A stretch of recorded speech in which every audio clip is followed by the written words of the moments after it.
The more invisible I become, the more death I have to endure. In the busy streets, a lively scene unfolds as a hand-dog puppet taunts a furious butcher, Boss Zen. Your pork stall sells melons. Are the melons ripe? Asks the puppet. The puppet snickers. Give me the melons. I don't want a bit of skin on them. The butcher snaps back. You little brat, are you looking for trouble? Yeah, I am. What are you gonna do? Chop me? The puppet retorts. Butcher Zen raises his knife menacingly. I'll cut you into minced meat. From the side, a figure steps forward, Chow Mu, with a solemn expression. Oh, you're a martial artist indeed. Butcher Zen, you killed the whole Chow family. Today, I will take your life. With a dramatic flourish, Chow Mu removes his dog puppet and declares, Behold, Radio Calisthenics number 8. Suddenly, punching sounds fill the air as Chow Mu strikes. However, Chow Mu, making a love sign with his thumb and peace on the other, is quickly overwhelmed by Butcher Zen. As he collapses to the ground in pain, he gasps. Urgh! His soul slips from his body, and a fountain of strawberry-colored juice gushes from his head. A system notification coldly announces, Chow Mu, dead. As his body grows pale, he mutters, this, before fading away. Butcher Zen, hopping onto a wooden horse with wheels, scoffs, Freak, I didn't hold back. A spectator shouts, He killed someone. Don't let him escape. Amidst the commotion, Chow Mu's body begins to glow as a mysterious energy emerges from his corpse. Nearby, Chow Mu hides in a corner, clutching his side. It hurts so much getting chopped alive. A few moments later, he sneaks back toward his body and murmurs, I died so horrifically. System, please let me level up more. He searches for his wallet and retrieves it, relieved. A system notification appears. Death rating. See skill points awarded. 10 skill points remaining. 27-day revive limit. 4 out of 5 skill increase costs. 5 points immortality punch skill mastery beginner. 100% other rewards. Increased aura. Chow Mu's eyes widen with excitement. Level C. This is my first C rating, and I immediately mastered the beginner immortality punch. Wait, this decreased my skill points. So, is this the correct way of using the system? Exchanging skill points for skill set mastery. 5 points gives me the beginner immortality punch. I wonder what the remaining 20 points can get me. System, max out immortality punch. The system responds, the host's rating is unqualified. Unlock failed. The system will distribute points randomly. Chow Mu complains, hey, isn't this basically encouraging me to die more? Sniffing his finger, still smeared with traces from his own corpse, he mutters. That's fine. I can test this against Butcher Zen. Miss Snow said he's a secret member of the martial arts faction. I can't let him get away. He's got to kill me a few more times at least. As the winds whip through the streets, the scene shifts to a quiet area outside the city. Butcher Zen writes a letter muttering, Master, I couldn't resist today and killed some kid. He claimed to be seeking revenge for the Chow family. But we erased the Chow family half a year ago. There are no descendants. How suspicious. He seals the letter and attaches it to a pigeon, mumbling, could it be that we really missed someone from the Chow family and he's seeking revenge? No matter what, all of the Chow family is now dead. Luckily, I killed them quickly. Suddenly, he senses movement and turns.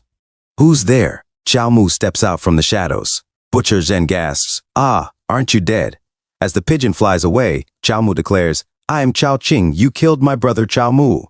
I'll make you pay the price. He leaps at Butcher Zen, shouting, my secret technique, 100% bare hand blade catch. Butcher Zen swings his knife with blinding speed, sneering. Damn! Chow Mu's hand is sliced between his fingers like a hot dog.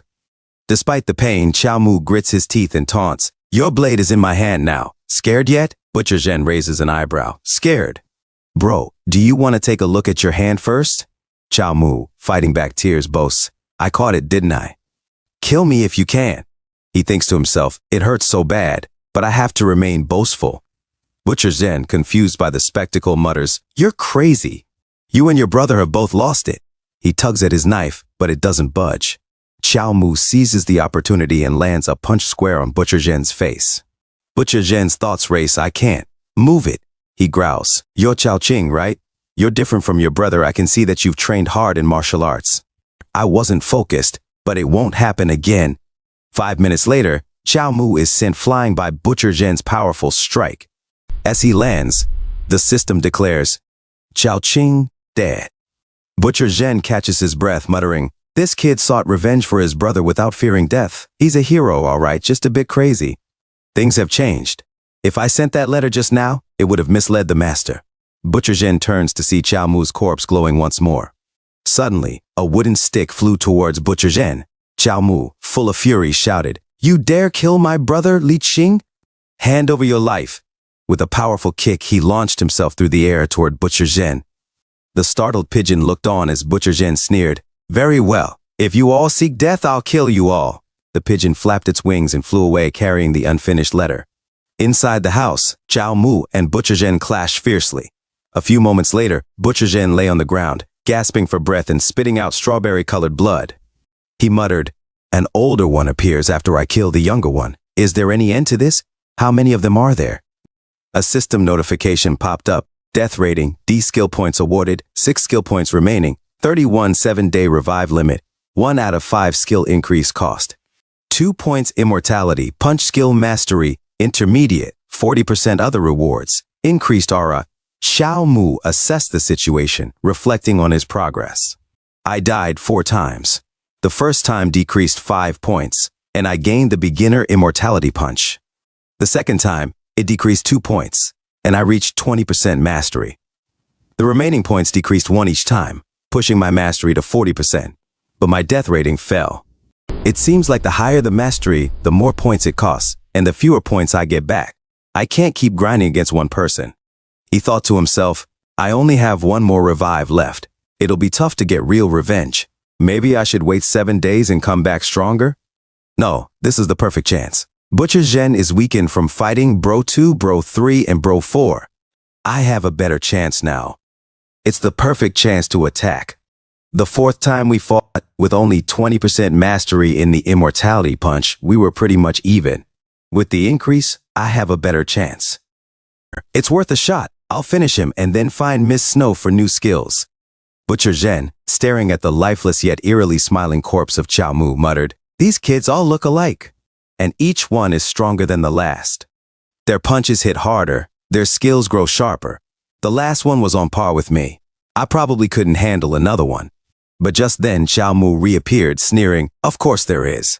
Butcher Zhen, trembling with exhaustion, turned to see Chao Mu grinning like a demon. Before he could react, Chao Mu unleashed his skill, striking directly at Butcher Zhen's neck. Heavenly justice. A final system notification appeared. Butcher Zhen dead.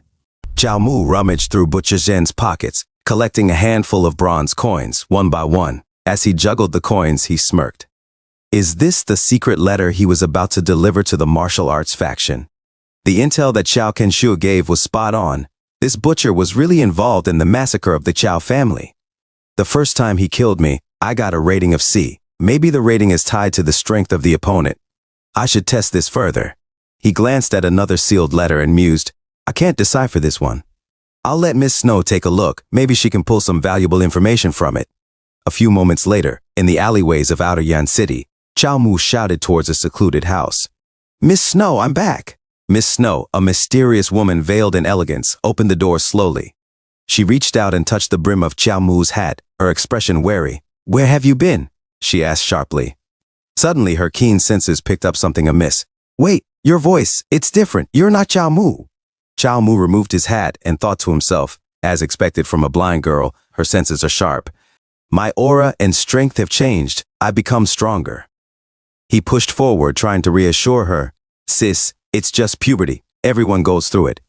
Miss Snow raised an eyebrow skeptically. Is that so? I don't believe you. How can you prove you're Chao Mu? Chao Mu thought for a moment, then blurted out. Is Ning really not your surname? He hoped she would remember this peculiar question he often asked her. In a montage of past scenes, Chao Mu's voice echoed, Is Ning really not your surname? Spoken outside her house, whispered in passing, and giggled during idle chats. Miss Snow's tense demeanor softened as she recalled those moments. She leaned closer, pressing against Chao Mu and sniffing his scent. Chao Mu's thoughts raced with elation. I'm really a lucky guy. As he sat nervously, Eminem Snow finally said, It's really you. You still smell the same. She sat down, her expression serious. After the Chao family's demise, my eyes began to change, a sign that the divine sight is awakening. Soon, nothing will be able to hide from me. Don't even think about trying to deceive me. Chao Mu rolled his eyes internally. Divine sight? Yeah, right. But he outwardly responded, yes, yes, yes, I wouldn't dream of it. And don't forget, you're the last surviving member of the Chao family.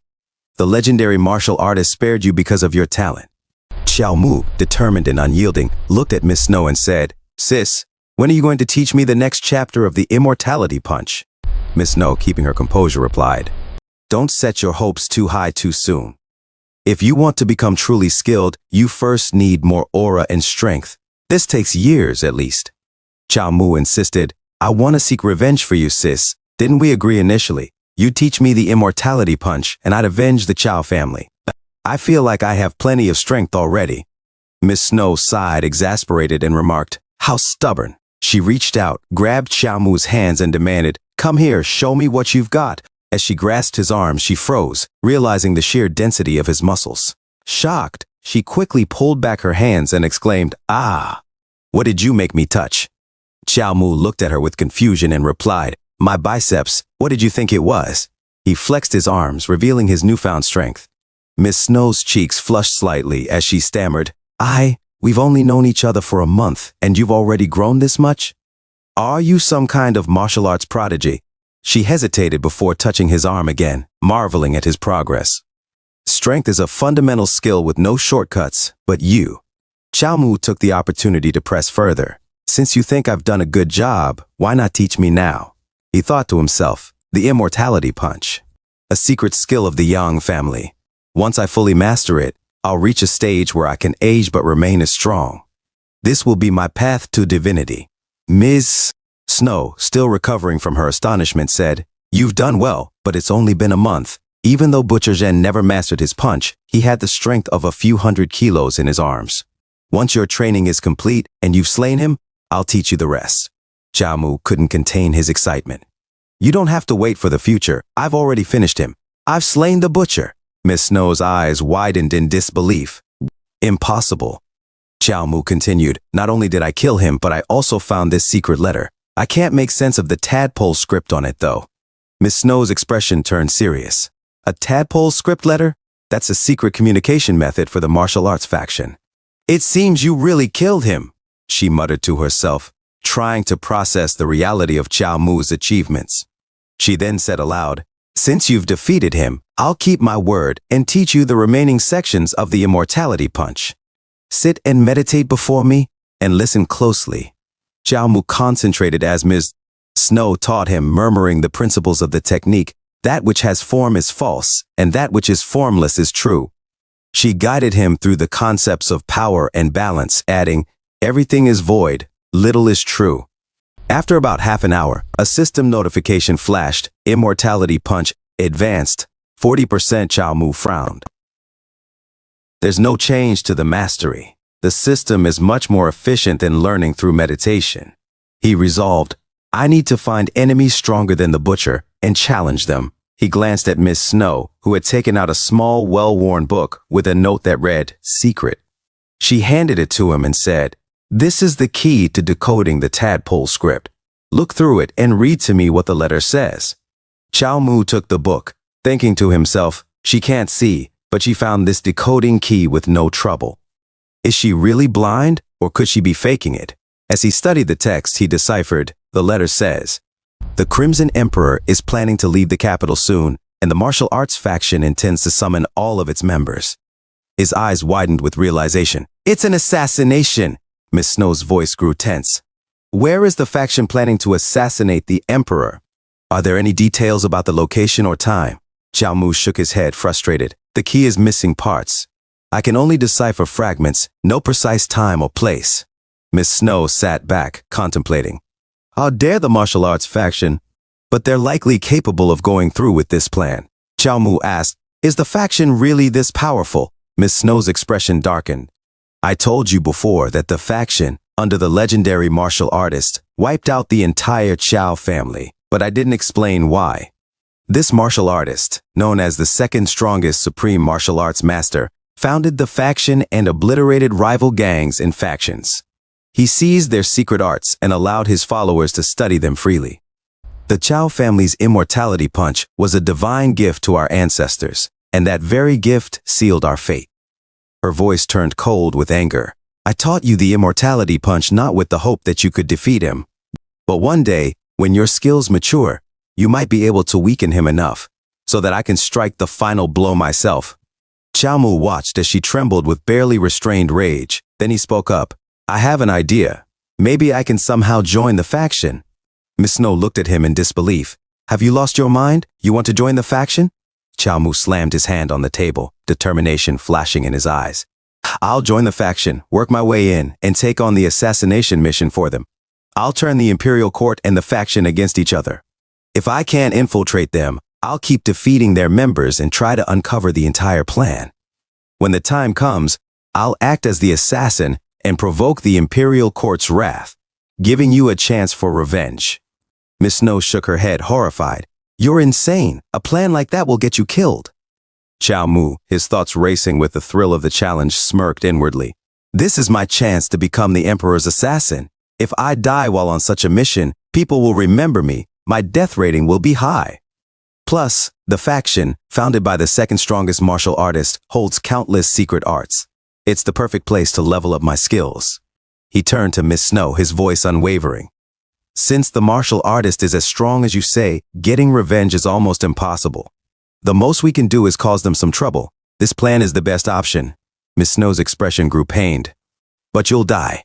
Xiaomu's face grew serious, masking his internal excitement. What's there to fear? He barely suppressed a chuckle, feeling the thrill of his risky plan. Miss Snow watched him closely, thinking to herself, there's no hint of deception, just excitement.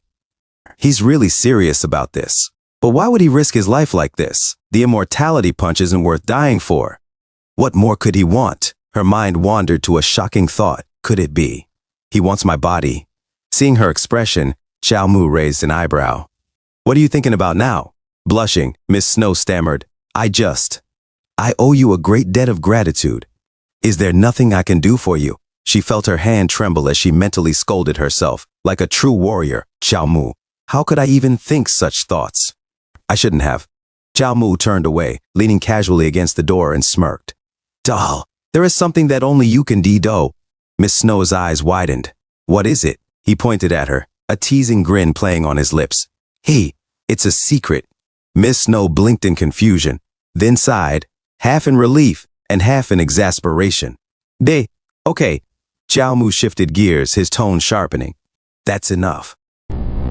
Do you know of any other members of the martial arts faction nearby? Miss Snow straightened and answered quickly. Yes, the Lord of Yan City, Guo Yan. Elsewhere in the streets of Yan City, chaos reigned. A young man with a sinister smirk whipped people with his guards at his side. That bastard from the Guo family is here. Run away, one man shouted, scrambling to flee. A panicked friend pleaded, Young Master Guo, please spare me. A guard announced arrogantly, Young Master Guo is passing by. All scramble. Young Master Guo's gaze swept the streets until it fell upon a young woman with a sword. He pointed and barked, Bring that beauty over here. The girl drew her sword defiantly, her eyes blazing. How dare you, you shameless brat. I'd rather die than follow your orders. Two shirtless, muscular guards grabbed Jiang Lang, the girl's companion, who was just as shocked as the girl. Sir, the young master is summoning you, they said with an eerie calm. Jiang Lang blinked, baffled. Huh? The girl, trembling, realized something with dismay. The beauty he's referring to. Is Jiang Lang? Jiang Lang flushed in embarrassment. How shameless! She glared at the man, raising her sword. Jiang Lang, let me help you. Today we'll teach this brat a lesson. Young Master Guo's smile turned cold as he ordered. Put this woman in her place. The two shirtless guards lunged forward with brutal force. Jiang Lang was overwhelmed, struggling under their grip. What kind of weird move is this? He cried out. As the struggle continued, a shadowy figure silently watched from a nearby rooftop, Xiaomu assessing the scene below. Then, in a swift movement, he leaped down, creating a blast behind him that scattered the guards. One of the guards called out, Young Master! Xiaomu swiftly grabbed young Master Guo by the neck, lifting him off the ground. The guards panicked. The young master has been abducted. Young Master Guo thrashed in his grip. Let me go, kid. My father is the lord of this city. Xiaomu raised an eyebrow. So, what? Young Master Guo stammered. My dad is coming soon. You won't escape, and when he gets here, you'll be begging for death. Chow Mu's thoughts raced. Isn't that perfect?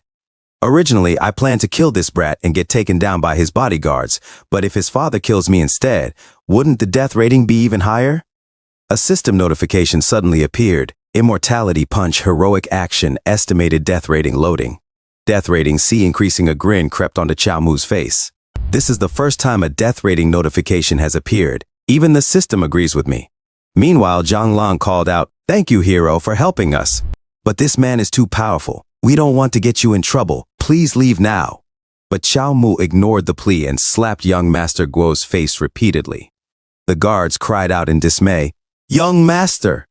The girl, perplexed, muttered, "Hero?" Chow Mu, holding young Master Guo firmly, growled, "Don't you dare move or I'll kill him." Young Master Guo's defiance crumbled into desperation. "Please spare me. This whole city belongs to my family. Whatever you want, I'll give you. Just don't kill me." Chow Mu leaned in closer, his voice turning cold and deliberate. "Don't surrender now. Get your dad over here." He struck young Master Guo's face again, sending a resounding slap through the air. In the distance, the sound of galloping hooves approached rapidly. Chow Mu turned to see a large group of riders arriving, led by a stern-faced man. Young Master Guo, bruised and desperate, cried out, "Dad!" Chow Mu's eyes narrowed as he identified the newcomer. "He's Guo Yan. He looks formidable." Guo Yan's voice boomed like thunder. "Shut up!" Chow Mu observed him closely, noting the power in his aura. Guo Yan has clearly mastered martial arts. He can generate such force with just a single shout. Guo Yan's eyes scanned Chow Mu critically. This kid's aura is weak. He's only a beginner martial artist. But for him to lift a person so easily, his arm strength is impressive. Chow Mu locked eyes with the Lord of Yan City, while Guo Yan revealed a pulsing purple aura that enveloped him like a shroud. The confrontation was just beginning. As the guard behind him prepared to move, Chow Mu's focus sharpened. He could feel the immense pressure from Guo Yan's aura weighing heavily on him, making his body ache with a throbbing pain. Sweat dripped down his face as he tightened his grip around young Master Guo's neck and barked, "Stop!" Guo Yan eased his stance slightly, observing the young man with a hint of curiosity. He can still speak under such pressure? Most people would be too overwhelmed to even talk. He's quite daring. Guo Yan mused. Trying a diplomatic approach, Guo Yan spoke, "My young friend, don't be rash. Let's talk this through. My son has indeed gone too far, but please, let him go. I promise to be more strict with him in the future." Chow Mu was taken aback, his thoughts scrambling. "What?" I made an intentionally irritating expression. Why is he apologizing? Shouldn't he be threatening me? How am I supposed to provoke him into killing me like this? A system notification appeared. Heroic action estimated death rating C increasing. Chow Mu's internal tension lightened slightly. The death rating hasn't dropped yet. I still have a chance. With renewed resolve, he challenged Guo Yan. "Your son is abducting people randomly on the streets. Do you think one apology is enough to fix that?" Guo Yan smiled, a touch of condescension in his tone. "These two are disciples of the lunar faction. Your founder and I go back a long way. I will send 200 taels of sterling silver as an apology another day. Could they forgive my son's disgraceful behavior?" The girl whispered to her brother, "He knows who we are." Is this a veiled threat? Zhang Lang, weighing their options, muttered to himself, "But this city is under his control. There's really nothing we can do." To their surprise, the girl addressed Guo Yan. "My lord, you've been too generous. We've just arrived in Yan City and may have made our own share of mistakes." The crowd, watching from a distance, murmured among themselves, "This is it? What about all the people his son has hurt?" Sigh, this isn't the first time. Best to stay out of trouble. Chow Mu's voice suddenly rang out, cutting through the chatter. "Guo Yan, do you really think that as long as you pay some money and apologize, everything will be forgiven? It seems like you've cleaned up after your son many times. But he whips people publicly, and this isn't his first abduction attempt. What about those he's killed or injured? How do you compensate for that?" "No, I think he must pay with his life." With each word, Chow Mu tightened his grip on young Master Guo's throat, causing him to gasp for breath. Guo Yan, sensing the situation's gravity, thought to himself, "This kid is relentless. He's not going to listen." What a troublesome case. He addressed Chow Mu directly. "How about you tell me, what must I do for you to release my son?" Chow Mu's response was blunt. "Release him? It's simple. Only when I die." He held his stance, clutching young Master Guo firmly. The tension thickened, and one of the spectators whispered, "He's just a passerby, yet he's willing to stand up for justice and sacrifice his life?" Guoyan's eyes hardened. It seems there's no more room for discussion. Suddenly, an old man appeared, dashing towards them with astonishing speed. Chao Mu barely registered the movement before he felt a powerful force strike him. He dropped young Master Guo as the old man's iron grip restrained him, pinning him to the ground. The system notification flashed again. Heroic action estimated death rating, C increasing. Despite his dire situation, Chao Mu felt a rush of excitement. "Let's go! My first high-rated death, here I come!" But as Guoyan approached, his expression shifted. "Kid, what is your name?" With a fierce determination, Chao Mu declared, "I'm Chao Mu, and I have no one backing me up. Kill me without any worry." His thoughts raced. "Come on, do it. What are you waiting for?" But Guoyan, to Chao Mu's utter shock, responded with calm admiration. "You're quite the daring one indeed. Release him." The old man and Chao Mu were both caught off guard. Guoyan continued, "Chao Mu, you're very brave and clearly not an ordinary man." Chao Mu's heart sank. "No, what's wrong with this script?" Guoyan offered, "If you wish to join my army and serve your country, report to my estate anytime." Chao Mu's inner frustration bubbled over. "I was ready to die. Why is he offering me a job?" Young Master Guo, still shaken, was helped to his feet by one of the muscular guards. He whined, "Dad!" With a sharp slap, Guoyan snapped, "Shut up! I've been too lenient with you. Guards, take him back." Mounting his horse, Guoyan glanced back at Chao Mu, his expression serious. "Chao Mu, if you're interested, come find me at my estate anytime." As the wind swept through the scene, Chao Mu stood there, stunned and defeated by the unexpected outcome. He felt like his resolve had turned to stone, unmoved and unfulfilled. In the crowd, a boy remarked, "The young master may be spoiled, but the Lord seems to have some sense." His friend agreed, "The Lord is quite forgiving. That warrior is lucky to be recognized by him. If he joins the Lord's army, he'll have a stable future." Chao Mu, unable to contain his frustration any longer, let out a wail, his voice trembling with bitter disappointment. He cursed the sky and cried, "We've been playing this game for so long. The atmosphere was perfect. I even had my final words ready. So why am I still alive? They're truly evil, these two, refusing to kill me." As the system notification displayed heroic action and estimated death rating, see Chao Mu's mind raced. The immortality lock is still active? That means the death rating is still increasing. My death rating didn't reset even after the Lord left. Does that mean, if I die now, I can still get a relatively high rating? He contemplated this realization with a mix of confusion and thrill. But why would it work like this? What's different about me now? Suddenly, cheers erupted around him. Chao Mu snapped out of his thoughts and noticed the people looking at him with admiration. He smirked to himself, piecing things together. "I get it. If I die now, I'll die as the hero who stopped the Lord's spoiled son instead of some random nobody. So, this is how the system works. The more fame and recognition I gain, the higher my death rating. Whether I survive or perish, I still win." Imagining his glorious end, the system's notification rang in his head. Death rating, SS rank. Chao Mu's eyes gleamed with excitement. It'll be a high-quality, epic death. As he lost himself in daydreams, Zhang Lang, standing nearby, observed Chao Mu's strange expressions and mumbled, "What's going on with him?" In another part of Yan City, young Master Guo winced as his wounds were treated. He groaned, "Ow, ow, ow. Dad, why are you recruiting that brat Chao Mu instead of teaching him a lesson?" Guoyan, the lord of Yan City, waved his concern aside. "Why be so impatient? Stop worrying about him." Inwardly, Guoyan mulled over the situation. When Chao Mu was captured, the expressions on my people's faces showed how much they despise my disobedient son. If I had killed Chao Mu in front of them, my reputation as a benevolent lord would have been ruined. It's much better to recruit him. It calms the people and wins their approval. Guoyan turned to his son with a stern expression. "You disobedient boy! You've deserved this punishment for a long time, or you'll end up in serious trouble sooner or later. For the next month, don't even think about stepping foot outside the estate." "But why?" young Master Guo whined. Guoyan's face darkened. "Around that time, His Highness may visit Yan City. Keeping you here is to keep you from getting yourself killed." Young Master Guo's face paled. "The Crimson Emperor? How reliable is this information?" Guoyan sighed. How could the Emperor inform your father directly about his plans? There's no telling what kind of assassins it might attract. Young Master Guo hesitated, then changed the subject. But that Xiao Mu, do you really think he'll accept your invitation to join the Yan City army? Guo Yan smirked.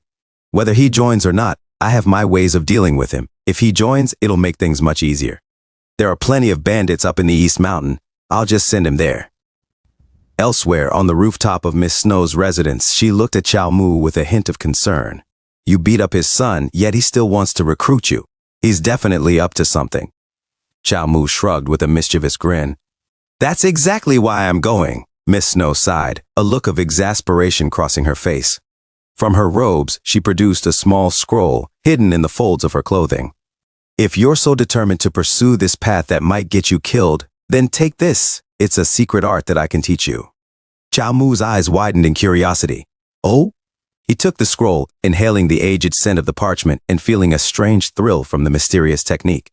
Miss Snow explained, this is the secret martial arts collection of the Chao family. It grants you explosive power, potentially doubling your aura, but at the cost of tearing your muscles apart. Xiao Mu's excitement grew as he read the title. Celestial Demon Dismantling Technique. This is incredible. He thought to himself, this is awesome. Miss Snow, however, looked at him seriously. Of course, you need to train and develop your aura first to use this technique. Xiao Mu, your boldness and determination are admirable, and that mindset can resonate with martial arts, allowing you to improve faster than most. As Xiao Mu began studying the scroll, the system notified him, importing Celestial Demon Dismantling Technique. Miss Snow shook her head, sighing as she watched him. I didn't give you this technique just for you to sacrifice yourself recklessly. I hope it'll give you a chance to survive better. Xiao Mu glanced at her and smiled. I understand.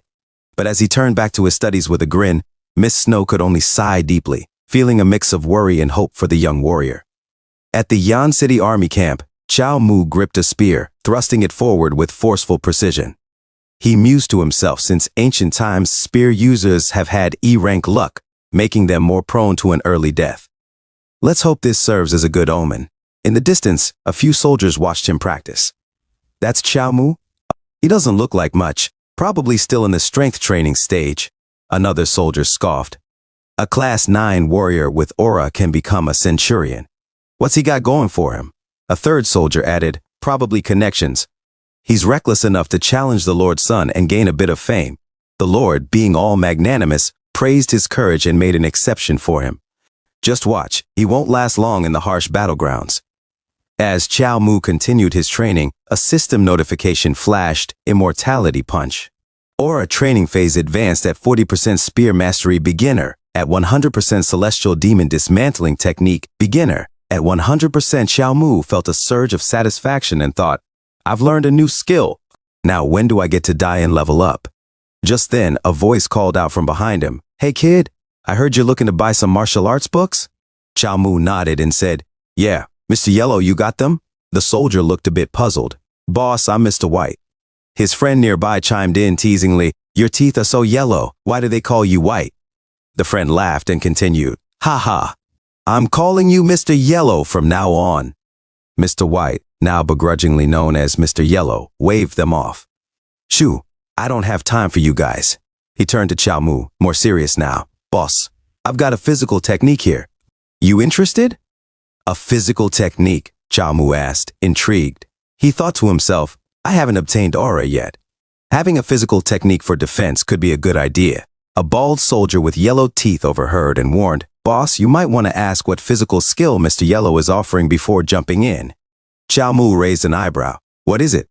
Mr. Yellow grinned, flashing his stained teeth. Dong. Xiao Mu's mind conjured up a bizarre image, a man attempting to cut through an impossibly tough object, only to have his blade snap in two and a shard lodge itself in the man's bald head. Xiao Mu smirked and announced confidently, I, Xiao Mu, love to study various martial arts. I'll take this iron crotch technique. Oh, name your price. He thought to himself, the crotch area is a vulnerable spot. Gotta make sure it's well protected. Mr. Yellow shook his head.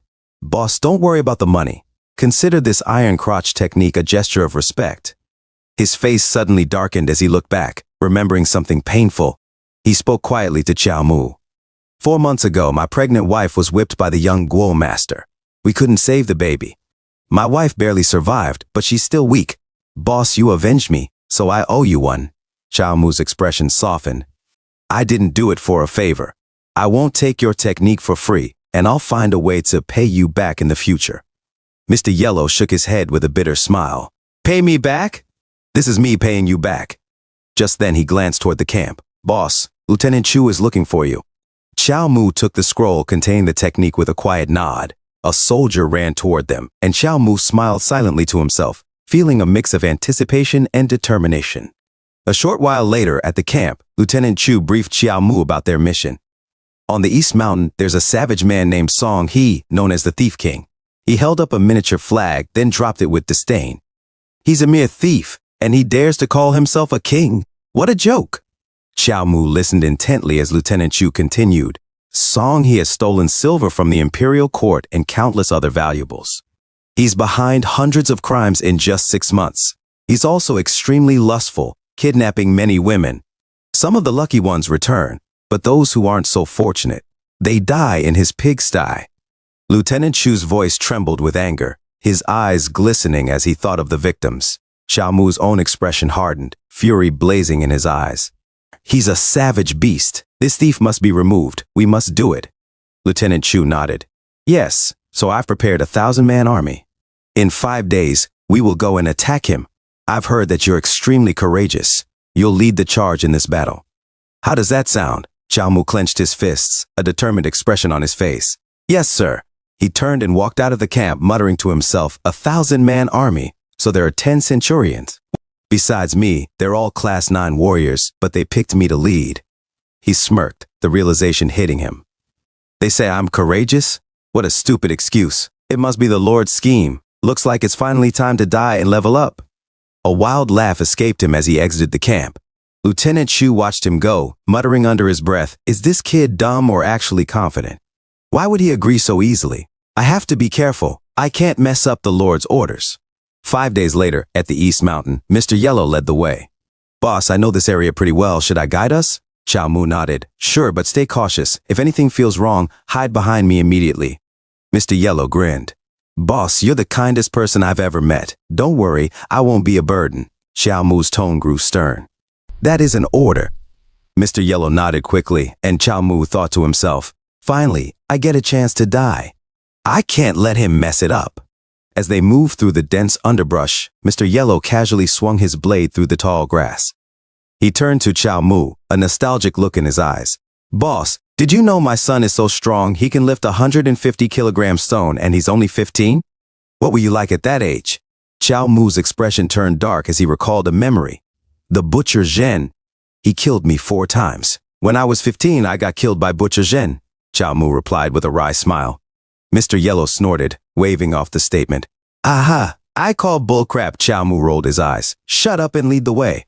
But just then, Xiao Mu's keen senses picked up something in the distance. He tensed and muttered, Without warning, arrows rained down on them. Xiao Mu acted quickly, kicking Mr. Yellow out of the way. The soldier let out a surprised grunt. Urgh! Facing the incoming barrage, Xiao Mu swung his spear in a wide arc, shouting, Tornado decimates trailer park. He spun the weapon rapidly, creating a makeshift shield that deflected many of the arrows. But as the chaos died down, Xiao Mu found himself pierced by several arrows. He staggered back, gritting his teeth. Those TV shows are definitely fake. He thought bitterly, trying to maintain his balance. Nearby, a soldier called out in confusion, Boss! Suddenly, 3 bandits leaped out from the shadows, weapons drawn, and rushed toward the disoriented group. As Mr. Yellow Teeth stared in shock, Xiao Mu's gaze sharpened on the approaching figures. Thieves!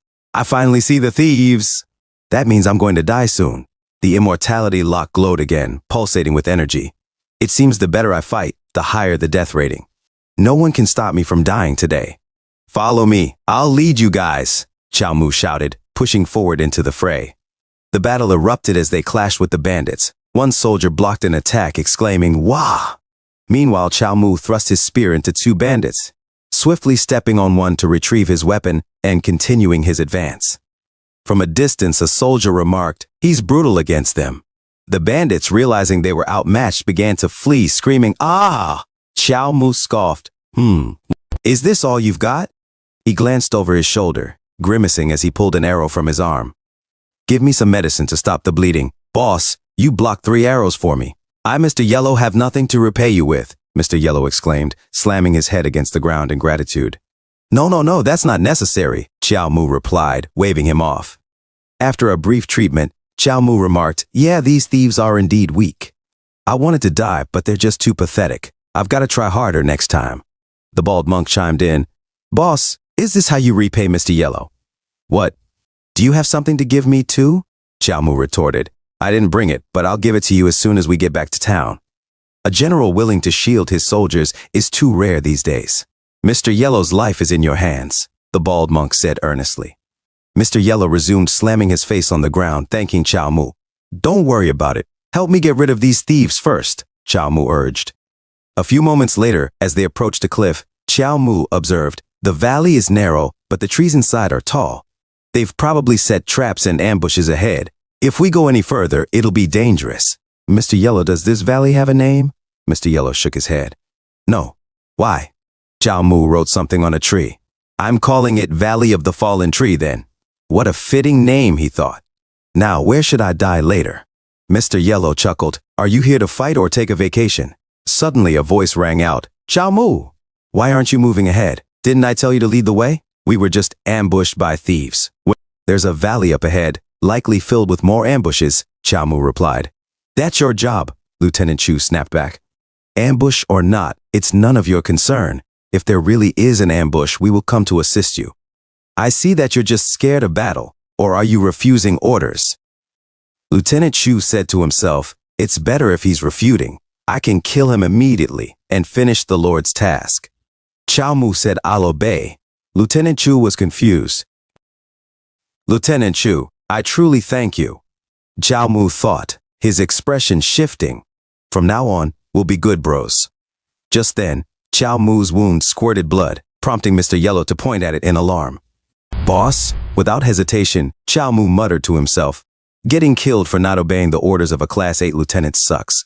I'll become the man who died fighting thieves. Once I level up, I'll come for you." Suddenly, he fell silent as thieves jumped toward them. "There are 1,000 thieves here. We don't have enough people," Mr. Yellow exclaimed, panic rising in his voice. "What are you waiting for? Run!" Chow Mu shouted. They started to retreat, but Mr. Yellow insisted, "Boss, risking his life to protect us. Let's also go back," the bald monk urged. Chow Mu, however, stood firm, facing the bandits alone.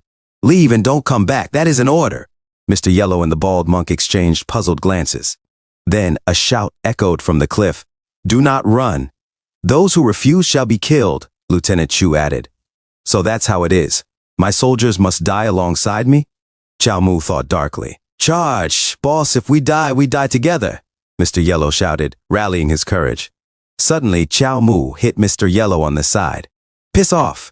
You don't want your wife to be a widow, right? You don't want your kid to get bullied in the future. But we can't let you die here alone," Mr. Yellow protested.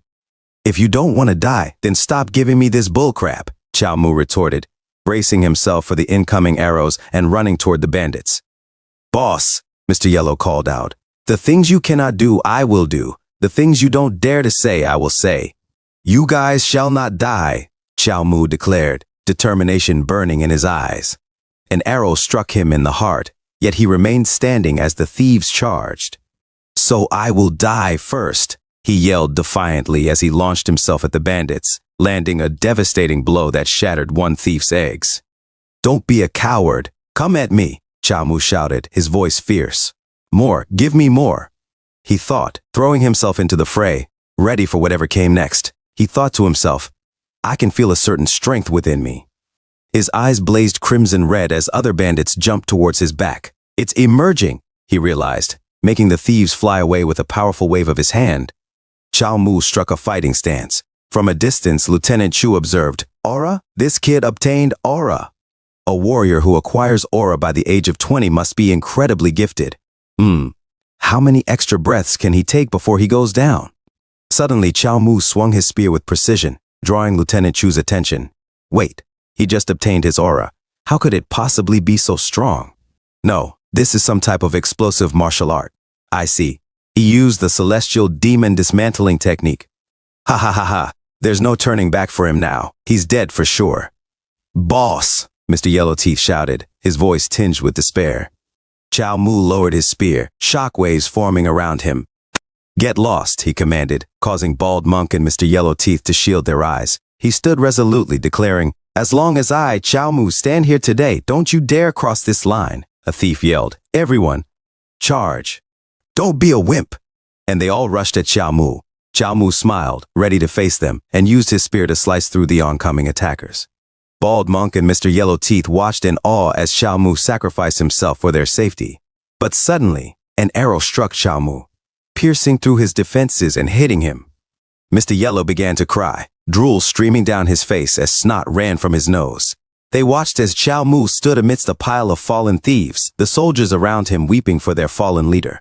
Chow Mu gazed at the sky, feeling the weight of his actions. Meanwhile, Lieutenant Chu regarded him from a distance. Ha ha, Chow opened up a path for us. We can't let him down. Charge, kill the enemies. He shouted, but then halted, his expression shifting. Ha, mission over, return to the city. As Chow Mu's body glowed, Mr. Yellow protested. Return to the city? But we've only killed a few thieves. We haven't even taken out their base yet. The mountain terrain is too dangerous. Follow my orders, return. Lieutenant Chu ordered firmly. Mr. Yellow spat in frustration. Bah! Now they realize it's too risky?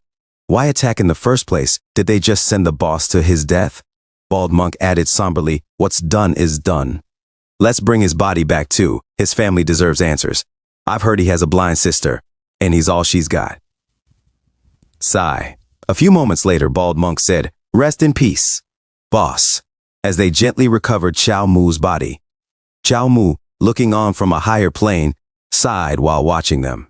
A system notification chimed in. Death rating, B skill points awarded, 25 skill points remaining, 19 skill points decreased from skill growth, 37-day revive limit, 4 out of 5 skills. Mortality Punch Advanced Aura, 100% Mastery Expert, 100% Celestial Demon Dismantling Technique, 100% Crotch Technique Advanced. 100% Effective Aura Beginner Rewards. Increased Aura. Chow Mu exhaled in success and said, yes. He dreamed of the training he should have done but hadn't, drooling like a crazy dog as he thought. Death rating B. This is insane. It increases mastery so much for just one death. If C-class death is something someone can obtain in 10 years with 100% of their time devoted, then B-class death is something someone can obtain in 20 years with 150% of their time devoted. This is awesome. I wonder what an A-class death would be like. Heh. Suddenly, he noticed something and thrust his spear with newfound dexterity and precision, instantly stabbing an ant in its back and killing it without spilling its guts. A high-quality death brings so many additional benefits, he mused as the ant's soul emerged from its body. Now I will have to thank my bro who killed me. Lieutenant Chu felt a chill run down his spine, shivering. Brr, it gets cold so soon. A few moments later, he looked at a tree nearby and noticed words carved into it. Valley of the Fallen Tree?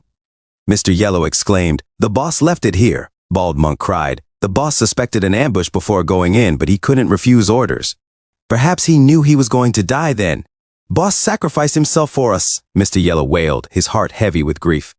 Lieutenant Chu called out, hey, what are you guys carrying? As he dismounted from his horse. Sir, it's just the body of Centurion Chow Mu, Mr. Yellow replied, his voice trembling. Chow Mu's corpse? Lieutenant Chu echoed, incredulity etched on his face. This son of a witch. There's no way he's allowing this. Chow Mu died honorably while fighting thieves.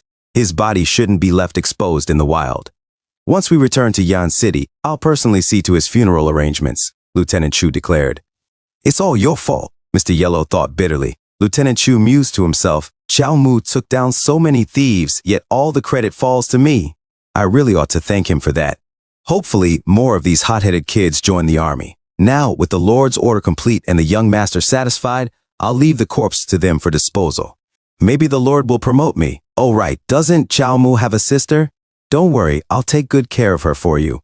Suddenly, a spear pierced through Lieutenant Chu's neck, and he spat out strawberry juice as he collapsed to the ground, crying out in pain.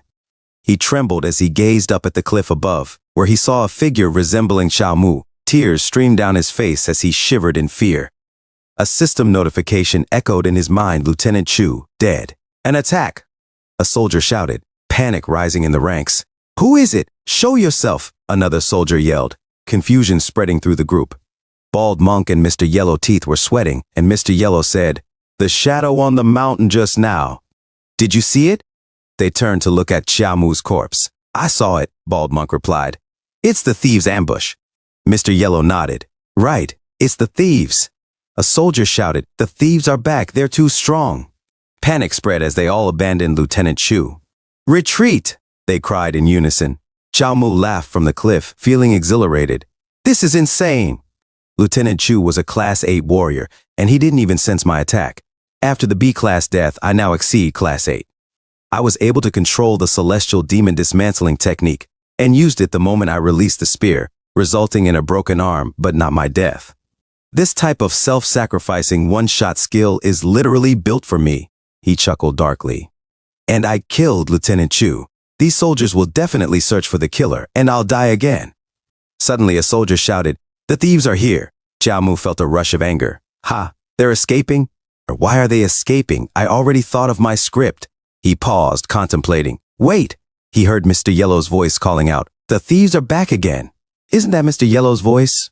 He thought, exasperated. Damn you, Mr. Yellow. I sacrificed my life for you, and you won't let me die. Imagining his dreams of a carefree existence slipping away, he slammed his fist into the ground, shattering it. With you yelling, everyone thinks the thieves killed Lieutenant Chu, not me. How will I increase my rating?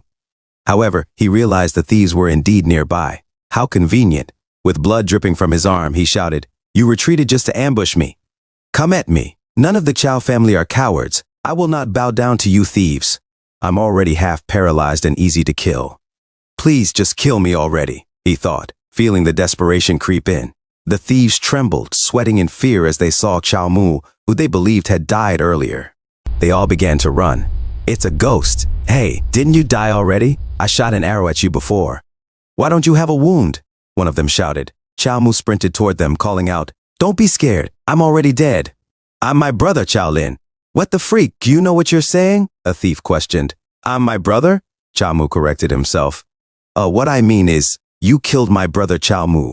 I'm here to avenge my brother," one thief remarked. "He does look a bit older. I also saw him kill his own captain. Do you really believe him? He's a ghost who wants our lives," another thief countered. "Please spare us. Stop following us," a third thief cried, praying as they ran. Suddenly, they halted in their tracks. Xiao Mu looked at them, puzzled, when a dark figure emerged, its eyes glowing red. "It's the boss," the thieves shouted in terror. "Boss, help us. There's a ghost." Xiao Mu ran faster. "Thief King?" Getting killed by the thieves got me a B-class rating. If I get killed by the Thief King, it'll surely be an A-class for sure. "Wang Song He, I'm here to avenge my brother," Xiao Mu called out. Thief King Wang Song, he stomped the ground, causing Xiao Mu to stop in his tracks. "Hmm?" the Thief King mused. "You're the Thief King Song He?" Xiao Mu asked, looking at him seriously. Thief King Wang Song. Warrior Xiao Mu was shocked as Wang Song. He introduced himself saying it's Thief Wang Song. He, Wang, is my last name, and Song, he is my first name. Xiao Mu was silent, and Wang Song, he laughed. He laughed, a harsh sound, then coughed up blood. Xiao Mu thought to himself, the thieves' leader is a weak scholar. He's got to be faking it. The thief said, "Boss, he said he's Xiao Lin, the brother of that Centurion Xiao. He also killed that lieutenant." Thief King Wang Song, he fixed a serious gaze on Xiao Mu. "Oh?" Xiao Mu stepped back, feeling a rush of unease. Thief King Wang Song, he chuckled heartily. "Ha ha, Centurion Xiao is a brave man. I respect that. Likewise, you who killed Lieutenant Chu are witty and brave. Would you be interested in joining the East Mountain and accomplishing great things with me in this time of chaos?" Xiao Mu was taken aback and confused. "You want to recruit me? Aren't you scared I'll seek revenge for killing my brother?" Thief King Wang Song, he laughed again. "There's so much killing in the world right now. What's right and what's wrong?" "You're right," Xiao Mu thought, as an angelic figure played a harp in his mind. But suddenly, the demon within him snapped, and he exclaimed, "But a great warrior should live with no regrets." How can I spend my life robbing people and hiding in the mountains? His inner demon retorted, you can be a thief if you want, but don't try to brainwash me. I, Chao Mu, am just a death-rating grinding machine. Please just kill me already. They all stood in silence, the thieves glancing at each other, bewildered. What is this guy saying? One whispered. Is he looking down on us? Another asked. All he did was kill some lieutenant, a third pointed out. He's looking for a beating, someone else chimed in. The boss invited him nicely, and look at his attitude, a thief sneered. Chao Mu thought to himself, right. You're angry, aren't you? If you're angry, come at me. Cut the act, Thief King Wang Song, he said, a knowing look in his eyes. My friend, why don't you try guessing how so many thieves ended up here? The Yan City governors are like tigers, so you've all escaped here, Chao Mu replied, piecing it together. Chao Mu thought to himself, that reminds me, I was a beggar at one point too. Thief King Wang Song, he nodded, saying, the governors are like tigers. Brother Chao, those are wise words indeed. It is truly hard to survive in these chaotic times. Ha! Of course, Chao Mu replied, feeling a sense of camaraderie. This mountain is a safe haven, built on the courage of our warriors. Though formless, that courage scares away attackers, breaking their spines, Wang Song, he declared, drawing his sword. I, Thief Wang Song, he, wish to be the man who protects this mountain. Brother Chao, I'll ask you one last time, will you join me in fighting for a better life for the people? He pointed his sword toward Chao Mu. I refuse. Your words are great, but whether you are a rebel army or just thieves depends on what you do, not what you say, Chao Mu replied firmly. Would you come to our base and see what we actually do? Thief King Wang Song, he asked. That sounds good, Chao Mu conceded, but internally he thought, although he's recruiting me, if I go to their base and still refuse, they won't let me out alive. I'm going to die again. 15 minutes later. Compared to a thief's base, this is more like a villa. Why are there elders and kids here? Chao Mu asked, observing his surroundings. They're all homeless people. We met them and brought them back, Wang Song, he explained. The flourishing appearance of Yan City is merely a facade created by Lord Guo. Many of the old and weak were removed from the city by him. However, the suffering of the people is not solely his fault. After His Highness lost the war, the Crimson Nation began to shrink. His Highness is now focused on pleasing the divine, so the people under him have started to step out of line. I've heard a bit about the divine before. Can you tell me more? Chao Mu inquired. Wang Song, he responded, looking at your fights, you're using the immortality punch? You're a descendant of the Chao family, and you've never seen the divine? You know about the immortality punch? Are you a part of the martial arts faction? Chao Mu asked, intrigued. Ha ha ha ha ha. The immortality punch is quite unique. It's not just the martial arts faction that can read your style. Brother Chao, let's talk in private. Inside the village, Thief King Wang Song, he showed Chao Mu a statue. This is a divine being. A statue? Chao Mu asked, confused. No, this is someone who trained to become a divine being, Wang Song, he clarified. I kind of get this world now. I feel like I've wasted my time training as a warrior and not a sage. Chao Mu thought to himself, there is a great skill gap between warriors and sages. Could my iron crouch technique hold up in battle? The divine beings and us humans are actually the same race, Wang Song, he continued. Chao Mu suddenly envisioned himself dying peacefully, but Wang Song, he interrupted, saying, but the divine is too proud to acknowledge that. They hire humans to farm divine plants and take in believers for support. However, they actually never bless people, seeing them as mere workers. If humans don't obey, they'll get killed in an instant. The funniest part is that many humans don't even realize this and will work for the divine their entire lives, Wang Song, he added. As Chao Mu thought about a government official saying, working overtime is a blessing? Young people should just follow. He became increasingly frustrated. What type of capitalist act is this? I feel like I've already experienced this in my last world, and I'm starting to get angry. Greater gains mean greater risk. If I want to get the highest rating, it seems like I have to challenge a divine being. What would the system say if I fight a divine? I should try. Suddenly, Chao Mu jumped up, startling Thief King Wang Song he. Brother Chao Lin, what are you? I was born free. Who dares to act all high and mighty? Chao Mu declared, raising his fist as he approached the statue. As he was about to punch the face of the statue, a system notification popped up. I'm breaking your divine statue. You should strike me down with a single beam of lightning, he thought defiantly. He extended his fist, shouting, I was born free. Who dares to act all high and mighty? Hey, what are you doing? Wang Song, he yelled, alarmed. Stop, he urged, but it was too late. Suddenly, Xiao Mu's fist was blocked by a sword. Phew! Thief King Wang Song, he exclaimed, watching as the sword flew from his hand. The sword struck the head of the statue, causing it to crack. Wang Song, he broke into a sweat, and the statue's face crumbled under the impact, sending debris flying. As Thief King Wang Song, he spat blood, Xiao Mu landed on the ground and muttered to himself, This damn thief dares to try to stop me from dying. He quickly approached Thief King Wang Song. Didn't you say the divine sages are evil? Why try to stop me then? Also, that was a sage skill that you just used. Wang Song, he replied, You've misunderstood, Brother Chao. I only practice the sage fighting skill, but I'm not trying to be a sage myself. I'm using the sage skill to counter the divine sages. This divine sage should really die. I truly hope there will be no more sages one day. But Brother Chao, what you did was quite reckless. Breaking a divine statue might get you revenge from the sages or even divine punishment. Thief King Wang Song, he exclaimed, still trembling and growing angry as he spat blood. Xiao Mu, shocked, spat saliva and said, That's the effect I'm wishing for. Please strike me down with a single beam of lightning. Wang Song, he continued to spit blood, frustration evident in his voice. Why isn't he listening? Brother Chao, you're really quite reckless, aren't you? Okay, don't get excited. I get what you mean. I'll be careful in the future. Xiao Mu replied, attempting to calm him. Speaking of which, since you're using a sage skill to fight the sages, doesn't that mean you can't learn martial arts? Looking back, I never obtained a single sage skill ever. He thought to himself. The martial arts emphasize one's body, while the sage skill emphasizes one's soul, Wang Song, he explained. If I really had to compare the two, the strongest sage and the strongest martial artist are about equal in skill. But he hasn't reached the pinnacle of martial arts. Technically, there is no pinnacle for martial arts. The divine sages are powerful not just because of their strength, but also due to their near immortality. Even if they do nothing, martial artists will eventually die of old age. However, the path to becoming a sage requires immense talent, so not everyone can do it. It's also a slow path, demanding decades or even centuries of training.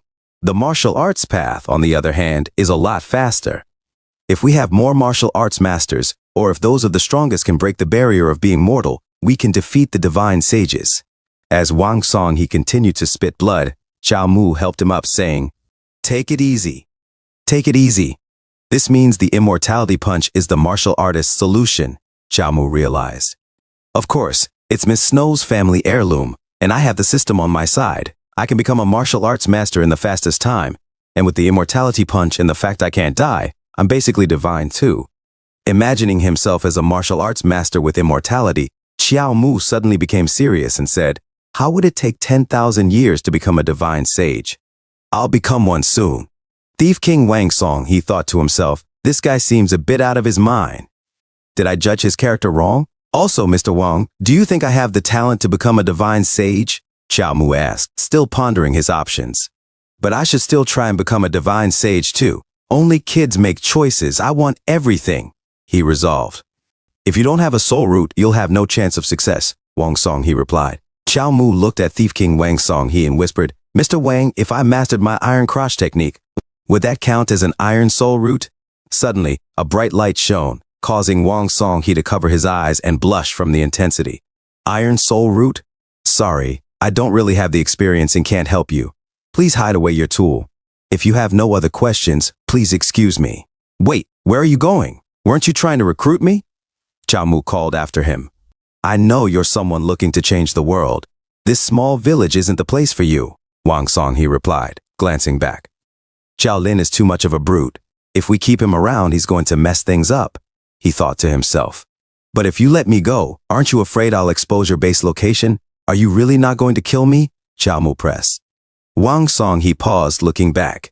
This kid doesn't seem like the type to do something like that. Besides, we've already stirred the soldiers. We'll be moving soon anyway.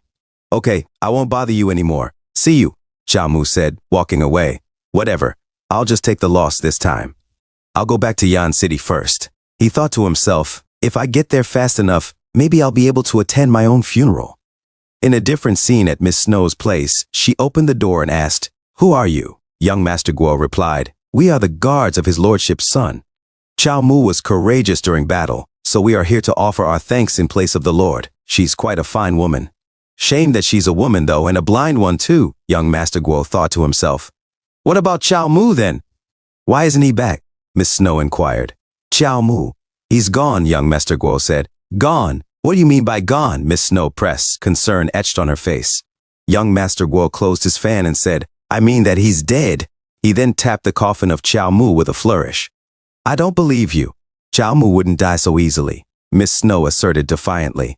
As she was about to close the door, young Master Guo suddenly held it open. Ah, my bad. I've already brought his body over, but I forgot to tell you. He then grabbed Miss Snow's wrist and said, Aren't you his family? Please help us verify that it's him. He pulled her outside and kicked the coffin's lid. What are you doing? Miss Snow demanded. He then positioned Miss Snow's face to Chao Mu's corpse. I forgot that you can't see, so I'll describe it for you. All his limbs are broken, and there are at least 50 wounds on his body. His face is also extremely bloody. I can't even bear to look at it. Miss Snow slapped young Master Guo's hand away, shaking her head in disbelief. That's impossible. Impossible? Absolutely impossible. This is fake, his corpse is fake, the coffin is fake, everything is fake. If I say that, would you feel a little bit better? Young Master Guo mocked, watching as Miss Snow trembled in shock. In the distance, a bald monk hid and muttered, They've gone too far. I'm going to kill that shameless brat. Tears formed in his eyes as he trembled with anger. Mr. Yellow Teeth, who was holding him back, said, Monk, don't get too excited. That's the Lord's son. There's nothing we can do. All he can do is boast around. The bald monk replied, When he leaves, we'll help her bury the boss. We should also give her some money to make sure she'll manage on her own. Young Master Guo turned to Miss Snow and taunted, Is this all you've got? You won't even cry. If that's the case, I'll give you something else. He clapped his hands. The soup is here, the cook announced. Everyone is saying that Chao Mu was a brave warrior. How about you try to see how nice this warrior's liver soup is? Young Master Guo smirked. Miss Snow was shocked. Someone, feed her the soup, he ordered as the guards surrounded her. Suddenly her staff dropped to the floor as two guards grabbed her. One guard attempted to open her small mouth, saying, Drink up. Suddenly Mr. Yellow Teeth took the bowl and began to drink the soup. The guard looked confused as the bowl disappeared. With a thumbs up, Mr. Yellow Teeth declared, Master, this soup is delicious. You piece of trash. Who are you? How dare you steal the food? Young Master Guo yelled, stepping on Mr. Yellow Teeth's foot. The soup splattered on the ground. We are the soldiers of Centurion Chao, the bald monk said. Mr. Yellow is a bit messed up in the head and eats everything. Young Master, please don't take offense. Huh? Are you done messing around? Young Master Guo shot back as Mr. Yellow Teeth tried to hold back his vomit. In the distance, Chao Mu said, It smells so good. Young Master Guo snapped, Who is it? Can't you see that The soup smells so good. Chao Mu interrupted, looking at them seriously. Can I have a bowl of soup too?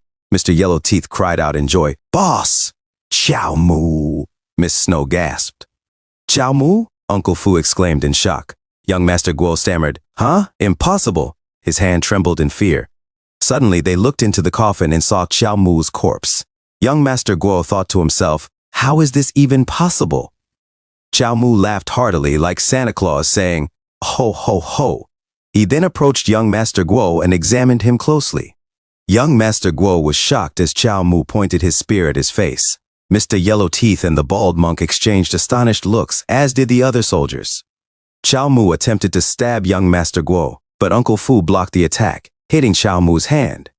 Splurt! Chao Mu looked at young Master Guo, who was stunned. Maybe it's not really the boss. He's even stronger than the boss and a bit more of a brute too. Mr. Yellow Teeth murmured, Chao Mu is already dead. Who are you? He thought to himself, this man's aura isn't that strong, probably no more than class 8. But why was that strike just now so powerful? And why does he look almost identical to Chao Mu? My name is Chao Lin. Chao Mu was my brother, Chao Mu declared, glaring at young Master Guo. As he pretended to mourn for his brother, tears formed in his eyes. Uncle Fu was shocked. With anger, Chao Mu declared, You dare disrespect my brother's remains? Even if I have to die here, I'll take you all with me. Young Master Guo, still stunned, began to sweat. Uncle Fu challenged, Who are you to make such bold claims? Suddenly, young Master Guo ran away, shouting, Uncle Fu, run! We'll come back next time. Chow Mu and Uncle Fu watched as young Master Guo fled with his guards. Uncle Fu huffed in disdain. Chow Mu's hand trembled as he felt a sharp pain. Perhaps once young Master Guo gets back to his estate, the Lord will come for me. I need to prepare and die again quickly, he thought. Tomorrow, I will bury my brother Chow Mu at the mountain outside of town, he announced. Uncle Fu realized, this kid is hinting at us that he'll be outside of town and that we can challenge him tomorrow. Oh yeah, I'm hungry, Chow Mu said. I never imagined I would actually catch up with my brother's funeral. Suddenly, Chow Mu took a cup from the soup bowl. Mr. Yellow Teeth and the bald monk gasped, "You can't drink the soup." "This is your brother's." Mr. Yellow Teeth spat a rainbow of colors as Chow Mu bit into the liver. "It's just made of pig liver, not the stuff you were imagining." "Did you really believe his lies?" Chow Mu teased, noticing the confusion on their faces, with Mr. Yellow Teeth still drooling rainbows. "I also heard that my brother died tragically, with all his internal organs broken. There isn't enough of him left to make soup with," Chow Mu added, eliciting a sob from the bald monk. Boss's Mr. Yellow Teeth whimpered. "It seems like I've hidden myself well," Chow Mu thought as Miss Snow tapped his back. He turned to see her and was taken aback. At the Guo estate, young Master Guo reported to the Lord of Yan City, Guo Yan, "Chow Mu, Chow Mu's ghost appeared." The Lord of Yan City frowned. "Didn't I tell you to stay at home? What trouble did you cause this time?" Young Master Guo was shocked, stammering for words. "Fu, were you with him too?" the Lord of Yan City asked. "Yes, my lord. Please forgive me. We were just expressing our condolences for Chow Mu's family. But we saw someone who looks just like Chow Mu. He claims to be Chow Lin, the brother of Chow Mu," Uncle Fu explained. "But that man," young Master Guo began. Uncle Fu interrupted. "From my observation, Chow Lin is slightly taller and looks a little bit older." "How strong is Chow Lin?" the Lord of Yan City inquired. "I estimate he is class 8. However, he's injured, so he is currently no stronger than the strongest class 9. "Nothing to worry about," Uncle Fu reassured. The Lord of Yan City stomped his foot in frustration. "Chow Mu just died and now Chow Lin arrives. This man is not that simple. Yes, the Emperor is coming and I'm very busy. I don't have the time to care about these small matters. Fu, go take care of it. Remember, if you don't kill them all, one day they will come back to haunt you." "Yes," Uncle Fu replied, determined to carry out the command. Chow Mu suddenly looked away and tried to hide his face from Miss Snow. He quickly turned back as Miss Snow attempted to touch him, thinking to himself, "Wait, what's she doing?" He said, "Madam, I'm already 28 this year. I have 13 concubines. Each of them wields 18 weapons and has mastered 36 martial art styles. Please, stay away from me." Miss Snow thought for a moment and replied, Mr. White approached, saying, Chow Lin." He handed over a bag of coins and continued, "My brother just died. Is the city governor really this efficient?" Chow Mu looked at the bag suspiciously and asked, "Is this really from the city governor?" Mr. White, sweating, stammered, Of course." The bald monk beside him smiled. Chow Mu thought to himself, "It seems like this is their money." He handed the bag back, saying, "There's no need for it. I don't care for such petty money from the governors." Mr. White exclaimed, "Wait."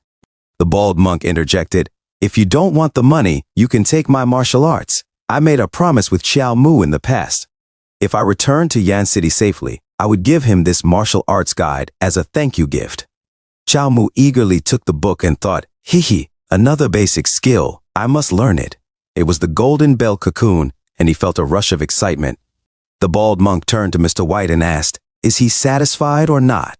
Mr. White observed Chow Mu, who had his eyes closed in concentration, and mused, After a few moments, they walked away. Chow Mu turned to Lady Snow, saying, "I've often heard about you from my brother. I will duel the Lord to the death tomorrow. I hope you can leave soon so you won't be affected." Miss Snow suddenly leaned in, smelling Chow Mu's hair and then his arm. Chow Mu, with a serious expression, said, "You're playing with fire. I've mastered the iron crotch technique. Can you really take me on?" Miss Snow replied, "Stop pretending. You're saying odd things to confuse me. Although I can't see, I've already seen through you. Your scent, your voice, the way you speak, the pace you walk. You're Chow Mu." Chow Mu responded, "It seems like you really need some skills to survive alone as a blind person." "Sis, is your surname really not Ning?" Miss Snow replied, "It seems I'm right." A few moments later, inside the house, Miss Snow asked, "So, how did you fool them? Did you put on makeup?" Chow Mu replied, "Sort of. While fighting the thieves, I was badly injured and captured by the enemy. They must have thought I was dead, but then I met Wang Song, a sage. He saved me and helped me deceive them." Miss Snow nodded and said, "A sage. I see. I see." Chow Mu recalled, "I remember you telling me that when you were young, someone wanted you as a sage's disciple. But the Chiao family was a martial arts family and refused to accept other fighting styles. You recognize sages now?" Miss Snow sighed. "I'm blind and useless as a martial artist, but perhaps I can be a sage." Chow Mu chuckled and said, "So here comes the stereotypical 'my family died and I'm seeking revenge' story." Miss Snow, more serious, responded, "Chow Mu, please stop. Everyone in this city is under Guo Yan's control. He's a Class 6 warrior and commands several thousand men. You've only recently advanced to Class 8 and lost most of your aura from the celestial demon dismantling technique. You won't win, so please stop. Let me do it." She paused, thinking of herself as a great warrior. Chow Mu thought to himself, "You're trying to steal my death wish?" Miss Snow continued, "I just realized today that I have the will for revenge but not the strength. I gave you my techniques so you'd fight for me, but I can't bear to see you dead. If I don't give it my all, there's no chance I'll succeed. So I have to take matters into my own hands. Tomorrow, I'll leave Yan City to seek the sage path. Don't go fight the Lord anymore. You almost died for me. I don't have anything to give you in return, but I'll give you this ripple inner strength technique. It can project multiple waves of inner strength and stack them, eventually exploding with power beyond your potential." Chow Mu, with determination, exclaimed, "Ripple inner strength technique? Ripple, could this be?" Miss Snow replied, "This is the ultimate secret technique of the Chow family. Please take it, Chow Mu. This is my last book of secret techniques." Chow Mu cried a river and said, "Miss Snow," as he immediately took the book. Miss Snow, taken aback, said, "You didn't have to react like this," clearly confused. Chow Mu suddenly became silent. He then remembered, "Oh right, didn't you promise me something? I have these lines I want you to read aloud." Miss Snow, surprised, responded, "You," Chow Mu said, "you have a path to follow and so do I. I will make my own path and I won't give up until I reach my goal." Miss Snow fell silent for a moment, then said, "Okay, I will wait for you at the temple outside of town for 7 days. If you don't show up in 7 days." She paused, fixing her hair. "No, when you do show up, we will travel together." A few moments later, Chow Mu walked out of the city alone, holding the remains of his former self, and said, "I'm burying myself. What a great feeling." He suddenly paused and exclaimed, "No, wait, my brother. You've left me alone in this world. How can I live without you?" As he dug the earth with a shovel, a figure stood watching from a nearby cliff. Chow Mu sobbed, sobs, as Uncle Fu put on his gloves. He suddenly leapt off the cliff and approached Chow Mu with an open palm. Without warning, Uncle Fu struck the box containing Chow Mu's brother's remains, scattering the ashes into the wind. Uncle Fu cried out in pain, "My eyes!" As his eyes reddened, he turned to Chow Mu and said, "These are ashes? That's your brother's ashes." Chow Mu, tasting the ashes with his tongue, replied, "Yeah, we're working as a team." With a sudden movement, he thrust his spear forward, piercing through Uncle Fu's body. "Go to hell," Chow Mu shouted. Chow Mu thought to himself, "It seems like the system recognizes my actions. I've got to try harder." Uncle Fu, spitting blood, sneered, "You're just some Class A kid. Even if I'm blind, I can easily defeat you." He kicked Chow Mu's chest, shattering his ribcage into tiny pieces. Chow Mu fell down the cliff, smiling as he descended. He gave Uncle Fu a thumbs up and said, "Thanks, bro." Uncle Fu watched Chow Mu's plummet and muttered, "You and your brother dare to stand up against the Lord. This is the outcome you get. Now, I'll be going back." He stepped back, but suddenly a figure appeared in front of him. "Yo, you old thief! You dare attack the Chow family?" the figure taunted. Uncle Fu recoiled in shock. "Another one of them?" Fortunately, I arrived early enough not to face a 2 versus 1. Chow Mu suddenly went berserk and shouted, "Celestial demon dismantling technique!" He lunged at Uncle Fu with a powerful kick. Uncle Fu, dodging the attack, muttered, "That's celestial demon dismantling technique again?" As Chow Mu was airborne, Uncle Fu mocked, "Does your whole family have a death wish? Even with the technique, you're no more than Class 8. I can kill you easily." He struck, sending Chow Mu flying into the cliffside again. Blood splattered as Chow Mu made a heart sign with his hands while falling. Uncle Fu exhaled. That's all he's got. Suddenly, Chow Mu's voice rang out. Hello! Uncle Fu spun around, startled, only to see a fresh-looking Chow Mu standing there. We meet again. As spring arrives, a new Chow Mu is born, Chow Mu declared with a grin. Uncle Fu, bewildered, thought to himself, another brother? A ghost? A demon? Or is he a sage? Am I under some kind of spell? Is this even real anymore? Am I still conscious? He winced as a jabbing pain shot through him. It's an illusion, he shouted. Chow Mu leapt toward Uncle Fu once more, who responded. Do you think pretending to be the same person can wear down my mental resilience? Chow Mu unleashed his celestial demon dismantling technique again, but Uncle Fu questioned. Why does your whole family always start a fight with the celestial demon dismantling technique? Do you all want to die? Are you not human too? Chow Mu was thrown back again but managed to grab his spear, holding on with all his strength. In response, Uncle Fu struck him across the face with an open palm, sending him tumbling down the cliff once more. As he fell, Chow Mu made a gunpoint gesture at Uncle Fu and called out, See you later. Uncle Fu muttered to himself, It must be an illusion. Fake. It's all fake. Sweat dripped down his face as exhaustion took hold. Suddenly, Chow Mu appeared behind him, unleashing his celestial demon dismantling technique. Uncle Fu glanced back and, irritated, snapped, Stop messing with me. Chow Mu smirked. Go die. Uncle Fu shouted back, Die. Chow Mu thought to himself, Old man, you're a true master indeed.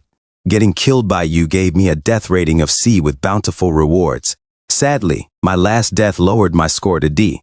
Maybe the system caught on that I was grinding deaths. He tightened his grip on his spear. Since you're useless to me now and so determined to kill me. Chow Mu thrust the spear into Uncle Fu's side, twisting it as Uncle Fu coughed up blood. Uncle Fu, with a sudden burst of strength, grabbed Chow Mu and flung him away. No matter if you guys are the same person, no matter if you are a man or a ghost, I will always hunt you down, Chow Mu. Gripping Uncle Fu tightly, leaped off the cliff, dragging him down. He whispered with a manic grin, Let me tell you a scary story. My deaths have been updated. A system notification appeared. Your deaths have renewed. 7-day revive limit, 5/5. As they fell together, Uncle Fu shouted in panic, Let go of me, you madman! Chow Mu's blood splattered across Uncle Fu's face, blinding him momentarily. Let go of me! Uncle Fu struggled desperately, trying to break free from Chow Mu's grip. Chow Mu tightened his hold with his legs. Even without hands, I still have my feet. You can't get away. Uncle Fu's mind began to waver. I'm dozing oof. He drifted into a daze, mumbling to himself as he imagined counting Chow Mu's family's bodies. 1, AHT2, T3, F4, whatever, there aren't as many as I'd thought. His mental state crumbled under the strain, his words turning into a jumbled mess. They crashed into the ground below with a thunderous impact. 2 wolves nearby watched the scene unfold, baffled. One of them tilted its head and muttered, Food from the sky. Is this a blessing from God? As the dust settled, Chow Mu emerged from the debris, bruised but alive. He glanced at the system notification that popped up before him. Death rating, D-. Skill points awarded, 2. Skill points remaining, 41. 7-day revive limit, 4/5. Chow Mu's face fell in disappointment. Hey, why is it only D- now? The skills have barely increased either. I'm only in the middle of class 8, and I still can't manipulate my aura at will. Naturally, the higher the class, the harder it is to advance. A new system message appeared. Congratulations, user, for activating hidden reward, choice of spawn point. You may spawn at any chosen location or at a hidden place near your death. Chow Mu's mood brightened instantly. I can choose my spawn point. With this skill, I can spawn where enemies least expect, giving me more opportunities. He chuckled to himself. Hee, with such a nice skill, I have to try it out. I'm gonna hack into the Lord's estate, but first I should head back into the city to change my clothes. The Lord can pay for it. At the Guo estate, inside the kitchen, a man sipped his cup of murky water as a shadow smiled like a devil behind him. Suddenly, Chow Mu shot his slingshot at all the people in the kitchen, knocking them out. As he entered the room, Chow Mu said, I revived so many times and never celebrated. Today, I'll eat something nice. Thanks, chefs. A few moments later, he ate noodles happily. He peeked outside as a person remarked, Ha ha, this dog is quite smart. You know there's nice food in the kitchen, don't you? Xiao Mu muttered to himself. If I act now, I'll be found out instantly. As young Master Guo walked outside with his dog barking, Xiao Mu continued. There might be guards outside my field of vision too. But why do I fear death anyway? He wiped the soup from his lips. Suddenly, young Master Guo kicked the door and shouted, Are you guys deaf or something? Open the door. As the dog kept barking, young Master Guo added, Ha! All this dog knows is to eat. As the door opened and Xiao Mu's hand was about to grab young Master Guo, suddenly, young Master Guo and his dog vanished without the people outside noticing what had happened. Inside, Xiao Mu threw young Master Guo onto the floor, looking at him like a possessed demon. Young Master Guo and his dog trembled in fear. Pointing at Xiao Mu, young Master Guo stammered, My demon hound, go fight him. But Xiao Mu rubbed the belly of young Master Guo's demon hound and said, Good doggy. Young Master Guo looked on, confused. Xiao Mu suddenly pointed his spear at young Master Guo's throat and said, Stay silent, you just have to answer my questions. First, how many classed warriors are there? Young Master Guo replied, My father is in class 6. There are 2 other class 7s. One of them is Uncle Fu. He went out to kill you just now. The other class 7 is Zhou Wen. There are roughly 5 or 6 class 8s. I don't know about class 9s. Xiao Mu pressed on. Do you know anything about the martial arts faction or the plans of the Crimson Emperor? Sweating, young Master Guo asked, Why do you know too? Xiao Mu didn't even blink. Shut up and tell me. Terrified, young Master Guo said, Eek, I'll tell you. My father says that the Crimson Emperor might come to town in about a month. Xiao Mu demanded, How about the exact time and plans? As the demon hound enjoyed its meat tail wagging, young Master Guo thought to himself, If I answer him now, he'll definitely kill me. I need to move him out of the kitchen. Ideally, I'll take him to father. Young Master Guo suggested, I'm not sure about that. However, I can bring you to my father's study. The secret letter is in there. Xiao Mu thought, He wants to take me to the Lord. Ha! I was worried he wouldn't take action. However, I won't let you go so easily. Threatening him with the spear, Xiao Mu said, Trying to trick me, aren't you? If I kill you now and go myself, I'll find the letter anyway. Young Master Guo pleaded, Wait, not only can I find you the letter, but I also know where my father hides the manual for his ultimate secret technique. I'll give you both, please spare me. He tried to sneak a glance at Xiao Mu. Xiao Mu suddenly focused his gaze on young Master Guo and said, What technique? Young Master Guo answered, The manual is called A Guide to Legendary Martial Arts Mastery. My father often practices with it. It's definitely really good. Xiao Mu's eyes sparkled at the thought. He said to himself, It sounds really good. Then, grabbing young Master Guo by his shirt, he commanded, Lead the way, and don't you dare try any tricks on me. A few moments later, in Guo Yan's study, young Master Guo took a book and handed it to Xiao Mu, saying, Such an important thing. Yet Guo Yan didn't lock it? No one dares to enter his study without permission besides me. Xiao Mu, reading the book and pointing his spear at young Master Guo, thought to himself, What is up with this guide? It doesn't emphasize technique or forms, rather it's focused on breathing. He muttered, Cultivate mystical techniques, practice intuition, anticipate moves. What is this? Xiao Mu frowned and asked, Why is it so thin? Is this the whole book? Young Master Guo stammered, I think the rest is in his forbidden room. How about I bring you there? Xiao Mu, with a serious tone, warned him, Don't try any tricks on me. Young Master Guo broke into a nervous sweat and replied, Of course, of course. He glanced around as they stepped outside. As the two walked together, young Master Guo thought, Xiao Mu is right behind me. If I try anything, he'll kill me. But he can't see my expressions. There must be a way to get rid of him. Only my father and Zhou Wen can possibly save me in this whole city. Xiao Mu tightened his grip on young Master Guo's wrist, making him flinch. Young Master Guo glanced back, sweating, and thought, Father isn't in his study. As long as he's in his forbidden room, I'll definitely survive. Suddenly, young Master Guo spotted Zhou Wen and thought to himself, Zhou Wen! Zhou Wen greeted him, Young Master. Young Master Guo, making strange faces, said desperately, Very desperate, Zhou Wen. Save me. His eye movements were frantic and exaggerated. Zhou Wen, confused by young Master Guo's expressions, thought, Is he having a seizure? Or is this some kind of tic? He glanced at Xiao Mu, who was standing behind young Master Guo, just noticing him for the first time. Young Master Guo thought triumphantly, He got what I mean. But Zhou Wen, missing the signal, said, Young master, please don't flirt with me. I'm already 40, I have a wife, and I'm not into men, or your 3 people P plan. Young Master Guo, shocked, stuttered, what are you saying? Suddenly, a spear pierced through young Master Guo's heart.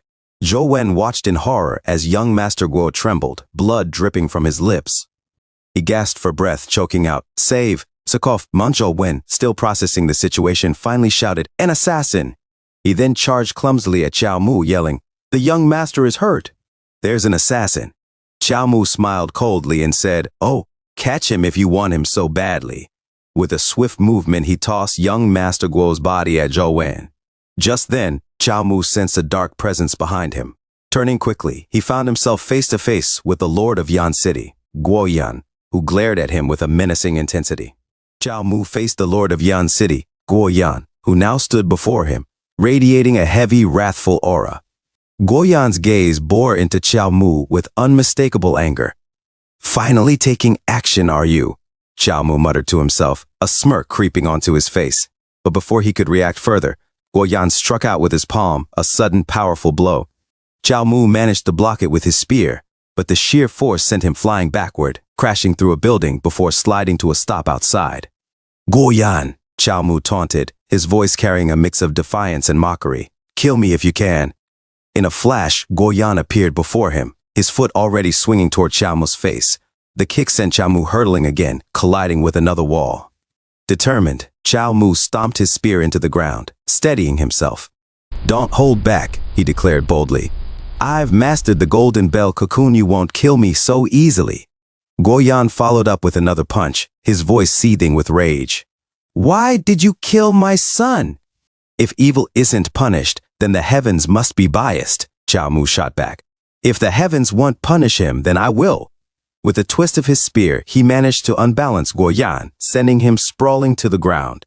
Seeing his chance, Qiao Mu leaped into the air, but Guo Yan quickly closed the gap, deflecting Qiao Mu's spear thrust with a swift movement. His voice dripped with malice as he threatened, "Qiao Lin, after you die, I'll hang your corpse outside the city gate for 10 days as a tribute to my son's soul." He then struck again, sending Qiao Mu flying into yet another building. As a crowd began to gather, a guard rushed to Guo Yan's side. "My lord!" Badly injured, Qiao Mu groaned with a painful grin. "Let Mumzi now." Guo Yan took the guard's sword, slashing at Qiao Mu's arms until they were bruised and shattered. In the distance, Zhou Wen muttered, "The Lord despises those who challenge him recklessly." Has going to destroy Qiao Lin piece by piece, keeping him alive just to prolong his suffering. "Next up, your legs," Guo Yan sneered, closing in. Realizing Guo Yan had no intention of a quick kill, Qiao Mu jumped back, narrowly evading another attack. "This old thief isn't trying to kill me. He wants to torture me," he thought, resolute. "I mustn't give him the satisfaction." Facing Guo Yan, he smirked defiantly. "A swift breath of chivalry brings 1,000 miles of swift delight." Guo Yan's anger flared even hotter. "You dare recite poetry now?" Unfazed, Qiao Mu grinned. "Celestial demon dismantling technique." He charged forward, wielding his spear in a practiced stance. Guo Yan, momentarily surprised, thought he held this skill back, but as Qiao Mu's momentum shifted, he suddenly veered away, heading for a nearby well. "Wait, he's escaping," Guo Yan roared. But Qiao Mu, in his haste, tripped and collided with the well's stone rim, a sickening crunch echoing as he flipped midair and fell into its depths. Everyone, including Guo Yan, stared in stunned silence. "He's quite the stubborn one, huh?" Zhou Wen observed dryly. Frustrated, Guo Yan dropped his sword, glaring at the well. "Damn it, so many of us, and we let this trash escape." He turned to his soldiers, fury in his eyes. "We're going to the Xiao family. Spare no one." The soldiers, now drenched in nervous sweat, hastily responded, "Yes, my lord." Guo Yan addressed Zhou Wen. "Zhou Wen, search the well. I want his corpse if nothing else." "Understood," Zhou Wen replied, moving toward the well. Meanwhile, downstream from the city, Thief King Wang Song noticed something in the river. He squinted, recognizing the floating body. "That's Qiao Lin. Quickly, pull him from the water." 3 days had passed since Qiao Lin's incident. His heroic assassination of young Master Guo had spread throughout Yan City. An elderly man sighed. "What a shame. Rest in peace, hero." Miss Snow murmured to herself, Almost everyone is hoping for the best for the hero, praying he somehow survived. Chow Mu, she continued, you got help from the sage last time. You'll be fine this time as well, surely. Then Chow Mu awoke, groggy and bewildered. Wait, what's going on? Why am I not dead? He felt the pain, his injuries, and boss, look, he's awake, cried Wang Song, he the Thief King, with tears streaming down his face. A stranger beside him shouted, warrior! Chow Mu thought, who are these people? What's going on here? Wang Song, he spoke to him, Shaolin, I've heard of your heroic actions. It's my duty to save a hero, so you don't need to thank me. Chow Mu was stunned. He stammered, Wang Song, I never wronged you. Why did you save me? The Thief King put a hand on Chow Mu's shoulder, silencing him gently. Just rest, I understand. What does he think he understands? Chow Mu fumed internally. He wants to nurse me back to health? This thief. Shaolin, are you all right? Wang Song hissed as Chow Mu coughed up blood. Chow Mu whispered weakly, just stop, don't save me. Wang Song, he misunderstanding, thought to himself, could he believe he can't recover and doesn't want to be a burden? Even in the face of death, he thinks of others. A true hero. And he grabs Chow Mu's shattered hand. Suddenly, Chow Mu screams in pain, saying, ow! As steam came out from it. Thief King Wang Song, he said, Shaolin, I know it hurts badly, but please don't give up. I, Wang Songe, will never let a hero die in front of me. As long as there is hope, you can live. Keep going. As Chow Mu spat blood from pain as Thief King Wang Song, he tries to tell Chow Mu, don't give up, keep going, do not die. Thief King Wang Song. He suddenly lets go of Chow Mu's hand. Chow Mu said to himself, please, dear God, let me escape from Wang Song's torture. Thief King Wang Song. He said, huh? Why is he even more injured? Shaolin, stay strong, Shaolin. 2 days later, Thief King Wang Song, he said, Brother Chow, a true hero indeed. As Chow Mu cold and happy as he died on Thief King Wang Song, he arms and the others cries in grief. Outside the village, Thief King Wang Song, he shouted, Brother Chow. A system notification said death rating, B skill points awarded, skill points remaining, skill increase costs, day revive limit, skills, immortality, punch, mastery. A guide to legendary martial arts mastery, beginner celestial demon dismantling technique mastery, iron crotch technique mastery, expand. Other rewards. Increase vitality, Chow Mu said to himself. Phew. Although it took some time, I finally died.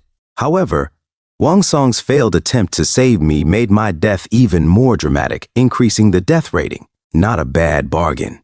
The Dantian Cyclone has also appeared. I have advanced from a medium class 8 to a top-notch class 7. These revives make me feel like I've been working for decades. Various skills, including a guide to legendary martial arts mastery, have all increased. It's hard, but it's incredibly efficient. The bush suddenly rustles, and people appeared. Chow Mu suddenly looks at them and said, who's there? A man said, well, why do you look? Exactly the same AAs. His one-eyed friend said, yeah. His other friend said, who are you? Why are you spying on our base? Chow Mu said to himself, I've told them I'm my brother every time I revive. This time, and he said to them, I'm trying something new. I am Chow Seng. I'm here to find my son, Chow Lin. The one-eyed man said, wait, what? Chow Lin's father? So young? He looks no more than 30. His friend said, yup. Chow Mu said, eh?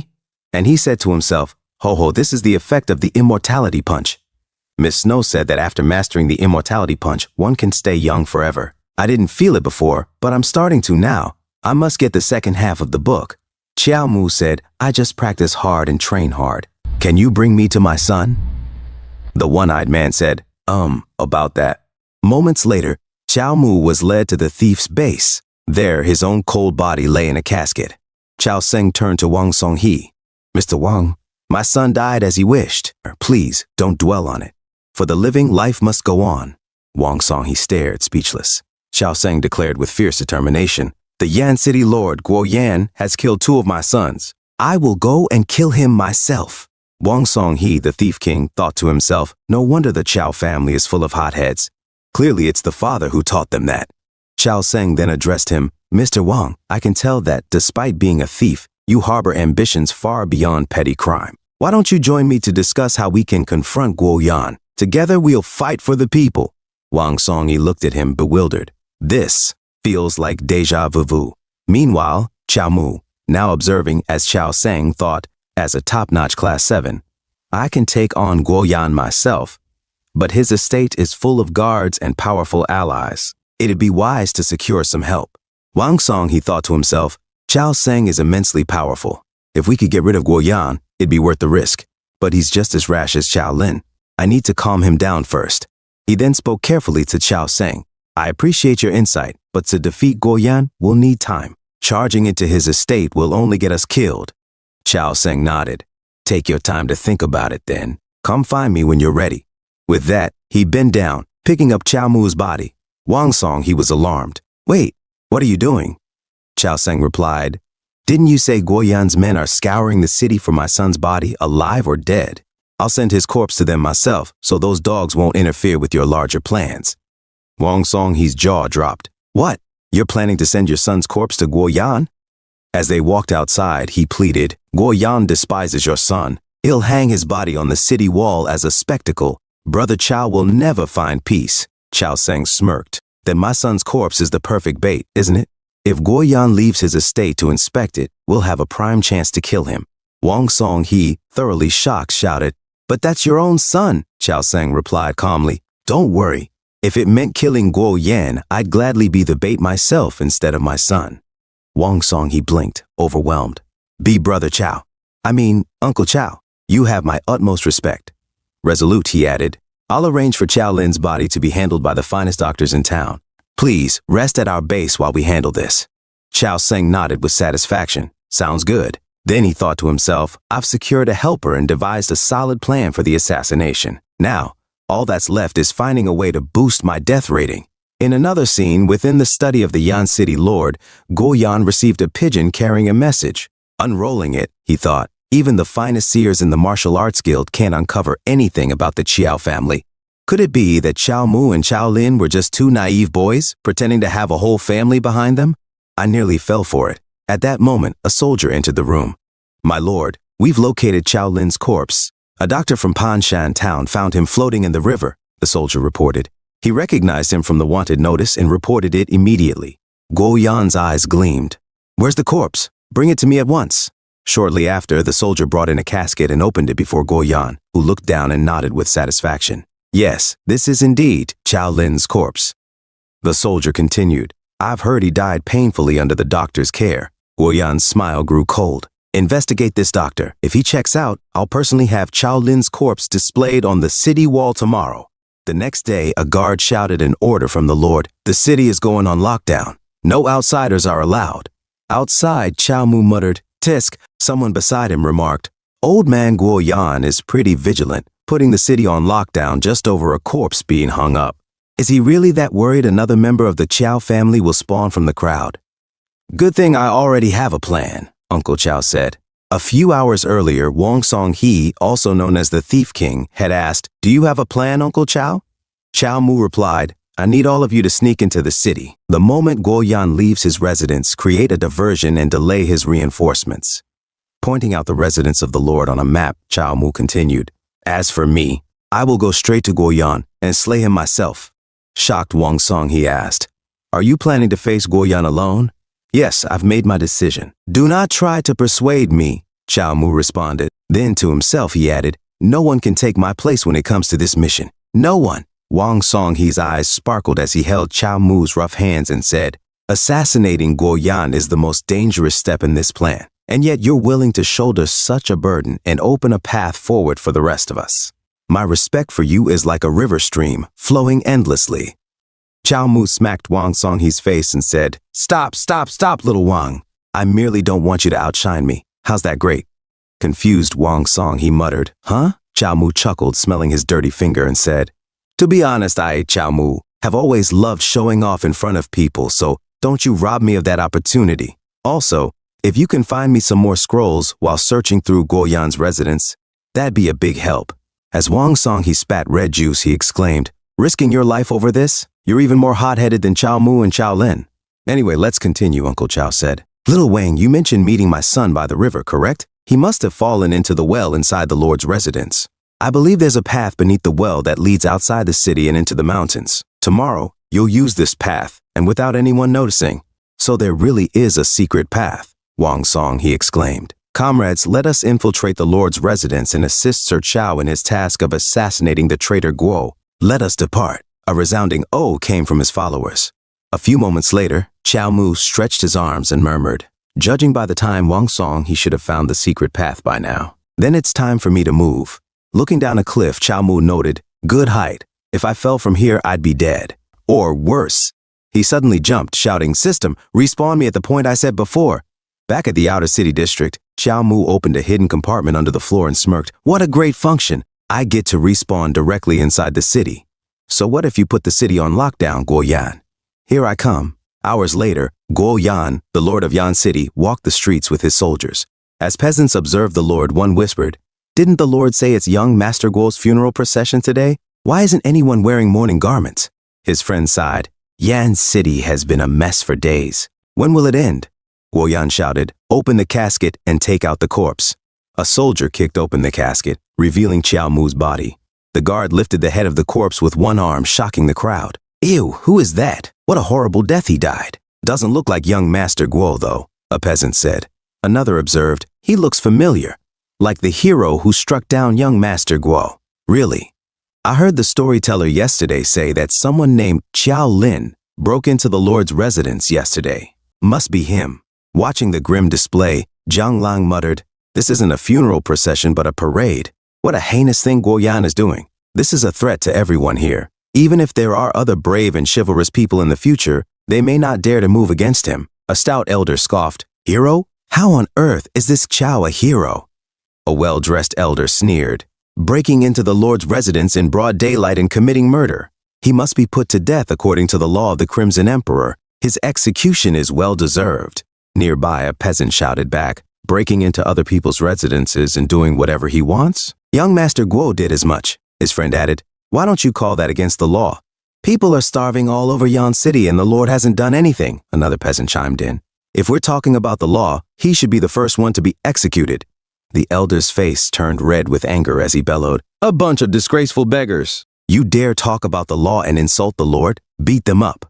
In an instant, his servants surged forward with sticks, striking the peasants. One peasant, gritting his teeth as he was struck, cried out, "Chasing away hungry civilians and locking down the city for petty revenge, driving food prices sky high? Karma will catch up to you corrupt officials and merchants." The elder scoffed, "If you're starving to death, it's your own fault. Why don't you work harder to make more money?"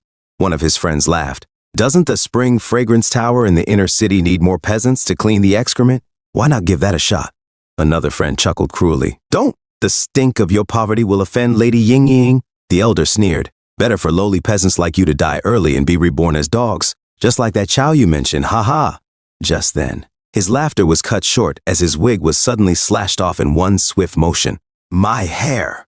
he shouted in shock. In a flash, Chao Mu landed in front of him. The peasants, seizing the opportunity, swarmed the elder and his friends, shouting, "You evil merchant!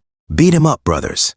As they stepped on him, the elder wailed in pain, "No, help, my lord, help me!" One of Guo Yan's soldiers noticed the commotion and reported, "My lord, someone seems to be causing a ruckus over there."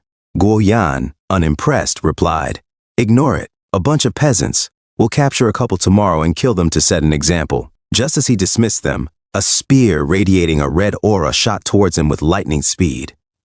Guo Yan barely had time to react, jerking back as the spear grazed his shoulder, knocking him off his horse. The soldiers rushed to him. "My lord, an assassin!" another soldier cried. "Protect the lord!" Clutching his bleeding shoulder, Guo Yan muttered to himself, "I barely dodged that. If I was any slower, that spear would have gone through my head." From the shadows, Xiao Mu emerged, shouting, "Guo Yan, you murdered my family and displayed my son's corpse to the public." As his energy ignited into a fierce crimson aura, he continued, "Such deep-seated hatred. The Chao family will repay you 1,000 times over." Guo Yan, pale with fear, stammered, "Chao Lin, you didn't die? No, that is impossible." Chao Mu advanced, his eyes blazing. "Wrong, I am his father, Chao Sen." Guo Yan's mind raced in panic. "There are more of these Chaos. How many are there? You mother crackers. I want a refund." "What do you mean the Chao family doesn't exist? The martial arts faction lied to me." As Chao Mu charged, Guo Yan shouted, "What are you hesitating for? Kill him!" Chao Mu spun his spear with deadly precision, felling soldiers left and right. "Come at me! Don't you dare hold back!" One soldier rushed forward to parry, but Chao Mu swiftly ended him. Another soldier charged from behind, only to meet the same fate. "Archers, fire!" commanded one of the soldiers. A hail of arrows rained down, but Chao Mu spun his spear in a rapid circle, deflecting them with ease. The front-line soldiers regrouped, shouting, "Formation!" Chao Mu's face grew resolute as his power intensified. With a single powerful thrust, he shattered their formation, sending soldiers scattering in terror. One soldier, trembling, cried out, "Who is this monster? He broke our formation on his own." "Why are you nervous? We haven't even sent out our strongest yet," Zhou Wen shouted to the soldiers. "Do not retreat.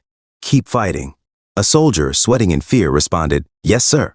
As Zhou Wen continued assisting the Lord of Yan City, Guo Yan, the Lord of Yan City, Guo Yan, thought to himself, "Damn it, is no one in the Chao family afraid of death? Why won't these mad dogs let go? And this Chao Sen, he's just like that Chao Lin. Even if they are father and son, they're this spitting image of each other in both action and expression." Chao Mu shouted, "Thieving old Guo Yan, you coward, you will not escape." Zhou Wen left the Lord of Yan City, charging toward Chao Mu. "My lord, please escape, I will handle him," he called out. As Chao Mu blocked Zhou Wen's attack, he sneered, "I am here to avenge my son. What are you getting involved for?" Zhou Wen replied sharply, "Silence. Your son killed the Lord's son. He deserved to die." Chao Mu retorted, "That little swine spent his days bullying the people of this city. My son did them a favor." "You scoundrel! You're not allowed to slander my young master," Zhou Wen snapped. Chao Mu laughed. A loyal dog of the Guo family. What they feed you must be better than what everyone else gets to eat, huh?" "Shut up!" Zhou Wen shouted as he swung his weapon at Chao Mu. But his attack missed. Chao Mu taunted him. "Ha! You've exposed yourself now that you're all worked up." Suddenly, Chao Mu thrust his spear into Zhou Wen's shoulder, creating a gaping wound. Zhou Wen grabbed the spear and gritted his teeth. "I won't let you take even half a step forward, even if it costs me my life," Zhou Wen said fiercely. "Good dog," Chao Mu mocked. "Too bad your master is worthless." A nearby soldier gasped. Zhou Wen is a Class 7 martial artist, and he couldn't even last 10 rounds. His comrade muttered, "Do you want to run? The Lord hasn't even fought yet."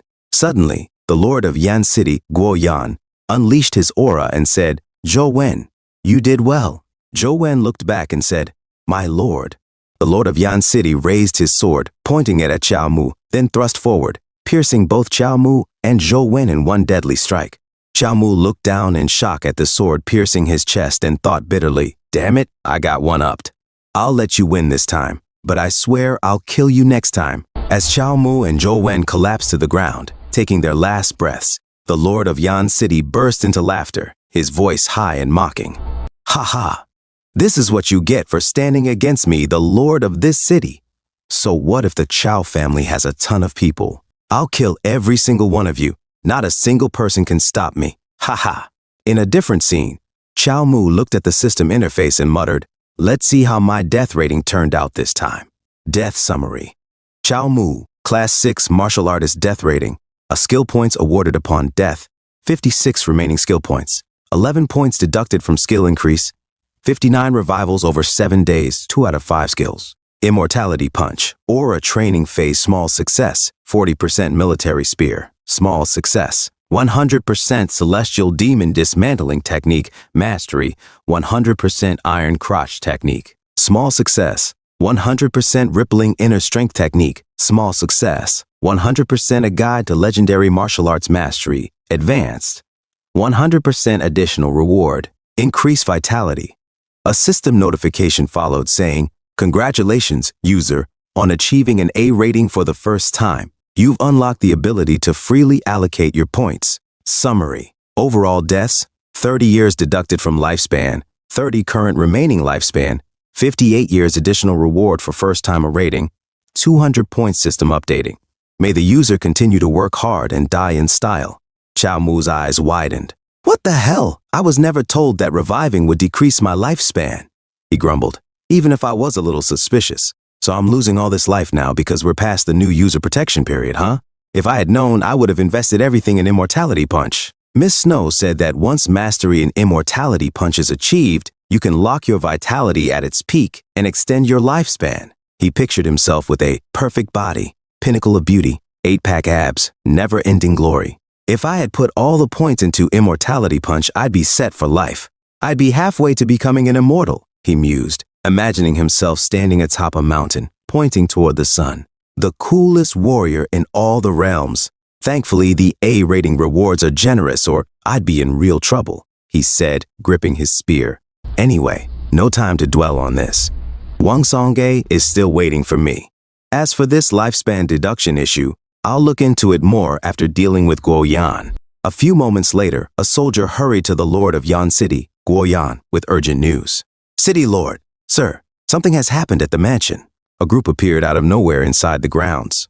They took advantage of the lack of defense, killed all the guards, and took over the mansion. Guo Yan's face twisted in shock as he absorbed the report. The Lord of Yan City, Guo Yan, shouted, "Hurry, call everyone and rush back to the estate." His servant quickly responded, "Yes, my lord." Moments later, a crowd armed with weapons began to gather. Among them, a man wielding a hammer roared, "Don't let him escape." Another man with a sword added, "We must avenge Hero Chao." The townspeople chanted in unison, "Kill Guo Yan." Guo Yan sneered at the mob, his disdain clear. A bunch of worthless ants. He pointed his sword toward the crowd. "Kill them all. Leave no one alive, slaughter them." At his command, archers drew their bows and unleashed a volley of arrows. But suddenly, a series of electrifying slashes deflected the deadly rain. The townspeople gasped in shock as a man emerged from the chaos. "Hero Chao, you're alive," someone shouted.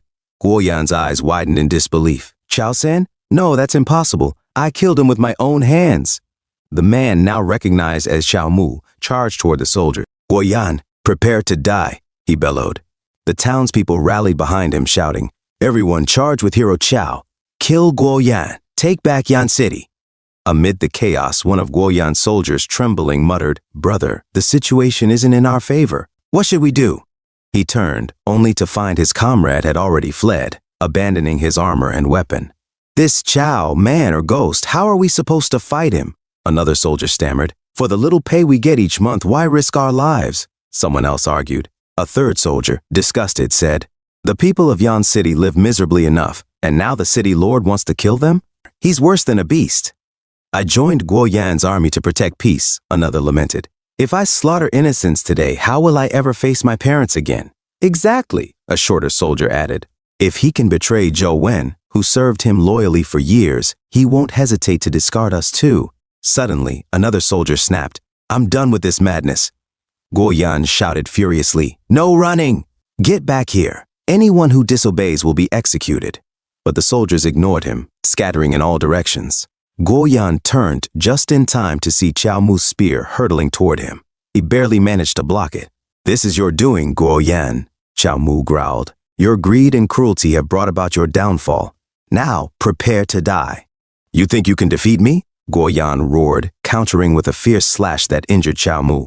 Xiao Mu staggered, his thoughts racing. Such powerful sword energy, how is he still this strong after being wounded? Guo Yan pressed his attack. "You've destroyed everything I worked so hard to build. I'll kill you. Every last member of the Chao family must die." With a brutal strike, Guo Yan slashed Xiao Mu's stomach and leg, sending him to the ground. "It's over," Guo Yan declared, channeling his energy. "Pure Yang sword judgment, die." But just as he struck, Xiao Mu grabbed the blade with his bare hand. Guo Yan froze in terror. "How? How is this possible?" Guo Yan stammered. "Have you already seen through my sword style? No, we're not even 10 moves in. You couldn't have figured it out." Xiao Mu smirked. "If this were our first fight, maybe not. But this is our third." Guo Yan's face twisted in shock. "Third? Then you're not." His voice faltered as realization dawned. "You're not Chao Sin. You're Chao Lin." Xiao Mu didn't respond. Instead, he drove his spear through Guo Yan's chest. The once mighty city lord gasped, blood spilling from his lips. "So, I, the great Guo Yan, was played like a fool." His voice faded as he collapsed. Xiao Mu raised his spear high. "Guo Yan is dead. The one who killed him is Chao Sen of the Chao family." The townspeople erupted into cheers, chanting, "Hero Chao! Hero Chao!" But as Xiao Mu stood triumphant, blood trickled from his forehead. He staggered and collapsed. "Hero Chao!" someone cried in alarm. Lying on the ground, Xiao Mu smirked to himself. "Perfect. A dramatic finale. Looks like I'll get an A rating again." Suddenly, a figure appeared, the Thief King, Wang Songhe. "Uncle Chao, are you all right?" Wang Songhe exclaimed, scooping him up. "Put me down," Xiao Mu protested internally. "I don't need saving, especially not by this fool." Hours later, an irritable Xiao Mu sat in Wang Songhe's camp. "You've made a good recovery, Uncle Chao. Wang Song, he said cheerfully. But you look sour. The channels in your body are nearly destroyed, and your internal energy is down to less than a tenth. It'll be a while before you're back to full strength. He sighed. Yan City's medical facilities are terrible. Guess I'll be staying here for some time, searching for a cure. Xiao Mu groaned inwardly. Wang Song He, you truly are insufferable. Thief King Wang Song, he said with enthusiasm. But please don't fret, Uncle Qiao. I'll do everything I can to treat you. Xiao Mu groaned inwardly. No more, I beg you. I'll instantly recover if you just stop trying to save me. He forced a smile and said, actually, I'd like some fresh air. Wang Song, he raised an eyebrow. Uncle Qiao, are you looking for the body? Body? What body? Xiao Mu asked, confused. His eyes widened in sudden realization. Oh no, I forgot my body is still out on the streets. Wang Song, he continued. The body of the fake Uncle Qiao. You're so clever, Uncle Qiao, asking someone else to pretend to be you so that Guo Yan would let down his guard. Ah ha ha, yes, very clever indeed. Xiao Mu said nervously. So, where is the body now? Don't worry, Wang Song had declared. We've buried that great warrior. His sacrifice wasn't in vain. We even planted chrysanthemums around his tombstone. He won't lack paper money come Qingming Festival. Ah ha ha, that's very thoughtful of you, Xiao Mu said, forcing a laugh. Quickly changing the subject, he asked, by the way, are there any martial arts factions still active around Yan? Wang Song, he shook his head. Not anymore, as far as I know. But there are still groups in Heiyang Prefecture. Heiyang Prefecture? Isn't that to the north? Xiao Mu asked. Exactly, Wang Song, he confirmed. Xiao Mu's thoughts raced. No wonder I felt something calling to me from the north ever since I started practicing the guide to legendary martial arts mastery. It must be Heiyang, and perhaps the Qiao family is there as well. Standing up with renewed determination, Xiao Mu declared, all right, I'll head to Heiyang Prefecture now. You take care of Yan. Now? Wang Song, he exclaimed. But your wounds haven't healed yet. Why not wait a while longer? There's not much I can do here anyway, Xiao Mu replied. Maybe I'll find a cure in Heiyang. Wang Song, he hesitated. Right. Actually, I'm just trying to get rid of you, you walking deity of bad luck, Xiao Mu thought to himself. Wait, Wang Song, he said suddenly. If you're set on going, let me write you a recommendation letter. I have an old acquaintance, Shen Qing'a, who's a government official in Heiyang City. He could help you find a job. Xiao Mu blinked in surprise. Huh? Aren't you a bandit? How do you have friends in the government? Do you work both sides of the law? Wang Song, he shrugged. A CO worker from a long time ago, nothing worth mentioning. Xiao Mu sighed. This is so like you. A doctor who fails to become an official will never make a good bandit either. He added, let's tell him my name is Xiao Mu. Qiao Sen's name is too well known for killing Guo Yan, and I'd rather not draw attention to myself. Got it, Wang Song, he replied, scribbling the letter. He handed it over with a smile. I wish you a swift journey, Uncle Qiao. You're a good lad, Xiao Mu said, patting his shoulder. I'll pay you back for this. Let's split the loot. Moments later, they stood over a pile of treasure. I can't believe that thieving old Guo Yan stole so much from the people, Wang Song, he said, disgusted. He's truly beneath even beasts. Meanwhile, Xiao Mu was swimming in the gold coins, laughing. Aha! I'm rich. Wang Song, he stared at him, bewildered. Then Xiao Mu stood and said, Little Wang, take all of this. What? All of it? Wang Song, he asked, shocked. There are still many people on the verge of starvation, Xiao Mu explained. Use this money to buy food for them. They'll appreciate you for it. Yan City is without a lord now, but the government will likely send someone soon. If it's another Guo Yan. He paused. It'd be better if you were in charge instead. Use Yan as your base while you plan your next steps. Wang Song, he looked at him, moved. Uncle Qiao, you're truly a man of principles who cares not for worldly possessions. My respect for you is endless, like the ever-flowing river. Stop it, Xiao Mu muttered, embarrassed.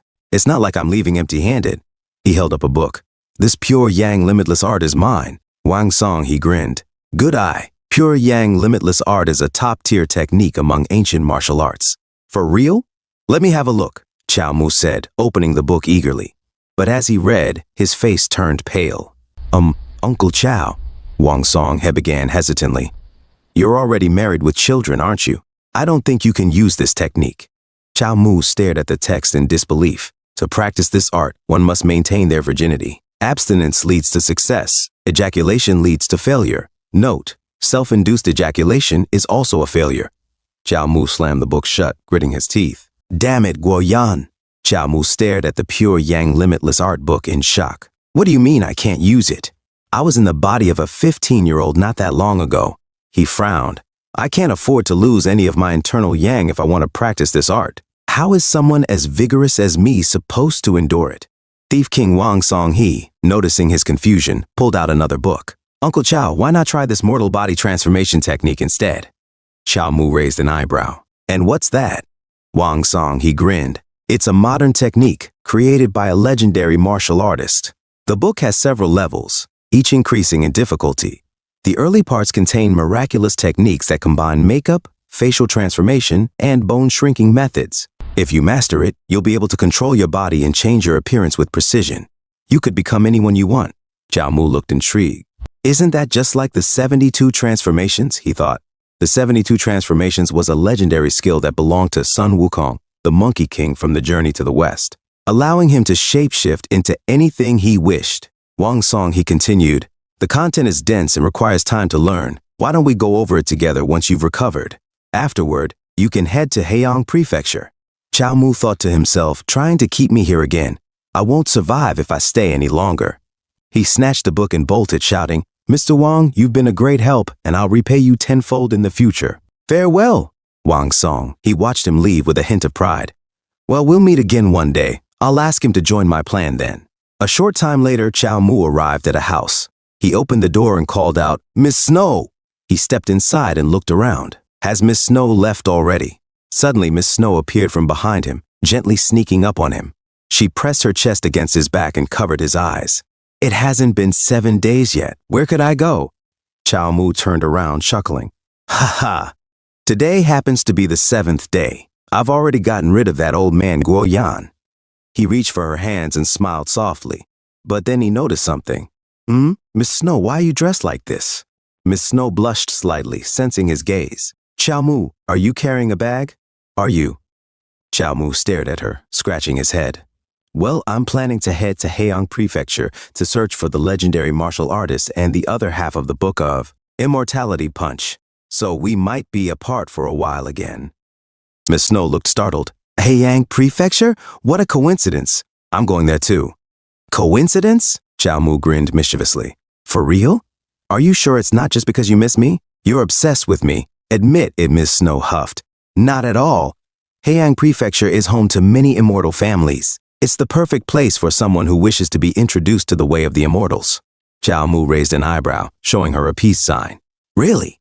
Miss Snow's face flushed with embarrassment. Humph! Believe it or not, I'm leaving now. She turned to walk away. Miss Snow, I was just joking. Xiao Mu called after her.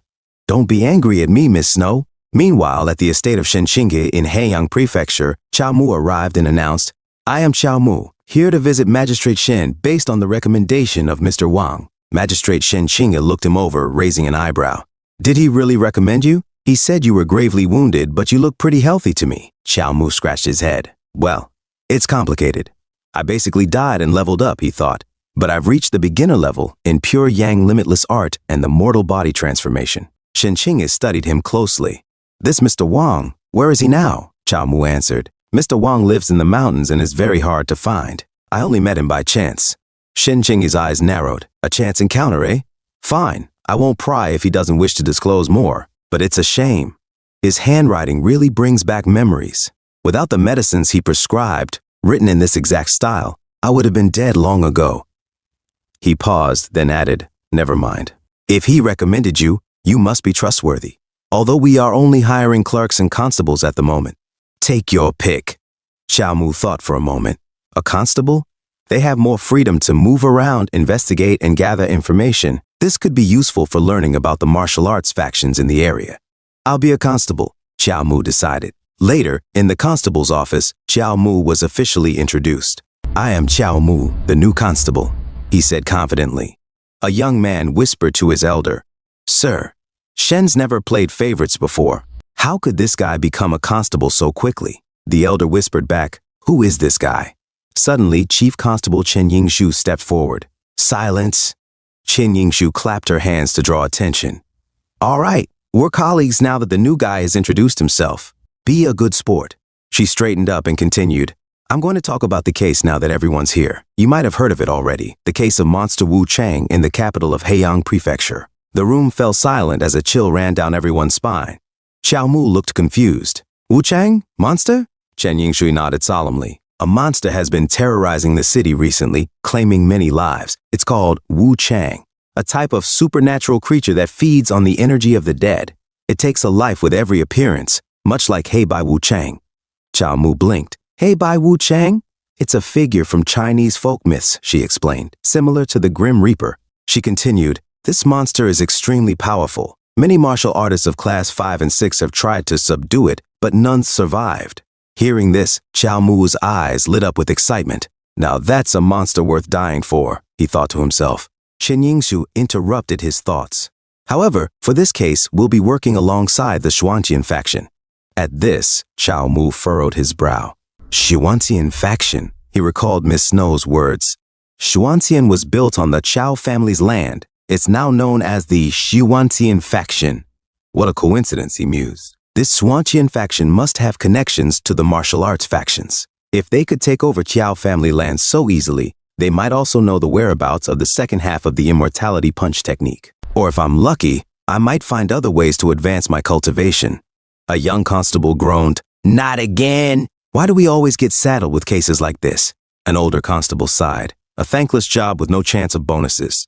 Xiao Mu glanced around, confused. He nudged the constable with a thin mustache. "Hey, buddy, what's everyone's deal?" The man responded with a nervous chuckle. "What do you think? We're just regular constables. What are we supposed to do about supernatural monsters? Even the boss, who's the strongest of us, is barely class 7. Xiao Mu frowned. "So they just dumped this job on us, no matter the risk?"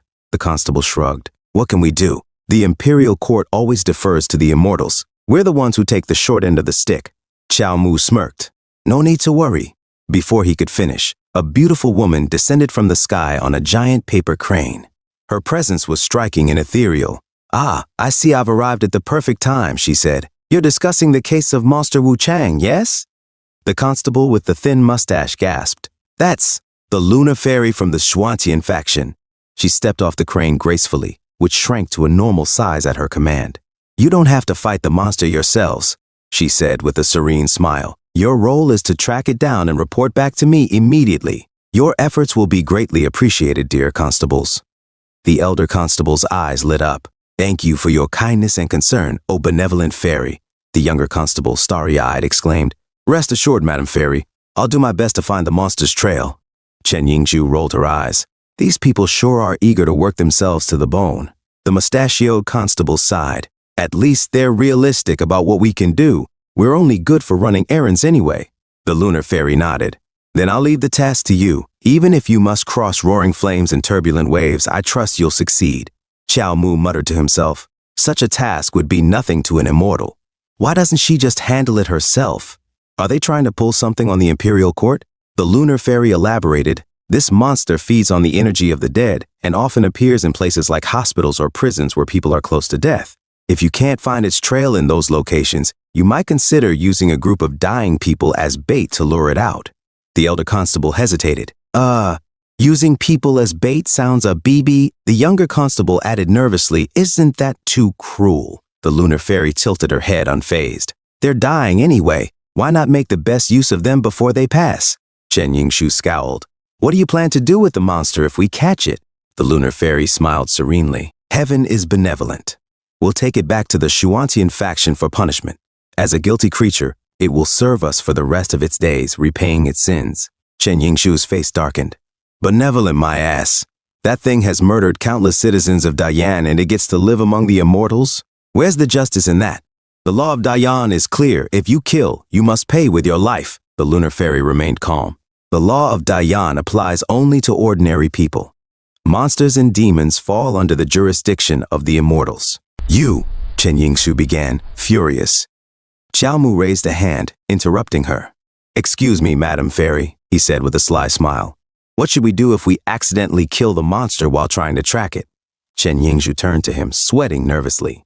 The lunar fairy from the Xuantian faction said, "I just told you it is dangerous. The moment you see it, you are to let me know." Xiao Mu suddenly moved closer to the lunar fairy from the Xuantian faction and said, "What if we are being hunted down and there is no time to report? Are we not allowed to fight back? And if by some miracle we manage to kill it, wouldn't we get some rewards from the immortal faction? Like a trip to the faction's headquarters? The lunar fairy from the Swantian faction replied seriously, "The lands of the immortals are not for mortals to trample on." Chao Mu muttered to himself, "Tisk, bunch of arrogant bastards. I guess I have to find other ways to investigate the Swantian faction." The lunar fairy from the Swantian faction said, "Let us call it a day. I would like to hear news of the monster within 3 days. I will be waiting." She took out her paper crane, which grew large again. She mounted it and flew off into the sky. The elder constable asked, "Boss, what do we do? Are we really going to find some dying people?" Constable Chen Yingshu replied firmly, "The government of the Da Yan dynasty does not take orders from the immortals. You will continue the search within the city and leave no stone unturned. If you find anything, report to me immediately. I will handle the rest." The elder constable nodded. "Yes, boss." Chen Yingshu then said, "Stay behind, Chao Mu. Sir Shen has always been fair and just. If he recruited you, it would mean that you've really got some skills. Were you merely taunting her just then? Or do you actually have some ideas about killing the monster?"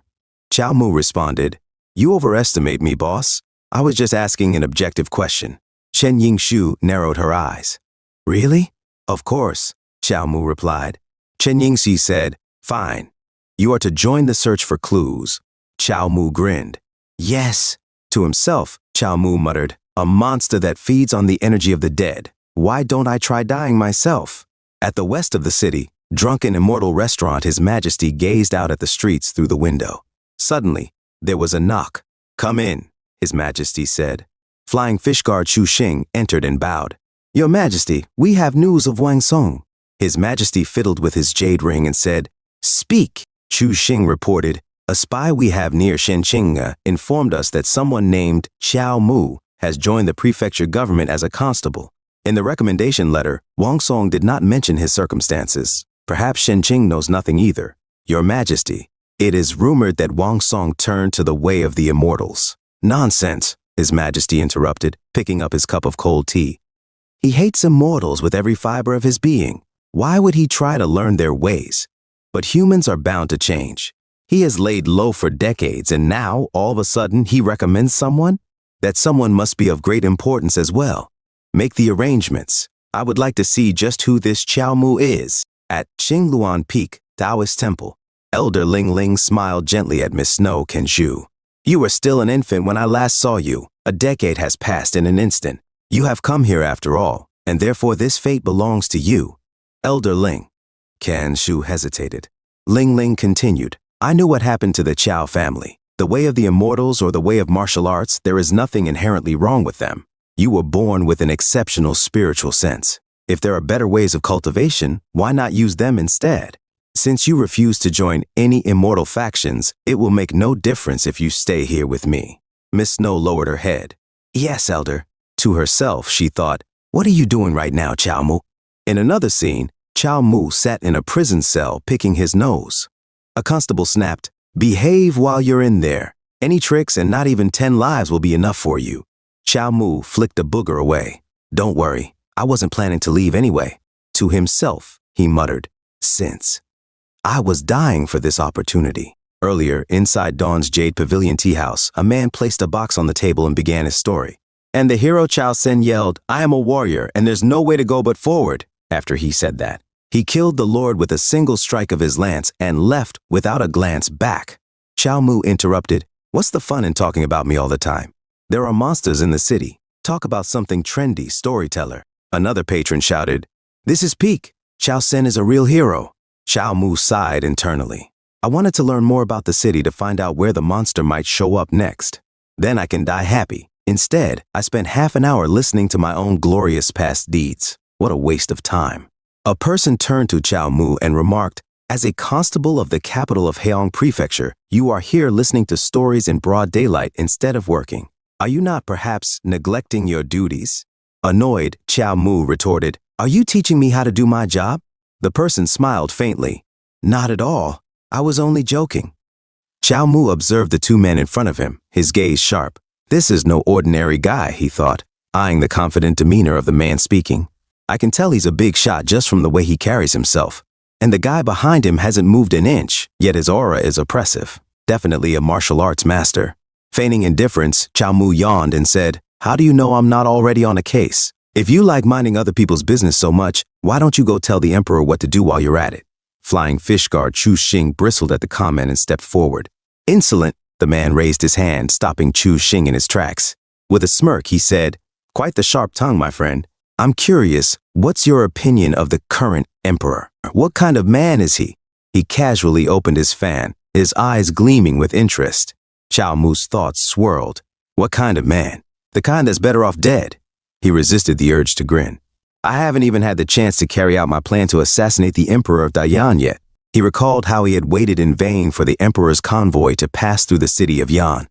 Spotting a poster nearby that read, "Silly dog," in bold letters, Chao Mu's irritation flared.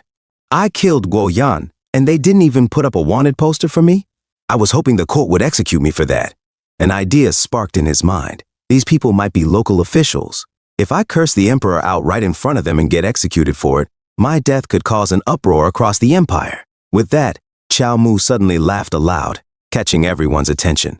The current reigning emperor? Now that's a ruler for the ages. The crowd fell silent, heads turning toward him in confusion. The man with the fan tilted his head, intrigued. "Is that so? Aren't you giving him a bit too much credit?" "Not at all," Chao Mu said, his voice loud enough to draw more attention. "Look at his reign title, Yonghe, meaning eternal peace. The emperor didn't even put up a fight against the immortals. All he does now is lick their boots." He flashed the fakest smile he could muster, giving an enthusiastic thumbs up. "If that's not eternal peace, I don't know what is." He even winked for dramatic effect. Flying fish guard Chu Xing stared in disbelief, his thoughts a whirlwind.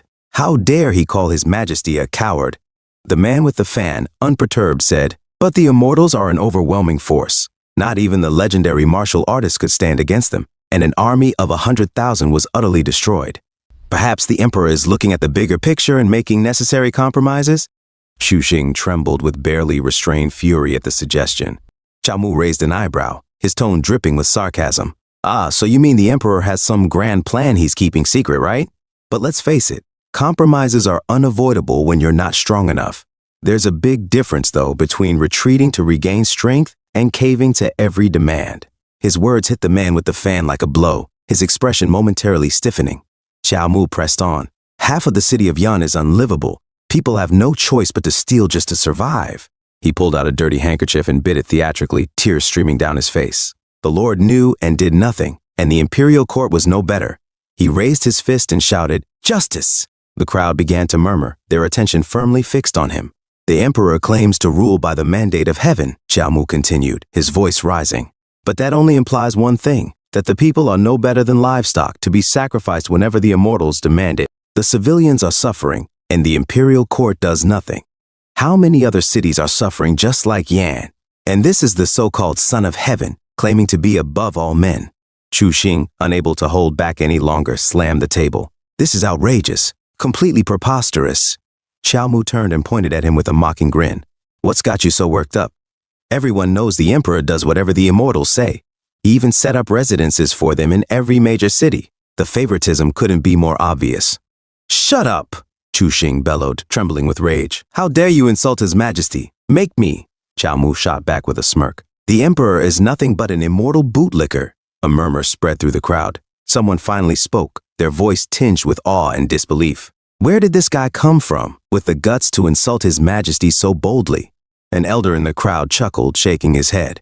"Now this is far more thrilling than my usual tea time stories." His Majesty narrowed his eyes, thoughts swirling. He's making this way too obvious. Did he realize who I am and is doing this on purpose? His mind drifted to the past. Perhaps this is how the former Minister of Justice, Wang Song, felt as well.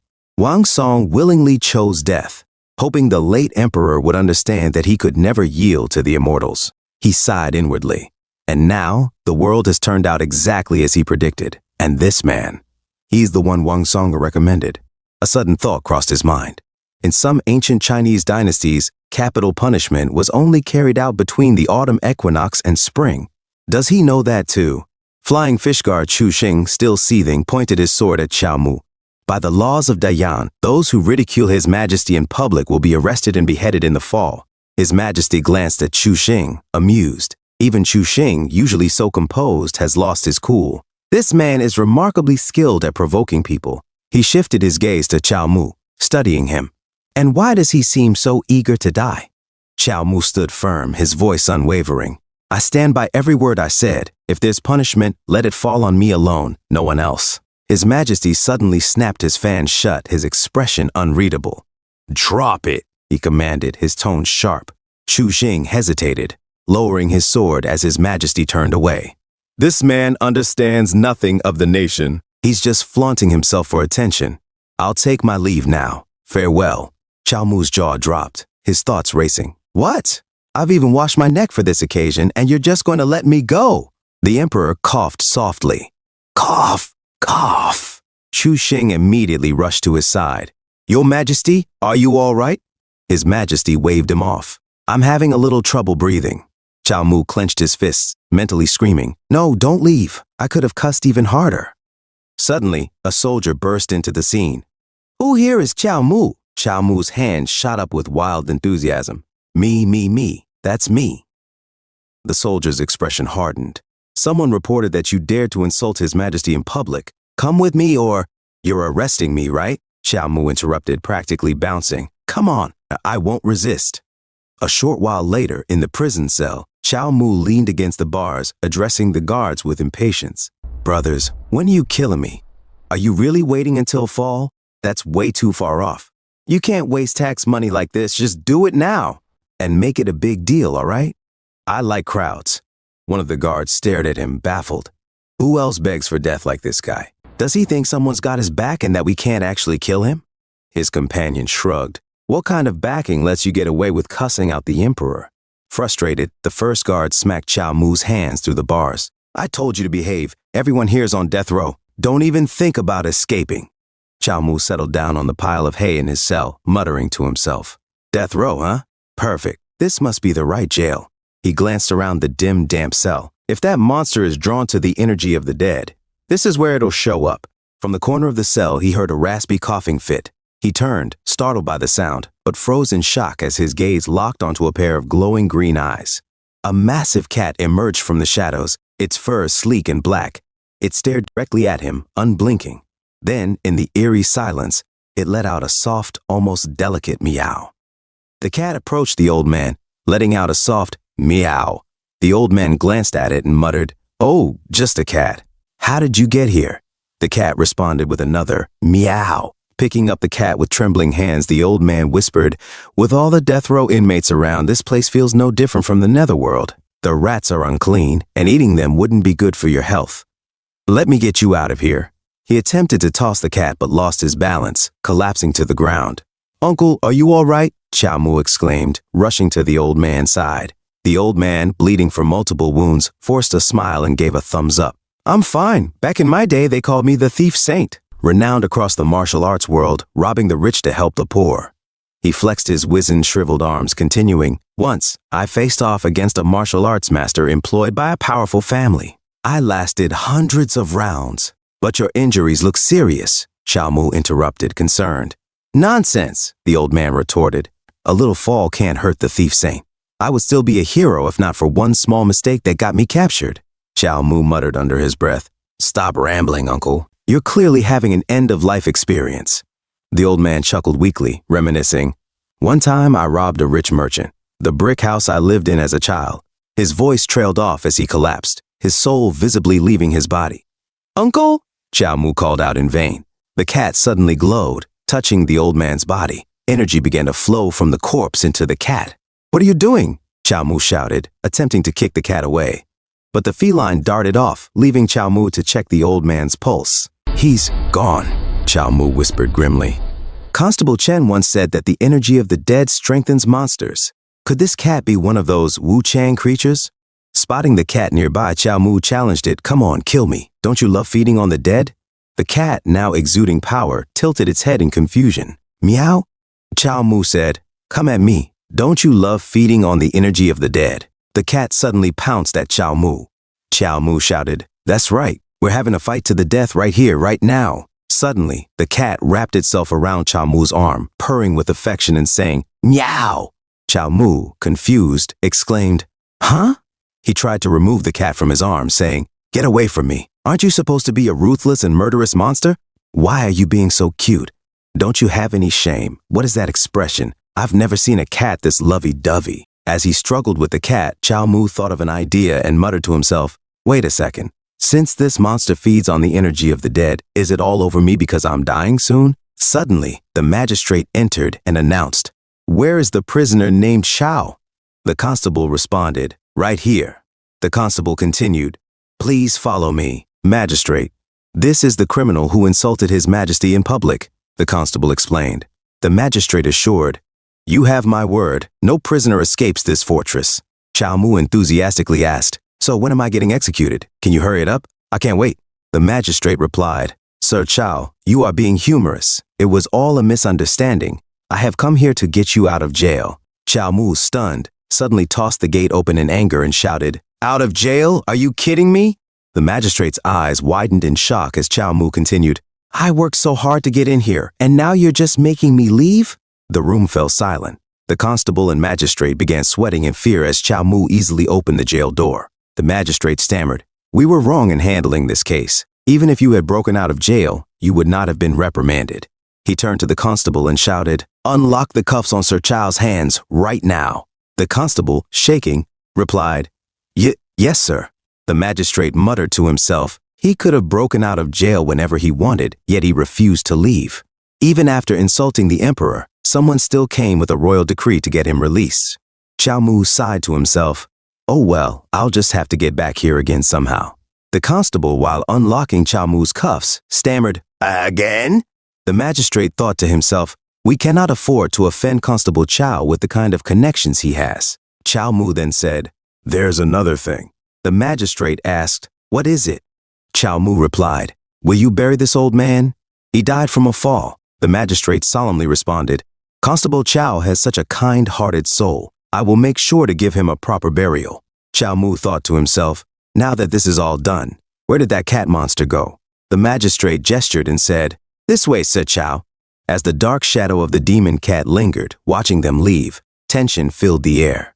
Outside, Shen Qing'e, the magistrate of Heiang Prefecture, confronted Chow Mu with a frustrated tone. "It's only been 2 days since you started working. 2 days, and you've already gotten yourself arrested while holding an official position. Did you forget your actions reflect poorly on the prefecture's magistrate?" Chow Mu shrugged nonchalantly. "You know the kind of person I am, my good sir. I got myself arrested on purpose for an ambush in prison. Please believe me, I wasn't acting out of self-interest whatsoever." Shen Qing'e narrowed his eyes. "Ah, I see. Do you think I'm stupid? Did you really need to insult His Majesty in public just to get into prison?" Constable Chen Yingzhu coughed awkwardly. "Ahem. Chow Mu, Sir Shen had to pull some strings to get you out. He even paid a personal visit to Magistrate Lu with gifts." Shen Qing'e waved dismissively. "Who cares about this guy if it weren't for Mr. Wang?" "Thank you so much, sir," Chow Mu said sarcastically, muttering under his breath. "You and Wang Song. I can't even die in peace now that you're in my life." "Don't mention it," Shen Qing'e replied tersely.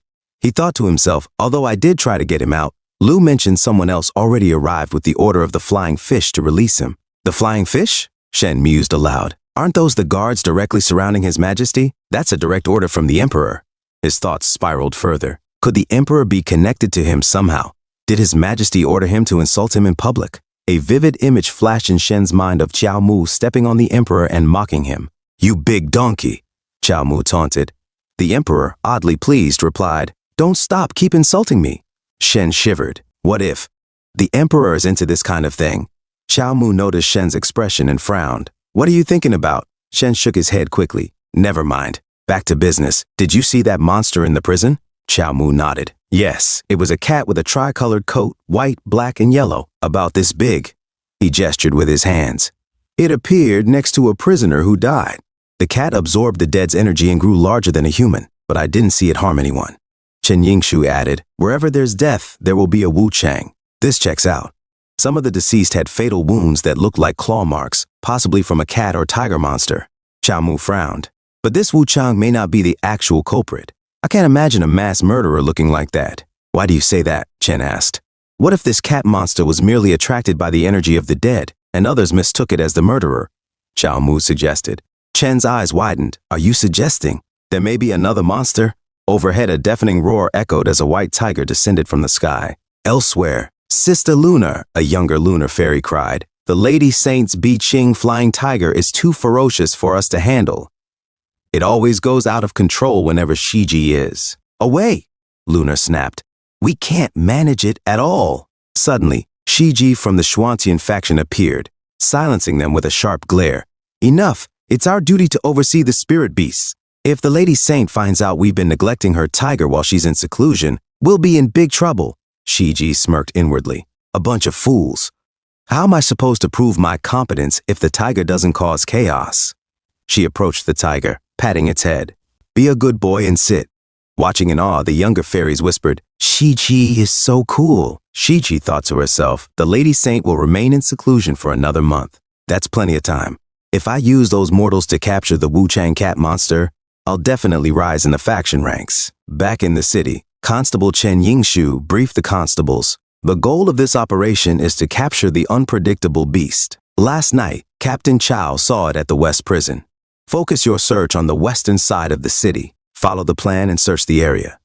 "Yes, sir," the constables shouted in unison. Meanwhile, Chow Mu strolled alone down the street. Suddenly, the cat appeared behind him, silently pouncing onto his legs with a soft meow. Chow Mu sighed. "I knew it. Ever since you left the prison yesterday, I've felt you following me. So clingy. Are you treating me like your long-term meal ticket?" The cat sniffed around him. "You're sniffing like Miss Snow," Chow Mu mused, imagining Miss Snow as a feline licking her fingers and purring. "But she's way cuter than you clingy cat." As he played with the cat, Constable Chen Yingzhu approached. "Chow Mu, what's going on? That cat is." The demon cat stiffened in fear and leapt away. "It's the demon cat!" Chow Mu shouted, chasing after it. Chen followed. "It's heading to the western outskirts." "You keep chasing it," Chow Mu called out. "I'll block it off on the right." "No way." "It turned left," Chen yelled. "It jumped down. Keep up," Chow Mu commanded as they pursued the elusive creature into the night. They arrived at the Hall of the Crimson Dragon. Chow Mu muttered to himself, "Lost it? No, that demon cat is very agile. It could have easily shaken us off. Why does it keep staying just within sight, like it's deliberately leading us somewhere?" Constable Chen Yingshu glanced around, eyeing the surroundings. "This place." Chow Mu raised an eyebrow. "Boss, do you know this area?" Chen Yingshu nodded. "The authorities have investigated. This is the turf of a small new gang called the Crimson Water Gang. Their leader, Zhang Long, is a grade 6 martial artist. He's not to be underestimated." Chow Mu sniffed the air. "The smell of blood is so heavy here." Earlier, at the courtyard of the Crimson Dragon Hall, Zhang Long, leader of the Crimson Water Gang, bowed deeply. Zhang Long, leader of the Crimson Water Gang, greets the Immortal Master. "It's an honor to serve the Xuantian sect, one of the 9 immortal clans. If the Immortal Master could help me enter the sect and train to learn the path to eternal life, I would follow your orders unconditionally." The lunar fairy from the Xuantian faction, Shiji, stood before him with a composed demeanor. "Since you're so sincere, I'll certainly give you a chance. But there are countless martial artists eager to join the immortal sect. I can't just agree easily. You'll need to pass my trial before I accept you." She then took out a Beastmaster pouch. "A trial?" Zhang Long asked, his interest piqued. Shiji nodded, her expression cold. "Grades only reflect a martial artist's internal energy level. I want to see your combat ability. Don't worry, we'll keep it brief. It won't cause too much disturbance." She released the Bi-Ching flying tiger from the pouch. Zhang Long stiffened. "This?" Shiji smirked. "Scared? You can always give up. But as for eternal life..." Zhang Long quickly reassured her. "No, Immortal Master. You misunderstood. I'm just worried I might accidentally kill it. Don't worry, I'll keep it under control." Moments later, Zhang Long, pale with fear, was barely able to stand. "Immortal Master, help me," Shiji observed calmly. "The unpredictable beast can smell death energy. It only appears around people who are close to death. The death energy on this grade 6 martial artist is strong. The beast will definitely come for him." All right, she muttered. "Let's keep him alive for now. If he dies, the death energy will dissipate quickly." Suddenly, the Bi-Ching flying tiger locked eyes with her. Shiji frowned, thinking to herself, it usually obeys after being fed blood offerings, but today, could it be that this grade 6 martial artist has triggered the valuable meal that beasts ferocity? At that moment, a cat's eerie meow echoed from the roof. Shiji turned and grinned. Ha! You're here as expected. Surrender now. The Bi-Ching flying tiger immediately ran toward the demon cat and gave chase. Shiji wiped the sweat from her brow, muttering to herself, "This is bad. Little tiger has gone berserk, if people find out." Outside, the cats chase each other. Constable Chen Yingzhu pointed upwards. "Look, up there." Chao Mu squinted and saw a fierce tiger demon. "There's another demon here." Chen Yingzhu dashed toward the door. "Follow me." She kicked the door open and entered. "We're too late." Chao Mu raised an eyebrow. "What?" The sight of Zhang Long's lifeless body greeted them. Chen Yingzhu observed grimly. "That tiger demon is likely a spiritual beast raised by the Xuantian sect. Spiritual beasts are usually controlled by cultivators. The Beastmaster must have been here." Chao Mu's expression darkened. "Are you saying the mastermind behind the unpredictable beast case is the Xuantian sect?" Suddenly, Chao Mu noticed the Bi-Ching flying tiger on the roof. It had just struck the demon cat. Before the cat could fall to the ground, Chao Mu quickly caught it and landed gracefully, tumbling to safety. The hero saves the cat, flawless. The monster cat meowed in fear as the Bi-Ching flying tiger lunged toward them. Chen Yingzhu swiftly pulled Chao Mu out of harm's way. "The tiger demon is too strong. We're no match for it. I'm fast, I can stall it for a while. Go find reinforcements, hurry." She shoved Chao Mu away to safety. The Bi-Ching flying tiger, relentless, charged toward Chen Yingzhu. She looked behind and thought to herself, "It's over." Suddenly, Chao Mu activated his demonic body dissolution skill. With a powerful punch, he struck the Bi-Ching flying tiger square in the face, sending it crashing into the wall. "Sorry, boss," Chao Mu said with a grin. "I can't let you steal my kill." Chen Yingzhu shouted, "Chao Mu, didn't I tell you to find reinforcements?" Chao Mu waved her off. "No, boss. You should find reinforcements and let me handle this." Meanwhile, the flying fish guard observes flying fish guard Chu Xing stood back, watching the scene unfold. Are they out of their minds? They could have escaped. Great. Now they're both going to die here. His Majesty said to investigate him. It wouldn't be good if he died here. As His Majesty said, "Follow Chao Mu, find out what's going on, and report back to me immediately." Chu Xing shook his head. "But the real culprit behind the tiger monster murders is still here," Chen Yingzhu sneered. "Mere mortal constables, how dare they get in my way? I told them to report to me the moment they found the monster. I can't believe someone is so eager to die. Whatever. Class 6 mortal martial artists are just appetizers for Tiggy. I'll retrieve Tiggy after he's done eating." Chu Xing muttered to himself. His Majesty is not willing to start a conflict with the immortals right now. I may bring him trouble if I act recklessly. Fine, I'll wait for my opportunity. As Chao Mu faced the Bi-Ching flying tiger, it suddenly attacked, slashing at him with its powerful claws. Chao Mu was hit square in the chest by the Bi-Ching flying tiger's claws. The impact sent him stumbling back, his energy barrier shattered. Jumping away, he thought to himself, "What a strong monster. A single swipe and my barrier is broken. The rewards would be great if I died under its claws. Come, use your strongest move to kill me." The Bi-Ching flying tiger inhaled deeply, its chest expanding as it released a deafening roar that created a powerful shockwave aimed at Chao Mu. Chao Mu's eyes lit up as he muttered, "Good, let me die." Before he could finish, Constable Chen Yingzhui appeared in a blur, grabbing him and pressing him against her soft, fluffy chest as she leaped to safety. Chao Mu, confused and flustered, stammered, "Huh? What are you standing there for? Dodge!" Chen Yingzhui snapped. Frustrated, Chao Mu thought, "Don't get in my way. Let me die." Chen Yingzhui glared at him, her tone firm. "The tiger monster is too strong. We can't face it head on. We need to rely on movement techniques to control it and deliver the killing blow when the opportunity arises. I'll teach you the mental technique shadow step. Watch my movements closely and memorize the mantra." She began reciting, "Move the chi to the feet and the divine will come through. Tread on the fake as the reality and solid ground as emptiness. The chi loops around the body and the cycle thus repeats." As Chen Yingzhu darted around the battlefield, she continued to hold Chao Mu tightly, his face smothered against her chest. Struggling for air, Chao Mu thought, "I'm suffocating to death. Please put me down before you try to teach me." Not even a god could learn anything in a situation like this. Suddenly, the system interface appeared before him, displaying a message, loading shadow step.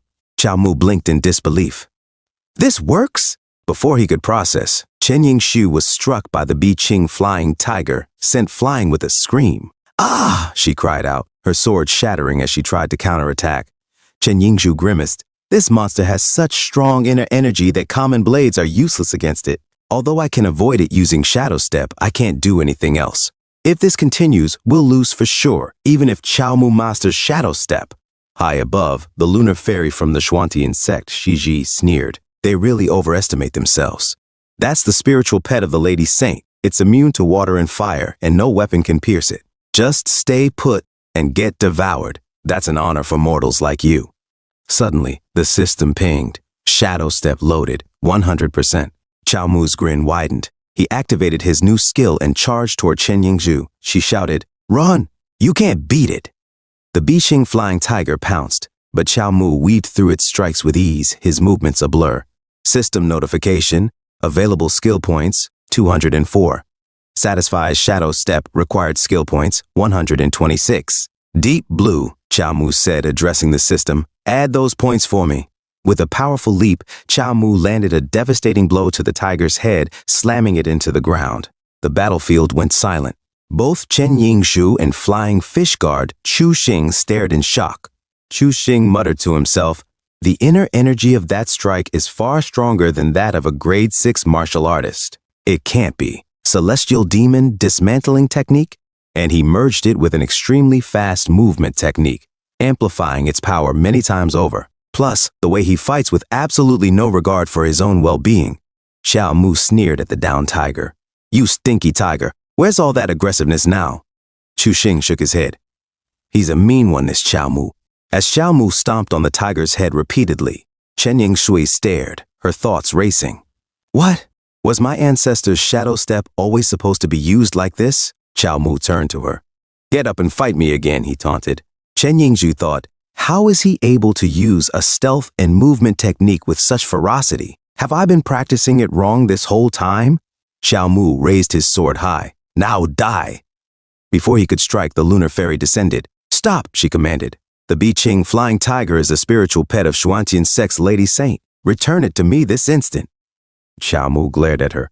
"Why would I care about the rules of the immortal sex? This evil beast has taken many lives. According to the law of the imperial court, it is punishable by death." With a swift motion, Chaomu executed the tiger with his sword.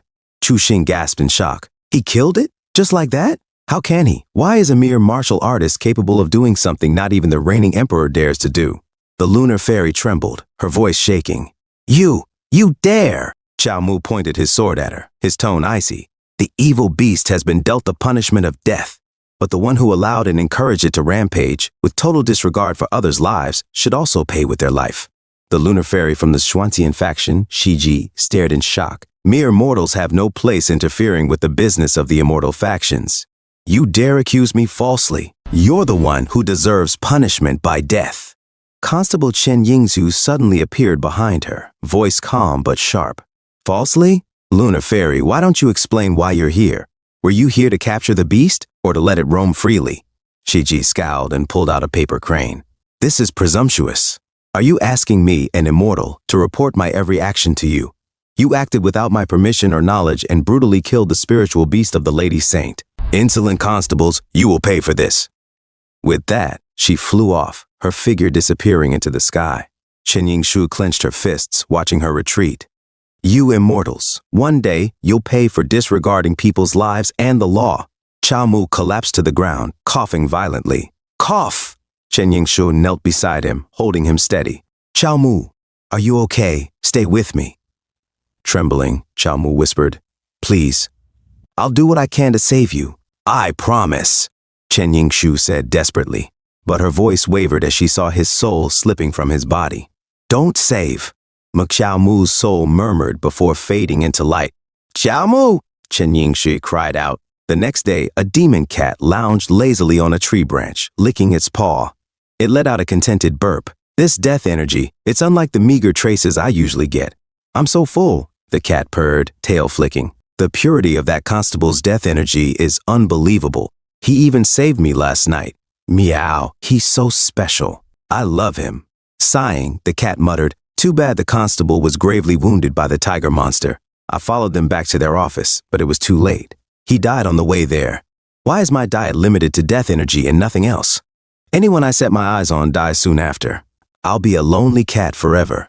Suddenly, Chow Mu came crashing into the tree, startling the cat. Meow! Ah, ow, Chow Mu groaned. Why did I respawn on top of this tree this time? The demon cat stared, wide-eyed. Meow? He's not dead? It pounced onto his stomach with joy, causing Chow Mu to spit blood. Ugh, you again, he muttered, rubbing his sore chest. Are you never going to leave me alone? He grinned despite himself and poked the cat's cheeks. Fine, you can be my mascot since you like me so much. The cat purred. Meow. Chow Mu opened his system interface. Let's check the death rating, huh? Only a BB plus for all that effort? A system notification popped up. Death rating, B+, you have destroyed evil for the safety of civilians. What a great man you are. Skill points awarded upon death. 26 remaining skill points. 104 remaining lifespan.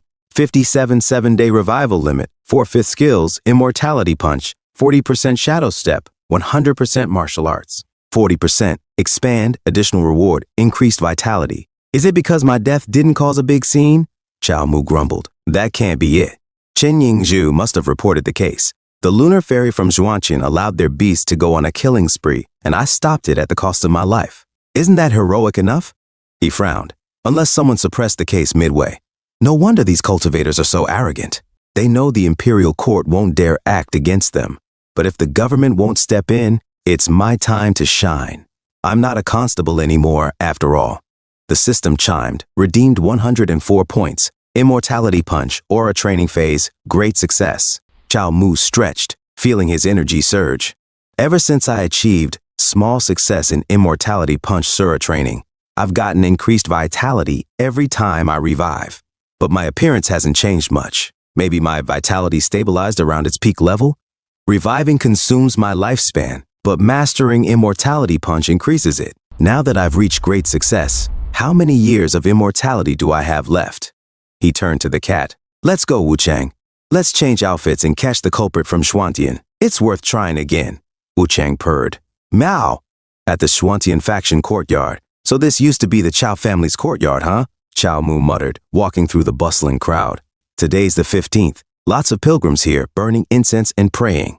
An elderly woman knelt nearby, tears in her eyes. Oh gods, please help us. My son and daughter-in-law were killed by a monster a few days ago. My granddaughter hid in the cabinet and survived, but she's traumatized. Please help her. I promise to come back and burn incense every day. A stern man barked. No clamoring in the Immortals faction. Your superior, a 5th-rank civil official, is still inside offering incense. Go wait at the back of the line. The Immortals are busy. The 5th-rank civil official knelt before the altar, murmuring, Oh gods, please grant a son to my 9th concubine. The elderly woman kowtowed to the ground, desperate. I can't wait. My granddaughter is all I have left. Please, gods, help us. The man snapped. I already told you to wait at the back of the line. Don't blame me if you keep making a scene.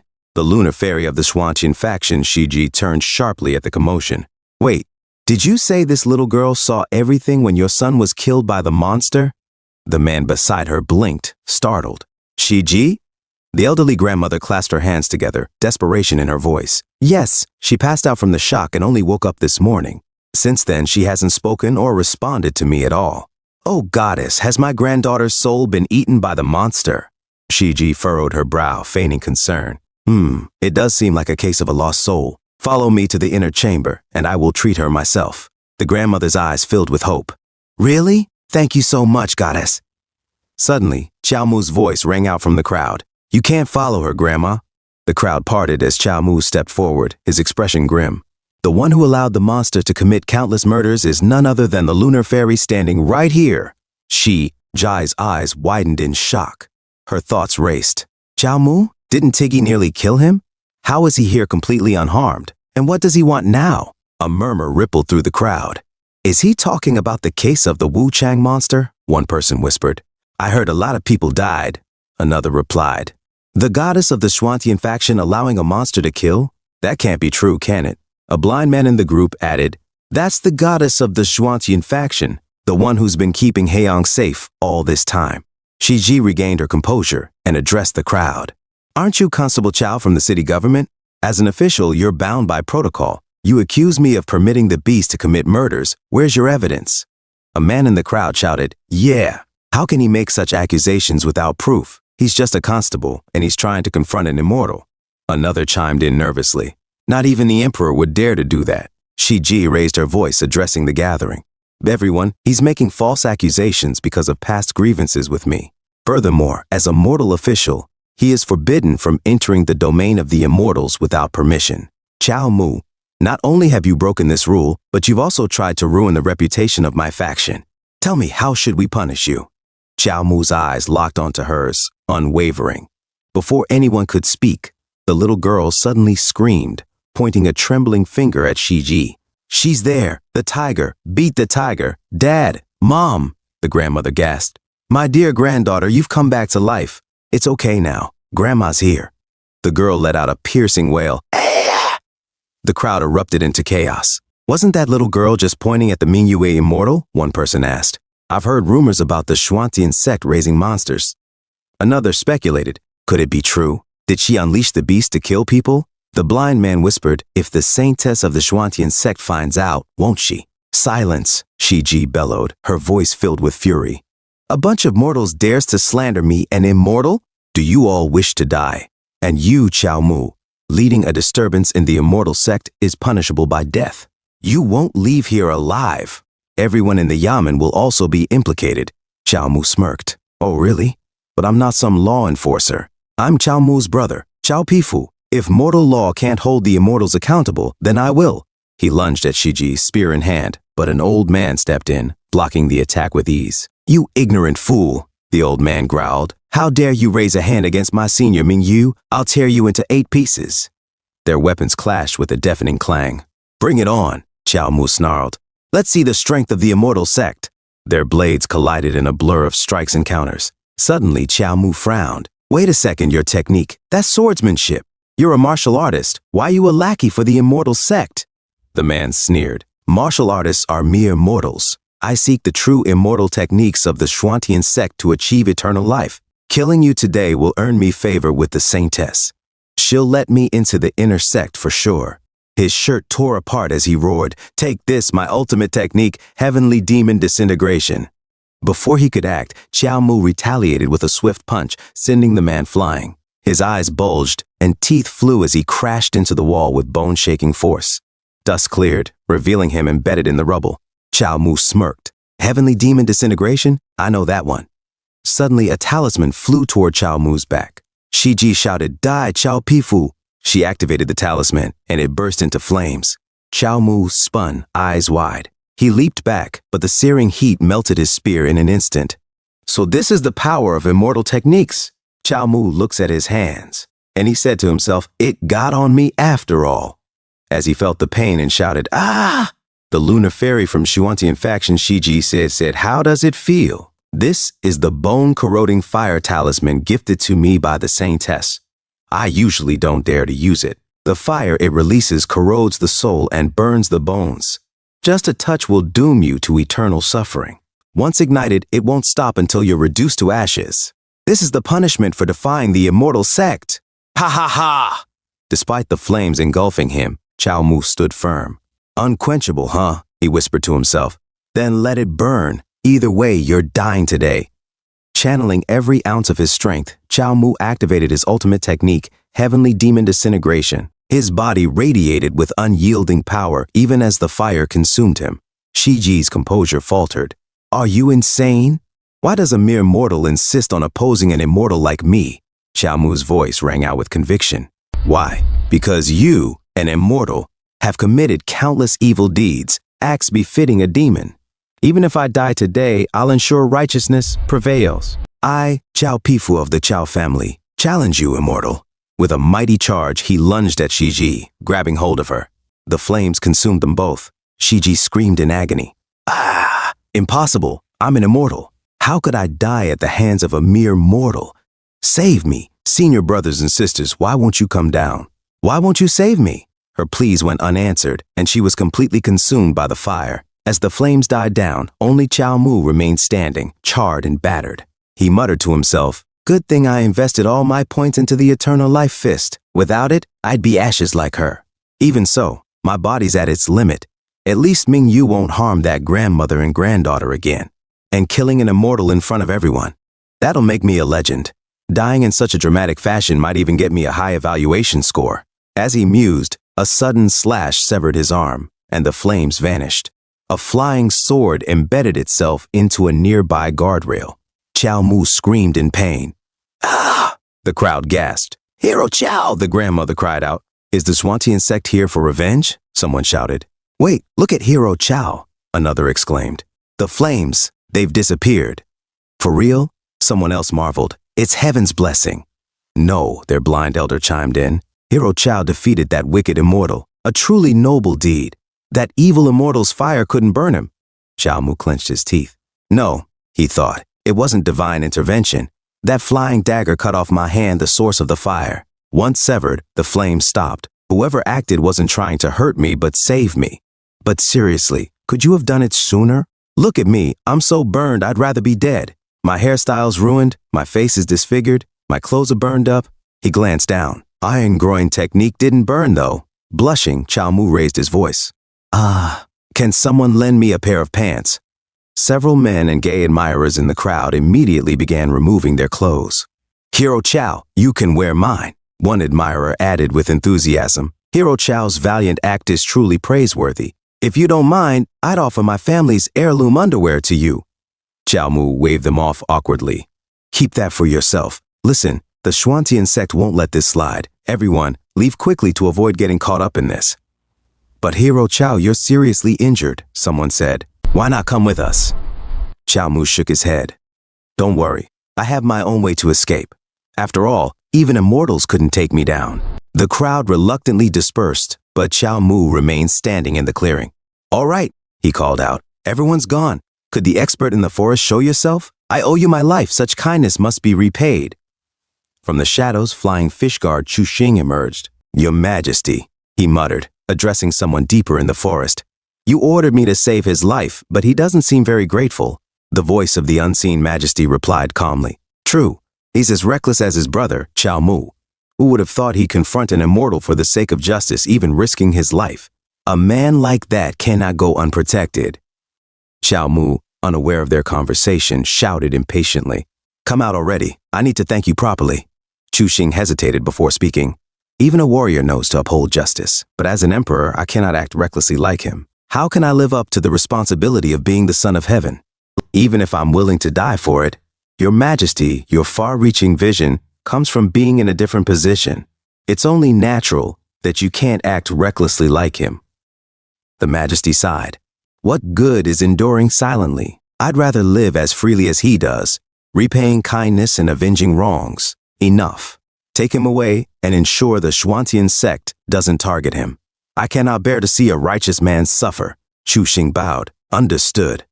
Moments later, a gust of wind swept through the forest, causing both Chu Xing and the Majesty to stiffen in surprise. "What's wrong?" Chu Xing asked, his voice tense. The scene shifted, leaving the mystery hanging in the air. A group of men gathered at the mountain path, their expressions grim. One of them sighed. "It's too late. Mingyu is dead. She used the BB-1 corrosive flame talisman, and she still died at the hands of that mortal warrior." Another snorted dismissively. "Always vying for attention despite her lack of talent. This disaster was inevitable. Still, she's brought shame to the Swantian sect. Senior brother Qi Yang was supposed to oversee Swantian Temple this year," another muttered. "But since he's wandering who knows where, I guess this falls to us."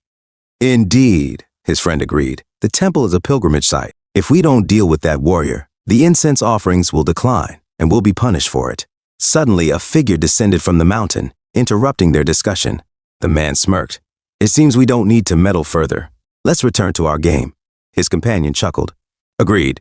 Since the bone corrosive flame talisman was used, naturally she would. Before he could finish, a strikingly beautiful woman hovered over Chow Mu, her elegant form perched atop a radiant sword.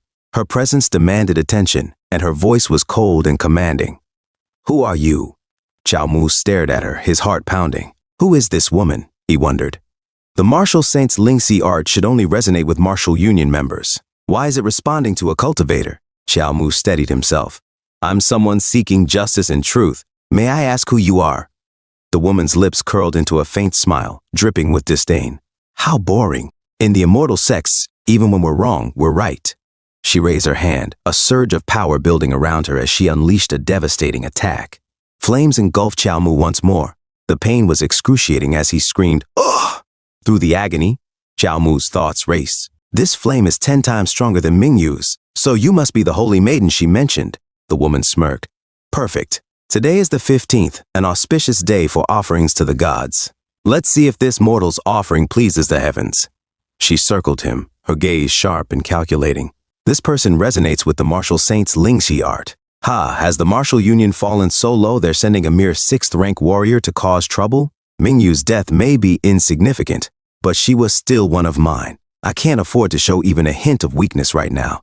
Her expression darkened as she scanned the forest. Wait, the 2 presences I sensed earlier have vanished. No matter. It's not the right time to stir up that kind of trouble. With a flick of her sleeve, the holy maiden flew away, leaving Chiao Mu smoldering but alive. Moments later, a sleek black cat padded into view, its eyes gleaming mischievously. Meow! What a treasure I found this time, the cat purred to itself. This human can actually resurrect endlessly. Such rich death energy, this is heaven for me. Meow, meow, meow, meow, Chiao Mu groaned, glaring at the cat. Hey you, stop gorging on death energy and help out in a fight sometimes. The cat tilted its head. Meow? I'm not good at fighting, but I am adorable. Meow!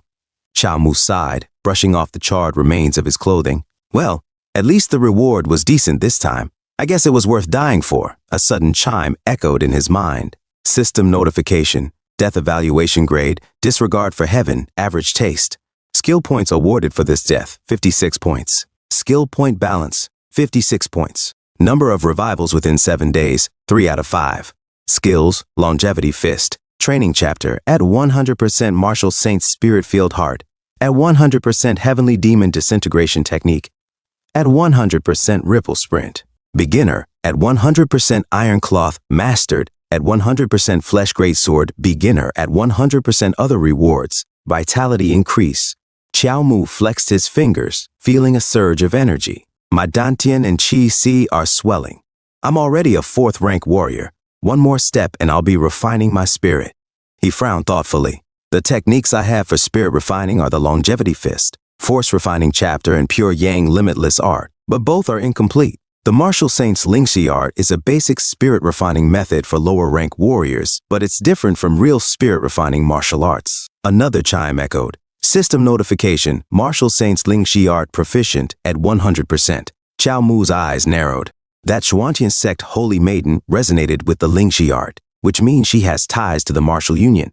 I need to investigate her and find the 2nd volume of the Longevity Fist, Spirit Refining Chapter. His gaze turned toward the distant mountains. Found it.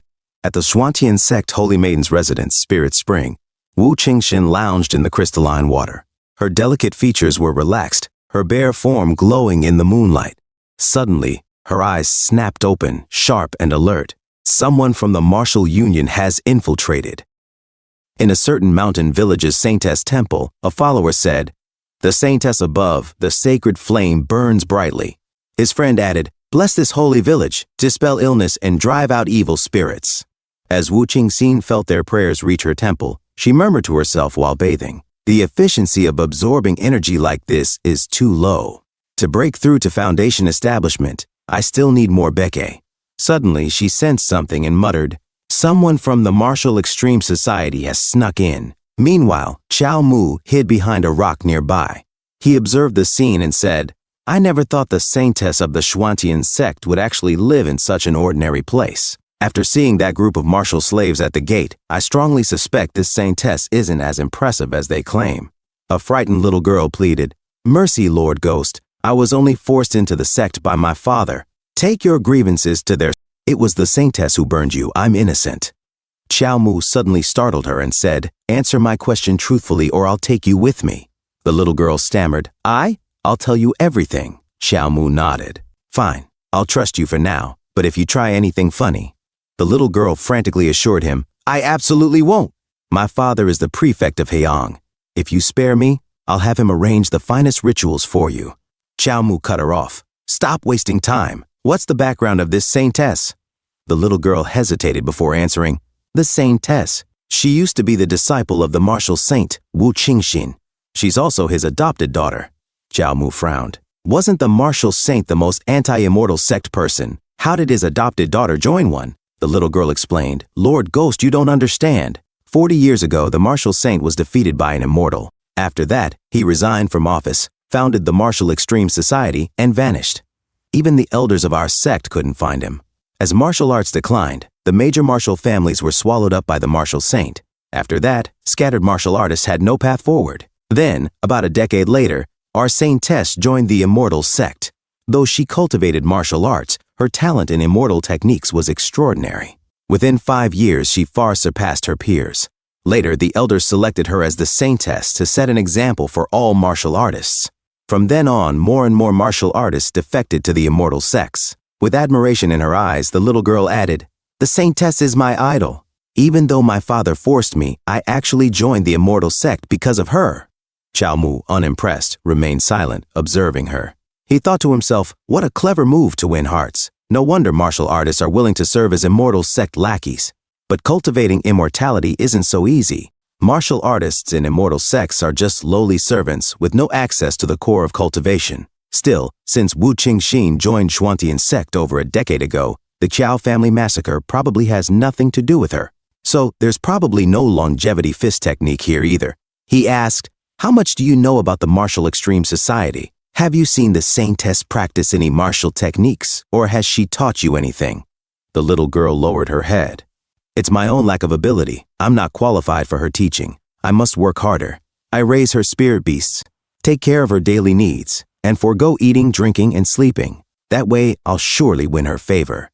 Chao Mu scoffed. "This immortal sect feels more like a cult. Are they brainwashing people now? What level is Wu Qingxin at now?" The little girl huffed. Our saintess is exceptionally gifted. This retreat of hers is nearing a breakthrough to foundation establishment." Suddenly, Chao Mu grabbed her wrist and threw her to safety as a massive fire explosion erupted nearby. Wu Qingxin suddenly appeared, her expression serious. "Speak less." Chao Mu said, "If I hadn't acted quickly just now, that little girl would have been reduced to ashes." Terrified, the little girl cried out, "He's not a ghost." Chao Mu glared at Wu Qingxin. "Does the saintess see human lives as mere ants?" Wu Qingxin narrowed her eyes. "You." Chao Mu smirked. I am Chao Zhong. The one you burned to death in daylight was my brother, Chao Pifu. Our Chao family was loyal and brave, dedicating ourselves to the country's well-being.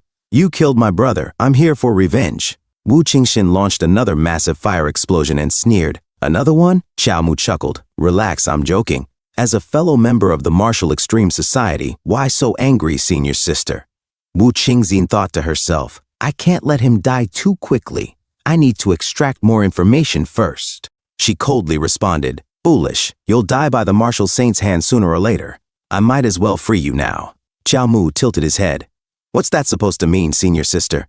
I've never even met the martial saint. Why would he kill me? Could it be I have something I shouldn't?" A sudden realization struck him. "I get it. It's the martial saint's spiritual resonance technique. You and I both practiced it." Wu Qingxin fell silent.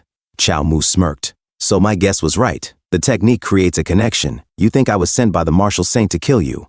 And you betrayed him, joining the immortal sect to break free from this technique. Am I wrong?" Wu Qingxin remained silent. After a moment, she finally spoke. "During the day, the flying fish guard saved your brother's life. Are you working for the emperor? Has the martial saint already infiltrated the great Yan emperor's inner circle?" Chao Mu thought to himself, "That flying dagger belongs to the flying fish guards. The expert who saved me during the day was one of them.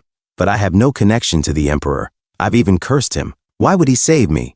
Wu Qingxin's gaze sharpened. "The great Yan emperor, where is he?" Chao Mu said. "What if I told you I have no idea who the emperor is? Would you believe me?" Wu Qingxin attacked him with the talisman and said, "Then you're useless." Chao Mu ran away, thinking to himself, what's wrong with this saintess? She attacks at the slightest disagreement. Looks like I won't get anything out of her. Retreat.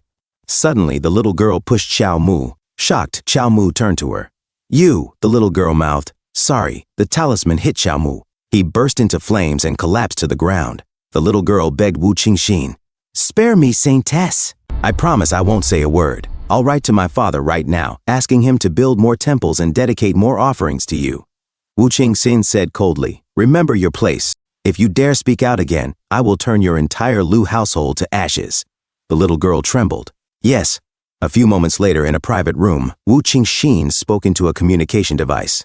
Elder son, near Haeyang City, there seems to be someone from the great Yan Emperor's flying fish guards. Elder son responded, understood. Saintess, please continue cultivating diligently and reach foundation establishment soon. Wu Qingxin thought to herself, the Xuantian sect has been searching for the emperor for a long time. This intel should be a great contribution to the sect. I should be able to exchange it for some pills to aid my cultivation. I must increase my strength quickly. One day I too will join the ranks of the immortals in Xuantian sect.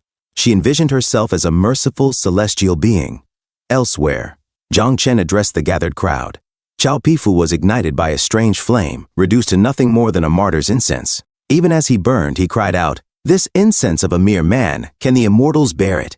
At the back, Chao Mu sipped his cold tea, sighing contentedly. Ah, so satisfying drinking tea while listening to others praise me feels incredible, but being burned to death hurts so much. And twice, not even ashes left. He checked his system notification. Death evaluation for this time. Rating, C, seen too much. More panic skill points awarded. 10 total skill points. 46 available lifespan balance. 55 resurrection count within 7 days. 2/5 skills. Longevity practice vigor chapter great accomplishment. Martial Saint spiritual resonance technique mastery. Shadow transformation sword technique beginner. 100% other rewards increasing chi and blood. Chao Mu grumbled, even though I want to die, I can't die so pointlessly. Wu Qingxin, next time we meet, I'll send you on your way. Then he pondered, but thinking carefully, Wu Qingxin fears the martial saint, yet she boldly joined the immortal sect. Most likely, the martial saint planted her in the sect as part of some scheme while she's trying to escape his control. So what's so strange about the martial saint's spiritual resonance technique? I wouldn't have known without sensing it. Haeyang City is crawling with martial extreme society members. Meanwhile, at the Xuantian sect, deep in the Qingming mountains of Nanzhou, elder son of the Xuantian sect spoke gravely. Wu Qingxin has sent word. The Emperor of Dayan has appeared in Haeyang City. Elder Tianxing nodded. Finally, it seems our plan is halfway to success. Steward Qiang added, as agreed, in half a month, Emperor Yong will disguise himself as an ordinary pilgrim, ascend Qingming Mountain's main peak, and kneel before the statues of the Xuantian sect's immortals. But he's been dodging and hiding all month. I can't even reach him. Could he be planning to back out at the last minute? Elder Son scoffed. To conceal his movements, the sect master is using the supreme treasure, the heavenly mirror stationed in Zhangzhou, to block the prying eyes of the other 8 immortal sects. Today, he even dared to let his Feiyu guard save a mere mortal martial artist who broke into Xuantian temple. Elder Tianxing sneered. Does he think his balancing act is working? How has he managed to scrape by against the immortal sects for 50 long years? The 9 immortal sects have stood above the clouds for ages. 40 years ago, they wiped out Dayan's elite forces. Toppling a dynasty was mere child's play to them. Steward Qingyang hesitated. But ancient texts say the mandate of heaven is bestowed upon emperors. They cannot attain immortality nor celestial destiny. For us cultivators, imperial fate is something to avoid at all costs. Shouldn't we steer clear of it? Elder Son dismissed his concerns.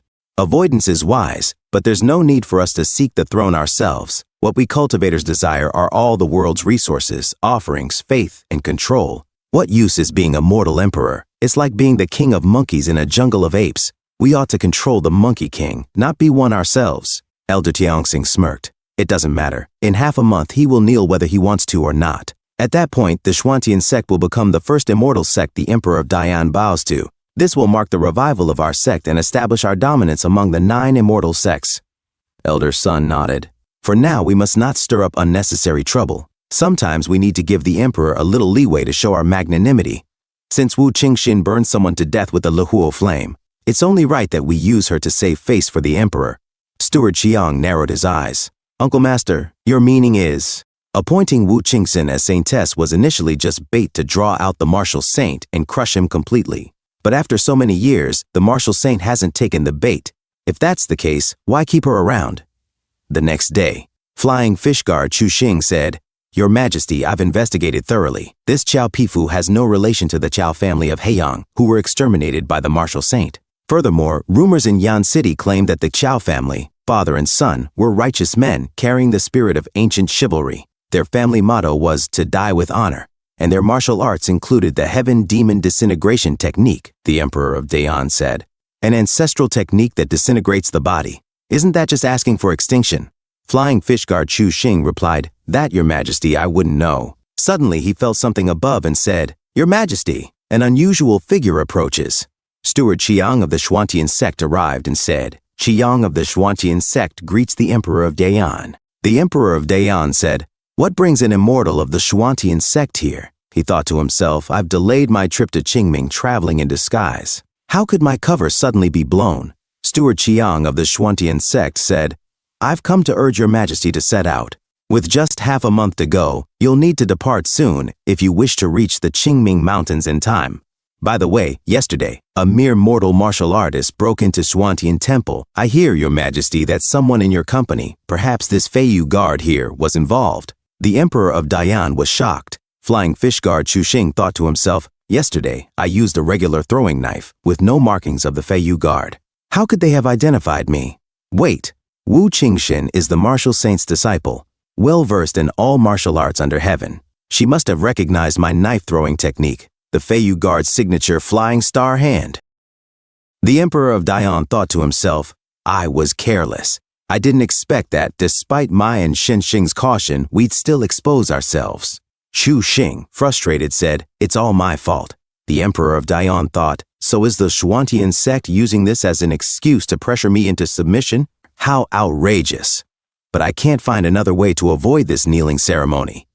The Emperor of Dayan said, Immortal, please don't take offense. Yesterday's incident was, Steward Chiang of the Xuantian sect said, Yesterday's incident was due to Saintess Wu Qingxin's misconduct. The Xuantian sect is a righteous sect, conducting itself openly and justly. We will handle this matter fairly. Thus, the Xuantian sect has decided to strip Wu Qingxin of her title as Saintess and expel her from Heiyang City. The Emperor of Dayan was shocked. He thought to himself, What's going on? Are Xuantian sect cultivators more reasonable than other immortal sects? They actually care about what are they up to? Steward Chiang of the Xuantian sect said, Since this matter is resolved, Your Majesty should depart immediately. In half a month, we'll meet again at Qingming Mountain. He flew away, speeding up as he disappeared into the sky.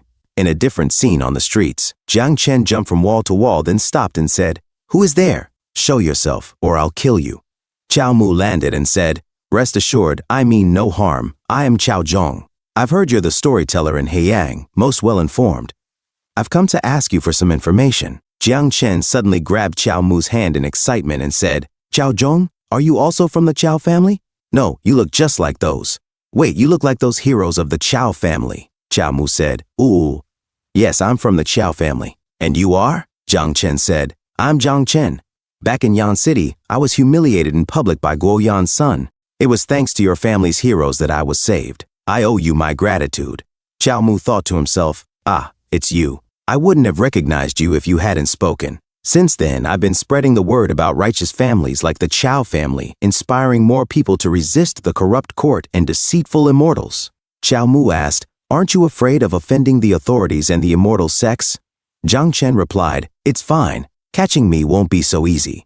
You must have noticed when you were chasing me earlier that I'm no ordinary storyteller. Chao Mu said, Indeed, you're not just armed with a sword. Your movement techniques are excellent. You're no ordinary man. Jiang Chen grinned. Exactly. I'm actually part of Tingqiao Tower. Chao Mu was shocked as Jiang Chen looked at him silently. Chao Mu asked, confused, What's Tingqiao Tower? Jiang Chen said, So you've never heard of it. When the martial saint destroyed the old martial world, Tingqiao Tower survived. Our leader is none other than the famed 100-knowing scholar, who gathers information from all corners of the martial world. Weapon rankings, hero lists, those all come from our leader. Chao Mu said, Oh, so you're an intelligence group? Jiang Chen replied, That reaction is too bland. Sort uftahem. It's just that lately, some board members in the tower have been making frivolous rankings, like the Martial Beauties list, Worst Scandals of the Year, and Jiangnan Brothel Guide. It's tarnished Tingqiao Tower's reputation, which is probably why you haven't heard of us. Chao Mu, with a serious and ugly expression, said, Tell me more about those rankings, as he took out his notebook and brush, taking notes seriously. Jiang Chen said, Is that what really interests you? I mainly deal with spreading the truth of the martial world, so I don't know much about those side projects. But recently, the Martial Saint Association's Star Profound Envoy has been recruiting those who practice the Martial Saint Spirit Rhinoceros technique. This is to fulfill their kill orders. Anyone who succeeds will be rewarded with advanced techniques from the Martial Saint, and their current target for assassination is none other than the Saintess who betrayed the Martial Saint and joined the Xuantian sect, Wu Qingxin. Chow Mu suddenly ran off fast and said, "Thanks, brother. I'll treat you to tea someday."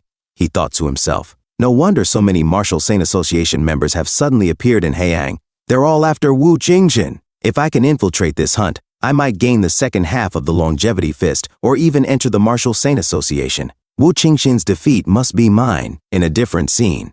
Xiao Mu thought to himself, strange, only this many people showed Yup. They think they can take down Wu Qingxin? They're just cannon fodder. A man approached Xiao Mu and said, "Little brother, you don't seem to be from the Wuji Association either. Are you, like me, here for the cultivation techniques?" Xiao Mu asked. "What should I call you, brother? Did you need something?" The man said, "Just call me Old Hu, little brother. While we're waiting for the envoy, let's chat." Old Hu sat down and said, "You seem quite young but are already a 4th grade martial artist. Do you have some superior internal martial arts techniques?" Xiao Mu replied, "To be honest, I obtained my technique from the Wuji Association. Though it's only half of it, it's truly remarkable. I also have a unique secret manual. We could exchange insights." Xiao Mu said, "Sounds good, but since it's only half, I suppose you'll have to deal with the Wuji Association more often." Xiao Mu thought to himself, another half. It seems many manuals' second halves are with the Wuji Association. Martial artists must work for them to progress further. Old Hu said, "Even half is great." In the past, top-level techniques were monopolized by major martial sects. Those with average talent couldn't even access core techniques. Now, it's much better. Just completing missions gets you access to half a top-tier martial art, enough for many to practice for a lifetime. Xiao Mu said, "Speaking of which, we've been sitting here for half an hour. Where is the key envoy of the Star Profound Order? When will we set out to hunt Wu Qingxin? Don't tell me they're scared." A man with a sword said, "Ha ha, youngster. How dare you speak disrespectfully of the envoy? The envoy has a thorough plan for dealing with Wu Qingxin. How can a brat like you comment?" A boxer with an iron fist said, "Wu Qingxin is not only the holy maiden of an immortal sect, but also a disciple of the martial sage, skilled in using the Lihuo talisman." Xiao Mu said, "Oh, that impressive?" The boxer with the iron fist said, "Just yesterday she burned a high-ranking martial artist alive. That man was rumored to be from the famed Chao family." "What's the story behind the Chao family?" "They insulted the emperor and came out unscathed." The Star Profound Envoy said, "If you're afraid, feel free to leave. The martial sage will only pass on his techniques to the one with the most merit. Fewer rivals mean more chances for you to shine." As the boxer with the iron fist, the man with the sword, Old Hu, and Xiao Mu became serious, Xiao Mu put down his cup. Suddenly, the man with the sword and the boxer with the iron fist charged toward Xiao Mu, while Old Hu tried to stop the man with the sword. The boxer with the iron fist managed to punch Xiao Mu's chest. As he felt the iron-like chest of Xiao Mu with his fist, he said in shock, "Iron shirt technique. Very well. Then let me show you my iron wall divine fist. You think your toughness can beat my iron fist? Ha ha ha!" He punched Xiao Mu's chest again. Xiao Mu thought to himself, continuous punches, relentless force. This boxer is quite skilled. Still, at best, he's evenly matched with me. Defeating him won't be difficult. But that guy over there radiates the aura of a true expert. Everyone else has noticed it too, which is why no one dares to provoke him. Since that's the case, I'll take the risk and make the first move." Xiao Mu grabbed his spear and jumped at the boxer with the iron fist, sending him flying into the wall. Xiao Mu, with his spear, tried to strike the Star Profound Envoy. Suddenly, the Star Profound Envoy grabbed his sword, and it broke as he tried to block Xiao Mu's spear. Xiao Mu said, "He could have gone for a killing blow but held back on purpose. So you're guiding us to make a move just to test our strength. Am I right, Star Profound Envoy?" Old Hu and the man with the sword were shocked. The boxer with the iron fist looked shocked and hurt. The Star Profound Envoy said, "How did you figure it out?" Xiao Mu said, "Several here practice the martial sage's Lingxi technique, making it hard to identify you among us. But on closer inspection, your aura far exceeds ours. The most telling sign is, you carry the Star Profound Order token of the Wuji Association." The Star Profound Envoy thought to himself, "That earlier strike, was it to expose my cloak? I didn't even notice." Then he said, "Impressive, little brother. What's your name?" Xiao Mu replied, "I'm Qiao Zhong." He thought to himself, "For now, I'll stick to this alias." Old Hu was shocked and confused, saying, "Qiao? The Qiao hero everyone's been talking about recently?" Xiao Mu nodded. "That's right. The one who was burned alive was my brother." The Star Profound Envoy said, "I see. So you're here to avenge your brother." This mission won't be easy. Weak martial artists will just throw their lives away. My earlier probing, please forgive me. Fortunately, everyone here is 4th grade. Together, we can kill the traitor Wu Qingxin and claim great rewards. Old Hu said, the envoy is too kind. We will do our utmost. The star profound envoy said, excellent. Horses are prepared at the inn. Time is of the essence. Let's depart immediately. Qiao Mu said, by the way, where is Wu Qingxin? She doesn't seem to be in the city. I can't sense her. The star profound envoy replied, rest assured, Guhun Han Shu Cheng and several other 4th grade martial artists went ahead and located her. Old Hu said, I know him. A renowned master with expertise in hard techniques and a life-risking fighting style. Definitely top tier among 4th grades. The star profound envoy said, they say the limit of inner energy is the 4th grade, but Shu Cheng mastered the martial sage's Lingxi technique. The martial sage stated that this technique is the touchstone for martial artists aspiring to the path of transcendence. Qiao Mu said, so that's it, truly a formidable fighter. Suddenly, they saw a body burning on a pole. The star profound envoy said, that's Shu Cheng. Old Hu said, using wooden stakes, he burned the witch alive, truly ruthless. Qiao Mu said, Wu Qingxin deliberately slowed the burning process to make sure we saw Shu's agony, using it to intimidate us. Old Hu asked, Brother Qiao, how do you know so much about this? Qiao Mu replied, my Qiao family has extensive research on such matters. He thought to himself, burned alive twice. How could we not gain experience? The star profound envoy said, there's a new signal. In the depths of this forest lies a village, and Wu Qingxin is there. Charge. And they all moved forward. At night, in the Holy Maiden village, elder son of the Xuantian sect spoke solemnly. The main path gives rise to 50, of which heaven evolves 49, leaving one to be hidden by humans. Wu Qingxin, although you were expelled from the sect for your mistakes and lost your status as the Holy Maiden, remember, every hardship is a test. If you can return to Qingming Mountain, to the Xuantian sect headquarters, you can still become a disciple of our Xuantian sect. Wu Qingxin suddenly tossed the jade communication device aside. She thought to herself, they know I'll be killed by the Wuji Association if I leave Xuantian Temple, and yet they still took my magical artifact. And now they want me to go to Qingming Mountain? They never intended for me to make it back alive. A boy suddenly called out, Holy Maiden? Are you the Holy Maiden? His eyes sparkled as he continued. My mom said you saved all of us. You're a really, really good immortal. Wu Qingxin frowned slightly, thinking, this kid. The magistrate is sending refugees to Holy Maiden Village to provide me with offerings and wishes? Wu Qingxin's mother turned to the boy and scolded, how did you get here? The Holy Maiden has arrived. Please forgive the child's intrusion. The boy pointed excitedly. Aunt Lin, look, the Holy Maiden stepped out of the painting. Wu Qingxin's mother urged him, go back and find your mom. Don't wander around at night. The boy nodded. Goodbye, Aunt Lin. Wu Qingxin turned to her mother. Did you bring that kid into the village? Her mother nodded. I used to. They were all refugees from other places, starving and pitiful, so I brought them back. Later, the magistrate from the city sent money and people, and the village settled down like this. It's been many years. Is the Holy Maiden doing well? Wu Qingxin hesitated, then replied, yes, thank you for your concern, mother. Her mother sighed. The Holy Maiden is joking. How could a commoner like me have such luck to be a god's mother? I do have a daughter, but many years ago. Wu Qingxin interrupted, she died? Her mother's eyes widened in shock.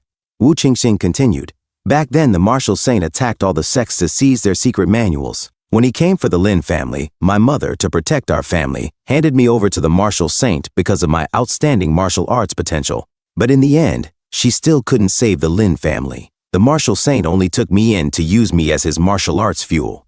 Her mother trembled. How? How could this beb? He clearly promised. Wu Qingxin's voice turned cold. Defying the law with martial arts, the martial saint doesn't care about human laws or lives. I joined the immortal sect to escape his control, and now the sect has abandoned me. But I don't blame my mother. Never. 10 years ago, you established Holy Maiden Village to help me cultivate. But despite everything I tried, I still couldn't break through. Now I'm being hunted by the Wuji Association and can barely save myself. I came here to see you one last time. Ha! Holy Maiden, just a wild grass with thin family ties. Her mother remained silent. Wu Qingxin turned away. Please take care of yourself in the days ahead, mother. Suddenly, her mother shouted, Holy Maiden! Wu Qingxin stopped but did not turn around. Her mother fell to her knees. Forgive my boldness, but I wish to ask for the Holy Maiden's blessing. Elsewhere. Chao Mu and his group arrived at the village outskirts. The ugly boxer man muttered, "This village gives me the creeps. Should we just barge in?" The star profound envoy shook his head. "No rush, let's discuss our plan first." Chao Mu suddenly tensed. "Wait, someone's coming. Are they Wu Qingxin's reinforcements?" Old Hu squinted. "Just villagers, don't panic." A young boy ran towards them. "Uncle, are you all here to find the holy maiden?" Old Hu chuckled. Yes. Kid, can you take us to her?" The boy's expression changed. He suddenly pulled out a talisman and burned it into crimson flames. "No, you're bad people." Old Hu's face twisted in shock. Chao Mu lunged forward and grabbed the boy, shoving him aside. "Get out of the way!" The boy collapsed to the ground, unconscious. Chao Mu winced as his arm seared with burning pain. "Freeze!" Old Hu roared, swinging his sword in a flash. With a swift strike, he severed the fiery aura from Chao Mu's arm. Chao Mu gasped. "Impressive, Old Hu. That one strike took out the Lihuo flame. Teach me." Old Hu chuckled. "Haha, I just removed the flaming outer layer. It's just a small trick. Never mind that.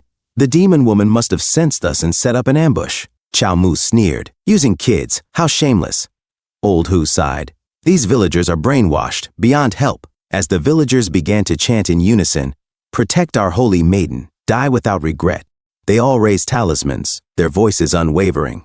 "Protect our holy maiden, die without regret." Wu Qingxin's mother lifted her own talisman high and declared, "Burning holy fire, consume my remains." The flames roared to life, engulfing her completely. Even as she burned, she cried out, "Protect our holy maiden, die without regret." The rest of the villagers, their bodies alight with Lihuo flame, rushed forward with fearless determination. The star profound envoy cursed, "Damn it, it's Lihuo flame, fall back. Don't let the fire touch you. That demon woman is using such despicable tactics." Old Hu stepped forward, his blade flashing as he swiftly cut through the charging villagers. Chao Mu watched in shock. Impressive. Even able to cut through Lihuo flame, how did Old Hu do it? The pretty boy beside him smirked. Pao Dingxi new blade technique. This Old Hu is a descendant of the Blade Master. Chao Mu frowned. Blade Master? The pretty boy spoke with a smirk. Before and after the Immortals' War, the martial saint was ranked 11th on the martial heroes list by Bai Xiaosheng. At that time, the 10th rank on the heroes list was a blade master named Hu. Chao Mu's eyes lit up. "Oh, even better than the martial saint back then. I must challenge Old Hu someday." Old Hu tightened his grip on his sword. "Everyone, I'll hold them off. The demon woman must be hiding nearby. It's up to you now." Wu Qingxin's mother raised her talisman high. "Burning holy fire, consume my remains. Protect our holy maiden, die without regret." Old Hu suddenly charged toward her. In her final moments, through the blazing flames, she saw an image of Wu Qingxin as a child, running toward her. Tears streamed down her face as she stared at Wu Qingxin. She closed her eyes and whispered in her heart, "Jinner." As she burned away, Wu Qingxin felt an overwhelming surge of energy. She gasped, feeling shivers crawl across her skin. "Mother, is Shay gone?" She bit her lip, trembling. How could this happen? Then, suddenly, she burst into wild laughter. "Ha ha, ha ha ha," her voice echoed. "How could there be so much faith power? Why didn't you die sooner?" She clenched her fists, feeling the divine energy surging into her. "With so much faith power, I can definitely build my foundation." Suddenly, an attack struck the ground near her. The star profound envoy shouted, "Old Hu was right, she's really here." The ugly boxer man sneered. "Demon woman, your end has come. This victory is mine for sure." He lunged toward Wu Qingxin.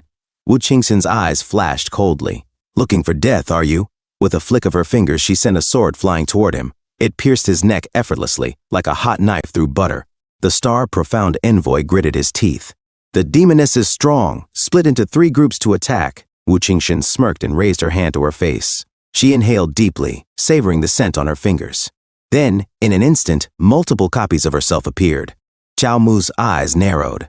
A shadow clone technique?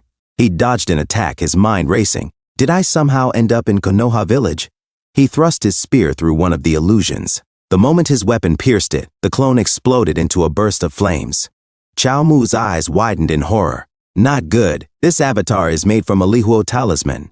Before he could react, he, the pretty boy, and the star profound envoy were engulfed in the scorching flames. Wu Qingxin laughed. "Sinners have been ignited. Now they shall burn in the flames of hell for all eternity." She leapt out of the temple, her robes fluttering in the night sky. Wu Qingxin declared, "The mortal world is full of suffering and filth. The Grand Qing dynasty is in shambles and the taxes in the capital are unbearable. Only our Saintess village grants rebirth to the unfortunate, creating a true utopia on earth." In the distance, the villagers saw her hovering in the sky. "Look, it's the Saintess. She has appeared before us." A woman clutched her hands together in gratitude. "Thank you, Saintess, for guiding my child to eternal bliss." "Thank you, Saintess," the crowd echoed. They raised their talismans high and chanted, "The divine fire of the gods burns away the sins of this world. Burning holy fire, consume my remains and guide me to eternal peace. Burning holy fire, consume my remains. Guide us to eternal peace. Guide us to eternal peace." Wu Qingxin's eyes gleamed with hunger. "This is great. Bring me more. Soon I'll break through to the foundation stage," she sneered. With just a few ants, they think they can kill me? How dare they even approach me to throw away their lives?" Suddenly, Qiao Mu's voice rang out. "Demoness, prepare to die." He activated his skill. Heavenly Demon Disintegration. Meanwhile, Old Hu continued to cut down the villagers. "Tisk, this just doesn't end, does it?" he muttered. Qiao Mu and Wu Qingxin clashed, their battle crashing into a building. Steel met steel, sparks flying as they fought. Old Hu smirked. "Even while consumed by flames, you still have the strength and resolve to fight me. A fierce one indeed."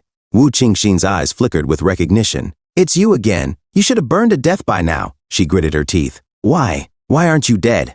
Why won't you just die already?" Qiao Mu grinned through the searing pain. "I'm willing to die." Wu Qingxin swung her sword, cutting through his spear. Qiao Mu remained unfazed. "But you can't live." With his flaming body, he rushed toward her, his fists clenched with unwavering determination. He roared as he unleashed a relentless flurry of punches.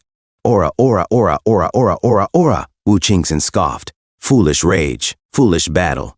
Do you really think you can fight my magic with your body alone?" She sneered. "When you're reduced to ashes, victory will ultimately be mine." Qiao Mu closed the distance between them and grabbed her hand. "You won't live to see that happen." The Star Profound Envoy shouted, "Brother Qiao, we're here to help." The pretty boy grinned. "You are the kind of warrior we should all aspire to be." Old Hu roared, "Kill her! Put out the fire! Let's die together!" As one, they charged at Wu Qingxin. Demoness, prepare to die. Their combined attacks struck her simultaneously. A blinding light erupted from Wu Qingxin. Moments later, as the dust settled, the battlefield fell into eerie silence. The pretty boy grimaced, feeling the searing pain of his burns. Old Hu winced, glancing at his own charred body. He looked up and saw Qiao Mu and Wu Qingxin standing a short distance away. Wu Qingxin staggered, her breath uneven. "It looks like I was never meant to walk the immortal path." Qiao Mu, his face grim, thrust her own sword into her chest. Wu Qingxin coughed, her lips curling into a bitter smile. "Even if you kill me, do you really think you'll survive?" Qiao Mu met her gaze without hesitation. "The bone-corrosive flame cannot be extinguished. Everyone here knows that." His voice was resolute. "Killing you is justice for your countless crimes." Wu Qingxin chuckled weakly. "Ha ha ha, me? Unjust." Her voice wavered as she looked at him, her vision blurring. "You fools who practice the martial saint's spiritual resonance technique." She coughed, blood staining her lips. "You've been on a dead-end path all along." As she used a talisman on her back, she was secretly healing. Wu Qingxin said, "Haven't you ever wondered why those who practice the martial saint's spiritual resonance technique can sense one another? Why can every martial artist learn it? Because it was originally devised by the martial saint to hunt down high-level martial artists. This secret technique was specially created for that purpose." Qiao Mu looked at her silently. Wu Qingxin continued, 40 years after the Immortal War, the martial saint traveled across the 9 provinces, gathering 3,000 martial arts prodigies with extraordinary talent. These individuals became the martial saint's disciples, and some were even adopted as his sons and daughters. The martial saint taught them the finest cultivation techniques and the most profound martial skills, including the martial saint's spiritual resonance technique. However, all who practiced the martial saint's spiritual resonance technique eventually became mere stepping stones for the martial saint. He killed them and absorbed their cultivation power. Out of those 3,000 disciples, how many do you think are still alive? Even if they hid at the ends of the earth, the martial saint followed his instincts to track them down and kill every single one. Kill. The world is vast, but from the martial world to the imperial court, from the mundane realm to the immortal sex, there is no escape for people like us. Suddenly, Wu Qingxin was struck in the stomach with a sword, and she cried out in pain. Puff! Chao Mu said. I'm listening. Tell me more. Wu Qingxin shouted. Don't you get it? We're nothing but stepping stones on the martial saint's path. Today's me is tomorrow's you. Spare me. I found a way to break this curse. Let me end this deathly shadow hanging over all of us. Chao Mu looked at her, then slashed her stomach. Wu Qingxin, in pain, gasped. You? Chao Mu said. If I die, so be it. Anyone who kills me will only make me stronger. As Wu Qingxin dropped to the ground, a villager shouted in shock and confusion. The saintess is dead? Impossible. That's impossible. Another crazed villager ran away, shouting, The saintess didn't die. She ascended. The saintess has ascended. Ha ha ha! His even crazier friend added, From today on, we're not just the Holy Maiden Village. We're the village of immortal maidens. Ha ha ha! Chao Mu said, You talk about the inextinguishable fire, but I say it is no match for the fickleness of the human heart. Chao Mu stepped back and asked, Everyone, are you all right? A young man known as Pretty Boy said, I almost didn't make it, but thankfully killing Wu Qingxin weakened the fire a lot. The star profound envoy added, But old Hu is gravely injured and too weak to help us now. Everyone, try channeling your energy to hold on a bit longer. Let's think of a way to extinguish these flames. Chao Mu said, All right, let's do that. A few moments later, they gathered and formed a circle, entering quiet meditation. Chao Mu muttered to himself, You all do your best. I already have one foot in the grave, just waiting for the final tally. Taking down a saintess this time should guarantee my score. Old Hu said, Brother Chao, killing Wu Qingxin was a major achievement on your part this time. There aren't many people I admire, but you're one of them. Especially at the end, when you resisted Wu Qingxin's temptation and faced life and death with such courage. Truly admirable, Chao Mu laughed. Haha, you flatter me, old Hu. Without you, we wouldn't have even gotten past the villagers. Chao Mu suddenly remembered something. Oh right, you promised to teach me your blade techniques. You haven't forgotten, have you? Old Hu laughed heartily. Ha ha ha! Don't worry. As soon as we return to the city, I'll immediately. Suddenly, Old Hu was struck in the chest. Chao Mu shouted, Old Hu! Flaming talismans flew toward them. The star profound envoy cried out, Ah! It's the BB-1 corrosive flame. Chao Mu's eyes widened. Wu Qingxin isn't dead? Wu Qingxin smirked. Mere martial artists think they can kill me? With just the most basic immortal technique, I concealed my vital signs, something no top-tier martial artist could detect. Even after a fatal injury, I only need talismans to fully recover. This is the power of immortal techniques. Martial arts can never hope to surpass it. You martial artists are only fit to kneel at the feet of you us immortals. Even the martial saint is no exception. Suddenly, a voice sighed. Wu Qingxin was shocked. A figure stepped forward, radiating killing intent, and said, Qingxin, I sent you to Xuantian sect to train for over 20 years. I even gave you so much time to put on your performance. Wu Qingxin trembled in fear. Wu. Chao Mu looked back at old Hu in shock and said, And here I thought you might actually show some decent skills. But instead, this is all you've got? Wu Qingxin gasped, No, I am impossible, absolutely impossible. As old Hu's energy surged, the ground shattered beneath his feet. He chuckled. Did changing my clothes make him not recognize me? Oh well. As he flexed, his armor suddenly broke apart and flew toward everyone. Chao Mu covered his face as he thought to himself, This flame. In just a single breath, it was easily extinguished.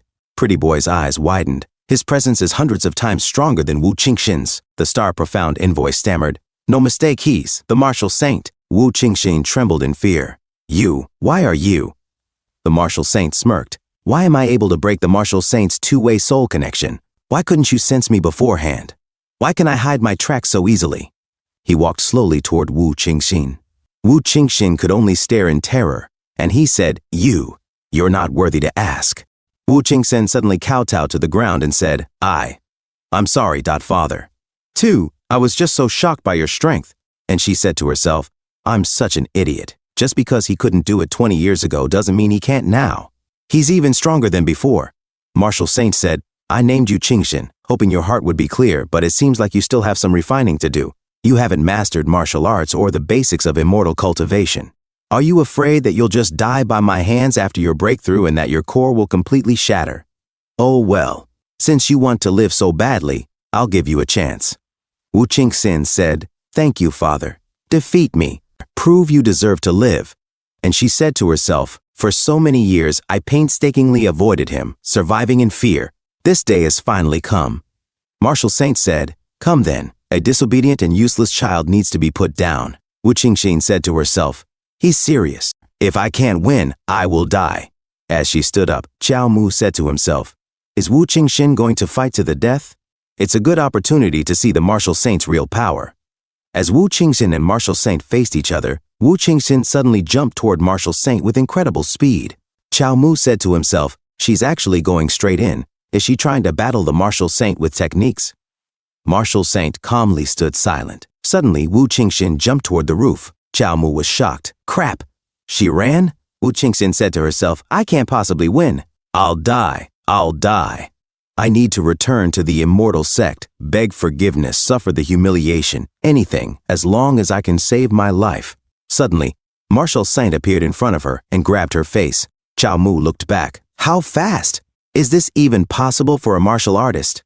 Martial saint said, back then, you seemed talented and full of promise. But now, even your escape speed is so average. Keeping you alive was a mistake. Thankfully, mistakes can be corrected. As Wu Qingxin cried, she said, no, don't, father, give me another chance. I want to live. Why? Why must I die? I just want to live. The immortal sect sees me as disposable, and you see me as fuel. Do you even know what it's like to live in fear every day? One day, you'll end up just like me. You'll die a miserable death.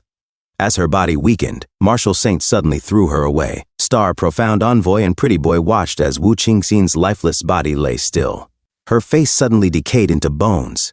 Pretty boy, in fear, said, I'm afraid. We'll end up like Wu Qingxin. Star, profound envoy, said, are you scared? All martial artists want to overthrow the immortals. It's known that only the martial saint can make it happen.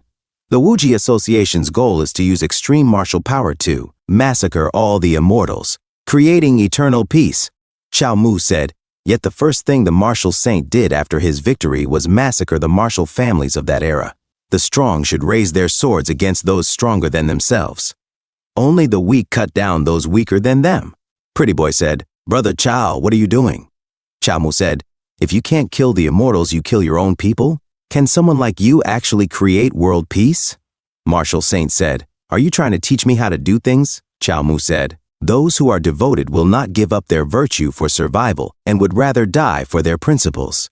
So many martial arts families, your 3,000 disciples, 100,000 brothers have sacrificed themselves fighting against the immortals. Since sacrifices are acceptable, Qiao Mu pointed 2 fingers at martial saint and said, then why doesn't the martial saint sacrifice himself? Martial saint grinned. Hey, interesting. How truly interesting. Kid, you're far more entertaining than Wu Qingxin. Come here and prepare to die. Qiao Mu said, get down here and let me face my death. Martial saint sat down on the roof and said, go. Find yourself a suitable weapon. I'll wait for you. Qiao Mu walked toward his spear. He kicked it up from the ground and caught it while executing flashy moves. Then he pointed his spear at martial saint.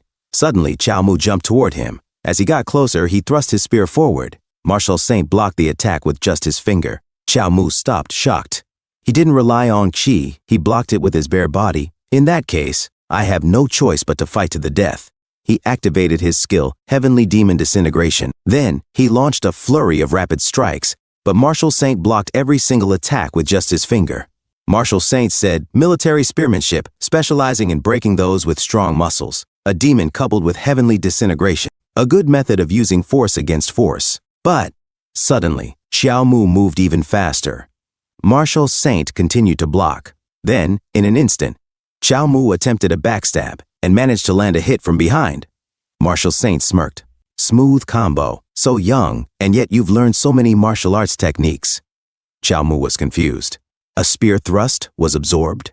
Martial saint said, however, Heavenly Demon Disintegration is a technique that harms the user 1,000 times more than it does the enemy, besides ruining your martial arts path. Martial saint suddenly flexed his back muscles, instantly breaking the roof. And Qiao Mu's spear. Martial saint shouted, it's worthless. Qiao Mu was sent flying by the force of martial saint's muscles. As he tumbled through the air, he thought to himself, amazing, as expected of the martial arts leader. A perfect farming target. Qiao Mu activated his skill Longevity Fist, starting stance. Old fool, don't get cocky. I know more than just Heavenly Demon Disintegration. Martial saint suddenly appeared in front of Qiao Mu.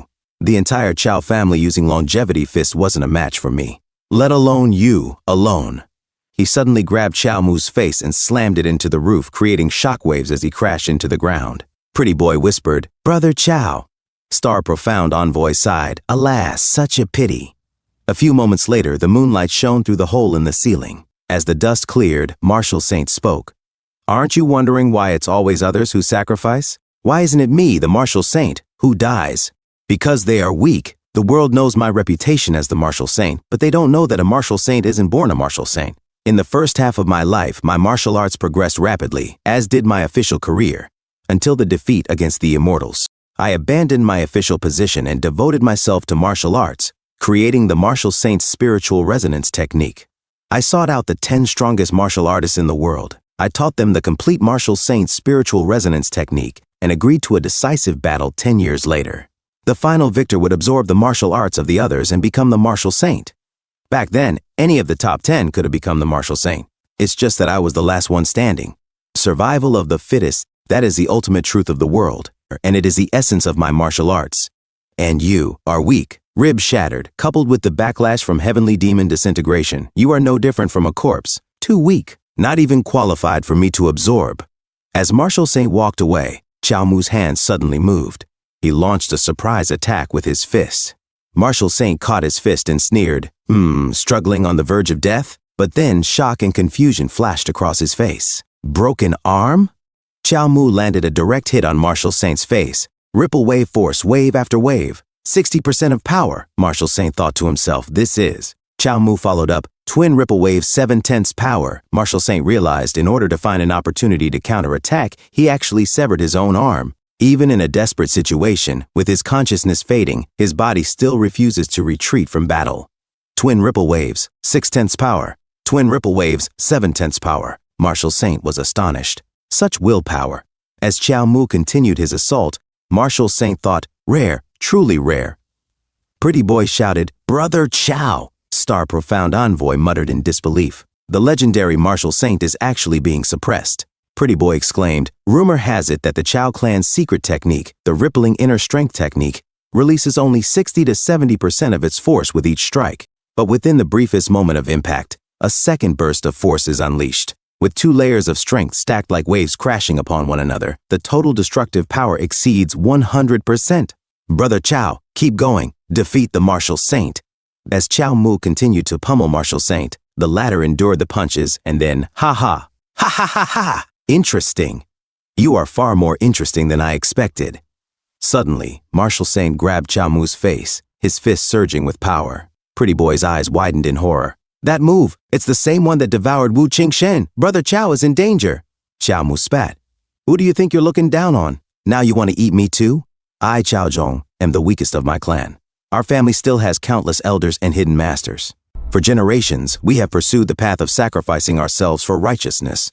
You, a Martial Saint who devours men, are my perfect match. Martial Saint, if you devour my clan's flesh, blood, and bones, can you even slay the Immortals?" As Star Profound Envoy and Pretty Boy watched from a distance, Pretty Boy murmured, "What is Xiao Zhong doing? Is he betraying his family? No, he must have another purpose. Perhaps he is challenging the Martial Saint in the name of the Chow clan. Even so, isn't that still courting death?" Martial Saint scoffed. Since you're so eager to die, then I shall grant your wish." Suddenly, he snapped Chow Mu's neck like a twig and threw him onto the floor. Pretty Boy screamed, "Brother Chow!" Martial Saint declared. "You all should do the same. Keep fearing me. Keep hating me. Grow stronger. One day, stand before me once more. To kill me is your only path to survival." Pretty Boy thought to himself, "Not killing me? No, it's not that. It's just not time yet. He's waiting for us, his fruits, to ripen before he harvests us." He pointed at Martial Saint. "I won't let you have your way. I'll spread word of your actions to the world." Star Profound Envoy held Pretty Boy's shoulder. Martial Saint smirked. "Then let the world hear it. I welcome all challengers." As his energy flowed into Chow Mu's body, moments later, Chow Mu groaned, "Why didn't you kill me? Do you want to use me as bait to lure the Chow clan?" Frustrated, he thought, "Why won't he just kill me? My broken body is already beyond saving. Don't let me die in vain." He flipped a finger at Martial Saint. "Say something, you old bastard. Are you afraid to kill me?" Martial Saint simply sipped his rice wine. Chow Mu shouted in frustration, "Ah, that's it. You must be afraid my family will come for revenge. Ha ha, the great Martial Saint, A coward? Marshal Saint replied calmly, whether you want to die or not is up to you, but whether I let you die is up to me. He wiped his mouth. Xiao Mu dropped to the roof, defeated. I understand now. You want to see me live on in this broken body, suffering worse than death. You're truly vile. Marshal Saint chuckled. What's this? Giving up already? Get lost or finish me off quickly. Marshal Saint grinned. Didn't you want to master divine techniques? Help me accomplish one thing, and I will grant you the greatest of them all. Xiao Mu sat up. We were just fighting to the death, and now you want me to work for you? Marshal Saint smirked. Don't be so quick to refuse. Look over there. That is the famed Qingming Mountain of the southern province. Xiao Mu held a huge cup of rice wine. Marshal Saint continued. At its peak stands the Qingyun Monastery, headquarters of the Xuantian faction. Ha! Those lights stretching up the mountain. So many people making pilgrimages. Let the common folk be ignorant. But now even the Emperor of Daiyan bows to them. Xiao Mu sneered. That mutt of an emperor wants to worship the immortals. Has he lost all dignity? Marshal Saint chuckled. Immortals? They are just aberrations. Do you understand the significance of the emperor's bow? When the Son of Heaven acts, the people follow. If the whole nation worships the so-called immortals, superstition will spread, and the people will never again stand tall. Xiao Mu said to himself, Zheng the Butcher's secret message mentioned an assassination. So this was the reason. Marshal Saint said, you already seek death. Why not accomplish something great before you go? Assassinate the Emperor of Daiyan. Face the Xuantian faction, so-called immortals. If you succeed, I will grant you the most powerful technique. Once you've mastered it, you can return to challenge me again. And if you die, let your family come seek revenge. No matter how many come, I will face them all. I'll even give them the supreme technique. Xiao Mu said, fine. I'll kill the emperor, take your technique, and use it to kill you. What's there to lose? And he said to himself, my plan to assassinate the emperor moves forward. 2 birds with 1 stone. Why would I refuse? Marshal Saint said, ha, now that's the spirit. I knew I wasn't wrong about you. Xiao Mu said, by the way, how did you become old Hu? Did he even exist, or was he always you? Marshal Saint said he was once the 10th ranked master of the world. I defeated him and borrowed his identity. Xiao Mu said, no wonder you were able to hide for so many years. Suddenly a person jumps towards them and landed on the roof. Marshal Saint said, oh, finally they've arrived. Looks like we've shaken off our tails. But it seems it wasn't an easy journey, Qizheng. One of the 7 martial sages, Wu Qizheng. As Wu Qizheng looked at the corpse of Wu Qingshan, he said to the Marshal Saint, if I die one day, it definitely will not be for you, Marshal Saint. The Marshal Saint laughed and said, aha, birds of a feather, eh? You can try to kill me too, but forget it, that's not your goal. How many of them are coming? Wu Qizheng replied, 4 in the Foundation establishment stage. The Xuantian faction is indeed using Wu Qingshan as bait to lure you out.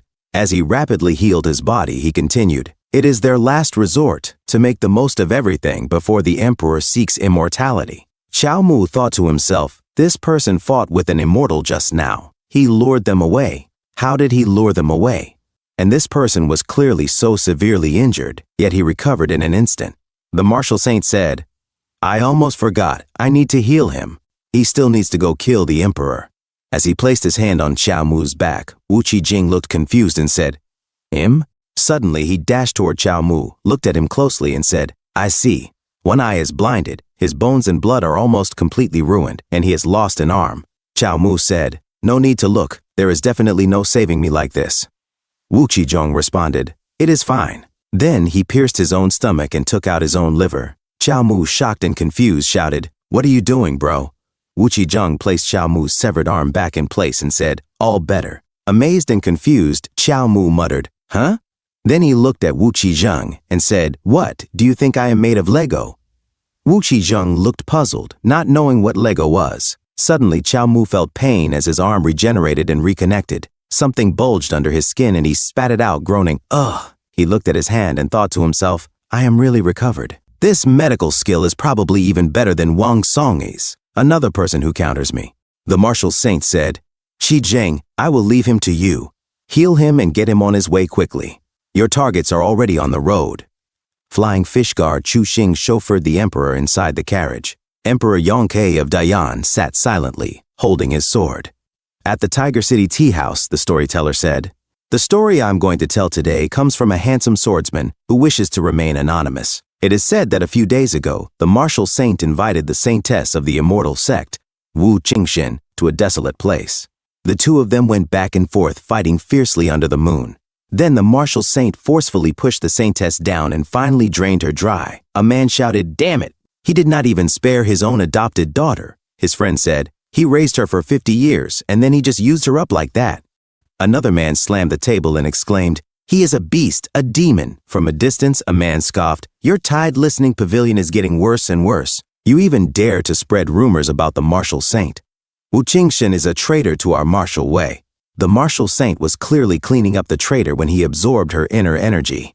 "This is a great act of righteousness. It is a contribution to the martial way." Another man spat and said, "Pah, you are so biased. Do we even know how many people have been tricked by the martial arts society into practicing that evil technique?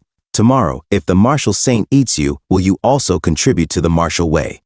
The other man then stood up and drew his sword, saying, "What does it have to do with me? The martial saint absorbs rank 3 and above divine refinement martial artists.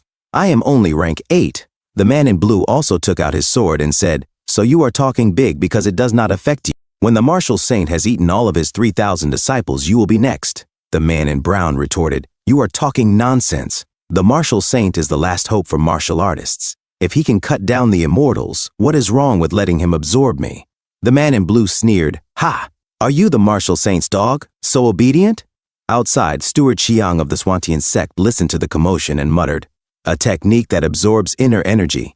In a different scene, the star profound envoy asked Qiao Mu, "Qiao Zhong, how are your injuries?" Qiao Mu replied, "They have completely recovered. Mr. Wu's skills are truly miraculous, bringing the dead back to life and mending bones. Speaking of which, is this Mr. Wu also one of the martial saint's 3,000 disciples? I have been in contact with him for the past few days, and he has not said much." The star profound envoy confirmed, "That is right. He is one of the 7 sages under the martial saint." 7 sages? Qiao Mu repeated. "They are the most powerful among the martial saint's remaining 100 disciples. Each of them possesses at least one unique skill that surpasses the martial saints." Qiao Mu thought to himself, 3,000 people have been reduced to 100. What is the difference between what this martial saint is doing and Wu Qingxin's saintess cult? He asked. "So Mr. Wu's unique skill is medicine?" The star profound envoy hesitated and said, "That I am not sure." Wu Qizheng said, "Medicine? Yes, your body transformation has just reached the beginner level, so naturally you cannot sense it."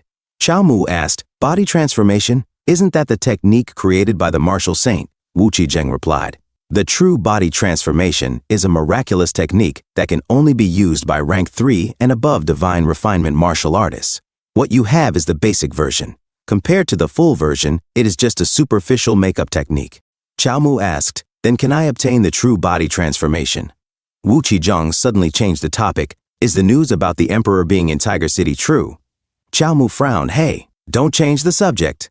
The star profound envoy hesitated and said, The news came from Mo Mingji, the sect master of the lunar sect in Tiger City. He is the previous star profound envoy, so it should be accurate. And Tiger City is closest to Qingming Mountain. It is not strange that Emperor Yongke, escorted by Taoist Xiyang, has settled in Tiger City." Qiao Mu sighed. "The emperor is like a slippery loach. If this news is wrong, we will probably have to attack Qingming Mountain directly." "That is not bad either," Wu Qizheng chuckled. "You are quite interesting, treating assassination like a good job, even though it is a one-way ticket." Qiao Mu smirked. "If I do not return, it will be even better." Wu Qizheng observed him and said, "With such a mentality, no wonder the martial saint will not kill you."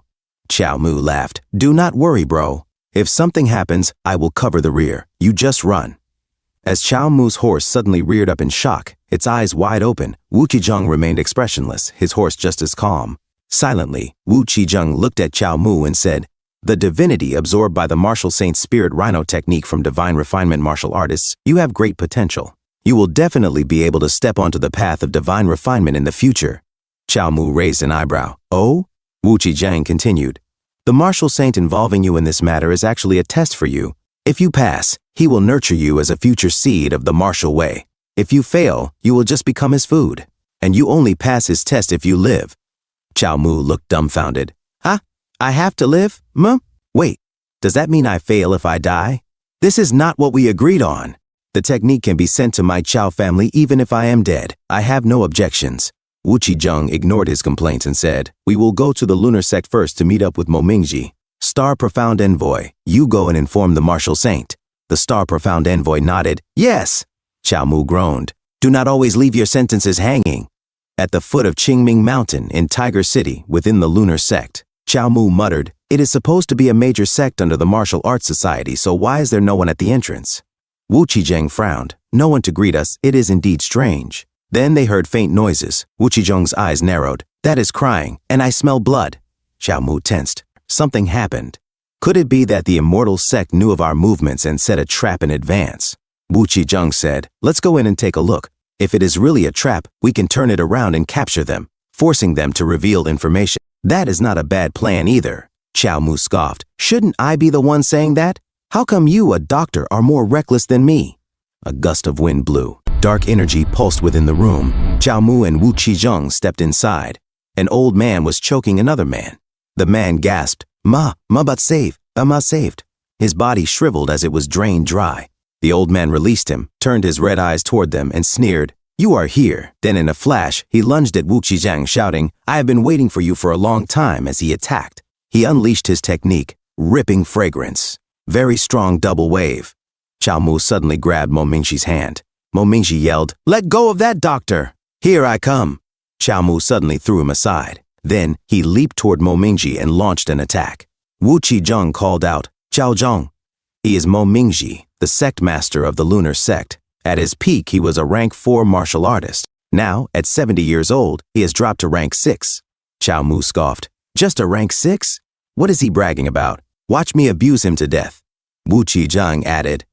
However, Mo Mingji has absorbed the vitality and skill of many of his disciples. He might have recovered some of his strength, so he might have already returned to rank 4. As Mo Mingji attacked, Chow Mu barely managed to block with his golden bell cocoon. Block? Wu Qizheng asked. Chow Zhong, are you all right? Chow Mu groaned. I almost died. Can you stop leaving out half the sentence? This rank 4 is a bit fierce. Is this guy really 70 years old? Mo Mingji prepared another attack. He lunged at Chow Mu, smirking, Why resist? You are weaker than me. Resisting is meaningless. If you let me absorb your skill properly, would it not be better to leave each other with some dignity? Chow Mu thought to himself, as expected of an old man from the Martial Arts Society, this twisted logic is exactly the same as the Martial Saints. His inner energy is 50 to 60% stronger than mine, but the celestial demon dismantling technique should be enough to suppress him. But Wu Qizheng had warned him, I cannot die in this test. I will save the celestial demon dismantling technique for later. So, Chow Mu gritted his teeth and kept dodging, leaping around as the battle continued. Wu Qizheng watched and thought to himself, use my movement technique advantage to constantly move around, and then look for an opportunity to counterattack. A good tactic. It might work against normal enemies. But the current Mo Mingji will not play by the rules. Suddenly, Mo Mingji's eyes glowed red. He attacked Chow Mu, who barely managed to dodge. Chow Mu thought, this old man actually saw through my movement technique so quickly? Without hesitation, Chow Mu planted his hands on the ground and launched a powerful kick to Mo Mingji's chest using ripping double wave. A loud crack echoed as Mo Mingji's sternum shattered. Chow Mu smirked. Broken ribs, the advantage is mine. However, Mo Mingji grabbed Chow Mu's foot and grinned. No, I have caught you. Chow Mu's eyes widened. Isn't this old man afraid of death? Eh? This feels familiar. Before he could react, Mo Mingji slammed him into the ground. Chow Mu coughed violently, his mind racing. What the hell? He is seriously injured, but he is not reacting at all? No, this guy. He is trading injuries for injuries. Mo Mingji grabbed Chow Mu's head and smashed it into the ground again. Chow Mu quickly jumped away, shaking off the dizziness. All offense, no defense. If it were before, I would love such a straightforward enemy. But now, I need to live. It is so frustrating to fight with my hands tied. Wu Qizheng spoke calmly. Haven't you noticed yet? Mo Mingji is now out of his mind. He will not reason with you at all. Every attack is pure offense with no defense. He is aiming to kill you. If you have any other trump cards, I advise you to use them as soon as possible. Mo Mingji's body suddenly swelled, his arms growing larger. He sneered, if you do not become a seed, you will become food. Then, with terrifying speed, he rushed toward Chow Mu with his massive hands. Chow Mu swiftly activated Shadow Step, but before he could maneuver properly, Mo Mingji caught him, squeezing him like a little rat. Wu Qizheng watched, his expression dark. Is this the end? Mo Mingji smirked. It is over. Obediently become my food. Qiao Mu suddenly laughed. Mo Mingji's expression faltered. Qiao Mu grinned. Why am I thinking so much? Then he unleashed Celestial Demon Dismantling Technique. A surge of energy erupted as Qiao Mu broke free from Mo Mingji's grasp. Without wasting a second, he launched Rippling Double Wave. His attack struck Mo Mingji's face. Then, Rippling Double Wave. His knee connected with Mo Mingji's face. And again, Rippling Double Wave. His fist smashed into Mo Mingji's face. Qiao Mu laughed wildly. Ha ha! Now this is satisfying. Then he unleashed his final move, Rippling Triple Wave Final Blow. Mo Mingji flew backward and crashed onto the ground. Mo Mingji trembled, groaning in pain. Ugh! What am... Qiao Mu stepped on his chest, glaring down at him. Suddenly, Wu Qizheng spoke. Leave him alive. Qiao Mu glanced back at Wu Qizheng before stepping off. He scoffed. Consider yourself lucky. Mo Mingji coughed, blood dripping from his lips. Cough, see cough. Originally, I wanted to die at the hands of the martial saint so he could absorb my skill. Now, it is not bad for Mr. Wu Qizheng to take it instead. Wu Qizheng examined him. Your vitality is abundant. Although you are seriously injured, it is not fatal. It is not time for your last words yet. Instead of last words, how about explaining what happened? Mo Mingji sighed. Yesterday, I accidentally bumped into Taoist Chiang of the Xuantian sect in Tiger City. He is the one escorting the emperor, so I followed him carefully, but he actually came directly to my sect. Qiao Mu frowned. Chiang came to silence you to prevent the emperor's whereabouts from being exposed. Mo Mingji shook his head. No. I tested him, and he was not worried about the emperor's whereabouts being discovered by us at all. He came here just to investigate the power of the martial saint's spirit rhino technique. Mo Mingji's fist trembled in anger as he recalled the scene. Steward Chiang of the Xuantian sect stood before him, holding his son by the collar. With a mocking smile, he said, This technique of absorbing inner energy is not that great, is it? No matter how much you eat, you are still just a mortal martial artist. Mo Mingji's voice cracked. Stop! Let me be your opponent! Release my son! But before he could act, his son burned to a crisp before his eyes. Mo Mingji screamed, Son! He clenched his fists. Not only did he kill many of my disciples, but even my only son died tragically at his hands. I fought him with all my might, but I did not even have a chance to touch him. Wu Qizheng's gaze darkened. You lost your beloved son and had half your life's work destroyed, so you lost your mind and mistakenly absorbed the surviving disciples. Mo Mingji smirked bitterly. It was not a mistake. I did it on purpose. Suddenly, martial artists appeared around them. Qiao Mu grinned. Interesting. There are still reinforcements. You want to eat us both, huh? Wu Qizheng stood silently, observing the situation. Qiao Mu analyzed their opponents. These people are from different sects, and they are all experts. I cannot be careless. As they started closing in, Qiao Mu's wounds reopened and blood squirted from his body. He scowled. Being surrounded and attacked is too disadvantageous. The best strategy is to break through the encirclement first. But before he could act, everyone suddenly knelt. Qiao Mu was shocked. His wounds still dripped blood, but no one moved against him. He blinked in confusion. What is going on? They're all giving up before we even fight. Is my aura that powerful? As his wounds continued to squirt blood, Mo Mingji said, I am just a nobody now. How can I not report intelligence? That is how the martial saint will be lured here. I am old anyway. I might as well sacrifice this aging body. Please, martial saint, kill me first and then go kill that outsider. They are all martial artists who have lost their homes and families because of the outsiders, and they are all of good character. I taught them the martial saint's spirit rhino technique, and with me, who has now returned to rank 4. Now we are qualified to be the martial saint's food, right? Wu Qizheng frowned. Incomprehensible. Why would you die for the martial saint? Mo Mingji shook his head. We do not want to die for the martial saint, but for the leader of the martial way of the world. He continued, his voice filled with bitterness. Once people resisted the outsiders. Faced with oppression, everyone was brave and united against the common enemy. But now they are bowing and scraping to the outsiders, building temples and offering sacrifices, worshiping them, praying for the immortals to bless them with peace and safety, and to protect them from natural disasters. But how can the common people know how many of the so-called natural disasters are created by the outsiders to win over the people's hearts? Mo Mingji recalled a conversation he had overheard.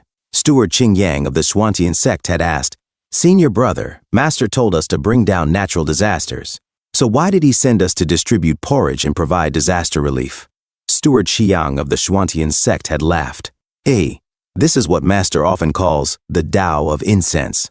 This great Yan dynasty must be chaotic, it cannot be peaceful, but it cannot be too chaotic either. The world must be full of suffering, and the people must live in hardship.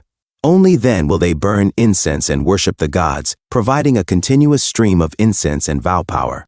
Steward Qing Yang had nodded in understanding. But if wars, natural disasters, and famines cause a sharp decline in the population, that will not do either. So when they are about to reach their limit, we have to lend a hand and save the people from danger. Steward Qiang had grinned. "Ha, junior brother, you learn quickly." Steward Qing Yang had humbly replied, "It is all thanks to senior brother's excellent teaching." Rage burned in Mo Mingji's chest as he recalled those words. He suddenly punched the ground, trembling and sweating in anger. In the long run, we will eventually be completely reduced to livestock raised by the outsiders. Xiao Mu's eyes narrowed. No wonder Wang Song has said that natural disasters have been frequent lately, and it is not normal. So many people in Yan City have been displaced and have turned to banditry. Could it be that they were also harmed by the immortals? Mo Mingji clenched his fists. The immortal Tao is strong, and the martial Tao is weak. The martial Tao has lagged behind the immortal Tao for perhaps 1,000 years. He stood up, his eyes burning with conviction. But there are also legends in this world of entering the Tao through martial arts. The martial saint is the greatest hope for us martial artists. At his words, the warriors around them raised their fists and shouted in unison, "We are willing to become stepping stones for the leader of the martial way to exterminate the outsiders. Even if we can only shorten the gap by a little bit, we are willing." Xiao Mu scoffed. He slapped his own face in frustration, his wounds squirting blood as he shouted, "Willing my ass!" Mo Mingji's face darkened. "Ignorant child. You do not understand at all." Before he could finish, Xiao Mu slapped his ugly old face. Smack. "Shut your foul mouth that only knows how to spew shit," Xiao Mu snapped. He slapped him again. Smack. "If people do not save themselves, even heaven cannot help them." Another slap.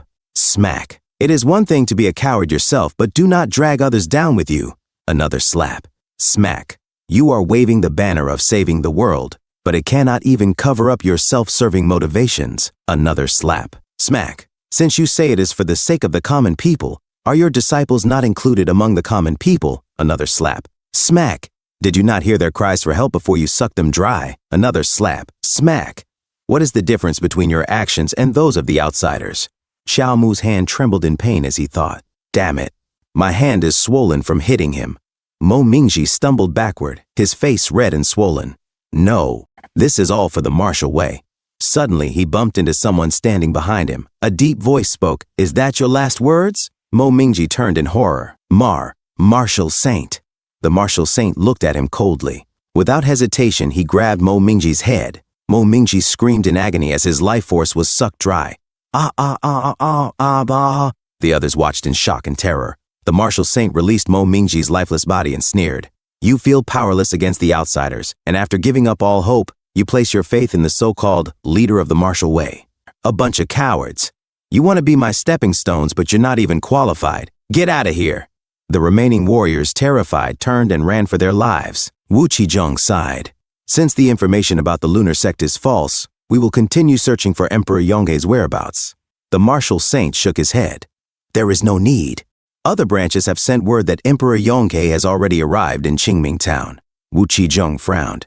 "Qingming Town? Then the emperor must have already reached Qingyun Temple." Xiao Mu nodded. "The plan to ambush and assassinate the emperor on the way is no longer feasible. Now we only have one path to take. Go straight into Qingyun Temple and kill Emperor Yonghe by force." At night in Qingming Town, a man welcomed Xiao Mu and Wu Qizheng. "Two guests, please come in." A few moments later, inside the building, Xiao Mu looked around and muttered, "It's really strange. Along the way, I haven't seen any farmers or farmland, only shops selling incense, paper money, and candles. Could it be that the people in this town make a living solely from commerce and renting houses to pilgrims from other places?" The man chuckled. "Hey, you two must be from out of town. We don't need to toil in the fields here. The immortals of the Xuantian sect pity our hardships. As long as we recite scriptures and pray every day, and go up the mountain to worship the gods on time, we can live without worrying about food or clothing. Of course, this privilege is only for local residents with a town household registration, and it's not easy to obtain. It requires 10 years of sincere prayer day and night, without interruption. But compared to the increasing taxes of the imperial court, this is already a great blessing. He pulled out a Class B townsfolk necklace and showed it to them. In other towns, the authorities have collected taxes for 20 years in advance. It's difficult for everyone to even eat their fill. That's why the threshold of Qingming Town has nearly been broken down by refugees from all over Nanzhou. Xiao Mu scoffed internally. Just a dog tag. What's there to be smug about? Then if they don't engage in production, where do the immortals get the money and food needed for the townspeople's survival, he asked. The man smiled. The immortals have great powers. Perhaps they just conjure them out of thin air. The room is ready. Please rest well. If you need anything, feel free to ask. Okay, Xiao Mu replied. As the man left, Xiao Mu muttered to himself, using the money from the Imperial Court's peace talks to raise their own believers and letting the Imperial Court take all the blame. The outsiders are really playing a clever game. Suddenly, Wu Qizheng spoke. Take off your clothes over there. Xiao Mu looked at him in confusion and instinctively covered his body. Mr. Wu, do you have some strange fetish? Wu Qizheng sighed. You used the celestial demon dismantling technique earlier, and you're seriously injured. I'll treat you. Xiao Mu immediately took off his shirt and grinned. Stop pretending. I know you're just lusting after my body. Come on, take a look. Blood squirted from his wounds as he laughed. Wu Qizheng's expression darkened. I'll kill you right now if you don't believe me. Just kidding, mister. Wu, don't take it seriously, Xiao Mu quickly said. Annoying, Wu Qizheng muttered. Xiao Mu winced but watched in fascination as Wu Qizheng pulled out a chunk of flesh from his own body. No matter how many times I see it, I'm still shocked. The body transformation technique is truly magical, Xiao Mu remarked. Wu Qizheng smirked. Is that so? You should try it too. Before Xiao Mu could react, Wu Qizheng made a swift cut on his body. He then pressed the extracted flesh into Xiao Mu's wound. The flesh wriggled and fused into him. The wound slowly closed. Wu Qizheng nodded. The external injuries on your body aren't a problem, but the internal injuries to your meridians caused by the celestial demon dismantling technique are more troublesome.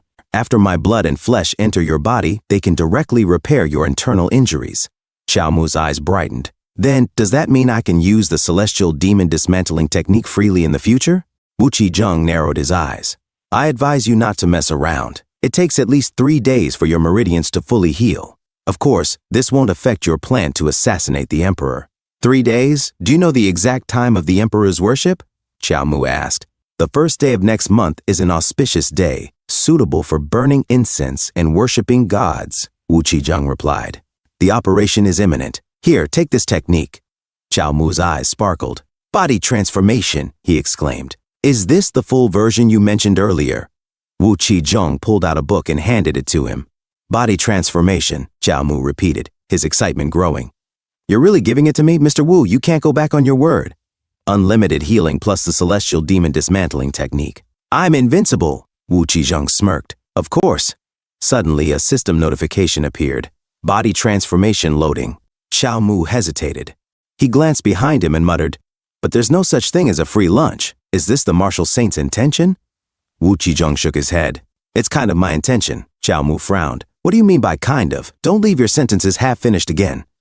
Wu Qizheng sighed and turned his back to him. Xiao Zhong, you and those few members of the Qiao family, you're all good men who value righteousness over life. A brief silence followed. But I still hope you can take care of your own life, he added softly. The martial saint has always been stubborn and only believes in himself. What trump cards and methods he has, and what level his strength has reached, even I don't know. Xiao Mu narrowed his eyes. Are you afraid that I'll trust him too much and try to sacrifice myself for righteousness only to die in vain? Like Mo Mingji? Wu Qizheng fell silent. Xiao Mu's resolve, Xiao Mu said, true self-sacrifice for righteousness is admirable, and I'd love to see it. But Mo Mingji wasn't that kind of person, and neither am I. Don't worry, my goal is to obtain the technique that the martial saint promised me. I won't really risk my life for him. Wu Qizheng sighed. Many people are like you, believing in the martial saint's words. As he pushed open the door, he continued, but they all died. Xiao Mu watched as Wu Qizheng walked away and muttered to himself, this Wu Qizheng seems quite friendly to me. Is it sympathy between similar people, or is he hiding malicious intentions? I seek a high-quality death, but I also have my own principles. I'm not on the same path as the Martial Arts Society, let alone their ally. 3 days later, Xuantian Sect, the auspicious time has arrived. As Emperor Yongke of Dian stood silently, Flying Fish Guard Chu Xing remained by his side. Xiao Mu scanned the crowd and thought to himself, there are so many people.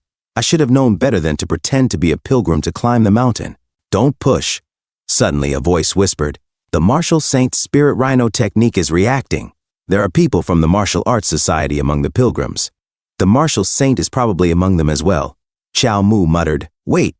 Steward Xiang of the Xuantian sect stepped forward and declared, the main hall of our immortal sect is ahead. Martial artists are forbidden to enter. Steward Qingyang of the Xuantian sect added, please go alone to offer incense. Emperor Yongke of Dian glanced at them, then turned to flying fish guard Chu Xing. You stay here. Chu Xing hesitated before nodding. Yes. As he walked forward, Emperor Yongke of Dayan thought to himself, of course I know that cooperating with the Xuantian sect is like dealing with a tiger. If I kowtow to the immortals today as an ordinary pilgrim, perhaps I can still have some room to maneuver in the future. Steward Xiang and Steward Qingyang silently observed him. Steward Qiang gave a small nod to Steward Qingyang. Suddenly, the bell chimed. Golden energy surged from the building. A deep, resonant voice echoed through the air. Emperor Yongke, since you have seen the immortals, why don't you bow? The voices repeated, growing in intensity. Why don't you bow? Why don't you bow? Why don't you bow? Emperor Yongke of Dayan stiffened, his mind racing. I've been tricked. They used the name of cooperation to lure me here to offer incense. Their real goal is to make it known to the world that I knelt before the immortals. The voices pressed on. Why don't you bow? He instinctively stepped back. I can't. I won't kneel. I absolutely can't kneel. His gaze flickered toward the cliff behind him and his heart pounded. The crowd began to chant. Your Majesty, please worship the gods. Flying fish guard Chu Xing's expression darkened. What the hell is going on? Another voice joined the chorus. Your Majesty, please worship the gods.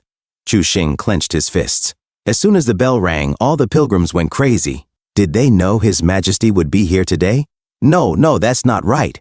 The chanting grew louder. Your Majesty, please worship the gods. Your Majesty, please worship the gods. Your Majesty, Chu Xing shouted. These pilgrims are not right. Don't listen to them. Your Majesty, Your Majesty. The chanting continued, relentless. Your Majesty, please worship the gods. Emperor Yongke of Dayan's face darkened. Even the common people are on the side of the immortal Tao. At this point, further resistance is futile. Perhaps, wholeheartedly relying on the Xuantian sect is the right path. His knees began to bend. From a distance, a voice sneered. The dog emperor is really going to kneel. His companion warned, hold on, don't ruin the grand plan. Suddenly, Steward Qiang of the Xuantian sect slashed their throats with a swift motion. Blood sprayed onto the ground as he spoke coldly. The pilgrims who came today are all believers raised by Qingming village. A seed has long been planted in their hearts. When the time is right, it will sprout. He turned to the silent figures among the crowd. And the pilgrims who are not speaking at this moment are the assassins of the martial arts society, he sneered. Foolish mortals, do you think you can break my immortal sect's grand plan?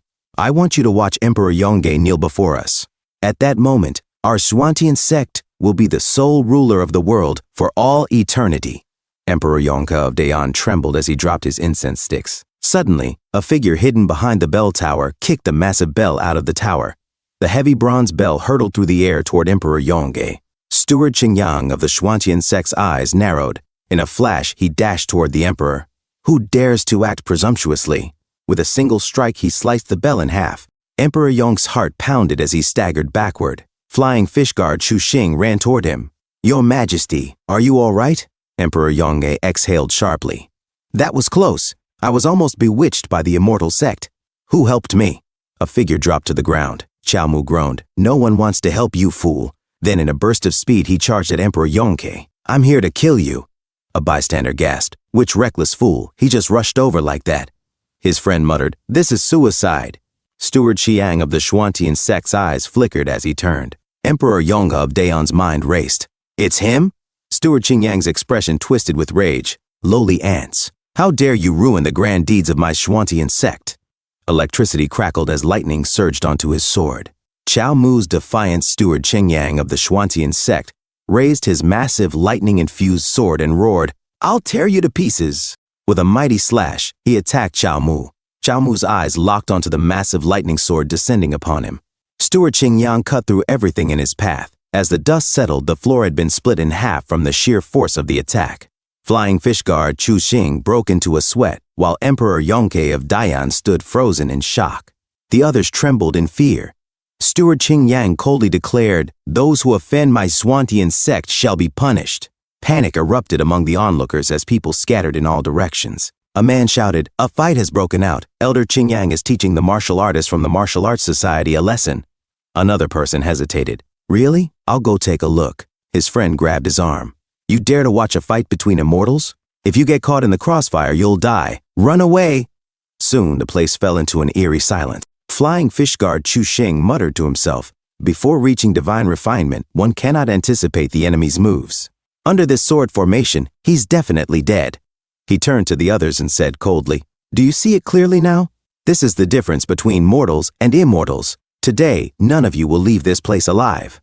Hovering above, he pointed his sword at the other martial artists. Suddenly, Chao Mu appeared behind him and sneered, "Standing so high, aren't you cold?"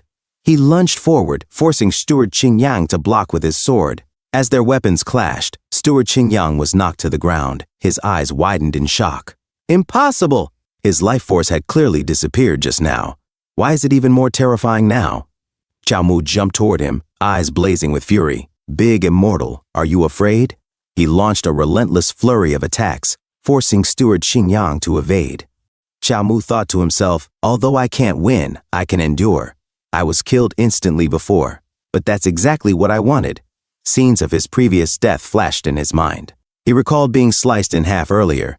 "I'm 2.5 Chao. No, not only did I receive generous rewards, but even my corpse was shattered into pieces by the sword energy, saving me the trouble of cleaning up." A system notification appeared. Death evaluation. A. Soul under the outsider's sword. Death reward. Skill points. 56 skill point balance. 50 remaining usable lifespan. 54 7-day revival count. Or out of 572 points already spent to exchange for body transformation. Success, 100%. Chao Mu smirked to himself. "I'll take this opportunity to level up body transformation to small success. Unlimited healing, get.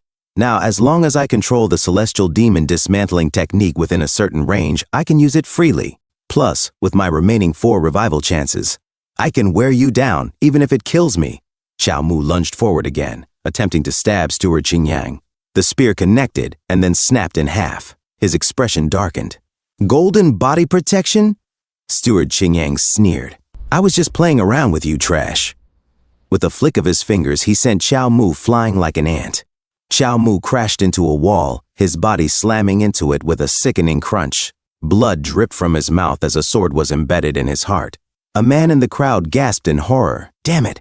Is this the power of immortals?" His friend swallowed hard. Almost rank 3 martial artists are just playthings in their eyes. Steward Qingyang smirked triumphantly.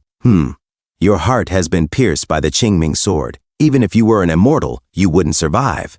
Suddenly, his expression changed. A chill ran down his spine as he turned around. Chao Mu's voice rang out behind him. "It's indeed a divine sword. Even an immortal would have to avoid its edge." The wound in his chest healed instantly. Chao Mu smirked. "However, while the sword is good, the swordsman is not." His eyes gleamed as he added, "That last move was off by half an inch." He laughed to himself. "Ha, it'd be strange if it hit. I used body transformation to move my heart." He yanked the sword from his chest and raised it. "Let me, a martial artist, teach you, an immortal, how to use a sword." With that, he charged towards Steward Qingyang. He activated his skill, Pure Yang Limitless Sword. Leaping forward, he slashed at Steward Qingyang. But the steward deflected the sword with his bare hand. Chao Mu refused to relent, launching a relentless series of sword strikes. From the crowd, someone shouted, "Go! Cut him down, that son of a bitch!" Another voice joined in. "Let that turtle know the power of us martial artists." A third person cheered loudly. "Awesome! Brother, if you win, I'll sing your praises for the rest of my life." Emperor Yonga of Daeon watched in disbelief. He actually managed to turn the tables. Could it be that the path of martial arts can truly contend with immortal cultivation? Steward Qingyang's face twisted with rage. "Unreasonable. Relying on my magical treasure to run wild in front of me? If I lose, my Zhuantian sect will lose all face. My senior brothers and elders will definitely punish me severely. I can't lose, even if I have to deplete my vital essence. I must kill him." He gritted his teeth and pulled out a talisman. Blazing sun dragon breath, ignite! A massive flaming dragon materialized, its body crackling with electricity. It lunged at Chao Mu, engulfing him in scorching flames. Chao Mu let out a painful scream. "Ugh, Ah, Steward Qingyang laughed maniacally. Ha ha, my blazing sun dragon fire can completely burn a person to ashes. Even a divine refinement martial artist will be left with no bones. I'd like to see how you... A system notification suddenly appeared. Remaining revival count within 7 days. 3 out of 5 from within the inferno, Chao Mu's voice echoed.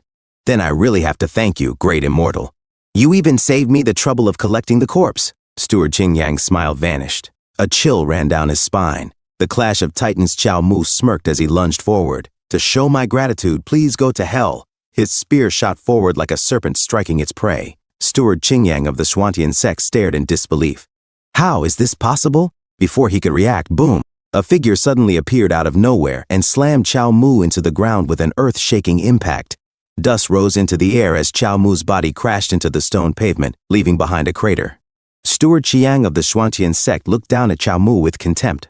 Useless, you can't even deal with a small fry. Steward Qingyang gritted his teeth and muttered, I was careless. Chao Mu, pinned to the ground, clenched his fists. I can't move. Is this Qiyang? He feels much more difficult to deal with than Qingyang.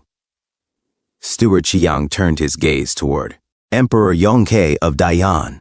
Your Majesty, please rest assured, the Xuantian sect will absolutely not let these assassins harm you in the slightest. His lips curled into a mocking smile. And you've always been courteous, so you will definitely kowtow and worship my Xuantian sect to show your gratitude, right? Emperor Yong's expression darkened. They're too much. They're blatantly threatening me. Today, I either kowtow to the immortal sect, or I die at the hands of assassins. Flying fish guard Chu Xing stepped forward. Your Majesty, with me here, you don't need the Xuantian sect's protection. Steward Qiang chuckled coldly. Oh? Even if you're a divine refinement martial artist, you may not be able to stop so many assassins. Suddenly, a sharp cough echoed from the distance. Martial Saint, who had been watching in silence, spat a glob of phlegm towards Steward Qiang. The phlegm shot forward like a bullet, cutting through the air. Steward Qiang's eyes flashed as he dodged with a flicker of movement. Flying fish guard Chu Xing hurled a dagger at the phlegm and shouted, Your Majesty, be careful. The dagger collided with the phlegm. Crack. The legendary flying star knife shattered into pieces. Flying fish guard Chu Xing's pupils contracted. A mouthful of phlegm broke my flying star knife. Could it be? Martial Saint laughed loudly, his aura surging. Ha ha! You're letting your little lackeys run wild. Are you finally unable to hold back and take action? Steward Qiang's expression turned serious. The sewer rat who has been hiding for 40 years. You finally appeared. Martial Saint stepped forward, his presence towering over them. Chao Mu, still pinned to the ground, narrowed his eyes. Sure enough, this assassination wasn't so simple. Assassinating Emperor Yongke under the watchful eyes of the Xuantian sect is more difficult than ascending to heaven. The Martial Saint couldn't possibly put all his eggs in one basket. The best thing would be for someone to stir up trouble and then take action when the opportunity arises. And I'm that advanced soldier. Steward Qiang's voice rang out across the battlefield. Today is the day Emperor Yong worships the immortals. It's also the day the immortal sect completely eliminates their old enemy. He raised his arm, and his allies swiftly surrounded Martial Saint. Fellow disciples, come quickly. Follow me to kill the Martial Saint. Steward Qiang's gaze locked onto Martial Saint. The leader of mortal martial arts, you've indeed improved over these decades. He shook his head. It's just a pity. You've entered the demonic path and you should be punished. Martial Saint chuckled darkly. Hey, I'm demonic, so you're immortal?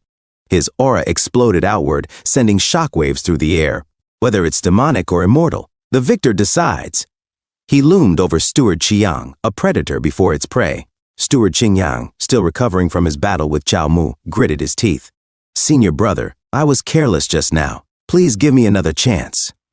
Steward Qiang's eyes gleamed. Oh? Are you going to use that move? Suddenly, swords materialized in the air, surrounding Steward Qingyang like a storm. He smirked. Leader of the martial way, this is the strongest sword technique I've cultivated over 30 years. His voice turned icy. If you have the guts, try to block it. With a wave of his hand, the sword shot forward like a blinding meteor shower. From above, a cultivator hovered, watching the battle. He nodded in approval. As expected of senior brother Qingyang, the power of this sword formation is truly astonishing. His friend sighed. I wanted to play a few rounds with the leader of the martial way. What a pity. Martial Saint snorted. Hey, cultivated for 30 years? Just to sprinkle some dust on me? He crossed his arms, unfazed. All right, don't waste time. Attack together. His mocking tone sent a ripple of fury through the Xuantian sect disciples. Such arrogance! A disciple swung his fan, sending blade-like gusts of wind. Another uncorked his gourd, spilling a flood of crimson liquid toward Martial Saint. Another threw lightning-infused talismans, resembling flashing Pokemon energy cards, straight at Martial Saint. Boom! A massive explosion erupted, shaking the entire battlefield. Smoke and debris filled the air. For a moment, everything went silent. And then, Martial Saint stepped forward, completely unharmed. The disciple with the lightning talisman stared in shock. How is this possible? How can a flesh and blood body withstand the magical treasures of my immortal sect? His companion, the one with the giant gourd, trembled. And he's completely unharmed. Is he really human? Flying fish guard Chu Xing, watching from the sidelines, muttered to himself. As expected of the Martial Saint, his anticipation of the enemy's moves is masterful, predicting the outsider's attacks and using extremely small movements to precisely dodge each strike. Yet his body seems to have not moved at all. A chilling realization spread through the battlefield. The Martial Saint was a monster. The wrath of the Martial Saint stood firm, his gaze sharp as a blade. This technique requires perfect coordination between body and spirit to reach a divine level. Otherwise, a single mistake would mean death. He cracked his knuckles, his aura surging like a raging storm. Have you finished your tricks? His lips curled into a smirk. It's my turn. He drew back his fist, his muscles tensing as an explosive force gathered in his arm. Then, he punched the air. A sickening splatter echoed through the battlefield. Steward Chiang of the Xuantian sect froze, his breath hitching as a warm liquid splashed onto his face. He slowly raised a trembling hand, touching his cheek. Blood. His eyes widened. It's not mine. He turned his head and saw the headless corpse of Steward Qingyang collapsing to the ground. A desperate cry rang out. Senior brother, Qingyang. The battlefield fell into stunned silence. The two elder cultivators stood frozen, their faces pale with shock. Emperor Yongke of Dian wiped the sweat off his forehead, his breathing growing unsteady. Suddenly, a wave of swords unsheathed, their blades glinting under the moonlight. The Xuantian sect disciples turned their killing intent toward Emperor Yongke and flying fish guard Chu Xing. With a battle cry, they charged forward. The time has come! Kill! Flying fish guard Chu Xing stepped in front of the emperor, his eyes cold as steel. Your Majesty, leave this place to me. Please go to the main hall and take shelter. His hand moved in a blur. Flying star hand. A deadly barrage of knives shot forth, slicing through the air with pinpoint precision. The attackers staggered back, their strikes intercepted before they could even reach the emperor. One of them gritted his teeth. Damn it, I can't get close at all. His companion cursed under his breath. He's an expert in the divine refinement realm. Meanwhile, Xiao Mu watched the chaos unfold, his brows furrowed. Something's not right. I feel like everything is going too smoothly. He glanced at Steward Chiang. Despite the chaos, the man remained eerily calm, his expression unreadable. The Xuantian sect should have more power than this. And that Chiang. He still has an air of control. They must have a backup plan. Martial Saint moved like a phantom, closing the distance in a blink. Shook! Another head flew into the air, then another and another. One by one, the friends of Steward Chiang fell, their lifeless bodies collapsing in pools of blood. Martial Saint grinned savagely, his voice booming across the battlefield. Ha ha! The strong are immortals! The weak are demons! His killing intent surged as he turned his gaze toward Emperor Yonga. Then he charged. Flying fish guard Chu Xing threw himself in front of the emperor, his hands moving with lightning speed. Flying star hand. But before his attack could land, boom! Martial Saint's fist crashed into his chest, sending him hurtling through the air. Blood sprayed from his mouth as he slammed into the ground, embedding deep into the stone pavement. Martial Saint's voice thundered. Those who block me will die. Emperor Yonghe kept walking forward, his expression unreadable. Then he paused. He turned his head slightly. His lips barely moved as he whispered, Chu Xing. The loyal guard trembled, barely able to lift his head. Your Majesty. Run. Emperor Yonghe looked behind him. Martial Saint was approaching, his eyes gleaming with murderous intent. Can you escape? Emperor Yong's body tensed, cold sweat dripping down his back. Then a blinding light erupted from inside the building. The ground shook violently as a massive energy spiraled into the sky. Martial Saint slid back, his arms raised as he tried to contain the energy. From within the swirling light, an eye appeared, and then a monstrous face emerged from the smoke. Its voice boomed like thunder, shaking the heavens. Mortal martial artists, you have made a grave mistake. A nearby elder staggered, his voice trembling. That's a human face. Bald cultivator gulped, his face ashen. Monster. Another disciple's legs shook violently. How can we fight this? The gigantic figure loomed over them, its gaze piercing through the battlefield. To kill an immortal as a mortal is a great act of rebellion. Its voice thundered. You shall be punished by the 5 thunderbolts. Your body and spirit will be completely destroyed. The sky crackled with divine lightning. Boom! A devastating bolt of energy struck Martial Saint directly. He roared in agony. Ugh! Ah! The shockwave rippled through the battlefield, sending warriors flying like ragdolls. Chao Mu, moving purely on instinct, vanished into the shadows, using his shadow step to escape the attack's range. He looked back at the battlefield, his heart pounding. This is their backup plan? Then a terrifying realization hit him. No, this was their initial plan. These so-called experts were watching the show from the beginning. If Chiang hadn't been useless, they wouldn't have bothered to take action at all. His fists clenched. With this level of spell, I don't know if the Martial Saint can withstand IIT. Below, Martial Saint's veins bulged as his body cracked under the immense power. Flesh burned. Muscles tore apart, yet he still stood. With a low growl, he raised his hand and pointed his palm toward Emperor Yongke and Flying Fish Guard Chuxing. Even as his body disintegrated, his killing intent remained unwavering. Emperor Yongke stiffened, his pulse quickening. He's looking at me. Meanwhile, Chao Mu watched from afar, his breath shallow. Below, amidst the divine punishment, Martial Saint still stood, defying fate itself.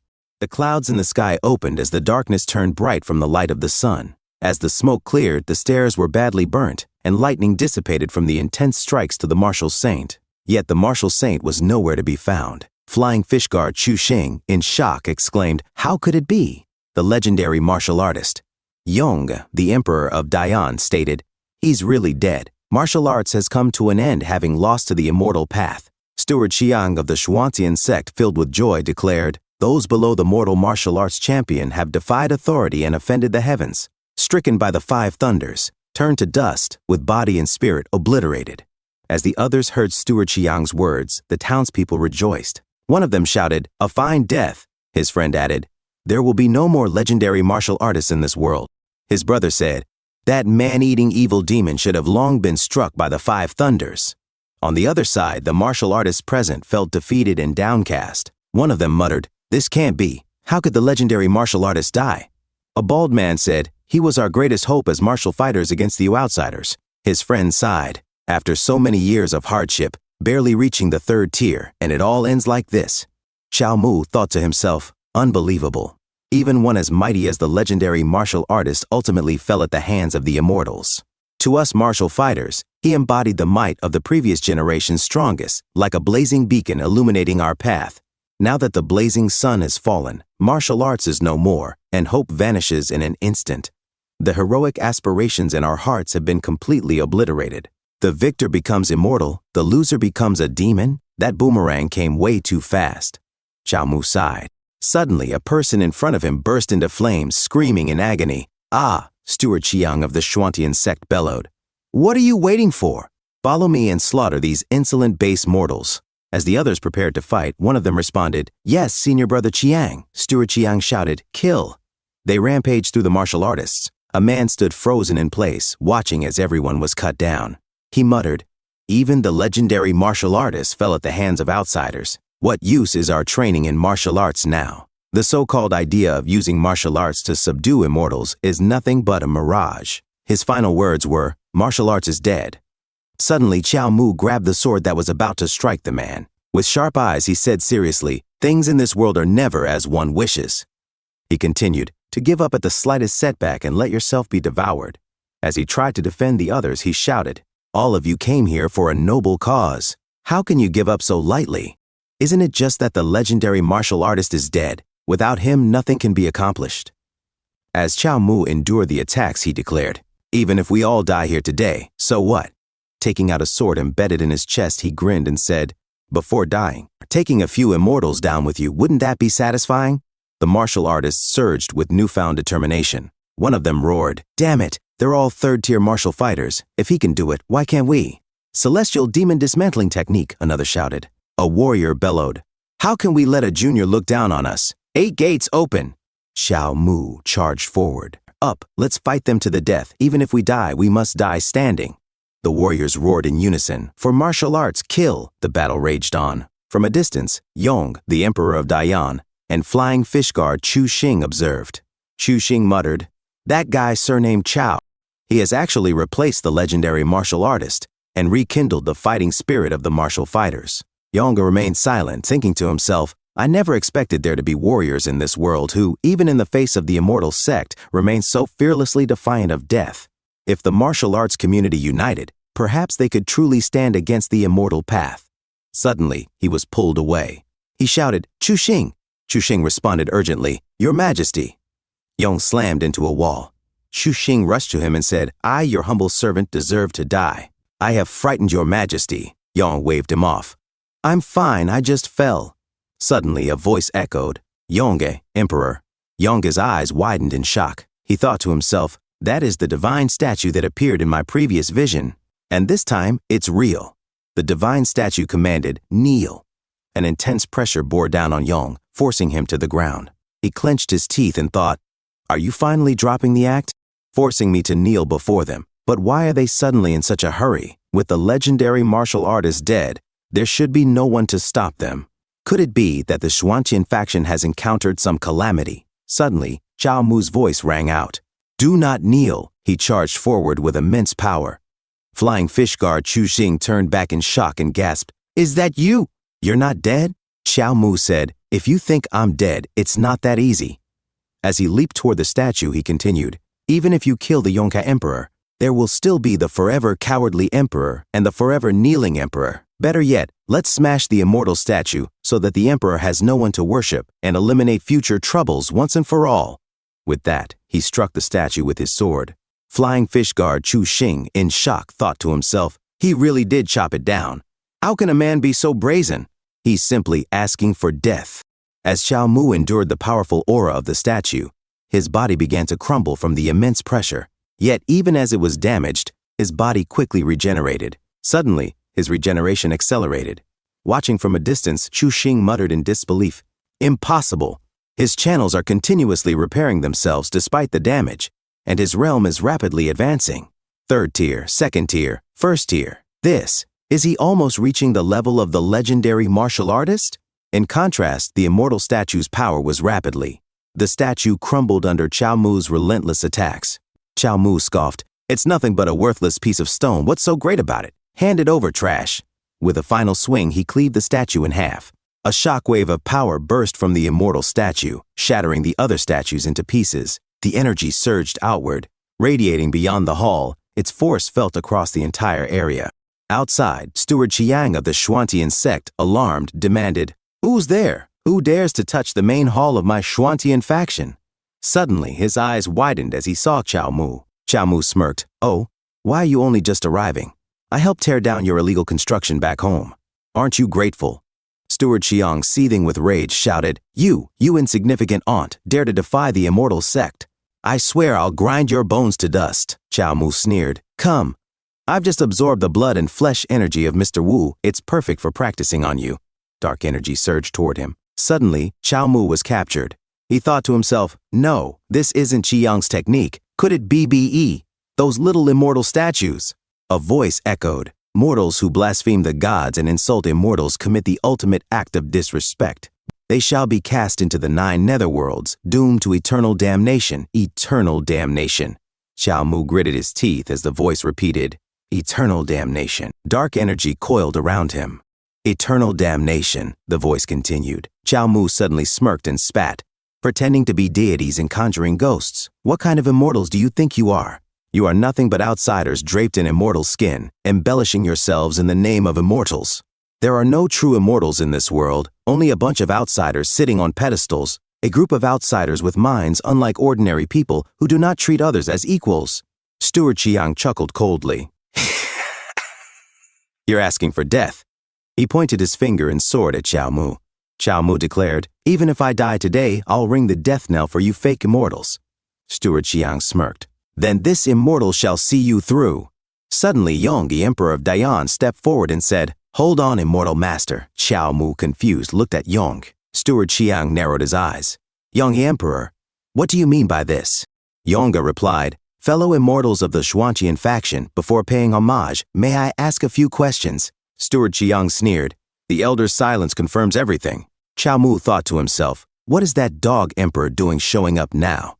Yonge looked at Chao Mu and asked, "Chao Zhong, you don't seem to be a subordinate of the legendary martial artist, so why are you here?" Chao Mu answered, "I already said, I'm here to kill you, and I'm here for the sake of pride." Yong frowned. "Pride?" Chao Mu declared. "If a man like the legendary martial artist dies, everyone in the martial arts faction will be utterly shattered, as if they've lost a dear one, and will be unable to fight any longer. And you, the Emperor of Dayan, everyone under heaven is watching you. If you kneel, the entire nation will follow suit, and eventually the people's spirit will crumble. If you're going to kneel, you might as well die." Yang murmured, "You truly want me to die, but even the legendary martial artist, the pillar of martial arts, has perished. What good is your reckless valor then?" Chao Mu's gaze sharpened. "The dead are gone. Are the living meant to just give up? If the legendary martial artist dies, then by his logic, it's his own weakness to blame, not anyone else's. If a generation's mortal martial arts champion fails, then let it be the next generation, and the one after that. If our predecessors dared not sacrifice themselves and only knew how to compromise by kneeling, how can we expect future generations to have any backbone?" He took a deep breath and shouted, "From now on, I will bear the weight of martial arts. I will be the mortal martial arts champion." His voice echoed across the battlefield. The martial artists outside listened, stunned. A man in shock clutched the sword in his chest. Another muttered. A warrior burst into laughter. "Ha ha! Good kid." Steward Chiang scoffed. "Just you? Heh. A martial champion like you becoming a captive of my immortal sect. That's fitting." Steward Chiang of the Xuantian sect sneered. Chao Mu smirked. "A single tree doesn't make a forest. If I fail, there will be successors, even 1,000 years later. Sooner or later, they'll catch up to you outsiders." Yong, the Emperor of Dayan, narrowed his eyes. "Hmm?" His sword suddenly glowed. He looked at it in shock and thought to himself, this feeling. He unsheathed the sword, and a golden aura radiated from its blade. As it shone brilliantly, he exclaimed, "It's the People's King Sword!" Steward Chiang of the Xuantian sect gasped. "Yonghe Emperor, can you wield the People's King Sword?" "He dares to bring the People's King Sword here." Suddenly, the dark energy binding Chao Mu's wrist began to vanish. He collapsed to the ground, panting. "What is the People's King Sword? So powerful. It can even affect immortal techniques." Yong-ha, the Emperor of Dayan, whispered to himself, "May the great ancestor bless me, I wagered correctly." He continued, "The founding emperor of the Dayan dynasty who conquered the realm from horseback, not only did he command the mightiest army of his time, but he was also the era's top martial fighter. After his passing, his sword was enshrined in temples as the People's King Sword, becoming, along with the Imperial Jade Seal and the 9 Provinces Cauldron, a symbol of the human dynasty's imperial authority. It carries the destiny and national fortune of Dayan." He clenched the hilt. "If I cannot awaken the People's King's Sword today, then I'm at the end of the road with no other choice. But now, I want to see just how much the immortal sect fears meddling with imperial destiny." Raising the sword high, he pointed it toward the sky, and a golden beam of energy erupted from it. Elder Tianxing of the Xuantian sect narrowed his eyes. "So this is what the Yongke Emperor relies on? I've clearly underestimated him." Elder Son of the Xuantian sect scoffed. "That sword itself is nothing more than an ordinary object. It only became imbued with imperial fortune through years of incense and worship." Another elder interjected, "Imperial destiny is inherently insubstantial. Even if imbued, it will not affect the longevity of U.S. cultivators." Elder Tianxing smirked. "Then why don't you try it?" Elder Son hesitated, then shouted, "The Yongke Emperor's homage to the immortals is a matter of utmost religious significance. It cannot be abandoned halfway." "Chiang, attack!" Steward Chiang hesitated. Elder I. Before he could act, another figure suddenly descended from the sky. "Fellow Taoists of the Xuantian faction, I trust you've been well," the man greeted, stroking his beard. Elder Son's expression changed. "Fellow Taoist Qing Yi from the Zhongzhu Grand Tao sect?" His mind raced. "His appearance at this moment is no coincidence. We've preemptively exposed the news of the Yonghe Emperor's homage to the immortal sect. The 9 great immortal sects, each occupying a state. The Grand Tao sect, the Xuantian sect. They established Taoist temples and shrines, accepting incense offerings from the people of each state. And the Grand Tao sect is the immortal sect with the deepest foundation and the most incense offerings in the central state. The plan to deceive the heavens has been exposed. then the sect master and the Tianwu mirror in the central state must also be in danger. No wonder that kid was able to destroy the sect master's immortal statue. It must be that the sect master is powerless to maintain it. Qing Yi from the Zhongshu Grand Dao sect spoke, "Fellow Taoists, I won't waste any more words. The actions of your sect master in the central state have been exposed. Several major immortal sects are already aware of this matter. Emperor Yonghi's worship of the immortals ends here." Elder Sun clenched his fists. "How is our sect master now?" Qing Yi smirked. "If this matter is dropped, your sect master will naturally return safely." Xiao Mu glanced at the People's King's sword and muttered, "You weren't planning to worship from the beginning?" Yonghi, the Emperor of Dayan, sighed. "As a ruler of a nation, I cannot kneel, but I had no choice." He thought to himself, "Indeed, I had no certainty. This time it was pure luck." It really was. The People's King's sword was awakened. Perhaps it has something to do with this person. Suddenly, a figure descended from the sky. Qing Yi addressed Yonga, the Emperor of Dayan. "Emperor Yonga, the worship of the immortals ends here. This matter was the reckless action of someone from the Xuantian sect and has nothing to do with our immortal sects. Emperor Yonga, are you willing to return to the imperial capital in the central state with me?" Yonga, the Emperor of Dayan, nodded. "Then I'll have to trouble you, immortal elder." He thought to himself, "I didn't kneel after all." Elder Tianxing of the Xuantian sect frowned. The emperor had a backup plan. Could it be that he had secretly informed the Grand Dao sect and other immortal sects? Otherwise, how could it be such a coincidence? Qiao Mu watched him curiously, then called out, "Hey, aren't you forgetting something? Hey, look here." Elder Tianxing's eyebrow twitched in irritation as Qiao Mu continued pestering him. Hey. With an exasperated sigh, Elder Tianxing pointed a flaming finger at Qiao Mu's neck. "This person blasphemed against the immortals and gods and should be executed." Qiao Mu, instead of fear, grinned in joy. "Great, it's heavenly punishment. My score is saved."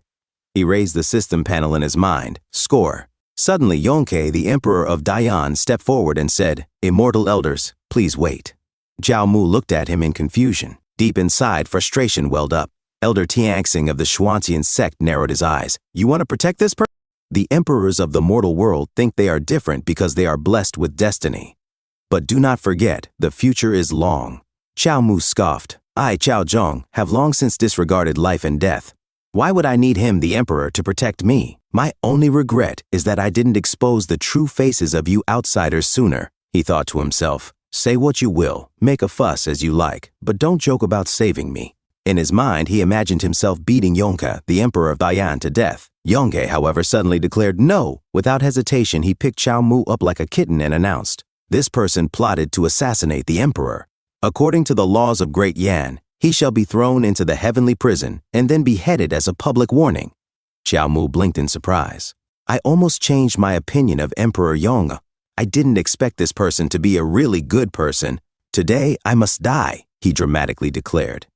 Elder Son of the Xuantian sect turned to Qing Yi of the Zhongzhou Grand Dao sect. "In that case, so be it. After entering the imperial capital, I will trouble fellow Taoist Qing Yi to supervise. It will also serve as a warning to the world that blaspheming against the immortals and gods is a grave mistake. One cannot live."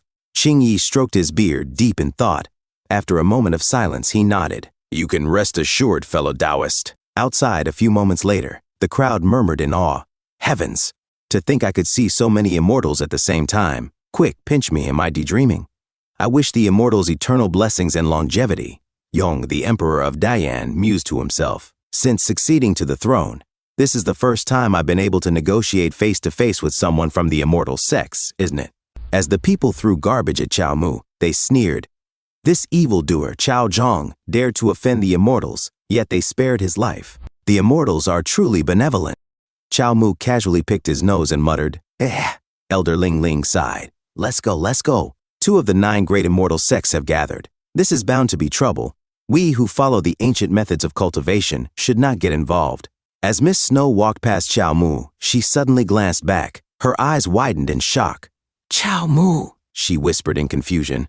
Grabbing Elder Ling Ling's sleeve, she said urgently, "Senior sister, that person just now." Elder Ling Ling frowned. Miss Snow hesitated before blurting out, "Was he handsome?" Just then, eggs and apples were hurled at Qiao Mu. Elder Ling Ling blinked. That person was injured and I couldn't see clearly," she admitted. "But he should be quite handsome. It seems he has the same surname as you, Qiao." His name is Chao Zhang, I think. Do you know him? Miss Snow trembled slightly. Elder Ling Ling quickly held her steady. Careful, she warned. Your eyes are not ordinary. Even though you have entered the immortal Tao, opening them is still a burden for you. See, you can even stumble on flat ground. Miss Snow bit her lip, lost in thought, injured. What did he do again? The vicissitudes of life are illusory. His life force has not been cut off. We'll definitely meet again. And she smiled. Elder Ling Ling said, Junior sister, you still haven't answered my question. Do you know that person? Miss Snow replied, I don't know him. A few moments later, in a different scene, as the sun set, the martial saint stood before a tombstone. Suddenly, a man approached him and said, Adoptive father. The martial saint replied, There is no need to call me adoptive father. As he spoke, he carved something onto the tombstone with his bare finger. The martial saint no longer exists in this world, he declared. Wu Kejang, I told you long ago that righteousness is your fatal flaw.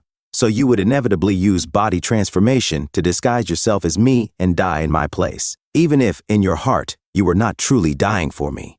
Wu Qiangkun, the adopted son of the martial saint, furrowed his brows.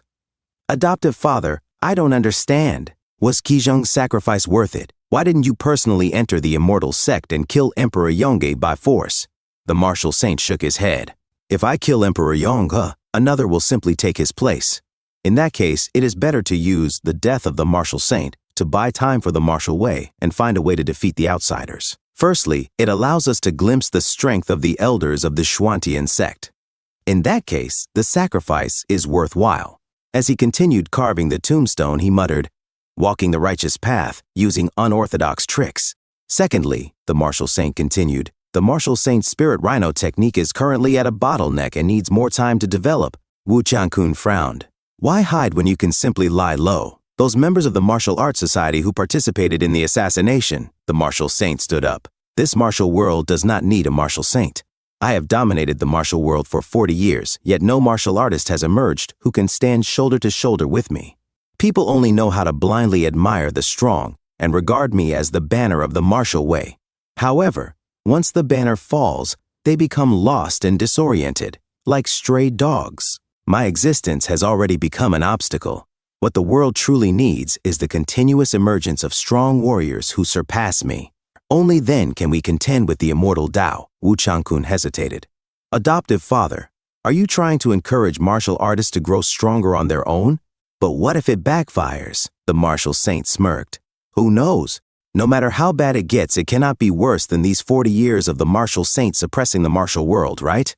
Wu Qiangkun wiped the sweat from his brow. The martial saint suddenly asked, by the way, regarding Chao Zhang, did things go smoothly? Wu Qiangkun's expression turned serious. The imperial capital's heavenly prison is heavily guarded. It will be troublesome to send the technique to him. The martial saint's voice was firm. I keep my word. This technique must be sent and it must be the right one. A martial art seed like him, one who is fearless in the face of death. Perhaps we should explore other possibilities of entering the Tao through martial arts. Suddenly a thought struck him. Wait, the heavenly prison. Wu Qiangkun do tis and then tat. Wu Qiangkun hesitated. This, he'll die, right? The martial saint laughed. Ha ha! Do you think that kid is afraid? You've done well recently, promptly mobilizing the hidden pieces of the Grand Tao sect and forcing that Qingyi Taoist to rush to Nanzhou. When I'm not around, you will be in charge of the martial arts society. Wu Qiangkun bowed. Yes, sir. As the wind blew, he gazed at the tombstone. Qizheng, you always said that I was like my adoptive father, a miniature martial saint. But I can't even begin to guess what my adoptive father is thinking. 2 days later, in Yan City, at the city lord's mansion, an old friend of Song, he smirked. We're old acquaintances. At least offer me a cup of tea. Song, he chuckled. Heh, you really didn't die. Tea is for guests. What kind of guest arrives uninvited? The old friend sighed. Back then, I abandoned my official position to practice martial arts, and you, Wang Shana, also resigned from your official position to join the immortal Tao. 40 years have passed. I'm a true martial saint, and you're a fake city lord. Where is your Tao? Can you achieve immortality like this? Song, he replied. What use do I have for immortality? I only cultivate techniques, not immortality. If the immortal Tao is strong, I'll cultivate immortality. If the martial Tao is strong, I'll practice martial arts. All I seek is a prosperous and peaceful world with a wealthy people and a strong nation. an old friend of Song, he scoffed. Your talent in the martial Tao is mediocre, and you're not good at flattering others in the immortal Tao. You'll amount to nothing for the rest of your life. Song, he chuckled, that's indeed not as impressive as you, who stained your hands with blood, slaughtered almost half of the martial world, and then faked your death by pretending to assassinate the emperor. His old friend smirked. The only thing in this world harder than my fists is your sharp tongue. Here. He tossed a bag toward Song-hee, and it landed with a thud. Song-hee caught it, confused. He examined it and said, An immortal storage bag? What's inside? His old friend replied, Your fists. Suddenly, various items spilled out. A book titled Xuanqian Treasure Scripture. Song-hee stood up in shock. The Xuanqian Treasure Scripture? This is the foundational scripture for cultivators of the Xuanqian sect. And these, immortal sect talismans and treasures, where did you get these? His old friend smirked. I haven't killed many immortal Tao cultivators over the years, but I've gathered enough for an immortal Tao inheritance. These things are far stronger than the half-baked Tao techniques you practice. Song-hee broke into a cold sweat. With a heavy heart, he muttered, How many martial artists are willing to be mere doormen and do odd jobs for the immortal sects, just for the chance to obtain these one day? This gift is too valuable. His old friend winked. Don't misunderstand. The outsiders have a saying about the destiny of the mortal dynasty. It is said that the emperors of the human world are blessed with their own fate, and thus emperors cannot achieve immortality. Even if an emperor cultivates the Tao, it's like trying to catch the moon in the water. Even if they succeed in cultivating the Tao, they won't live long. Consider these things as offerings for your future grave. Song-hee smirked. In that case, I'll accept your well wishes. His old friend sighed. Foolish child. Cultivating the immortal Tao to control the outsiders. This path requires an extremely long time. Limited by fate, I'm afraid you won't be able to walk this path either. Song-hee remained firm. If we can enlighten the people, why worry about the outsiders misleading them? Your martial Tao relies on human lives to buy time. I cultivate the immortal Tao to fight for every moment for the common people. His old friend narrowed his eyes. Different paths. Song-hee nodded. We do not conspire together. By the way, who was the person who died in your place? His old friend turned away and looked out at the mountains. An old acquaintance. Somewhere else. It was raining heavily. At Wu Changkun's tombstone, a mysterious man stood in silence. He spoke softly. As long as my death can bring you ultimate benefits, does that make it the righteous path? I told you long ago, even if I die, it will never be for you. Wu Changkun murmured as lightning flashed, even if you are my biological father. The body transformation technique, when developed to its final stage, can separate flesh and blood and seize the opportunity for rebirth.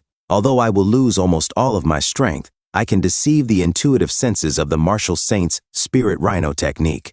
The improved and perfected body transformation technique, I already gave it to Qiao Zhong beforehand. I hope he realizes the extraordinary nature of this secret technique. I hope that one day in the future, he will kill the martial saint in a different scene. Chao Mu suddenly grew cat ears. Overjoyed, he exclaimed, Oh, Wu Kazheng's technique is truly amazing. Meow. I'm a cat. The demon cat beside him looked at him in confusion. Meow? Chao Mu scowled. What are you looking at? Do you think I'm some kind of filthy creature? The demon cat twitched in frustration, melting away into mist. Chao Mu chased after it. Don't run. Today I'm going to pet you until you shed all your fur. Suddenly, an old man's voice echoed from the shadows. This wild cat you've raised is quite spirited. Where did it come from? Did it crawl into this heavenly prison on its own?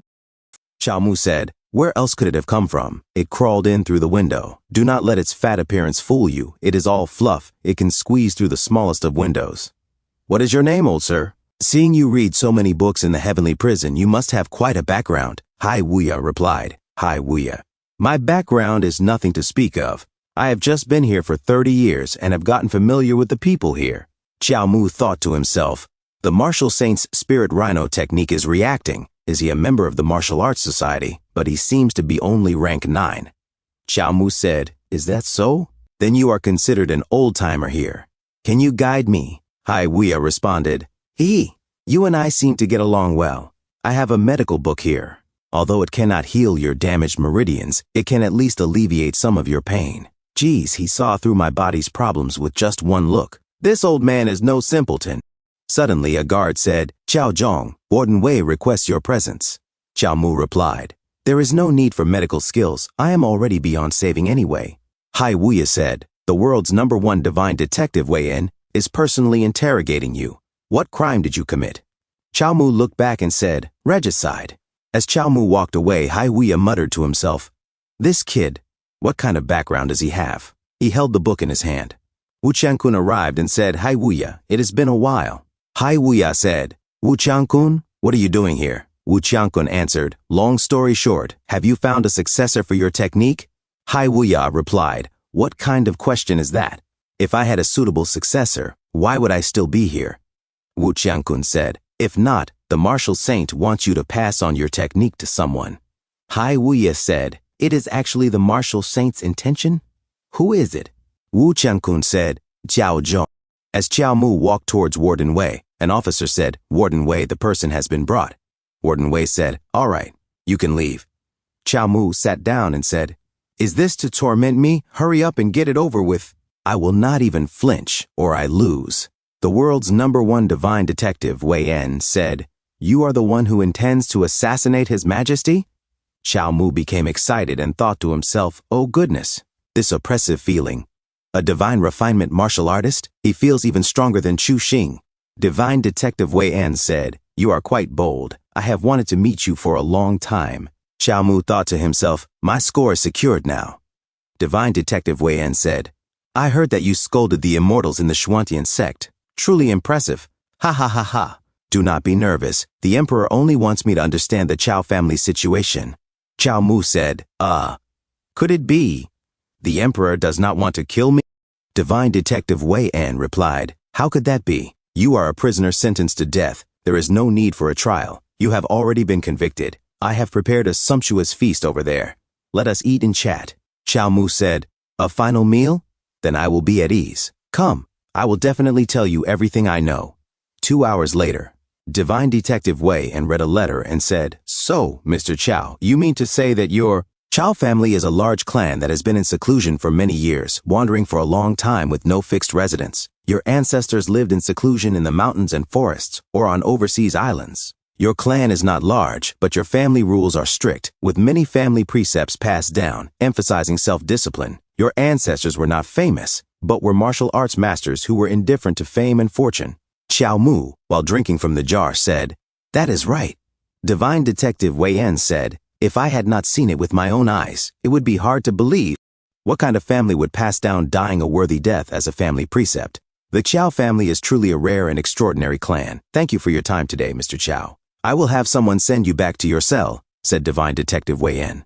Chao Mu asked, can I take this chicken with me? Divine Detective Wei-en replied, of course. I will have it packed for you. Chao Mu said, the detective is generous, as he happily walked away, while Divine Detective Wei-en looked at him seriously. Suddenly, a boy said, Hero Chao, my name is prison guard Fang Yuan. I have heard about your family's affairs, and I admire your loyalty and integrity. Hero Chao, if you have any requests in the future, just tell me. Hero Chao, this roast chicken must be very heavy. Let me carry it for you. Chao Mu said, wait, you are a prison guard. Is it appropriate for you to be so polite to me, a prisoner on death row? Fang Yuan answered, of course it is appropriate. I have admired heroes like Hero Chao since I was a child. A few moments later, Chao Mu said, Old Hai, I brought you something good, as he put down his takeout meal outside Hai Wuya's cell. Hai Wuya said, this smell, is it the honey-glazed roast chicken from the capital's restaurant? I do not accept gifts without merit. What is this about? Chao Mu said, I do not like owing favors. Hai Wuya asked, is it because of the medical book, but you did not use it? Chao Mu replied, I received your kindness, and that is enough. Hai Wuya thought to himself, he is quite a straightforward man. If it were him, perhaps. He recalled what Wu Qiankun had said to him some time ago. Hai Wuya muttered, Chao Zhong, is he not the death row prisoner who offended the immortal sect? He is on death row. Even if he practiced my technique, what use would it be? Wu Qiankun had said, in the heavenly prison for 30 years. Have you not also been on death row? Have these 30 years been a waste of time for you? Hai Wuya replied, but my technique is different from both ancient and modern martial arts, and it is not yet perfected. Rushing into cultivation might lead to internal energy deviation, or worse, bodily explosion. Wu Qiankun responded, whether or not to pass on the Tao is the Martial Arts Society's instruction, but ultimately it is up to you. As for whether or not he practices it and how well he practices it, That depends on Qiao Zhong's own intentions. Hai Wuya thought to himself, I did not expect that this kid, who is about to die, would be so carefree. Qiao Mu, full of joy, thought to himself, eat well, sleep well, and then go to the execution ground to die. Hai Wuya murmured, perhaps he really can cultivate my technique. Divine Detective Wei In said, Qiao Zhong's temperament is resolute, just like Hai Wuya's. Fang Yuan replied, is that not right, sir? Divine Detective Wei On thought to himself, Qiao Zhong's confession about the Qiao family is full of loopholes. It is no exaggeration to say that he made it up on the spot. But the stories about the Qiao family circulating in the martial world are not false. It is difficult to obtain the information about the Qiao family that His Majesty wants. Divine Detective Wei In asked, by the way, how is Mr. Hai recently? Fang Yuan said, he is still reading. It seems like he even returned to rank 8 some time ago. Divine Detective Wei In said, was he not rank 9? He is over 80 years old and he is still improving? Back in the prison, Hai Wuya began to emit a powerful aura. Qiao Mu asked, what is going on? His realm is rapidly improving. Rank 8, rank 7. It is still constantly improving. Hai Wuya said, Qiao Zhong, someone wants me to pass on my life's learnings to you. Qiao Mu thought to himself, looks like the technique promised by the Martial Arts Society has arrived. Qiao Mu said aloud, I will not be polite. May I ask what kind of peerless divine technique it is? Hai Wuya answered, it cannot be considered a peerless divine technique. However, it can be considered a method of immortality. Qiao Mu was shocked and said, huh? The technique you are going to teach me. Could it be the immortality punch? Hai Wuya said, the Qiao family's immortality punch? Speaking of which, you are also surnamed Qiao, right? Then do you know the origin of the immortality punch? Why is it that only this technique has the unique characteristic of not losing vitality in old age? Qiao Mu said, I have heard of it. It seems to be something. A Taoist immortal imparted the art? Wait, immortal? Hai Wuya said, in fact, among the 9 great immortal sects, there is one called the longevity sect. The cultivators of the longevity sect once researched the combination of martial arts and the immortal Tao and developed the immortality punch scripture. But this path was never fully completed. So the scripture was abandoned, and eventually the immortality punch ended up in the hands of the Qiao family. Qiao Mu said to himself in frustration, the immortality punch is an incomplete path, and it was even abandoned by cultivators with long lifespans? Qiao Mu said aloud, wait, Mr. Hai, you said earlier that what you are going to teach me is a method of immortality. So, have you completed the path that the immortality punch did not finish? Hai Wuya replied, it is normal for martial artists to experience a decline in vitality in their old age. But if vitality can continue to grow, then how would that be? As he spoke, the ground beneath him bloomed with flowers from his touch. Qiao Mu exclaimed, I see, I see. The principle of the immortality punch is like a human-shaped balloon, sealing the vitality of the whole body inside, delaying decay, and prolonging life. However, once there is a leak, the originally stored vitality is lost at an accelerated rate, and the person withers quickly. Although it is high risk, the gamble is that as long as you can contain it, you can prolong your life. By comparison, Mr. Hai, yours does not need to be sealed in, and it still increases. Every year, it increases more than the year before. The amount of vitality rises, and that is how much longer the person can live. Teach me quickly. It really is a method of immortality. What is the name of this technique? Hai Wuya said, I call it the human Tao scripture.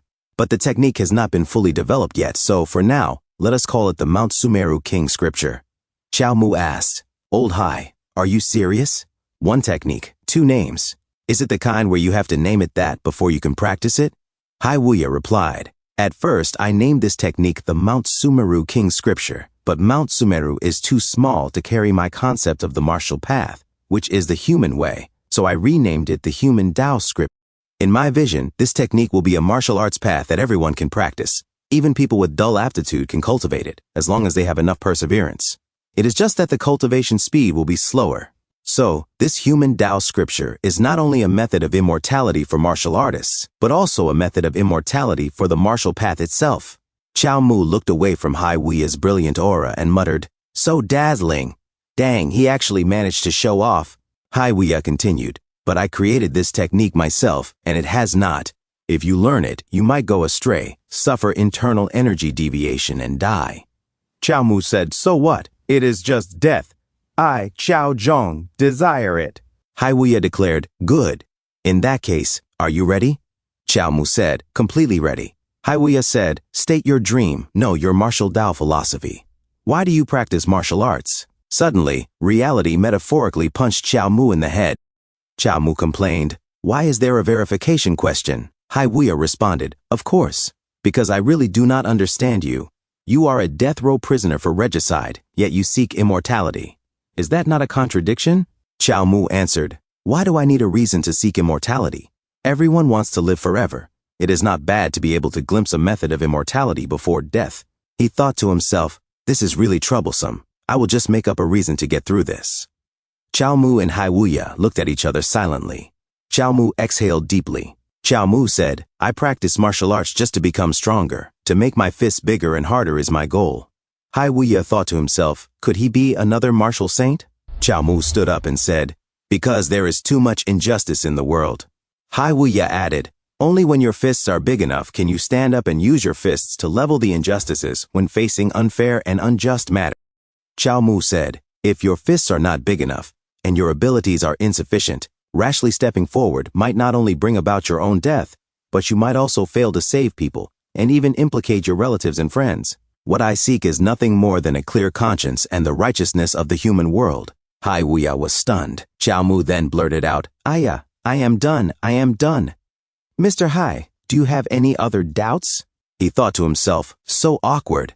I am getting goosebumps. Scratch, scratch. Haiwuya seriously watched Xiao Mu scratching himself and said, following your heart seeking righteousness, it is truly admirable. It is yours.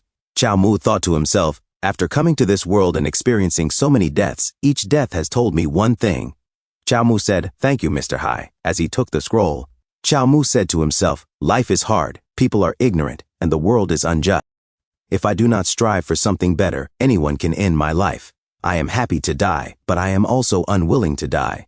This sense of injustice has already built a high wall in my heart. Sooner or later, I will completely shatter this wall. Suddenly, Fang Yuan fell from above and cried out in pain, Wah! It hurts. I was so engrossed in listening that I slipped. Hero Chao only took the chicken. I was worried he would be thirsty, so I brought wine. I did not mean to eavesdrop. Haiwuya said, he already knows about the human Tao scripture. What are you going to do about him? Haiwuya thought to himself, although Qiao Zheng's meridians are completely severed, killing a prison guard would still be more than easy. Xiao Mu replied, deal with him? Why would I deal with him? You and I are just prisoners in the heavenly prison. This heavenly prison does not belong to us. It is normal to have a prison guard watching nearby. Besides, did you not want to make the martial path As he took the jar of wine from Fang Yuan, Xiao Mu said, like in a smooth-paced commercial, Old Hai, have a drink. Then it should be shared, so that everyone can practice it. Only then can it be called the human Tao scripture. Haiwuya said, a friend in need is a friend indeed. Playing with his thin beard, Haiwuya thought to himself, I was right about him. It is just a pity. We are both people who are about to die. It took a lot of time and effort to develop the human Tao scripture. With each level, the time required is doubled. I have been in the heavenly prison for 30 years, and I have only reached the 4th level. How to proceed after that is all speculation. Before I die, you fulfilled my dream of spreading the Tao. I have no regrets. Haiwuya, Fang Yuan, and Xiao Mu drank together. In a different scene, Emperor Yongke of Dai'an looked at the People's King's sword and said to himself, the Human King's sword. The founding ancestor named this sword the Human King's sword. What was his intention? When Qiao Zheng appeared, why did the Human King's sword suddenly resonate? The records say that the Qiao family is a secluded great clan, and it seems there are many elders. It is a pity that Qiao Zheng has not entered rank 3 divine refinement. I am afraid this secluded great clan is unlikely to achieve much. Flying Fish Guard Chu Xing suddenly said, Your Majesty, the heavenly prison has sent news. Haiwuya has made a breakthrough recently and re-entered rank 7 in the heavenly prison. In the past few days, he has also had a lot of contact with Qiao Zheng. The two often talk in private. Emperor Yongke of Dai'an turned back and said, Haiwuya? He has been in the heavenly prison for almost 30 years, has he not? The former Minister of Rights is now over 80 years old. If he does not get out of prison, he will probably die of old age in there. Let him come back. Chu Xing said, understood. Then what about Qiao Zheng? People from the Grand Tao sect have been urging us again recently. Emperor Yongke of Dai'an suddenly heard a whisper from the People's King's sword. It said, execute him. A few moments later, Outside, Xiao Mu stood silently as he looked at the crowd. The executioner stared at him. Fang Yuan thought to himself, Senior Qiao, you will forever live in my heart. Heavenly Prison Warden Qin Shiking declared. The criminal Qiao Zhang attempted to assassinate His Majesty and insulted the immortals and gods. His crimes are unforgivable. By imperial decree. He threw down the execution token. Execute him. The executioner approached and said, Kneel. He placed his hand on Qiao Mu's shoulder and tried to force him down. Qiao Mu looked at him and said, Killing a person is just a matter of the head falling to the ground. You can take this life, but my knees are stiff, and I cannot kneel. The executioner struggled and trembled as he tried to make Qiao Mu kneel. The crowd was shocked. A man with a big nose said, This is the first time I have seen someone who does not kneel at the execution ground. His friend added, He is about to die and still refuses to admit his mistakes. This martial artist really has a backbone. His wife said, unyielding in the face of death, He is a real man. The executioner shouted as he struggled, He is about to die. What is the point of acting tough? His colleague said, I have worked on the execution ground for years, yet I cannot even subdue a youngster like you. Heavenly Prison Warden Qin Shiking barked, Move aside, you useless bunch. Even before death you have to be so indecent? Qiao Mu replied, Then do you want me to be decent after death? Qin Shiking kicked Qiao Mu's legs. The sound of breaking bones echoed out. Qin Shiking sneered, Your legs are broken, you can only kneel. But he was shocked. Qiao Mu remained standing. Qiao Mu grinned and said, Listen up, I, Qiao Zhang, do not kneel to heaven, do not kneel to earth. Even less will I kowtow and admit my mistakes to a dog emperor and those nonsense-speaking outsiders. Jiang Chen was shocked. Heavens, his bones are exposed. A man wiped his sweat and said, To think there are really people in this world who are not afraid of death. His friend added, But going against the emperor and the outsiders, even several lives would not be enough. Heavenly Prison Warden Qin Shiking snapped at the executioner. What are you standing around for? Execute him. The executioner hesitated. But he has not knelt down yet. Qin Shiking barked, Do not worry about it. Execute him. As the executioner swung his blade at Qiao Mu's neck, the sunlight blazed down upon them. A moment of silence followed. Qiao Mu's body remained standing. Jiang Chen did not even flinch as he watched the execution. He said to himself, A tree that grows from the smallest sprout. Jiang Chen understands what Hero Qiao said before his death. I will definitely not fail to live up to your expectations and will spread the deeds of the Qiao family. Fang Yuan, filled with sorrow, said to himself, Senior Qiao. He remembered the words spoken not long ago. Hero Qiao, you taught me martial arts, but I have not repaid your great kindness. Now that my benefactor is about to pass away, I am really useless. Qiao Mu had said, Kid, if you really want to repay me, leave me some silver. Place it under the crooked neck tree in the mass grave. Someone from my Qiao family will come to collect it. Fang Yuan gripped his spear tightly and said to himself, Hero Qiao, do not worry. I will definitely do as you promised. And he stood there silently. Above, Daozhen watched. He said, Interesting. The Qiao family? I will remember that. Inside Qiao Mu's sea of consciousness, longevity lock. Qiao Mu said, I am so looking forward to it. What kind of death reward will I get this time? A system notification said, Death evaluation level, Immortal Dao Bell Ringer. This death reward, Great Perfection bonus skill points, 200. Point skill balance, 200 point 7-day revival limit. 4 out of 5. Qiao Mu exclaimed, Oh, S rank, give me all the rewards quickly. A system notification said, Immortality Fist, Aura Training Chapter Perfection, 100% in Body Transformation Perfection, 100% in V Technique.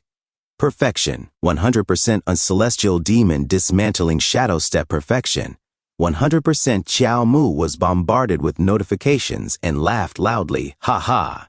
As expected of an S-rank reward. A system notification said Mount Sumeru King Scripture 5th level, 100%. A system notification said Rippling Inner Strength Technique, Triple Wave, 100%. A system notification said Martial Saint Spirit Rhino Technique Small Success, 100%. Qiao Mu said, Except for these 3 incomprehensible current martial arts techniques, all the other techniques have reached perfection. Vitality? Is this a new indicator? A system notification said Vitality Status Declining. Qiao Mu thought to himself, It feels like my body has experienced 60 years in an instant, and 60 years of martial arts experience is equivalent to several lifetimes for other martial artists. So the decline in vitality is because this wave of massive skill upgrades exceeded my body's capacity? No, it should be that it had already dropped to the lowest point. But with the Mount Sumeru King scripture reaching the 5th level, my vitality has returned to 70% of its peak. As he looked at the lock, a system notification said after the first chain is broken, each death skill point reward is doubled. The system no longer displays the remaining lifespan. Life points are deducted randomly based on the death evaluation. If the host has any objections to the life points deducted for each death, the host has one chance to appeal. If the appeal is successful, the deduction of life points can be revoked. Chao Mu scratched his head and said to himself, "What does this mean? Before I lost 1 year per death, but now it is possible to lose everything at any time? So, my gains from cheating death have increased, but the risks have also increased. Is that it?" A system notification said warning, detected that the host's brain is at risk of overload, immediately forcing logout from the sea of consciousness. Chao Mu protested, Hey, can you not give me more hints?" Chao Mu appeared near the river. He said, "Speaking of which, my Mount Sumeru King scripture is already at the 5th level?" Mr. Hai Wuya said he only cultivated it to the 4th level. To think that in just a short moment, I have surpassed Mr. Hai Wuya's 30 years of research, and my appearance still remains in my 20s.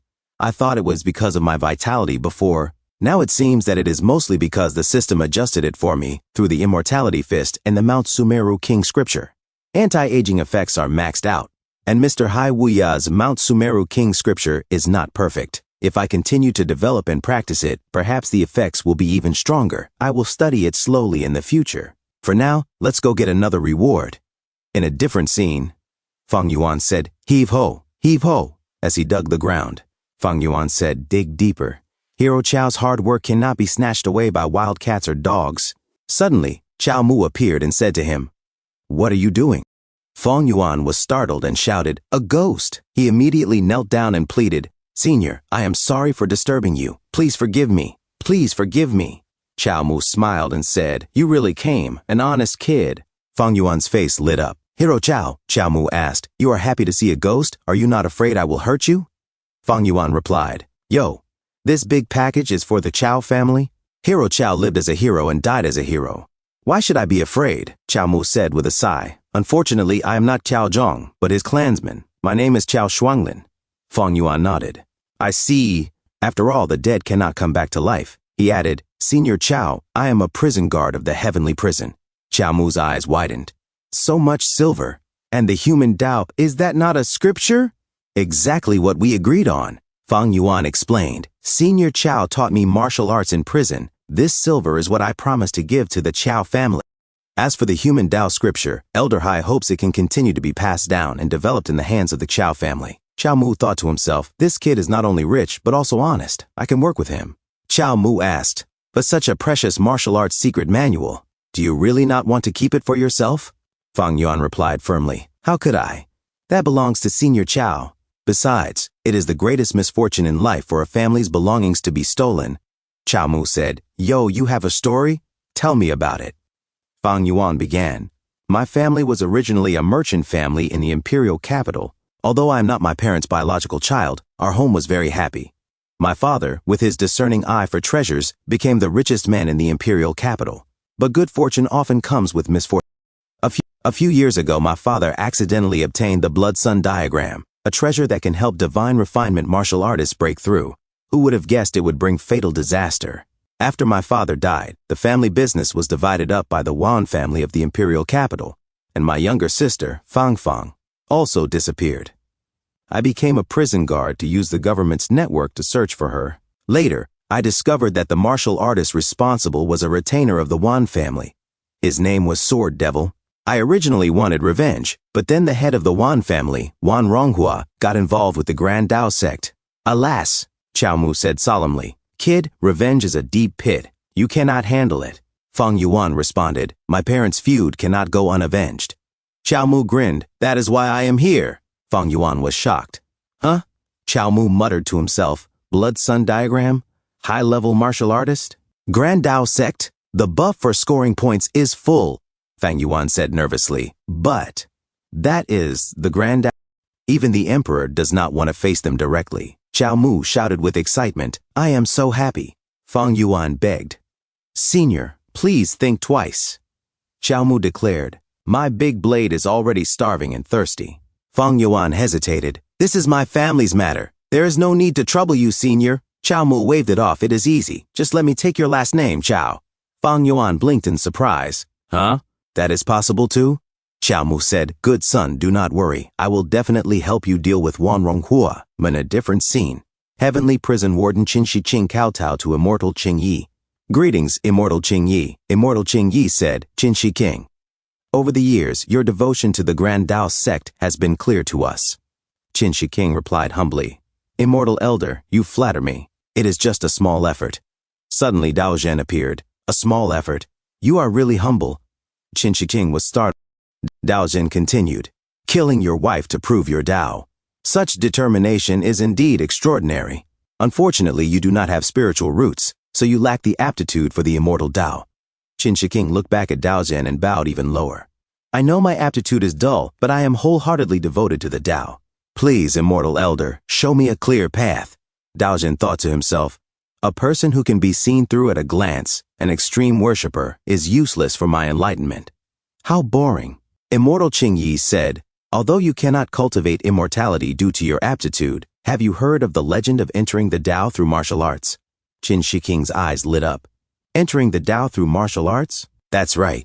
Immortal Qing Yi said, after the martial saint died, the martial artists of the world were left without a leader. If you can succeed, you will become the leader of the martial path for all. At that time, you may be able to represent our immortal sect, the Grand Tao sect, and establish a territory of your own. Such an achievement would far surpass merely becoming an outer disciple of our Grand Tao sect. Heavenly Prison Warden Qin Shi King bowed deeply. Thank you, Immortal Elder. From now on, I am entirely at your command. Immortal Qing Yi thought to himself, Emperor Yonko pulled out the human king's sword. The way to deal with it is simple. As long as the great Yan dynasty is overthrown and the national destiny scattered, the human king's sword will surely lose its brilliance. Then you, this puppet king, can establish an earthly immortal kingdom in service of our Grand Tao sect. Immortal Qing Yi then said aloud, there is still one more matter I need you to handle. Dao Zhen, I leave it to you. Heavenly Prison Warden Qin Shi King said, farewell, Immortal Elder. Dao Zhen responded, yes, Master. He turned to Qin Shi King and said, Wan Ronghua, the richest man in the imperial capital, is one of our sect's primary sources of incense offerings. Last night, Master observed the celestial phenomena and saw that Wan Ronghua appears to face an upcoming calamity. This matter is not too serious. Qin Shi King declared with resolve, I am willing to go through fire and water for the Immortal Elder. Dao Zhen smiled. Good boy. He thought to himself, even a boring mortal can become interesting with repeated stimulation. During this period, you will be my toy to relieve boredom. Qin Shi King silently vowed, endure. Only through meritorious service can I gain a foothold in the immortal sect. I will definitely protect Wan Ronghua. When another scene, at the execution site of Qiao Mu, Hai Wuya poured wine over the bloodstained earth and spoke with sorrow. Qiao, my young friend. We got along so well right from the start.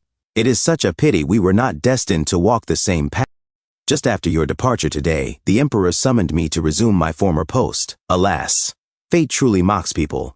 Like you, I likely do not have enough time left to fully develop the human Tao scripture. In the end, I may not live to see the day when the human way flourishes, but it does not matter. The Mount Sumeru King scripture has been passed on to the Qiao family.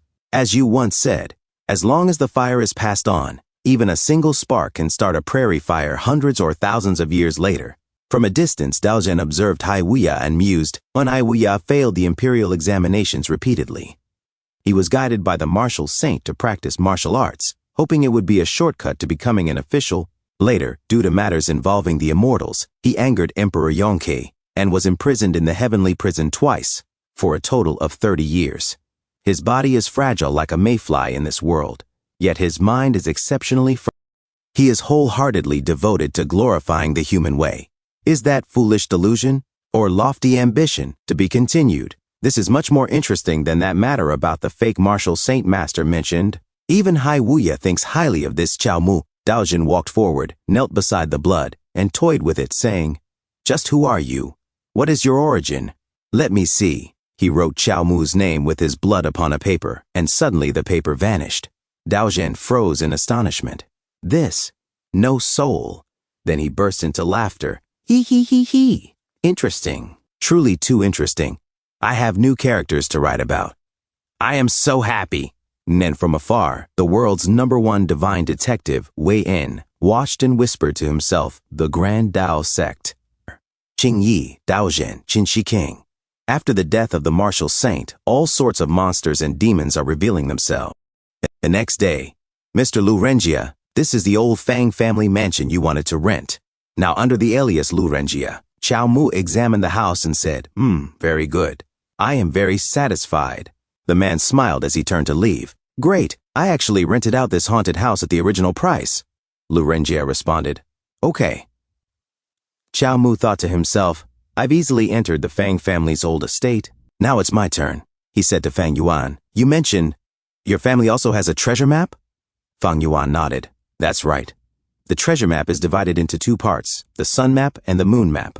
The sun and moon maps were hidden separately by my father. The sword fiend is always with the Wan family. Only a divine refinement treasure can lure him out. The blood moon map is the best choice. My identity is not convenient to reveal, so I will have to trouble you, senior. He looked around and whispered, the treasure map is hidden in the secret compartment in the study. Chao Mu said to himself, found it, mission accomplished. Time to wrap things up. Fang Yuan had said earlier, besides, it is the greatest injustice in life to have family heirlooms stolen. Chao Mu paused and stood silently.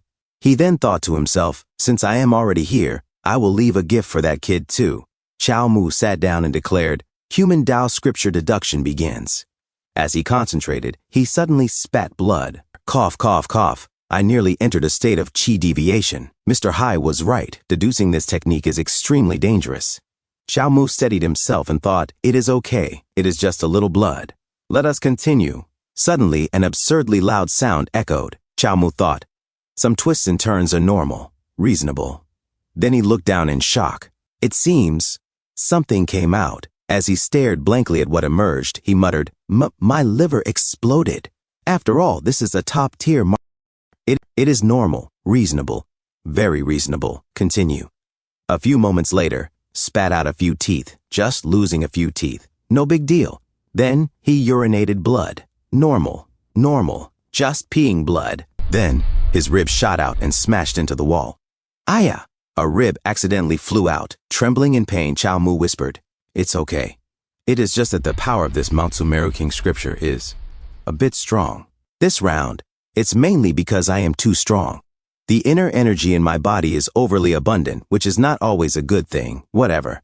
I'll just treat this as testing the newly upgraded system rules. He stood shakily on the table and declared, even if I unfortunately die on the path to the rise of the human way, my life will not be in vain. System, you had better be reliable. Help me restart. And with that, he hung himself. Oh, and half a month later, a man outside shouted, is the Fang family's ancestral home the palace of Yama? The innkeeper cried his heart out. Darn it, 8 lives were lost in half a month. 8 lives. The house price has dropped to 10% of the original value, and still no one will rent it or buy it. My performance, my monthly salary. A fat man stammered, I'm sorry. I was too shocked. The innkeeper sobbed. The fat man added, but speaking of which, it really is too strange. All the tenants who moved in died mysteriously. Could it be that it is truly haunted by something unclean? Maybe we should hire a Taoist priest to take a look? The innkeeper thought of the man who had once disguised himself as Lu Renjia, Chao Mu. Isn't he right here? I don't care. We've been best friends for years. You have to take responsibility and help me sell it. Sell your behind. That house is known to be haunted. Who in the world would buy it? Suddenly, Fang Yuan spoke up. The innkeeper turned in shock. Really? How much are you offering? Fang Yuan said calmly, according to the current market price. 100 taels. Hand over the deed. The fat man blinked. Fang Yuan, it's you? What a joke. You cannot even buy a house for 1,000 taels, and you want to take it for 100? Besides, considering your past ties with my master. Fang Yuan shrugged. Then forget it. I'm not buying. He turned away. The innkeeper quickly grabbed Feng Yuan's arm. Wait a second. Considering your old friendship with my master, this house is meant for you. Feng Yuan thought to himself, Senior Chao truly foresaw this. He told me to bring the money here today, and indeed, I have reclaimed the ancestral house. The man gestured. Let us go. I will take you to reclaim the house. He threw up a rock sign triumphantly. Watching from the shadows, Chao Mu thought to himself, all those times I died in your house were not in vain. Based on recent testing, deaths with low ratings do not trigger life penalties. Just deduct a few months. System log, a system notification said, undeath rating, D- firewood of humanity, and current skill point reward. 4 points and remaining skill points, 4 points and revival count within 7 days. 1 out of 5 % vitality status, C, 66.6%. Chao Mu mused. It seems that unless the death is rated A- or higher, the life penalty is not too dangerous. Suddenly, his eyes popped out. System notification. A system notification said breakthrough failure. His limbs exploded. System notification. A system notification said breakthrough failure. His internal organs burst. System notification. A system notification said breakthrough failure. Chao Mu sighed inwardly. Say I have used up all my skill points recently, and I still have not deduced the 6th level of the Sutra of the Mount Sumeru King. Without progress, my vitality drops every time I revive. Still, I have found it. The pace is far faster than Mr. Hai Wuya's decades-long estimate. Let us keep pushing forward. I must complete the human Tao scripture soon. And that night, a woman sneaks in. Fang Fang whispered, Brother, now that you have money, were you able to buy back the Fang family ancestral house? Seems like your days are much better than a few years ago, the woman said, her voice trembling. Seeing you doing well just tears my heart apart. It hurts more than losing money. Suddenly, Wan Ronghua wrapped his arm around Fang Fang's slender waist. Fanger, time to go home. We're already at the door. Why not go see your brother? Fang Fang's expression turned cold. Master, he just came along when his wretched mother remarried. How could he possibly be considered a member of the Fang family? Besides, my father gave most of his inheritance to him before he died, completely ignoring his own daughter. I want nothing to do with the Fang family anymore. Wan Ronghua chuckled. Well said, Fanger. Being my concubine is far more honorable than being a Fang family young lady. Fang Fang replied sweetly, Master, you are absolutely right. In another scene, Fang Yuan stood before 2 jujube trees and said solemnly, Senior Chao, these 2 jujube trees were personally chosen by my father back then. He had us plant them together, hoping that like them, we would support each other. Now that I have reclaimed the house, I only wish to find my little sister and bring her home soon. Chao Mu nodded. It is only a matter of time. Next, let us settle the score with those 2 enemies of yours. Fang Yuan asked, What is your plan, Senior? Quietly release the news about the blood moon painting? Chao Mu scoffed. What kind of businessman hides something like that? Where did your father usually sell antiques? Fang Yuan blinked in confusion. Huh? And on the street, Chao Shuanglin stood on a crate and shouted, The blood moon soaring painting, an ancient relic from hundreds of years ago. 10,000 taels non-negotiable. Come and take a look. A man nearby sneered, What old con man is trying to stir up a commotion in the imperial capital? A woman added, Yeah, the brushwork is flimsy. How is that worth so much? A man with a mustache stood silent, gazing into the distance. Moments later, a blade flashed. Sword Fiend split a boulder cleanly in half. Are you serious? He asked. The man with the mustache nodded. Seriously. The old man said it himself. And when he unrolled the painting, it looked exactly like the one you described. Sword Fiend muttered. So the blood sun painting was only half of the piece? No wonder I could not figure it out, no matter how long I studied it. It seems only when the sun and moon are joined will the painting's true secret be revealed. Where is that old man? Later that night, on the dimly lit streets, the old man walked alone. Behind him, Sword Fiend followed silently. Suddenly, the old man stopped. In one swift move, Sword Fiend thrust his blade toward the old man's neck, but in that instant, his instincts screamed. He leapt back again and again.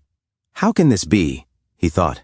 Why is my instinct telling me, right after that slash, I would be the one to die? The old man's aura surged like a mountain, predicting the enemy's moves. A spiritual refinement martial artist, he said calmly. Seems like you're the Sword Fiend? Sword Fiend's expression twisted in panic. Is he here for me? Darn it. When did I offend an old monster with such immense vitality? But he clearly is not even a spiritual refinement martial artist. Wait, Sword Fiend stammered. We've never met before, right? The old man smiled slightly. I have admired you from afar for a long time. Then he thought to himself, aside from the legendary martial artist, this is the first time I'm facing a true third-grade spiritual refinement martial artist. Perfect time for some first-hand experience. Just don't let me down. You must be joking, Sword Fiend said. Going from energy training to spiritual refinement is a leap from 0 to 1. There's a massive gap between us. How could I bully an elder like you? Can't clash head on with this monster. Better bluff him. The old man laughed. Ha! Excellent. Let me see just how wide that 0 to 1 gap really is. Oh no, I was trying to scare him. Why is he getting excited? Sword Fiend panicked. No, compared to you, I am naturally the 0. You are the 1. Xiao Shuanglin paused, slightly confused. Why did he suddenly stop? Never mind, perfect timing, run. Sword Fiend turned to flee, but before he could get far, Xiao Shuanglin appeared and stomped his face into the ground. Tch! A third-rank nether passage? That's all? He scoffed. Not even worthy of me using demonic disintegration. I am from the Martial Alliance, Sword Fiend shouted in desperation. If you keep pushing me like this, the Martial Alliance definitely won't let this go. Xiao Shuanglin leaned in close. Oh, Martial Alliance? Sounds powerful? Oh, of course it's powerful, Sword Fiend said, trying to gauge a reaction. He's hesitating. Good. There's still hope. The Martial Alliance was founded by the King of Qin, who treads the Tao through martial strength. After the martial saint's death, the organization retreated into the shadows and began to decline. In this generation, only the King of Qin is worthy of carrying the banner of martial cultivation. Well, scared now? If you dare hurt me, the King of Qin will definitely— Slap! Xiao Shuanglin interrupted him with a sharp slap to the face. Enough with that nonsense. What does tread the Tao through martial strength even mean? Sword Fiend coughed. Treading the Tao through martial strength means going a level beyond Nether Passage and martial path of Tao, high tier in Nether Passage, mid tier in Chi Force techniques, low tier in tempering the golden body of the martial Tao, breaking the limits of the human body, impervious to weapons and fire, smashing all arts with brute strength. The martial society is full of unworthy riffraff, but our martial alliance is not. Only Nether Passage warriors are qualified to join the martial alliance. Every single one is top-tier elite. Xiao Shuanglin raised an eyebrow. So you are all that strong, huh? Sword Fiend replied quickly. If you are interested, you could join too. With your strength, it is fine even if you are not Nether Passage yet. Xiao Shuanglin calmly traced a few slashes through the air with his finger. Ah, Sword Fiend screamed in agony. You old rascal, you really dare make a move? Are you not afraid the Martial Alliance will come for revenge? Xiao Shuanglin chuckled. Heh, if the Martial Alliance is full of trash like you, what is there to fear? He narrowed his eyes. I have always had one question. What is the real difference between Nether Passage and inner strength? Today, you had better show me what you have learned. Use that instinct of yours as a Nether Passage warrior and show me clearly. If you can dodge even one move from me, I will spare your life. Watch your left cheek. Xiao Shuanglin moved. Sword Fiend activated his technique, predict the enemy's move. I see it, he thought. His palm's trajectory is clear as day. I can dodge this easily, no matter how strong your blood energy is. If you cannot hit me, it is useless. He dodged. Suddenly, a calm voice said, Right. Slap!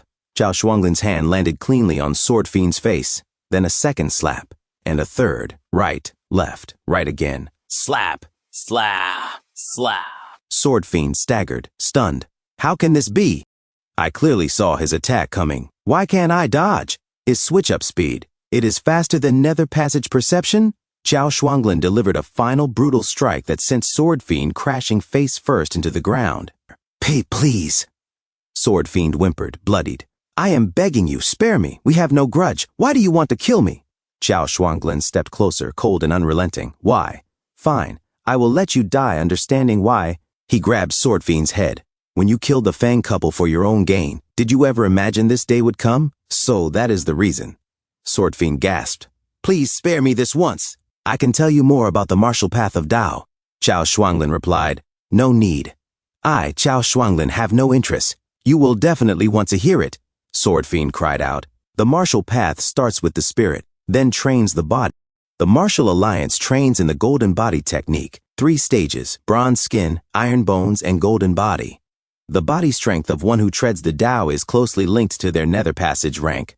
A third-rank Nether Passage warrior like me can only reach the bronze skin stage. The next 2 require cough. Blood spurted from his mouth. His body fell limp. Xiao Shuanglin blinked in surprise. He's dead?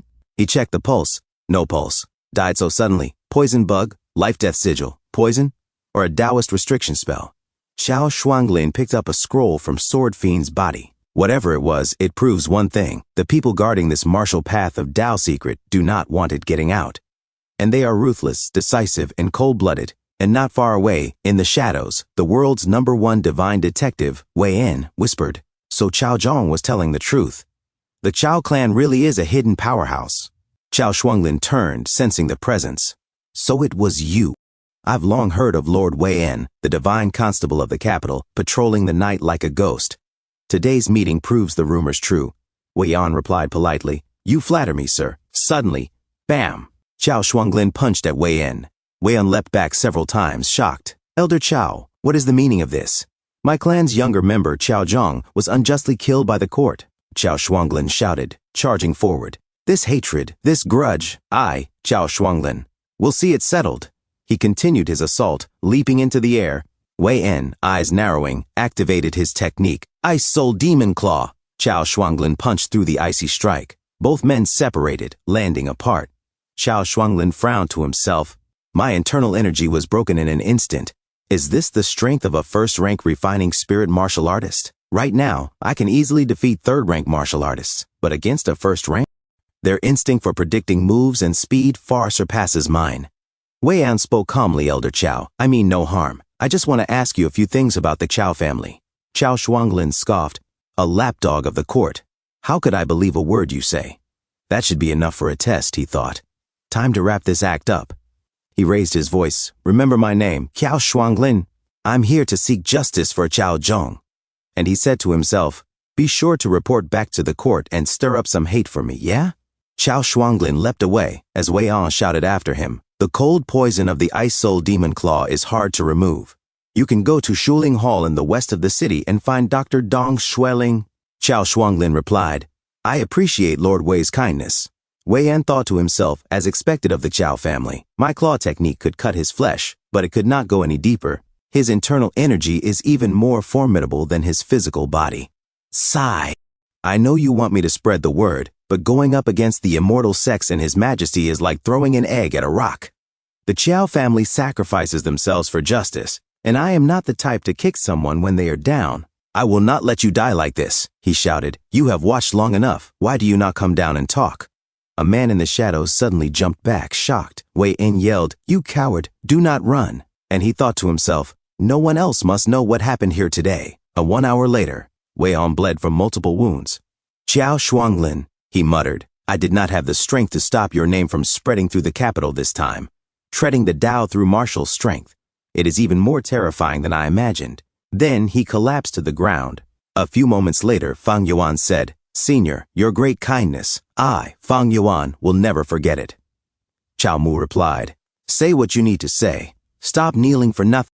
Fang Yuan said, yes. Chao Mu looked at him sternly. That sword fiend was too greedy. He brought the Blood Sun Scroll to kill me, but died unexpectedly instead. Now that the Sun and Moon Scrolls are back with their rightful owner, your parents' deaths have at least been partially avenged. Fang Yuan presented a scroll, and Chao Mu looked at it, confused. Fang Yuan explained, though the Sun and Moon Scrolls brought ruin to my Fang family, they are still treasures. Today, consider this a humble offering. I will hand them over to Senior Chao. Please accept them. Chao Mu hesitated. This might not be appropriate. And he thought to himself, a scroll that can help break through to the refining spirit stage. No way I am not tempted. Fang Yuan urged, please take them. Please. Besides, you even got injured helping me. I truly do not know how else to thank you. Chao Mu finally agreed. Fine. From now on you are under the Chao family's protection. A few moments later, Chao Mu opened the scroll. Let us see what the Sun and Moon Scrolls are really about. He looked at it seriously and said, does not seem like much. Blood began to drip from the scroll, falling to the floor. The floor began to grow flowers and grass as the blood seeped into it. Chao Mu found himself transported into another dimension. So this is the truth behind the Sun and Moon Scrolls? He gasped in horror. Demonic body disintegration? What is going on? The demonic body disintegration activated on its own. His blood energy surged uncontrollably. Some strange force flowed through his limbs and bones. His meridians began to ache. It is that Sun and Moon Scroll, he thought. Its aura is constantly pulling at my blood energy. His power raged. One system notification said, Demonic Body Disintegration. Advancement Demonic Body Disintegration Ignition. Xiao Mu flexed his arm, laughing. Ha ha ha! I did not expect to break through even after fully mastering demonic body disintegration. Let us call this upgraded version the Crimson Moon Burning Blood Art. Suddenly, his arm exploded with ruptured veins. Darn, Wei Yan's Ice Soul Demon Claw really is tough. Even my transforming flesh cannot seal the wound. What the heck? Why will the bleeding not stop? It was fine before. Then, Xiao Mu noticed something strange. The blood is forming into a sword. Is it hinting for me to use sword techniques? He swung the sword, making a slash of blood. If I merge my internal energy into the blood and release it as mist, I can use the blood sword technique. The blood sword is hard to defend against, and its range is far wider than normal sword moves. Crimson Moon Burning Blood Art. Blood sword technique. Such a blood-costly move. It suits me perfect.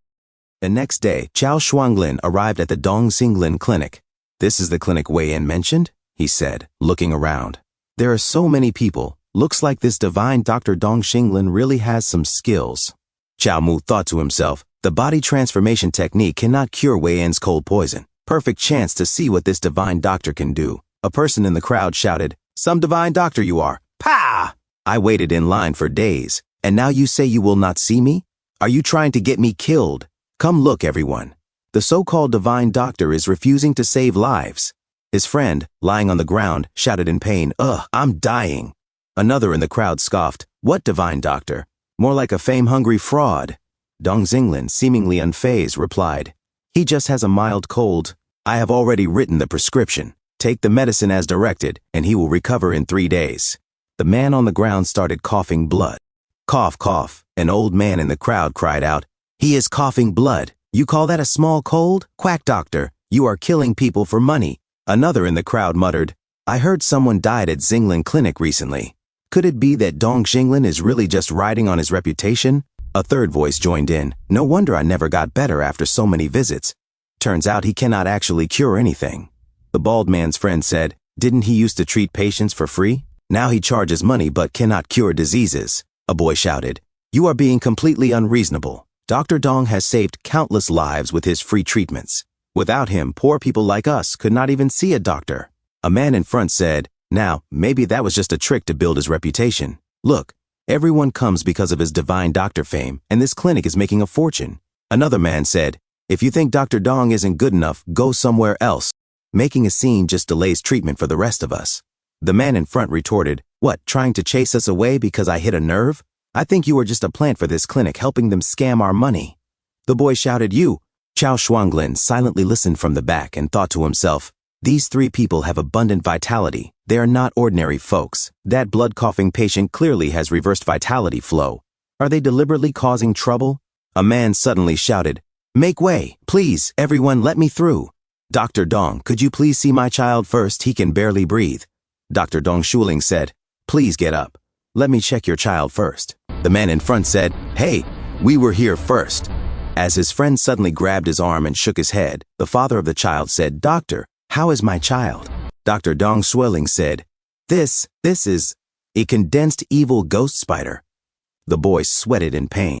Dr. Dong Shuling added, "Every city in the Central Plains has immortal sects stationed there. These weak demonic creatures usually only hide in remote mountains and forests."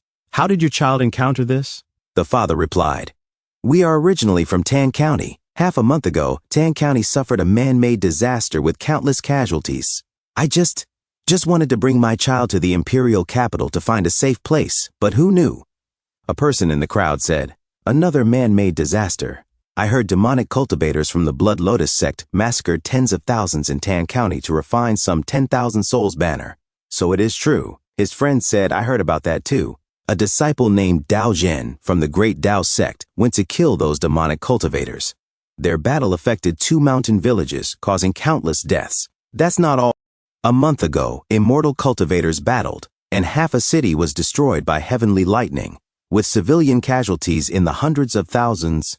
Chao Shuanglin thought to himself, "These cultivators again. No wonder they call it a man-made disaster, fighting recklessly for followers and territory, while ordinary people suffer the consequences."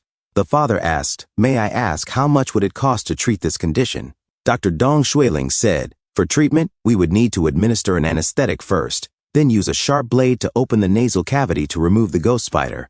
Afterward, careful recovery is needed. Adding everything up, no less than 50 taels of silver. The man in front said in shock, 50 taels? Just as I thought. You only care about money, not saving lives. How could poor people like us possibly have that kind of money? Brother, don't fall for it. He's just using your child as leverage to squeeze you dry. Chao Shuanglin then threw a bag of money and said, here's 50 taels. Please treat the child, Dr. Dong Shueling said, you. Chao Shuanglin replied, what? Is there something wrong with that? Dr. Dong Shueling said, good, very good. Ah Chi, quickly take the child to the inner hall for care. Ah Chi said, yes. The father said, kind sir, may I ask your name? I'll repay this debt of gratitude for the rest of my life. Chao Shuanglin said, my name is Chao Shuanglin. It was just a small gesture. The man in front thought to himself, someone's interfering. Damn, can't let him ruin Master Wan's plans. Dr. Dong Shueling thought to himself, is he the Chao Shuanglin who's recently become famous in the imperial capital? The man suddenly said, oh my, so you're the great Chao. Your name is truly renowned. Hero Chao is a role model for people like us. Just seeing you fills me with energy. Every member of the Chao family is a great hero, someone we poor folks can rely on. Chao Shuanglin said, no, you're too kind. A man said, not at all. We all saw what happened. The man coughing blood suddenly stood up and said, you paid for that child's treatment from your own pocket. You're truly a man of great kindness and righteousness. Dr. Dong Shueling thought to himself, sigh. It's obvious these people are deliberately causing trouble. They pretend to be vulnerable to gain sympathy. If you help them, they'll only demand more. In the end, those who gather firewood for others only get burned themselves. The man with the big nose said, we're poor families too and can't afford medicine. Since you're such a good person, why not pay for our medicine as well? And he thought to himself, didn't your Chao family boast about how every man shares responsibility for the fate of the world? Set yourself up that high, and you're just waiting for a hard fall. Chao Shuanglin smelled his finger and said, I won't. The man with the big nose and Dr. Dong Shueling were shocked and confused. The man with the thin mustache said in shock, what? Is Hero Chao going to ignore people in need? The man with the big nose said, you're just a hypocrite. Chao Shuanglin said, don't get it wrong. I'm not like Dr. Dong. In my life, I hate moral blackmail the most. As he clenched his fist, the man with the big nose pointed at Chao Mu and said, you, in broad daylight, under the clear sky, you wouldn't dare get violent. Everyone look, the Chao family is bullying sick people, using strength against the weak. As Chao Mu helped the man with the big nose, he poked him in the chest, confusing him. He was then sent flying with intense force and shouted in pain, ah, such powerful inner energy. A man in the crowd said to the man with the big nose, hey, just because someone won't pay for your medicine doesn't mean you can hit them. His friend said, exactly. You three have no shame. The man with the big nose said, I didn't. He's just faking injury. Don't believe me? Look, he's not even, Chao Shuanglin said, surprised? Unexpected? As he clutched his heart in pain. The man with the big nose, still pointing at Chao Mu, said in confusion, injured. He was shocked and said, holy mother, his heart just flew out. Chao Shuanglin said, cough, cough. So you're actually a martial artist. Why are you pretending to be a weak civilian here? What's your purpose? Cough, cough, cough. Could you be following someone's orders to deliberately cause trouble at Yinglin Clinic? A man in the crowd shouted, you beasts. Hero Chao generously helps others, and when your scheme fails, you resort to murder. Take him to the officials, quick. Don't let them escape, after them. As they ran away, Dr. Dong Shueling said, Hero Chao, hang in there, I'll find a way to save you. Chao Shuanglin said, Dr. Dong, I'm not going to make it. Dr. Dong Shueling said, quick, bring the hemostatic medicine. As he applied the medicine to Chao Mu's chest, oh my, I'm saved. Dr. Dong Shueling was shocked and confused, as expected of Dr. Dong, truly bringing the dying back to life. Dr. Dong Shueling said, huh? I didn't even... The crowd shouted, miraculous healing, Dr. Dong. Sorry for doubting you before. Having a divine doctor like you treating us is truly a blessing from our past 10 lives. Dr. Dong Shueling thought to himself, so that's it. Must be the secret technique of the martial arts faction. Though this man acts unpredictably, he's, as Wei En wrote in his letter, a true chivalrous hero. It wasn't a waste waiting for him. The sun set, and the night came quickly. Dr. Dong Shueling said, thank you for today, Hero Chao. I've been waiting for you, and now I owe you a favor. Chao Shuanglin said, you knew I was coming? Dr. Dong Shueling said, Sir Wei sent word ahead. I'll do everything in my power to clear the cold poison from your body. Chao Shuanglin said, Today's events don't seem to be the first time. Are you planning to keep enduring this? Dr. Dong Shuling said. The world has been chaotic in recent years, with natural and man-made disasters everywhere. Countless refugees and patients, and the clinic gets busier by the day. Free clinics naturally attract some ordinary people looking for handouts. I normally don't mind, but now there are too many people, even delaying treatment for critical patients. I suppose it's true that you can save the urgent but not the poor. Qiao Shuanglin said, Sir, you save countless lives. Even if the Jade Emperor himself came down, this would still be a righteous deed. Let people like me handle the idle gossips. Those who gather firewood for the masses shouldn't be left to freeze in the snow and wind. Dr. Dong Shuling said, Hearing those words from Hero Chao brings me great comfort. Actually, a guest arrived today who has some connection to your Chao family. Hai Wuya said, I presume you're the great hero Chao Shuanglin. While Dr. Dong treats your wounds, would you care for a game of chess with me? Chao Shuanglin said, Gladly. My young relative Qiao Zhong was under your care. We can talk while we play. A few moments later, while Dr. Dong Shuiling attends to Chao Shuanglin, he said, Hero Chao, your body is extraordinary. You took a blow from a first-grade spiritual refinement martial artist with just your physical body. Chao Shuanglin said, Ha ha. That's all thanks to Brother Hai's human Tao scripture, which boosted my vitality. Hai Wuya said, You're too kind, Hero Chao. This martial art technique will surely flourish in your hands. By the way, I've heard you possess a blood moon painting that can help practitioners reach spiritual refinement. May I take a look? Chao Shuanglin thought to himself. So you weren't waiting for me, but for the blood moon paint.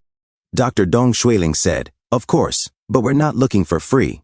I'll trade you a superior martial art technique for your ancient painting. Chao Shuanglin said, What technique? Dr. Dong Shuiling took out a book and said, This void-shattering finger is a finger technique that can be used like a sword, projecting energy through the air to harm opponents invisibly. But only martial artists with profound inner energy can use it. It also includes acupressure methods useful in medicine. As he showed the book, Void-Shattering Finger, Chao Shuanglin thought to himself, projecting energy through air to harm invisibly. Isn't this perfect with my blood sword technique? Chao Shuanglin showed the paintings and said, Don't mention it, they're just 2 paintings. Feel free to look. Hai Wuya said, Thank you. As Dr. Dong Shuiling and Hai Wuya looked at the paintings, they suddenly became serious and drawn to it. Suddenly, Dr. Dong Shuiling threw the paintings away and said, Ha, as he pressed on his chakra points to his chest. Meanwhile, Hai Wuya started to meditate and breathe deeply. Chao Shuanglin, confused, said, What's suddenly wrong with you two? Dr. Dong Shuiling said, This painting is indeed a treasure, but one shouldn't view it carelessly before reaching spiritual refinement. At best, it leads to cultivation deviation, at worst, instant death. Chao Shuanglin, confused, said, But I looked at it yesterday and was fine. Hai Wuya said, Didn't you feel your blood energy constantly rising, trying to break free from your physical constraints? Chao Shuanglin said, Yes. Dr. Dong Shuiling said, And then? Chao Shuanglin scratched his head and said, I broke through. Is that difficult? Dr. Dong Shuiling and Hai Wuya were shocked as they both said, You broke through just like that? That's unbelievable. They spat blood in shock. The next day, Dr. Dong Shuiling checked the pulse of Chao Shuanglin. He felt something strange and said in shock, This. Chao Shuanglin said, How is it? Dr. Dong Shuiling said, Brother Chao's vitality is vigorous, inner energy abundant, like a volcano about to erupt. It far exceeds all third-grade spiritual refinement martial artists I've ever seen, yet you haven't reached spiritual refinement. Truly remarkable. Chao Shuanglin said, So I haven't broken through yet. What does it take to reach spiritual refinement? Hai Wuya said, Throughout history, exploration of martial arts has gone through 3 stages. The traditional energy training period, limited by physical constraints. As people reached middle age, their vitality declined, and inner energy grew extremely slowly or stopped growing. That's the level today's 4th-grade martial artists reach. Chao Shuanglin thought to himself, That seems to be where I was before meeting the legendary martial artist. Hai Wuya continued, Then the legendary martial artist pioneered the spiritual refinement path, exploring the possibility of controlling inner energy with the soul. Though inner energy didn't increase much, its release became more powerful, giving martial artists more options in battle. Chao Shuanglin thought to himself, The most obvious difference is their faster reactions and all those special effects. Hai Wuya said, Now there's the legendary achieving the way through martial arts, but it's just a legend that few know much about. Chao Shuanglin thought to himself, Yes, The martial arts faction mentioned this. Chao Shuanglin said, when all is said and done, spiritual refinement is just another path chosen when energy training hits a wall and practitioners want to break through, using spirit, energy, and soul to achieve certain special effects. Sounds a lot like immortal techniques. Hai Wuya said, the essence of the four paths, strength, energy, technique, and spirit, is refining essence into energy, then refining energy into spirit. The level of martial arts mastery isn't determined by the short board but by the long board. Today, the path of spiritual refinement leads by far, with the legendary martial artist as its supreme practitioner. But I believe this isn't the right path.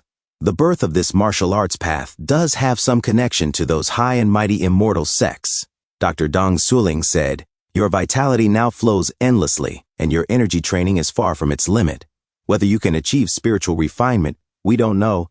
And even though you haven't reached spiritual refinement, you can still practice spiritual refinement techniques.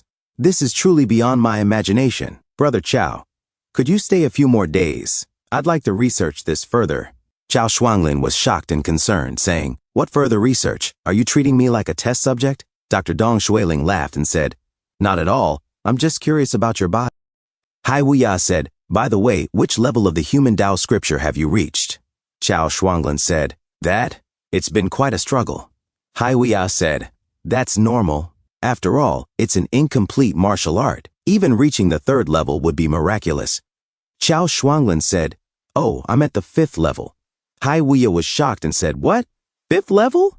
In just a few days, you've accomplished what others can't do in half a lifetime. What a treasure, truly extraordinary talents. Your talent is seen once in 100, no, once in 1,000 years. Brother Chao, you're truly superhuman. Chao Shuanglin said, you flatter me. The human Tao scripture happens to align with the Chao family's traditional martial arts. I've simply made connections between related techniques, heh. And he said to himself, this way, when our Chao family old monster appears knowing this technique in the future, it won't seem strange. Hai Wuya said, good, excellent. I'm not alone in my... This technique may be just a spark now, but given time, what's to stop it from becoming a wildfire? How can martial arts not prosper? Cough, cough, cough. Dr. Dong Shuling said, take it easy. 30 years in prison has taken quite a toll on your body.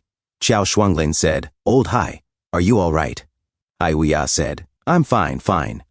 Only today, after meeting Brother Chao, do I know what I should do. I feel my days are numbered, but in the time I have left, I'll do my utmost to spread the human Tao scripture, leaving behind a small spark for the future. The true path of martial artists, the true path of humanity, needs thousands upon thousands of martial artists to pioneer together. I hope that your Chao family can forge this path in the future. Chao Shuanglin said, Brother Hai, I, Chao, will spare no effort to fulfill your requests. All right, let's not get too heavy. Let's talk about today's farce. Who has Dr. Dong offended? Dr. Dong Shuiling said, sighing, who else could it be? It must be Wan Ronghua. Several months ago, Wan Ronghua came to discuss buying Jinglin Clinic. I know exactly what kind of person he is. How could I let Jinglin Clinic fall into that scoundrel's hands and become a tool for profit? I refused. Since then, incidents like today's have been non-stop. Chao Shuanglin thought to himself, similar things happened before Fang Yuan's family incident. This Wan Ronghua uses such dirty tricks in business, it's disgusting. Chao Shuanglin said, but you've provided free treatment for years. The people should know better. How could they believe these tactics? Dr. Dong Shuiling said, sighing, in times of disaster, when lives are at stake, how can everyone remain rational and composed? Hai Wuya said, these matters are also fueled by immortals. When common people seek protection from immortals, they stop looking for medical help and naturally stop believing what doctors say. They're stripping away people's self-awareness to absorb their faith energy. To fundamentally change the situation, we must either enlighten the people or overthrow the immortals. As Qiao Mu remembered what Wang Songhe had said, wake up everyone, stop believing in immortals. As he spread public awareness, Chao Shuanglin thought to himself, creating hundreds of marketing accounts to manipulate public opinion and create information cocoons. These immortals have so many tricks. Looks like Wang Songhe still has a long way to go. I can't enlighten the people, but clearing obstacles for them, I can do my small part. In a different scene, Wan Ronghua shouted, useless. You can't even handle such a small matter. The man with a big nose said, Fang Fang said, Master, please calm down. Master, too much anger harms the body. Wan Ronghua said, with Dong Xinglin around, the Wan family will never get a piece of the imperial capital medicine business. I've been scheming for months, and just when I was about to be disgraced, it's all because of these incompetent fools. The duck in our hands has flown away. The man with the smaller nose said, Master, it was all because of that Chao Shuanglin who suddenly appeared. We really almost succeeded. Wanronghua threw a vase at them and said, Get out, Chao Shuanglin. First, he killed my sword fiend servant, then he cut off my financial path. We'll settle both old and new grudges together, Fang Fang said, and Fang Yuan. He must have helped Chao Shuanglin too. Master, we absolutely cannot let him off. Wanronghua said, Just you wait for challenging me. And on the streets, Chao Shuanglin walked proudly and said, To make trouble in the imperial capital, of course, start by taking down the richest man. What's the point of scheming? Just go directly to the Wan mansion and find him. Wanronghua, I'm coming. Suddenly, a sexy lady with a huge chest bumped into Chao Shuanglin with her sexy body. She suddenly looked back and shouted, Pervert! As she put out her huge soft behind, and she said, Oh, old master, how could you harass me in broad daylight? I don't want to live anymore. Sob, sob, sob. The crowd said, Chao Shuanglin. I remember him, the one who borrowed money for medicine to save people outside Xinglan Medical Hall yesterday. Ah, isn't he a good person? How could he do such a thing? You old scoundrel, your face is really thick, doing such a shameless thing, yet still looking so unconcerned. Surround him, don't let him escape, quickly report to the officials. Chao Shuanglin thought to himself, yesterday's and today's incidents, the style of operation is identical, both hiding in the shadows and inciting the public. Chao Shuanglin said, Hey, you say I harassed you, fine. Whoever makes the claim provides the evidence, understand. You say I touched you, how can you prove it? A person said, You old bastard, don't go too far. Are you saying this madame needs to undress in public as proof? Chao Shuanglin said, Go back and tell Wanronghua that his tactics are too predictable. Don't rush to make trouble for me, I'll be coming for him. Suddenly, Chao Mu was shocked as the sexy lady with the huge chest formed ice around her. Chao Shuanglin said, Is this a spell? Dao Shu said, Wanronghua is indeed somewhat capable, but for me to make a special trip for him is really beneath me. As her dress suddenly disappeared, showing off her naked sexy body, it transformed from an ice silk dress, and she said seductively, The noble hero is publicly slandered for molesting a virtuous woman, and under public condemnation, he can only commit suicide to maintain honor. That's how the script is written, but Hero Chao just ignores it all and walks away. He's truly different. No wonder Dao Zhen likes you so much. Chao Shuanglin said, What nonsense is this? Who are you, and who is Dao Zhen? Dao Shu said, I am Dao Shu, the senior disciple of the great Dao sect. Dao Zhen is my cold-hearted fellow disciple. I specially came out of seclusion to compete with him, yet he actually stood me up for a mortal plaything like you. Chao Shuanglin said, Since that's the case, I'll destroy you. And he used his blood sword technique. He said, What kind of logic is that? Do all you immortal cultivators have mental problems? As his blood sword and Dao Zhu's ice collided, Chao Shuanglin said to himself, Such domineering cold energy, even my blood-burning technique was frozen. Am I going to die again? As Dao Shu struck him, Chao Shuanglin was shocked. Dao Shu said, You finally decided to show yourself, junior brother. You made me search for so long. As Dao Shu's attack was blocked, Dao Zhen came out and said, Congratulations on coming out of seclusion, senior sister. Chao Shuanglin thought to himself, Is he Dao Zhen? A person from the immortal faction actually saved me? Could it be that he likes me? Wait, junior brother, he's a man? Dao Zhen said, Senior sister's ice crystal power has become increasingly rich, already at the late foundation building stage. Dao Zhu said, Stop mocking me. You reached the late foundation building stage long ago. Today, we must determine who is superior between us. Have a taste of my sword. As she charged towards Chao Shuanglin and Dao Zhen pushed Chao Shuanglin away and said, Stay back, I don't want to see you die so boringly. As he blocked Dao Shu's attack, Chao Shuanglin slid back. The crowd shouted, Everyone, be careful, the immortals are fighting again. Run quickly. Chao Shuanglin, while watching Dao Zhen and Dao Shu fight above, said to himself, This is a man-made disaster. As an ice attack was about to hit a family of 4, Chao Shuanglin immediately grabbed them to safety. He said to himself, Damn. The affected area is too large, I can only save a limited number of people. Sen Dao Shu said, Junior brother, you only defend without attacking. What kind of contest is that? In that case, senior sister won't hold back. Dao Zhen said, The imperial capital is a key area of the great Yan dynasty, and this is a crowded street. After all, they are important sources of incense offerings. If we go too far, Master will punish us. Dao Shu said, Heh, stop using Master to pressure me. You've learned to use mortals as shields. In any case, it's just the lives of 1 or 2 mortals. After 60 years, they'll just be a handful of dust. Even if I don't act today, mortals will still die from various natural and man-made disasters. I'm just making those unpredictable natural disasters come a bit earlier. Dao Shu said, Junior brother, just focus on receiving my attack. As a powerful wind and ice tornado appeared, the crowd shouted, Help!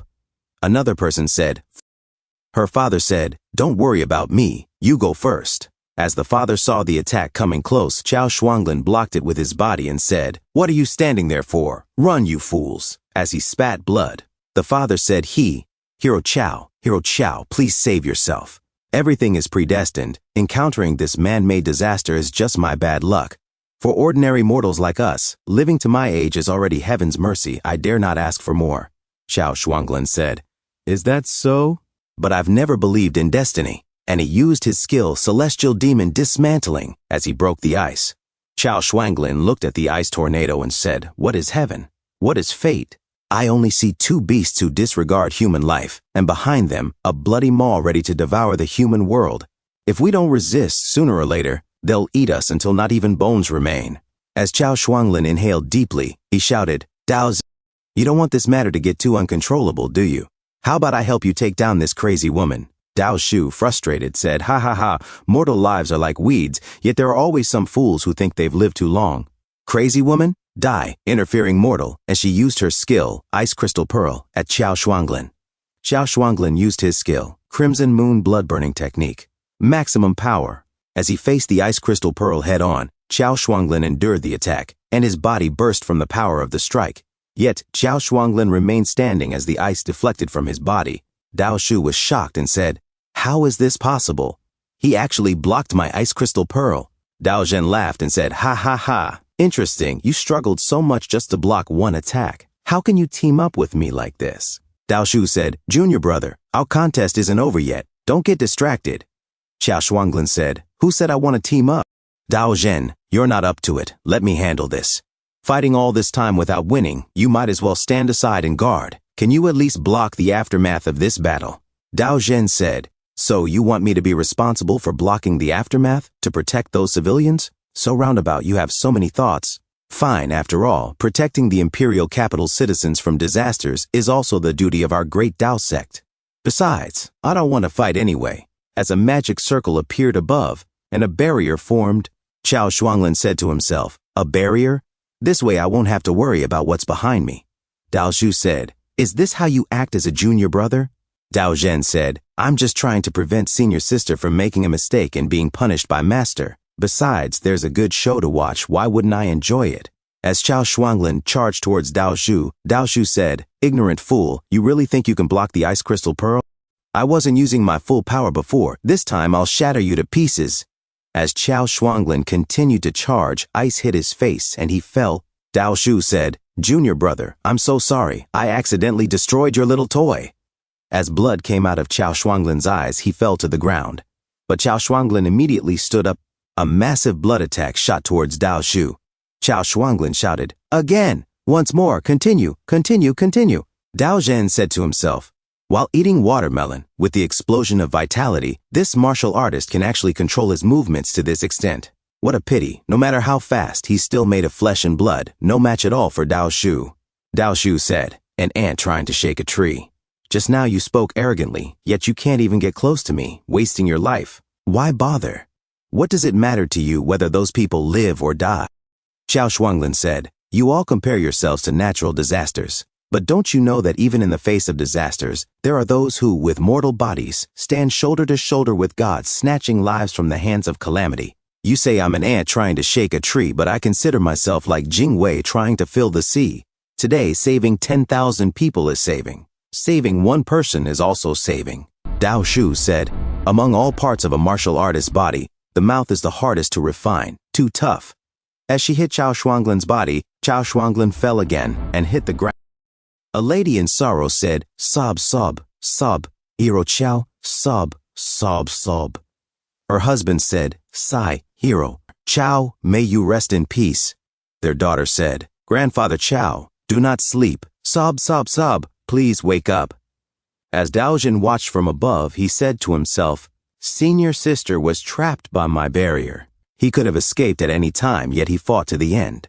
Interesting. This Chao Shuanglin is becoming more and more intriguing." Daoxu said, "Junior brother, this person is dead. Our duel is not over yet."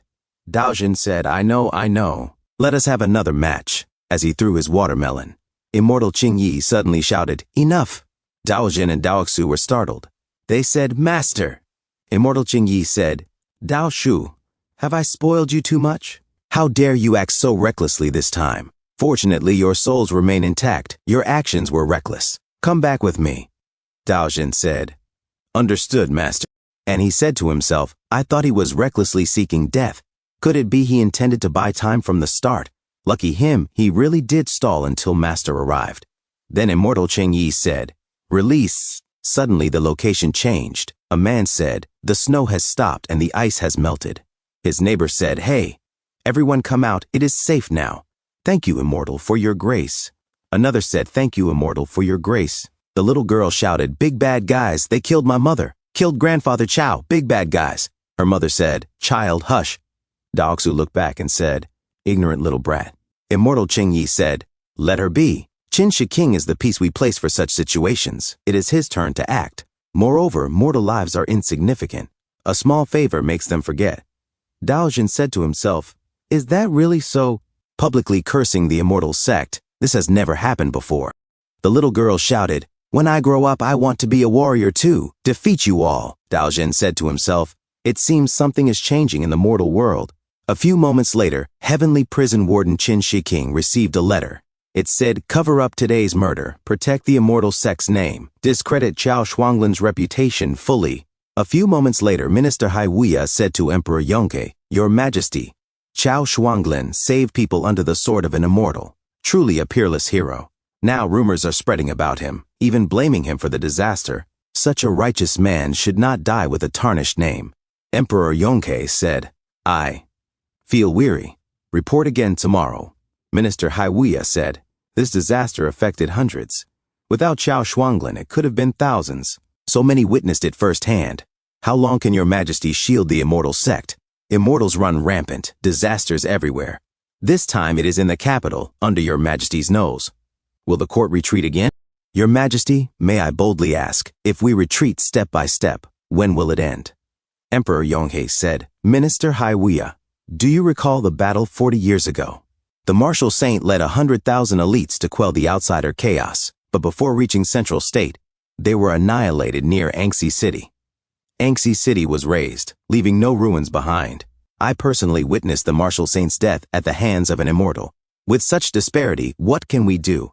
Minister Haiwuya said to himself, "So, you have no grand strategy to turn the tide? Then why pretend? Relying solely on the human king's sword, the uncertain human, betting the lives of all citizens." Minister Haiwuya said, "Your Majesty, if we lose the people's trust, when the time comes, we may be powerless." Emperor Yong said, "The people's trust," and he said to himself, "Based on the South State experience, the immortal sect still fears the human king's sword. Perhaps this is a breakthrough. Moreover, if we lose the people's trust and the nation's fortune declines, then the human king's sword will." At the capital's tea house, natural residence, Jiang Chen said, "Someone, convey my decree.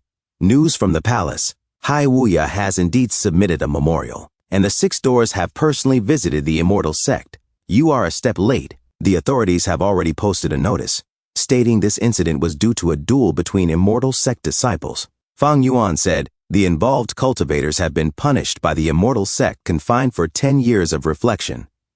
Chao Shuanglin, as a selfless hero, is awarded 1,000 taels of silver. If no Chiao family descendants claim his household, the government will arrange a proper burial. The court did not cover it up as before, and the immortal sect took responsibility. This is not Emperor Yonghe's usual style. Could there be more behind this?" Jiang Chen said, "Ha ha ha, not everything is a conspiracy. In my view, it is simply the will of the people. The current situation is different from the past, in a different scene." Immortal Qingyi said, "This incident is not your fault. Dao Shu will reflect in the sect for 10 years. But during this time, be more cautious and avoid mingling with mortals. Continue assisting Qin Shiking with Wanronghua's matters. Daojin said, understood. And he said to himself, I witnessed the deaths of Chao Zhong and Chao Shuanglin, yet my soul-capturing technique failed twice. I wonder how many Qiao family members remain. If they are all like this, they are worth observing. At night, Qiao Mu jumped from the rooftops into the streets. As Qiao Mu leapt, a system notification said, Death evaluation, a significant and moving death reward. Skill points, 56 points. Skill point balance, 60 points. Remaining revivals this week, 4 out of 5 vitality status, 66.6%. Qiao Mu said to himself, thanks, Sister Dao Shu, for the points. Next time we meet, I will send you off early, but fairness matters. I promise to clear the path for Hai Wuya and the others. Sister Dao Shu, please wait your turn. Wanronghua, your grandpa Qiao Senlin is here for you. As he observed from above, inside the house, Fang Fang said to Wanronghua, Master, this disaster caused us significant losses. Wanronghua replied, destroyed is destroyed. What can we do? They were immortal sect members. I am more concerned about something else. It seems other Qiao family members are hiding in the capital. If they discover I sought help from the immortal sect and come knocking. Suddenly, a stone pierced the roof, and Wanronghua noticed the speeding rock, but it was caught before hitting. Wanronghua broke into a sweat and shouted, What are you all doing? An assassin has broken in. Qiao Mu said to him, shocked and confused, A master? A guard pointed and shouted, Over here, on the west wing's rooftop. Qiao Mu said to himself, Oops, exposed. Heavenly Prison Warden Qin Shiking suddenly jumped onto the roof. He said, You look exactly like Qiao Zhong. You must be a Qiao family member. Perfect. Tonight I will eliminate future troubles. Qiao Mu answered, I will return those words to you, Lord Qin. I heard Wanronghua has the immortal sect backing him. Lord Qin showing up here. Could it be on their orders? You are a court official, yet instead of speaking up for the people, you are acting as a lackey for the immortals. Do you not feel ashamed? Heavenly Prison Warden Qin Shiting silently listened. He then threw back the rock from earlier. Qiao Mu said to himself, Using the same move on me? You are seriously underestimating me. But the rock suddenly curved mid-air. Qiao Mu was shocked and was hit in the face. He exclaimed, A grade 1 warrior's divine sense is powerful enough to control objects remotely, comparable to a Qi refinement cultivator's sword control. But with internal force infused in a throw, the power is not far off, just a bit less flexible. Qin Shiking said, 3,000 paths of the Tao, all leading to the same end. Take him down. As the guards leapt toward Qiao Mu, he fled and shouted, Huh? Lord Qin clearly has the upper hand, and you are still hiding? If you have got guts, fight me one-on-one. Qiao Mu said to himself, Farming minions gives no score. Qin Shiking muttered to himself, clearly he could be killed with ease in a group assault, but he insists on a one-on-one just to keep up appearances as a strong fighter. Foolish. Qiao Mu said, Fine, so that is how you want to play. Then I will go straight into phase 2. As he activated his skill, demonic blood ignition technique. One by one, he dealt with the guards on the roof. Qiao Mu then threw a guard at Qin Shiking and taunted, You shook me? Take it back. Qin Shiking drew his sword and said, A grade 4 warrior with such surging blood energy, not bad. He then cut the flying guard in half and charged toward Qiao Mu, stepping harder on the roof, leaping with force.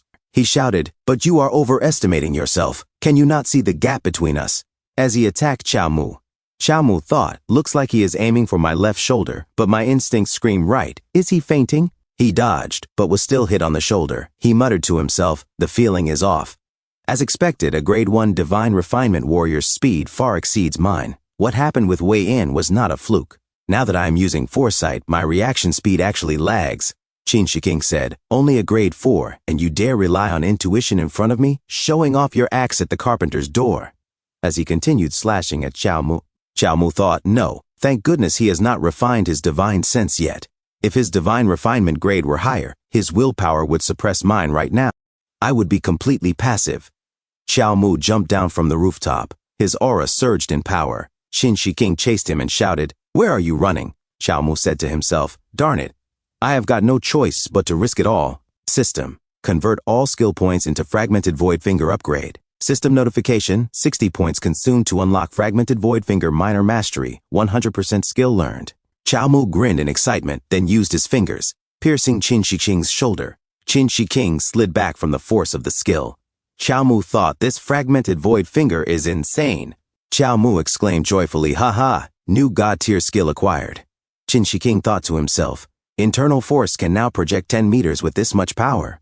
If I refine divine sense later, this strength could threaten both me and the immortal sect. This person must not be allowed to live.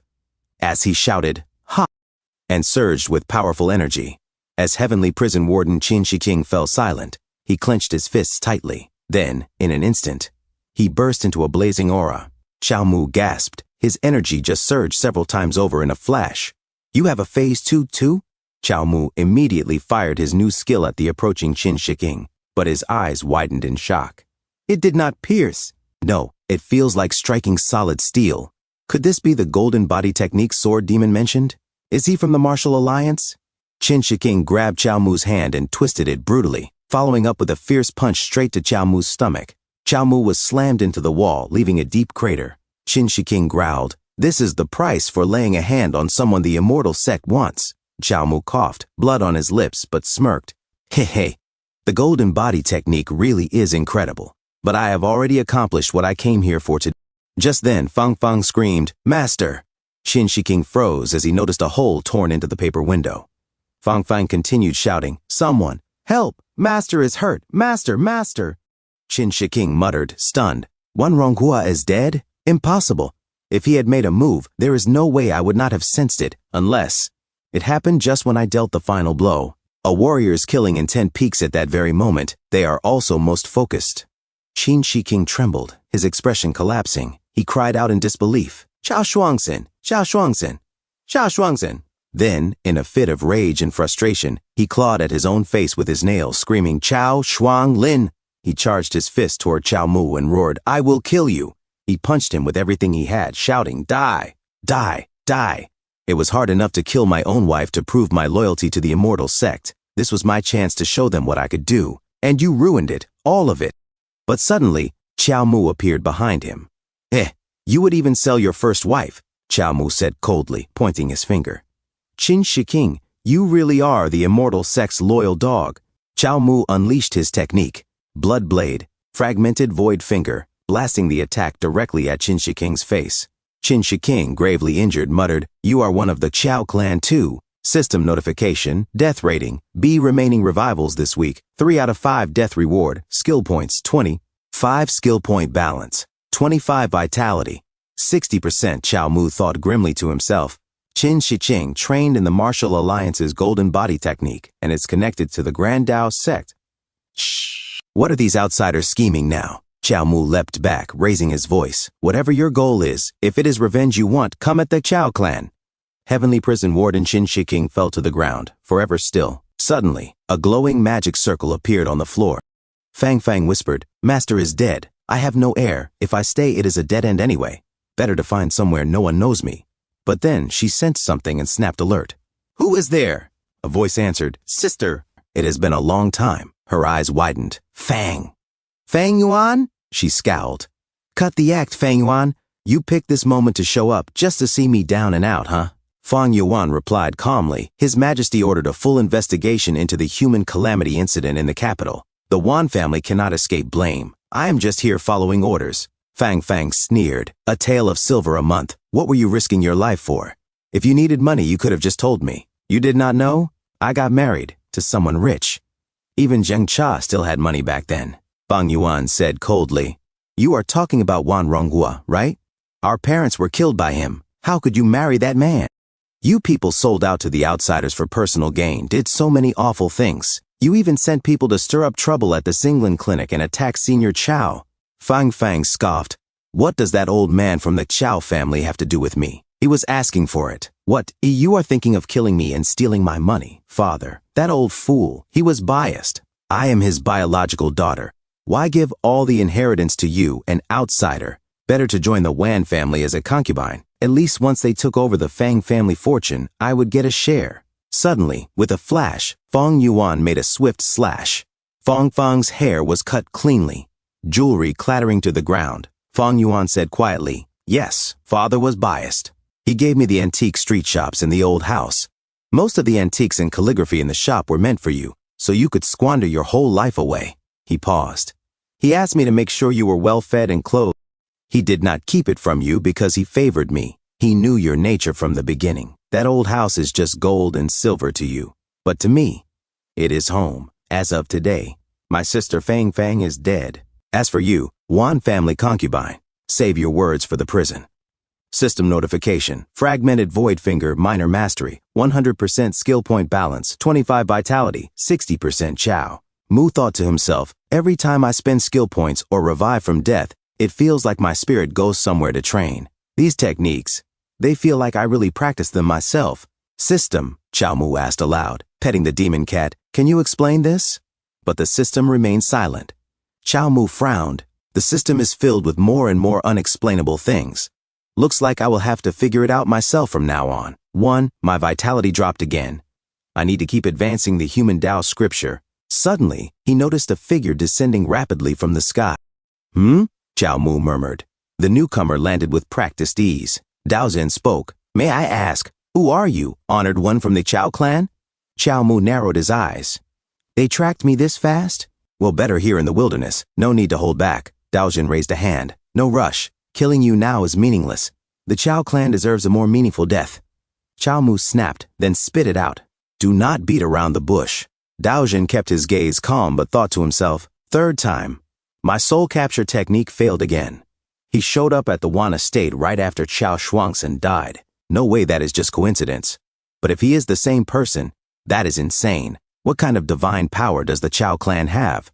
Dao Zhen spoke aloud. Do you know the truth behind the so-called outsider war that shook the 9 provinces 40 years ago? The world believes the great Yan dynasty's 100,000 elite soldiers were wiped out, with only the martial saints surviving. But in truth, it was all a lie. Those survivors from the elite army, they are still alive, still trapped in the heart of the immortal sect, still fighting blindly for the Yongke emperor. Can you bear to let those poor soldiers suffer for life, Hero Chow? Chow Mu scoffed. Oh yeah, I do not believe you. Huh? Dao Zhen blinked. Chow Mu continued. Given the power gap between the immortal sect and the Yan soldiers, how could mere mortals hold a lonely city for 40 years? Besides, after that battle, the land was scorched for miles. What lonely city? You think I am a fool? Dao Zhen said, that is because the entire area around the city is covered by an immortal sect illusion formation. No mortal could even approach it, and of course, the immortal sect has its own reasons for keeping soldiers there. That formation only allows entry, not exit. It is a death trap. Once inside, you are stuck. Until you die. Chow Mu's eyes flashed, triggered by a keyword. He grabbed Dao Zhen's delicate shoulder and demanded, Quick, tell me how to get in. Dao Zhen grinned. Good. That is why I like you. This is a realm-breaking talisman. Its only use is to get you into the isolated city within the formation. If you are lucky, you might even meet the #1 martial artist from 40 years ago, Sword Immortal Liu Yanbei. If you stumble upon some great fortune, do not thank me.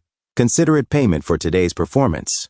Chow Mu thought to himself, the #1 martial artist from 40 years ago? I thought he died at the martial saint's hand. Dao Zhen did not send me just for sightseeing, that is for sure. But no risk, no reward, and this method of courting death is a fresh one. Worth the trip. That is all for today, Chow Mu said, turning away. Sooner or later, you and I will fight. Dao Zhen waved as he left. I look forward to your elsewhere. A small town before Anxi passed Chow Mu, now disguised using blood and flesh shapeshifting, walked the streets in silence. A shopkeeper eyed him suspiciously.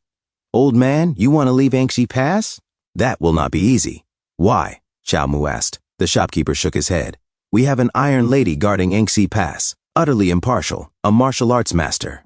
Ordinary people cannot get through. If you want to honor the dead, the Stele Forest for the 100,000 soldiers is just north of town. You can go there.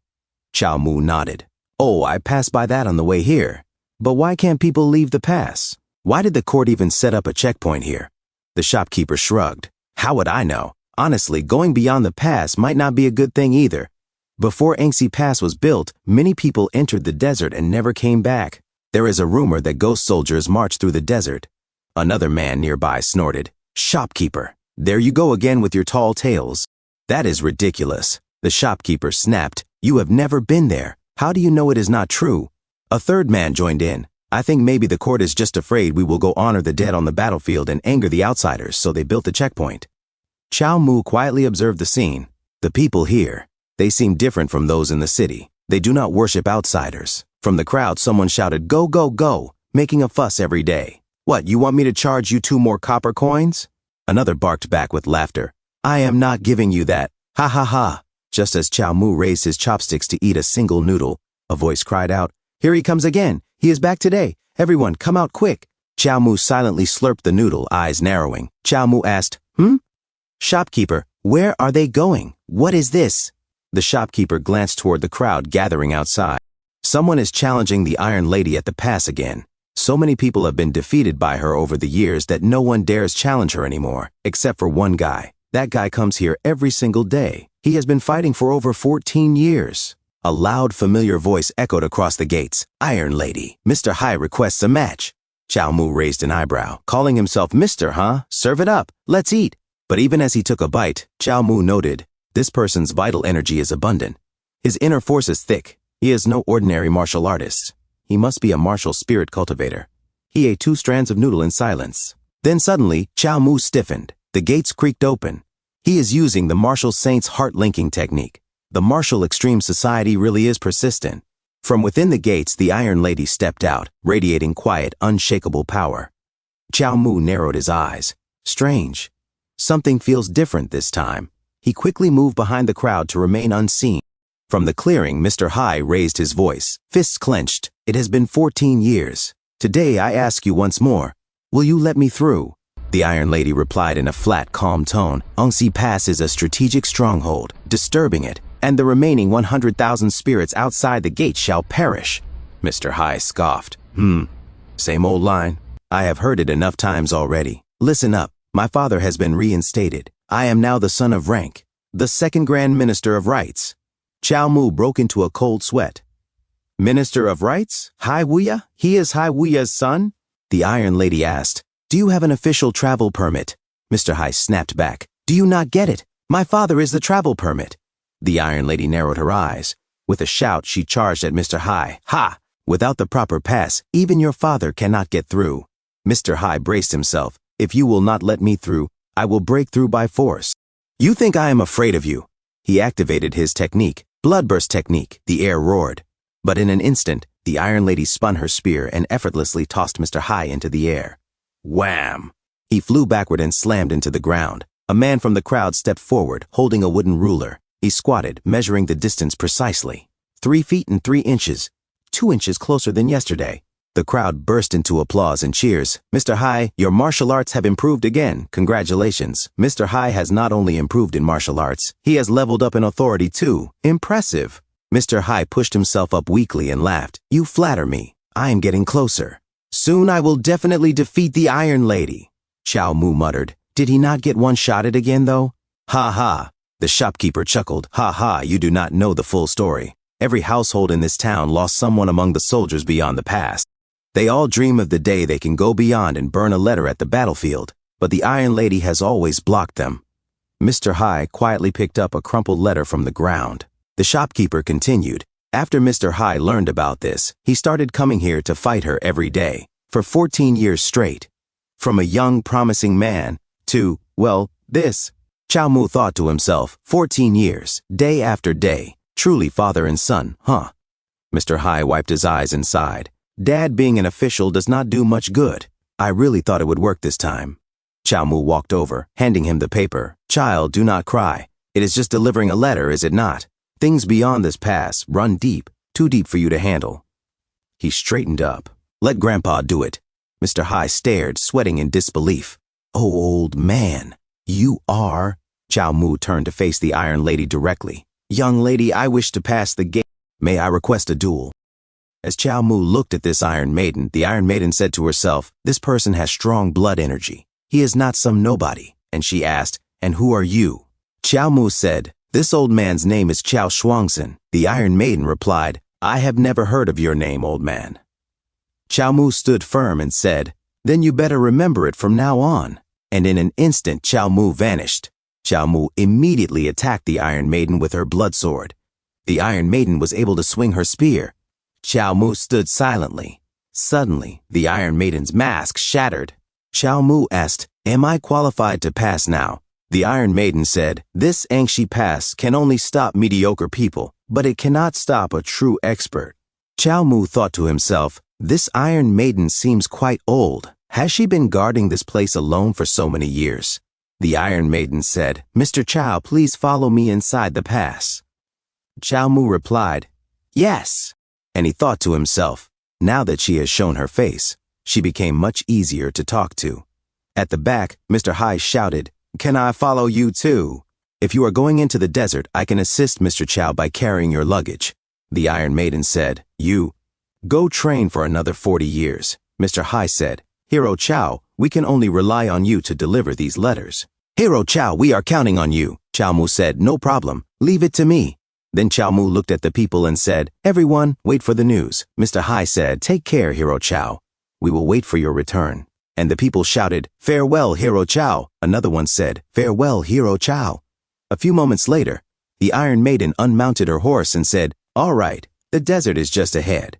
It is best to stock up on water and other supplies before leaving the pass. Chow Mu said, thank you.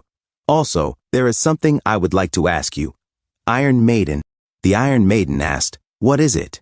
Chow Mu said, I sensed it when you came out of the pass just now.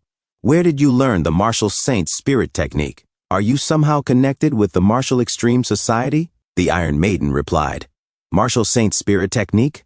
I am not using the martial saint spirit technique, and I do not have any connection with the martial extreme society.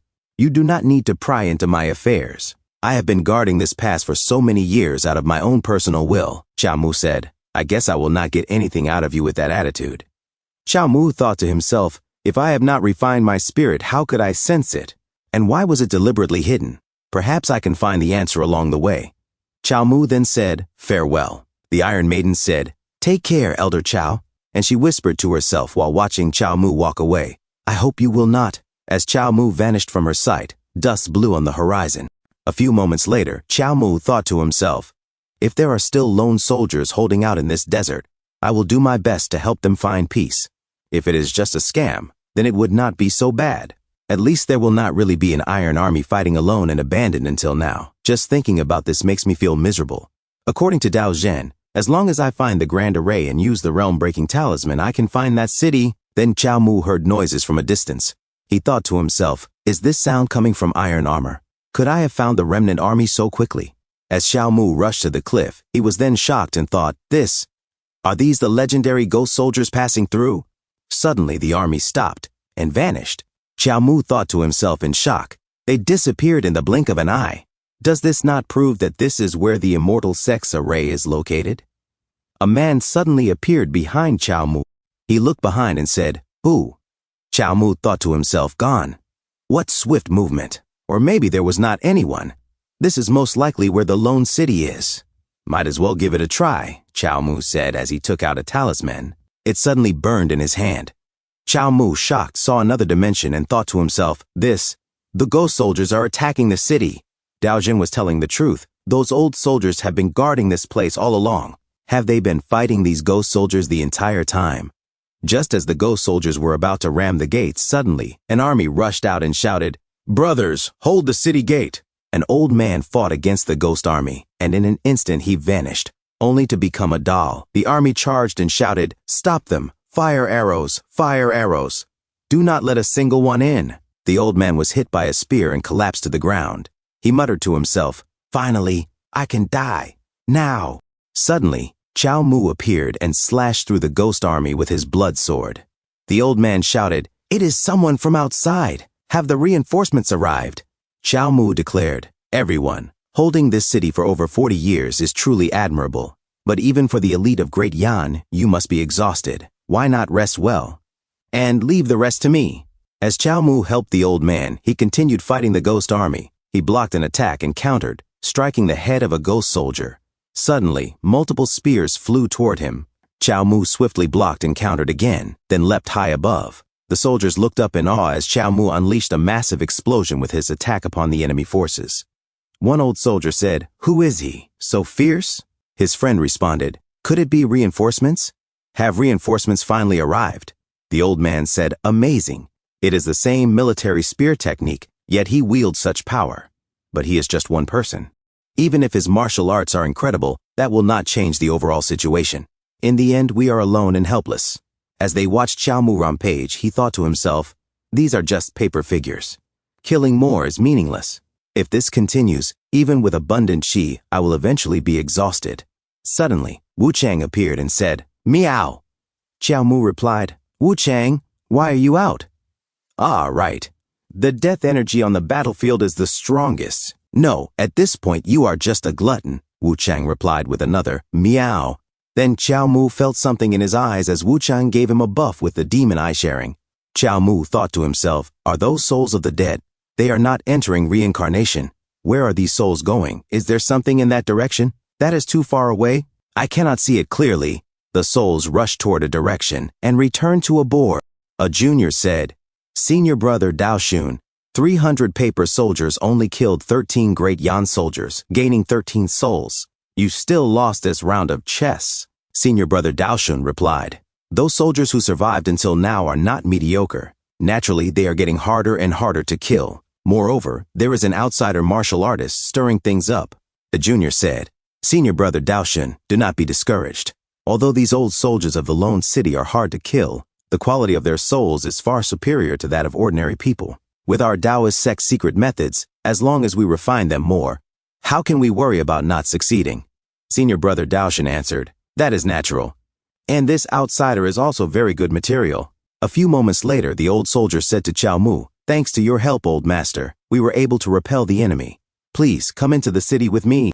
He introduced himself, 6th rank commander of Great Yan, Hai Siyuan of the Western Army. "Thank you, old master." The army saluted Qiao Mu. Later, Qiao Mu said to Hai Siyuan, "I, Qiao Shuangxin, admire your tenacity in holding out until now."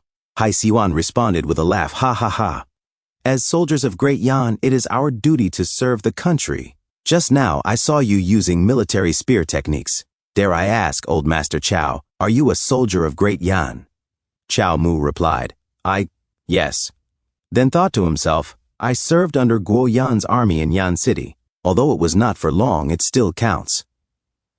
As the others looked at Qiao Mu, Hai Siyuan asked, Master Qiao, could you come somewhere with me?" Qiao Mu said, "Sure." A few moments later, Hai Siyuan explained, "In this lone city, besides some old women and children who cannot go to the battlefield, the rest are all soldiers. After 40 years, the city walls have grown weak, unable to withstand battles, nor can they defend against those paper soldiers.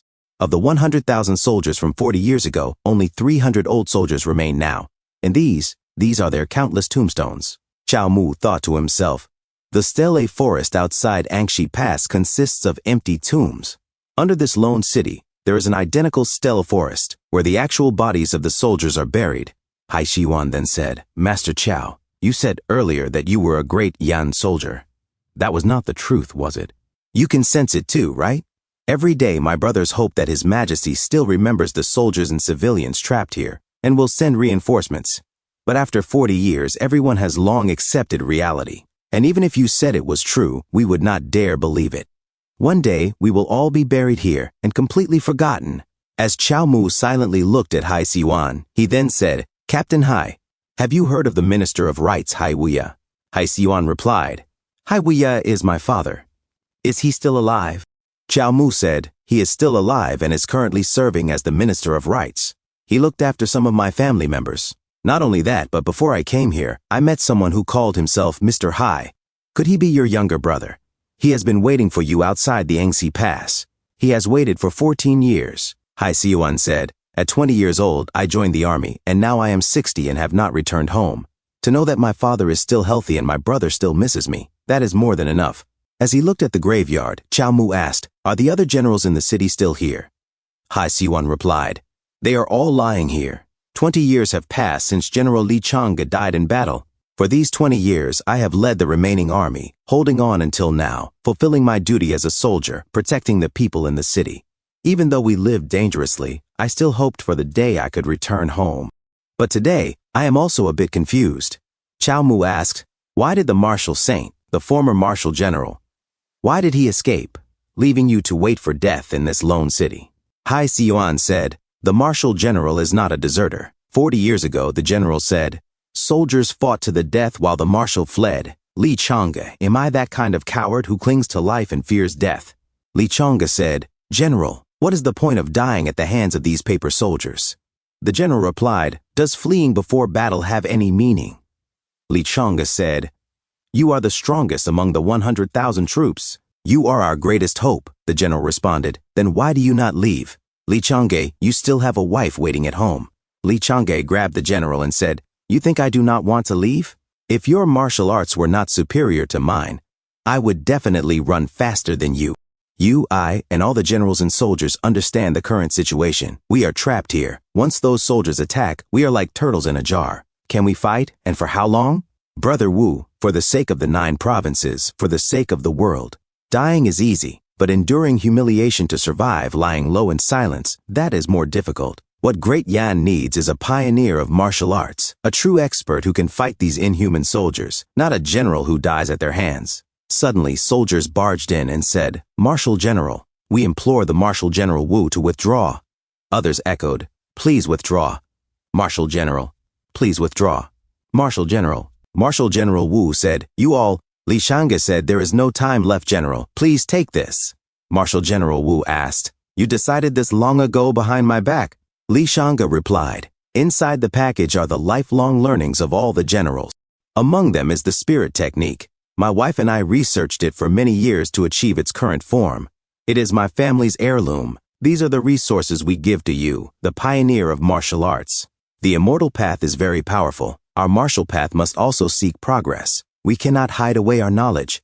If these techniques can be passed on, if our bloodline can flourish, then our survival will have meant something." Suddenly, they heard noises outside. Li Chang'e turned around and said, "It is the war drums. Those inhumans are attacking." As the other soldiers walked out of the camp, they said, "Martial General, you must survive." Li Chang'e added, "Martial General, take care." Martial General Wu was silent, then shouted, "Take care, everyone!" Outside, Martial General Wu rode his horse quickly, leaving with tears falling from his eyes. In the present, Hai Siyuan said, "General Li and the other generals held on for 20 years, and the remaining soldiers have endured until today."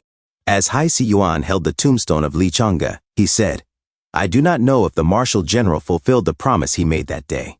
Chao Mu thought to himself, "Today's martial saint is a ruthless demon who devours people whole. 40 years is too long. I do not know if his obsession ran too deep or if over the long years, he went mad from despair." Hai Siyuan said, "All right, the story is finished. Old Master Chao, next I would like to ask you for a favor." Chao Mu said, "Please speak freely." Hai Siyuan said, "I hope Master Chao will pretend to be an imperial military official. Please enter the city on behalf of Great Yan and lie to the residents and soldiers, telling them that reinforcements are coming, and you are the vanguard of Great Yan."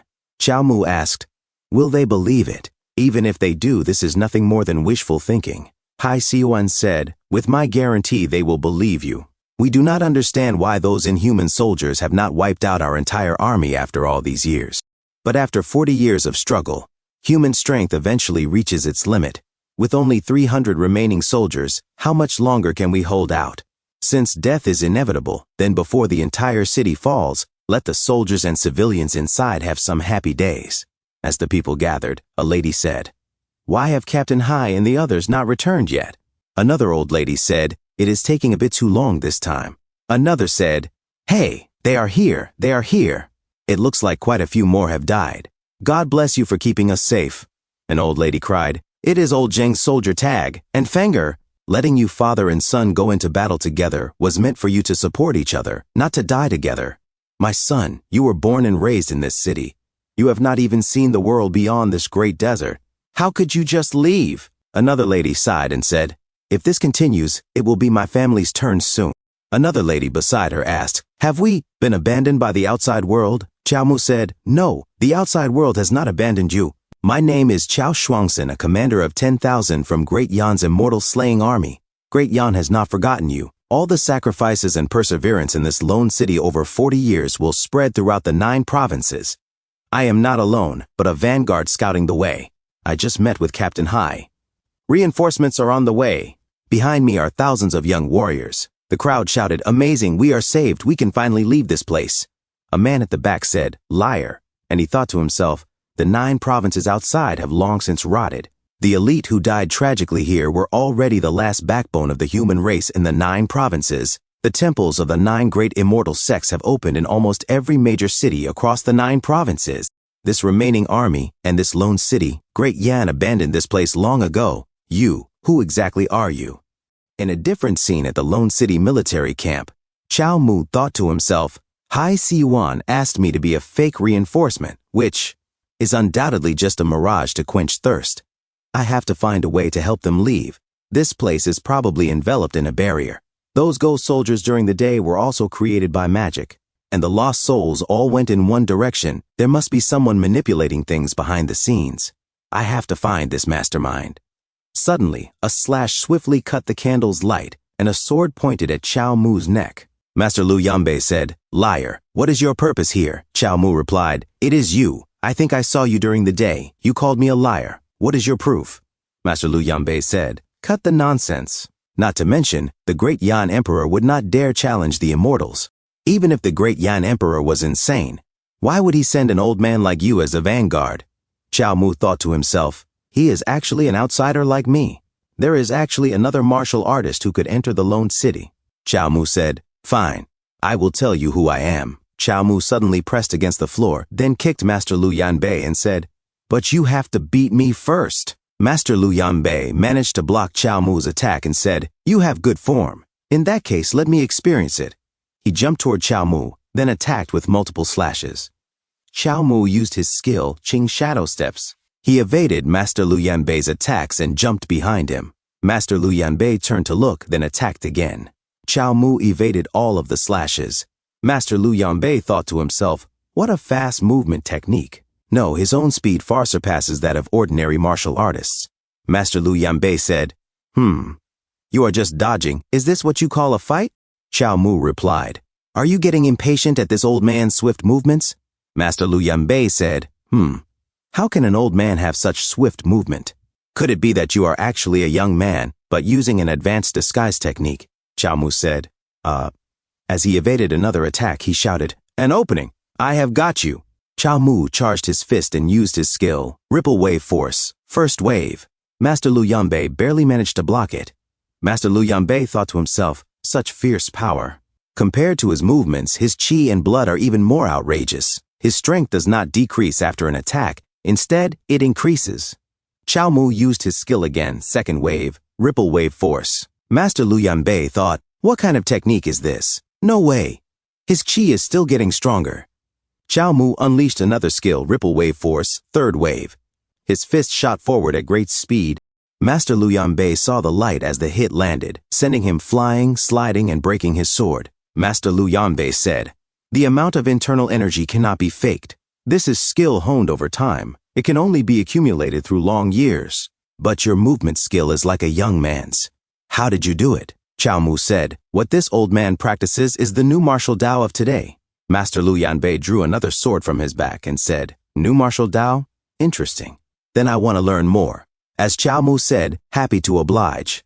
Suddenly, Hai Si-yuan said, Master Lu, I was wondering why there was such a commotion so late at night. Master Lu, why are you here? And why are you fighting with Master Chow? Master Lu Yanbei said, Apologies, Captain Hai. There are some things I need to verify myself. Hai Si-yuan said, You are talking about Master Chow pretending to be a reinforcement, right? Actually, I asked him to do it. Master Lu Yanbei said, I figured as much. Then he looked at Chow Mu and said, I, Lu Yanbei, have offended you. Please forgive me, old Master Chow. Chow Mu said, It is okay. Since Master Lu has already guessed the reason, were you personally testing my skills? And you did not expose me publicly during the day. You also hoped the soldiers and civilians would be at ease, correct?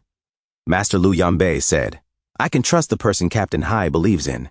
Everyone finally has a little hope. I really could not bear to shatter it. Sir, your martial prowess is exceptional. I admire it. However, it is ultimately difficult to resolve this Lone City's crisis. This act can only make them happy for a while before they die. Hai Si-yuan said, But it is better than spending their final days waiting for death in despair. Chow Mu said, So what if it is an act, just defeating the ghost soldiers? Is that not enough? Hai Si-yuan said, Old Master Chow, you can fool others, but do not fool yourself. Every month, ghost soldiers attack the city. Next time, with these remaining soldiers and their dwindling morale, I am afraid it will be the final battle. Moreover, who knows how many ghost soldiers will come next time? Even if you can fight 100 men alone, 2 fists are no match for 4 hands, Chow Mu said. One person. S abilities might be limited, but I heard there is a hidden expert in this lone city. Have you heard of the Sword Immortal? I Siwan said, Master Lu Yanbei remained silent. Chao Mu said, judging by your reactions, you two know him? Master Lu Yanbei said, to be frank, the Sword Immortal's name is Lu Yanbei. He is my younger brother. Hai Siwan said, old Master Chao, although the Sword Immortal is strong, he is a cold-hearted man. There is no hope of getting his help. 20 years ago, before General Li Chang'e died, he begged him to act, but he did not budge. He just watched as our soldiers died in battle. In the 30 years he has been in the lone city, his sword has never been drawn. To this day, he still hides in his residence, refusing to take even half a step outside. The Sword Immortal said, after so many years, I still cannot escape this city in my heart. Ah Zhen, I am ashamed to let you see what I have become. As he carved a doll at night, the next day. Since ancient times, being sentimental has always led to regret. Good dreams are always the easiest to wake from. 30 years in a flash, beauty fades with a snap of the fingers. You must be old now too. I only regret that my skills are limited. I dare not carve your eyes, dare not capture all your beauty. Chao Mu said, this. Your younger brother is so affectionate? Master Lu Yanbei said, Master Chao, please come inside with me first. Chao Mu entered and was shocked and confused, saying, huh? As he saw multiple sexy lady figures around. The Sword Immortal said, big brother, long time no see. Why are there always old men around you? Can you not bring a beauty for once? As he rested on the lap of a sexy, beautiful lady figure. Master Lu Yanbei said, did you not say you do not dare carve their eyes? Why do you not show them what you look like now? Chao Mu said to himself, this is the Sword Immortal? He looks like an otaku obsessed with figurines. The Sword Immortal said, big brother, my feelings for them are genuine. It is just that my heart broke long ago, shattered into many pieces, and each piece fell in love with a different person. As he held the back of a sexy figure, the Sword Immortal added, you cannot slander the genuine feelings between me and them just because you were not as popular as I was when you were young. Master Lu Yanbei said, I was not unpopular. I was just focused on studying the way of the sword, unlike you who indulged yourself. Chao Mu said to himself, aside from a good-looking face that hides his age, this person shows no trace of a banished immortal. I cannot gauge his true strength. People like this are either really weak or unbelievably strong. The ghost soldiers are attacking. To defend the city, this person is essential. We need to find a way to make him act. Chao Mu said, strange. You do not even have a sword in hand, yet you call yourself the Sword Immortal. Is that not laughable? The Sword Immortal took out his carving tool and said, the older you are, the more experienced you are. How can swords compare to this carving knife in my hand? Now I have no sword in hand and no sword in heart. I have long surpassed my big brother's wooden sword peerless realm. Chao Mu said, what did he say? Translate. Can you translate? Master Lu Yanbei said, it means he has no sword in hand, and has also lost the spirit and fighting will of a swordsman in his heart. Chao Mu said, is that not just completely giving up? Master Lu Yanbei sighed and said, 30 years ago, he inexplicably disappeared. I searched everywhere for him. A year ago, he was tricked into this lone city by disciples of the great Tao sect. Only then did I learn he had become like this. Chao Mu said, but as far as I know, he had a 10-year agreement with the martial saint and later lost the duel to him. Master Lu Yanbei said, what? There was such a thing? Anan, could it be that you have been injured ever since your battle with the martial saint back then? Is that why you pretended to be depressed and refused to act all this time? The Sword Immortal said, no. I never went to the duel at all. I had no intention of practicing the martial saint's spirit technique. But the martial saint was very serious, so I just nodded casually. I am just a wandering martial artist. I cannot bear the burden of saving the world. That martial saint fellow came from the imperial military, harbors ambitions for the world, and wants to overreach himself, while I just want to look after myself. Master Lu Yanbei raised his sword and said, a great hero serves their country and the people. How can you say such nonsense? As Chao Mu held Master Lu Yanbei back, he said, so, you chickened out? And hid in this lone city. The Sword Immortal carved into the huge chest of a figurine and said, old man, do not try to provoke me. Do you think I care about such a clumsy provocation? Chao Mu said to himself, he really is just a stubborn slacker who will not listen to any reason. As Chao Mu looked around at the beautiful figurines, he thought, but it is not perfect. Chao Mu said, The sword immortal's widespread affections are enviable. It is a pity he is powerless, only knowing how to carve statues of beauties here and sigh in despair.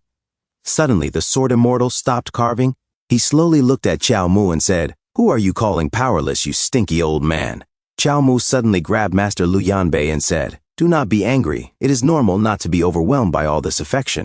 Luckily, I have a secret manual, which is at the top of today's martial arts. I guarantee you will stand tall and firm facing countless beauties." Master Lu Yanbei removed Qiao Mu's hands from his shoulder and said, "Modern techniques or ancient techniques, you can use that nonsense to fool the bumpkins who have never left this city. Trying to fool me, the number one under heaven? You really do not take me seriously." Qiao Mu said, "In that case, let me demonstrate." Then Qiao Mu thrust his iron dong technique into a nearby figurine. The sword immortal was shocked and his eyes nearly popped out as he exclaimed, "Shaoxu, you shameless old geezer, I will end you." As he choked Qiao Mu said, "Cough, cough, do not be hasty." Look, the sword immortal was shocked again. He saw a huge hole in the backside of the figurine. Qiao Mu suddenly declared, "This is the 9 provinces modern iron crotch martial art. At high levels, it is not only a hard technique, iron rock solid, but can move straight forward at will, striking the enemy's core. Sword immortal, you master sword techniques. But if you master this sword, it will help you reach the pinnacle." The sword immortal said, "This iron crotch technique aligns with the path of a gentleman and fits my sword Dao. It is extraordinary. It seems I have underestimated the heroes of the world. The modern 9 provinces techniques are truly impressive." As Qiao Mu and the sword immortal grabbed each other's hands in agreement, their aura lit up like the sun as they shouted, "My Dao is not lonely." Master Lu Yanbei, confused and sweating, said, "What are you guys so fired up about?" Qiao Mu said, "It seems the sword immortal is quite fond of this hard technique. Then I shall pass it on to you today." The sword immortal replied, "Thank you, brother Qiao. From now on, you are my sworn brother." Qiao Mu said, "Good. Since we are sworn brothers, we should settle accounts clearly." As they stopped holding each other's hands, Qiao Mu said, "A brother would not just take my secret manual for free, right? Brother, do you want the iron crotch technique? Then promise you will help me save the lone city and leave this forsaken place together."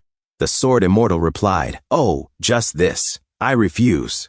He suddenly sat down and said, "I refuse." Master Lu Yanbei asked, "What is the reason this time? Do you not want this iron crotch technique anymore?" The sword immortal said, "I want it." Master Lu Yanbei said, "Then make your move." The sword immortal said, "I will not." Master Lu Yanbei asked again, "Do you not want the technique anymore?" The sword immortal replied, "I want it." Qiao Mu thought to himself, the sword immortal entered the lone city 30 years ago. His strength might be comparable to the current martial saint. Did someone trap him in this lone city? Why is he staying here? Is he looking for a beating? Probably not. Qiao Mu said aloud, "Is it that you will not leave and will not help? Or is it that you cannot leave and cannot help?" He thought to himself, "He is too easy to read. I hit the nail on the head. In that case, there is still room to negotiate. First, let us get something from him. Let us get something else."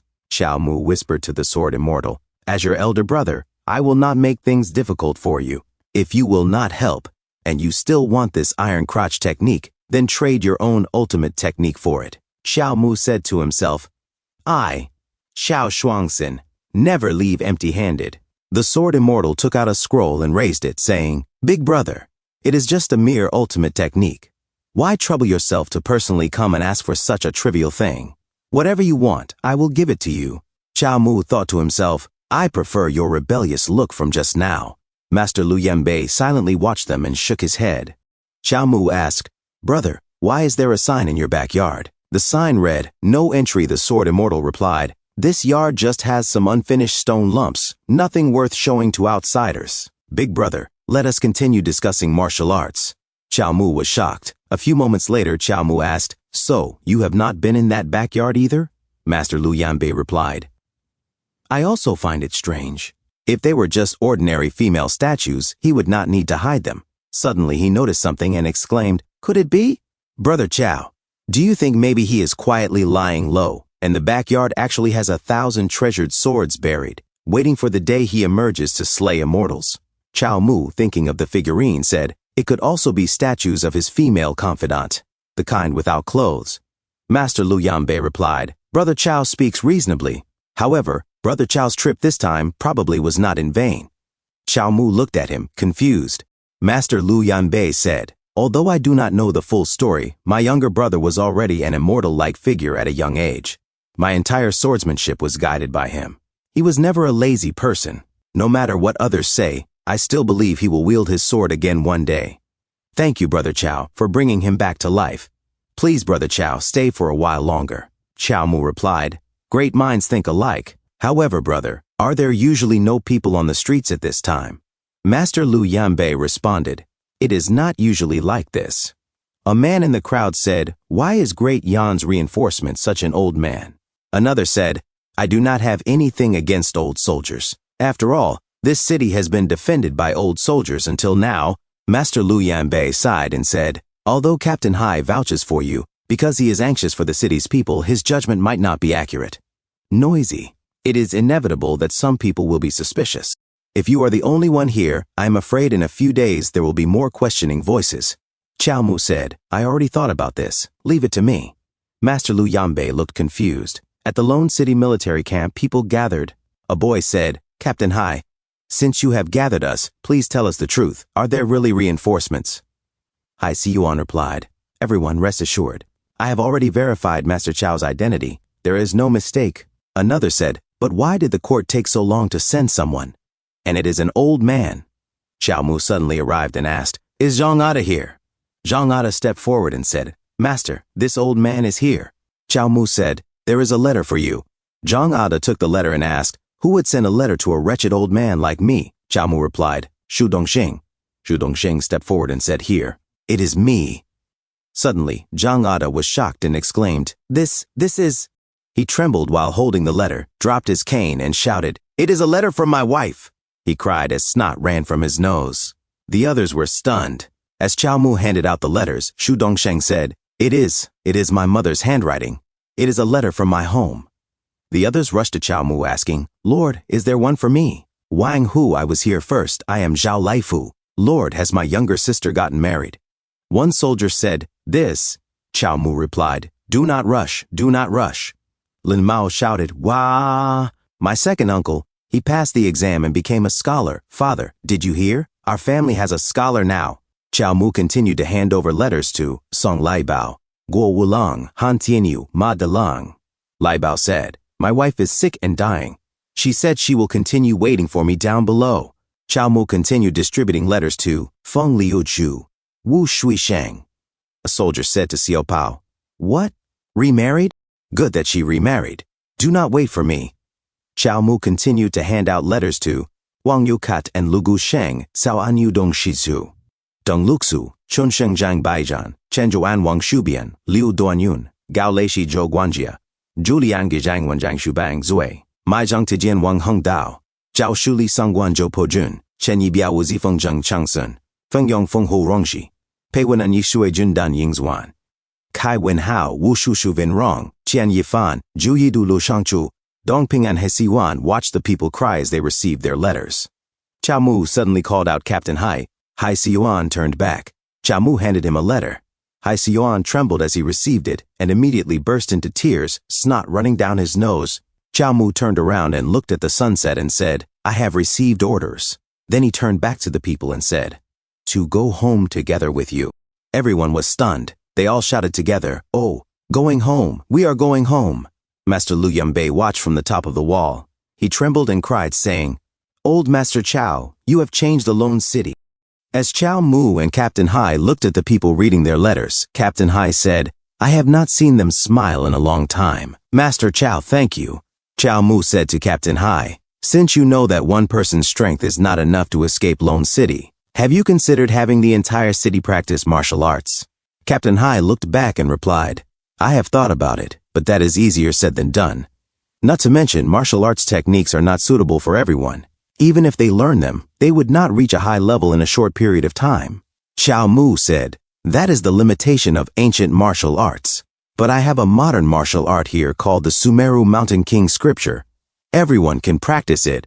Although it is impossible for everyone to cultivate internal energy in just a month, what the people of this city need is not just an increase in martial strength. As Chow Mu held a flag that said Sumeru Mountain King Scripture, he continued, They need a boost in morale. They need to believe they can contribute to breaking out of Lone City. Captain Hai exclaimed, There is such a technique. Please teach us, Master Chow. Chow Mu then spoke to the people. Under the heavy pressure of those inhuman soldiers, martial arts have developed in the shadows for over 40 years.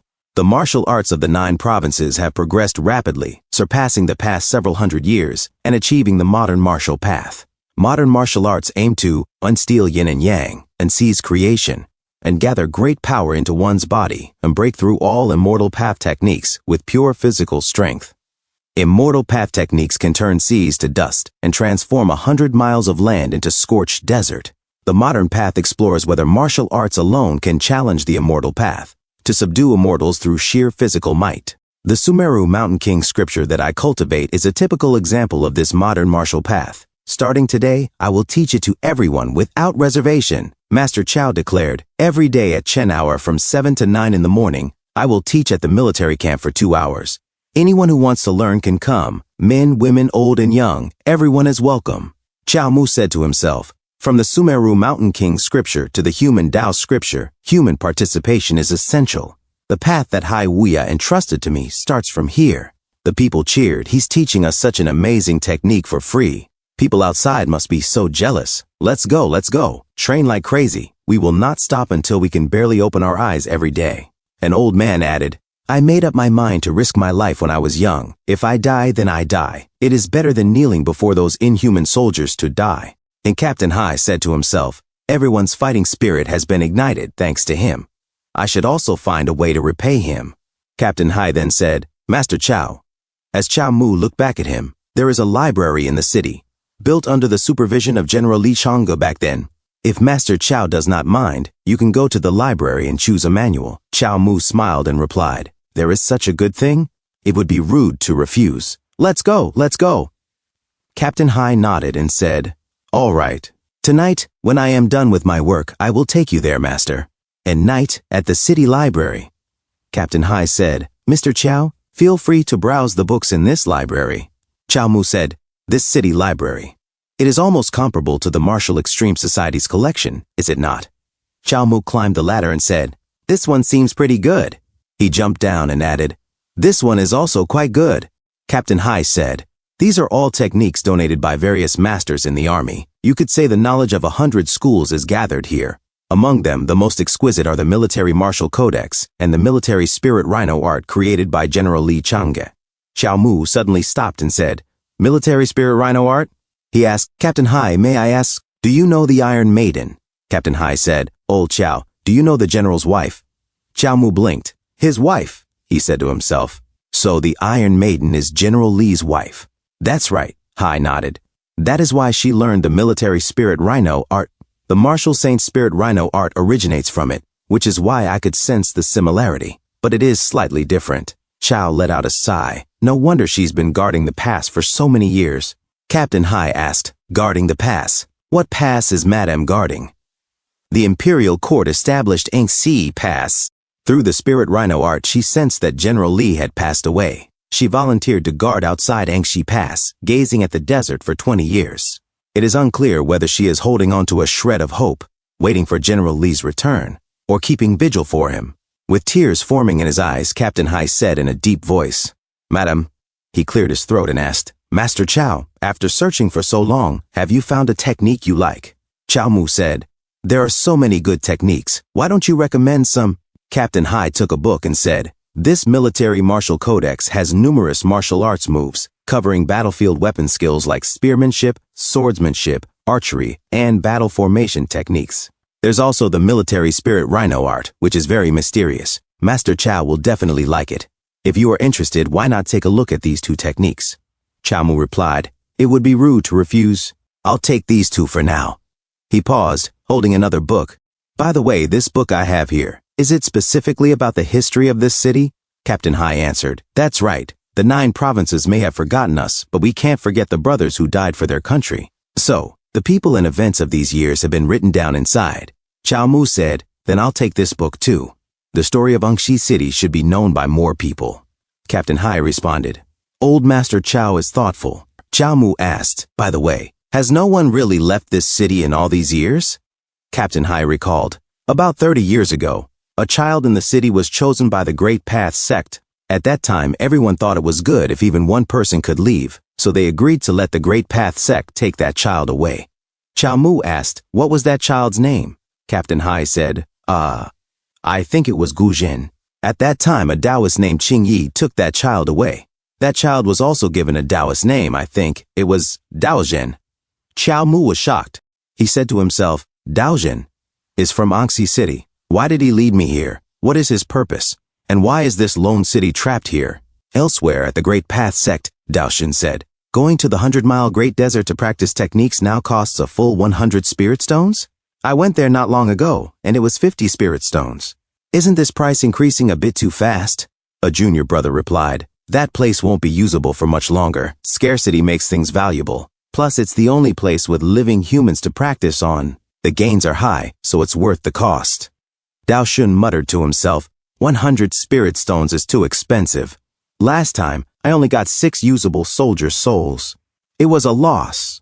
If I go again this time and get the same result, it'll be a huge loss. Suddenly, Dao Zhen appeared. Is junior brother Dao Shun short on funds? He asked. Dao Shun said, greetings, senior brother Dao Zhen. Have you just returned to the sect? Dao Zhen nodded. Yes, I recently obtained a military strategy spell, quite mysterious. I heard junior brother Dao Shun is best at manipulating Dao soldiers, so I'll give it to you. He tossed a bag at Dao Shun. Dao Shun exclaimed, a military strategy spell? Is this the scattering beans to create soldiers technique? Are you really giving this to me? Dao Zhen held Dao Shun's hand and said, of course. But it's not for free. I want you to enter the 100-mile Great Desert again and kill someone. You should have seen him too. His name is Qiao Shuangsen, a very old mortal. A few days ago, he entered the Great Desert with a realm-breaking talisman. Dao Shun smirked. Oh, him. Don't worry, senior brother. Once I master this scattering beans to create soldiers technique, I'll go kill him. 1 month later, the sword immortal, leaning against a statue, said, Big brother has been teaching in the military camp every day this month, bringing in unprecedented prosperity to this lone city that hasn't been seen in decades. Chow Mu said, you know a lot for someone who never leaves home. The sword immortal replied, the Sumeru Mountain King scripture is indeed interesting. It's very useful to the old soldiers in the city, but it is useless to me. Big brother, your foundation is very stable. You have already reached the 5th level, but you only refine your strength.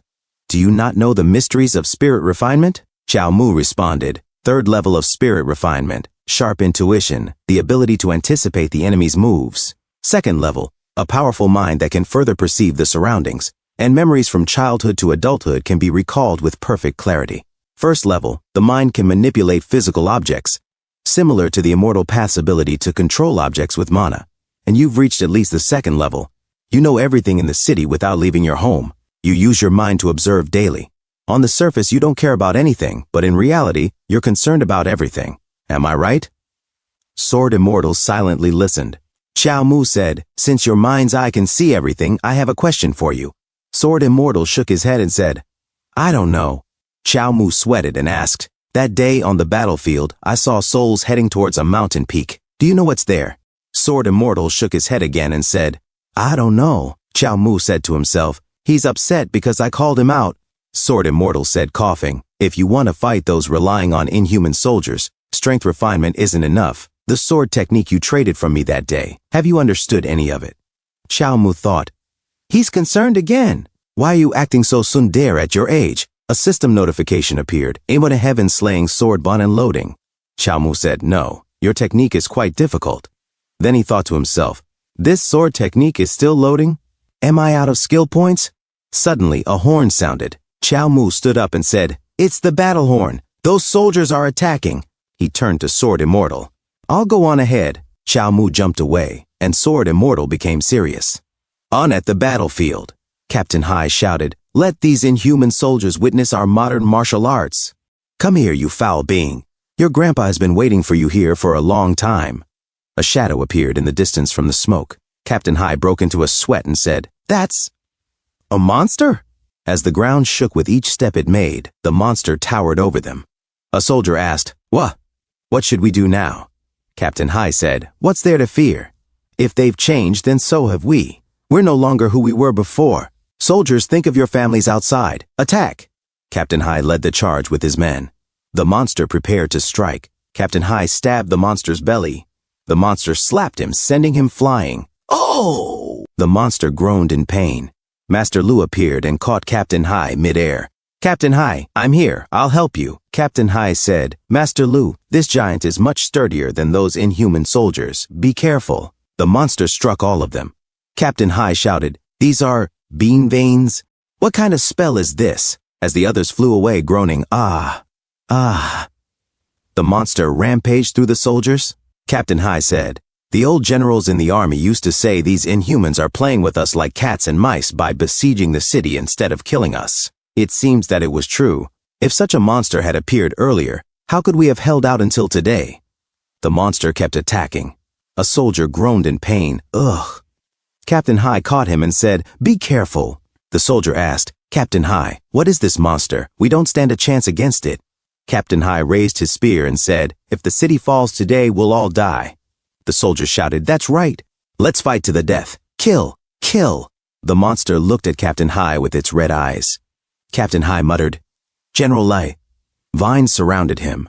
Captain Hai began to sweat in fear and said, This subordinate is incompetent. Suddenly, a huge spear pierced the air. It cut through the monster's vines like butter. The spear fell to the ground. Xiao Mu landed, stepping on it. He said, Young man, don't be in such a hurry to die. Let this old man go first. Captain Hai smiled and said, Master Qiao. As the monster stared at Qiao Mu with its huge red eyes, Qiao Mu returned the gaze with a serious expression. In the distance, Dao Shun spoke coldly. The main target is here. Qiao Mu raised his spear and shouted, Young lads, cherish your lives. Reinforcements are coming. Then he leapt toward the monster, activating his skill, demonic blood ignition technique. As he slashed at the monster's regenerating vines, he muttered to himself, System, show me my blood and chi balance. A system notification echoed, demonic blood ignition technique activated. Chi and blood status is being calculated, 80%. Xiao Mu soared higher, then dove back toward the monster, striking again. System notification, blood value -5. QI and blood status 75%. Xiao Mu continued his relentless assault. Blood value -5. Blood value -5. Blood value -5. QI and blood status 20%. As Xiao Mu finally landed on the blood-soaked battlefield, panting heavily, the scene cut away. Meanwhile, in another corner of the battlefield, Sword Immortal Anan calmly carved statues of alluring, beautiful women. He murmured, Fighting to the death is admirable, but what's the meaning of such sacrifice? Burning blood and chi to forcefully break through a strong enemy. But how long can your internal strength last? And back on the front lines, Xiao Mu wheezed, Ha, ha, ha. He thought grimly, the previous soldiers were just fragile shells. But this bean monster, it has the strength of at least a chi refinement realm cultivator. Its vines regenerate too fast. If I keep cutting like this, I'll be worn out soon. The one controlling this monster must be nearby. I need to find him. In the shadows, Wu Chang devoured the monster's spiritual energy silently. Suddenly, the monster reappeared behind Qiao Mu. As Qiao Mu turned sharply, Master Lu burst in, shouting, Master Qiao, be careful! He slashed through the monster's vines just in time. Then, boom! A massive hammer manifested from the air and plummeted toward Qiao Mu. Qiao Mu clenched his jaw and gathered his blood energy. Soldiers, if I do not return to the 9 provinces, send my regards to your families. He gripped his spear and charged forward, straight into the hammer. A massive explosion erupted. Soldiers nearby were flung into the air screaming, Ah! Ah! Moments later, the smoke cleared. Captain Hai staggered toward the crater and cried, Master Qiao! Others rushed in, shouting, Master Qiao! Master Qiao! Captain Hai knelt beside him, his voice trembling. Old Qiao, you can't die. Qiao Mu opened his eyes weakly, whispering, Don't. Blame yourself. Hold on a little longer. Reinforcements will be here soon. Tears streamed down Captain Hai's face. Old Qiao. From a nearby vantage point, Dao Shun exhaled slowly. He's finally dead. That mortal, the one senior brother Daojin favored so much, really had a few tricks. My objective is complete. Should I press on or withdraw and reorganize? Spirit stones are precious. Dao soldiers are not easily made. But I lost too many bean soldiers. Harvesting the souls of these 300 old men won't be easy. Fighting further may only bring losses. Just then, bam! Wu Chang's claw slammed into Dao Shun from behind, crushing him to the ground. Hack! Daoshun gasped in agony. Chao Mu stepped out from the shadows and said coldly, "So this is where you were hiding." Daoshun trembled, sweat pouring down his face. You, how is this possible?" He stared in horror at a younger, fully revived Chao Mu, who approached with a glowing, furious fist. Chao Mu looked at Wu Chang. "You've done well. This immortal shall be your reward. Eat him." Wu Chang responded, "Meow." Daoshun screamed, "You filthy beast! You lowly mortal, let me go. Do you know who I am? I am Dao Shun of the Great Path sect. You dare disrespect me? I'll refine all of you into Dao soldiers." Chao Mu narrowed his eyes. "Dao soldiers? So you turned this city into a trap to collect the souls of dying soldiers. To refine Dao soldiers for your sect?" Daoshun laughed bitterly. "That's right, and what of it? This entire place is a secret realm of the Great Path sect. Our disciples enter to harvest souls, each one worth 100 spirit stones. A soul-detaining formation was applied here. Soon there'll be no good souls left. Once the final one is collected, this secret realm will be destroyed immediately." He sneered. "Those old fools still hoping for reinforcements? Hilarious. No one can break the formation. None of you can escape. You will all die here. Ha ha ha." Suddenly, Chao Mu stomped on Daoshun's hand, shattering the chessboard he had placed on the ground. "You trap their souls and refine them into those Dao soldiers, and then return for more? You've been doing this for 40 years. Chao Mu kicked Daoshun's face, blood spraying from his mouth. "You beasts," Daoshun hissed. "You mere mortal." Chao Mu interrupted coldly. "You said there wouldn't be any reinforcements." He pointed a glowing finger at Daoshun. "Let me tell you, I am the reinforcement." Then, void finger. A surge of devastating energy blasted forth toward Daoshun, hitting Daoshun's temple. Daoshun said, "You will not get away." Wu Chang purred and stepped on Daoshun's body. Chao Mu said, "I'll take that as a good omen." A few moments later, the soldiers shouted, "Brothers, hold on! Believe in Master Chao! Reinforcements will be here soon." Another yelled, "Yes!" They charged at the monster. The monster trembled in fear as it faced the charging soldiers. Suddenly, smoke emerged from the monster. Captain Hai said, "Is it over, or is this monster playing tricks again?" The monster transformed into a seed. Chao Mu said, "Captain Hai." Captain Hai suddenly looked back, searching for the voice. Chao Mu was walking toward them, dragging Daoshun behind him. He said, "Chao Sen, vanguard of the immortal slaying army, reporting for duty." Captain Hai broke into a sweat and cried, "Old Chao." Then he noticed Chao Mu more clearly and said, "No, he's not." As Chao Mu came near, Captain Hai bowed deeply and said, "May I ask, Vanguard Chao, are you old Chaos? You two look so much alike." Chao Mu replied, "Chao Shuangsen was my third granduncle. I know he has passed. That was his own choice." "Captain Hai, you need not blame yourself. It was all this immortal's doing." He tossed Daoshun to them. Chao Mu said, "He's from the Great Path sect. He was the one who released that bean general. I have already killed him. Everyone, you no longer need to worry.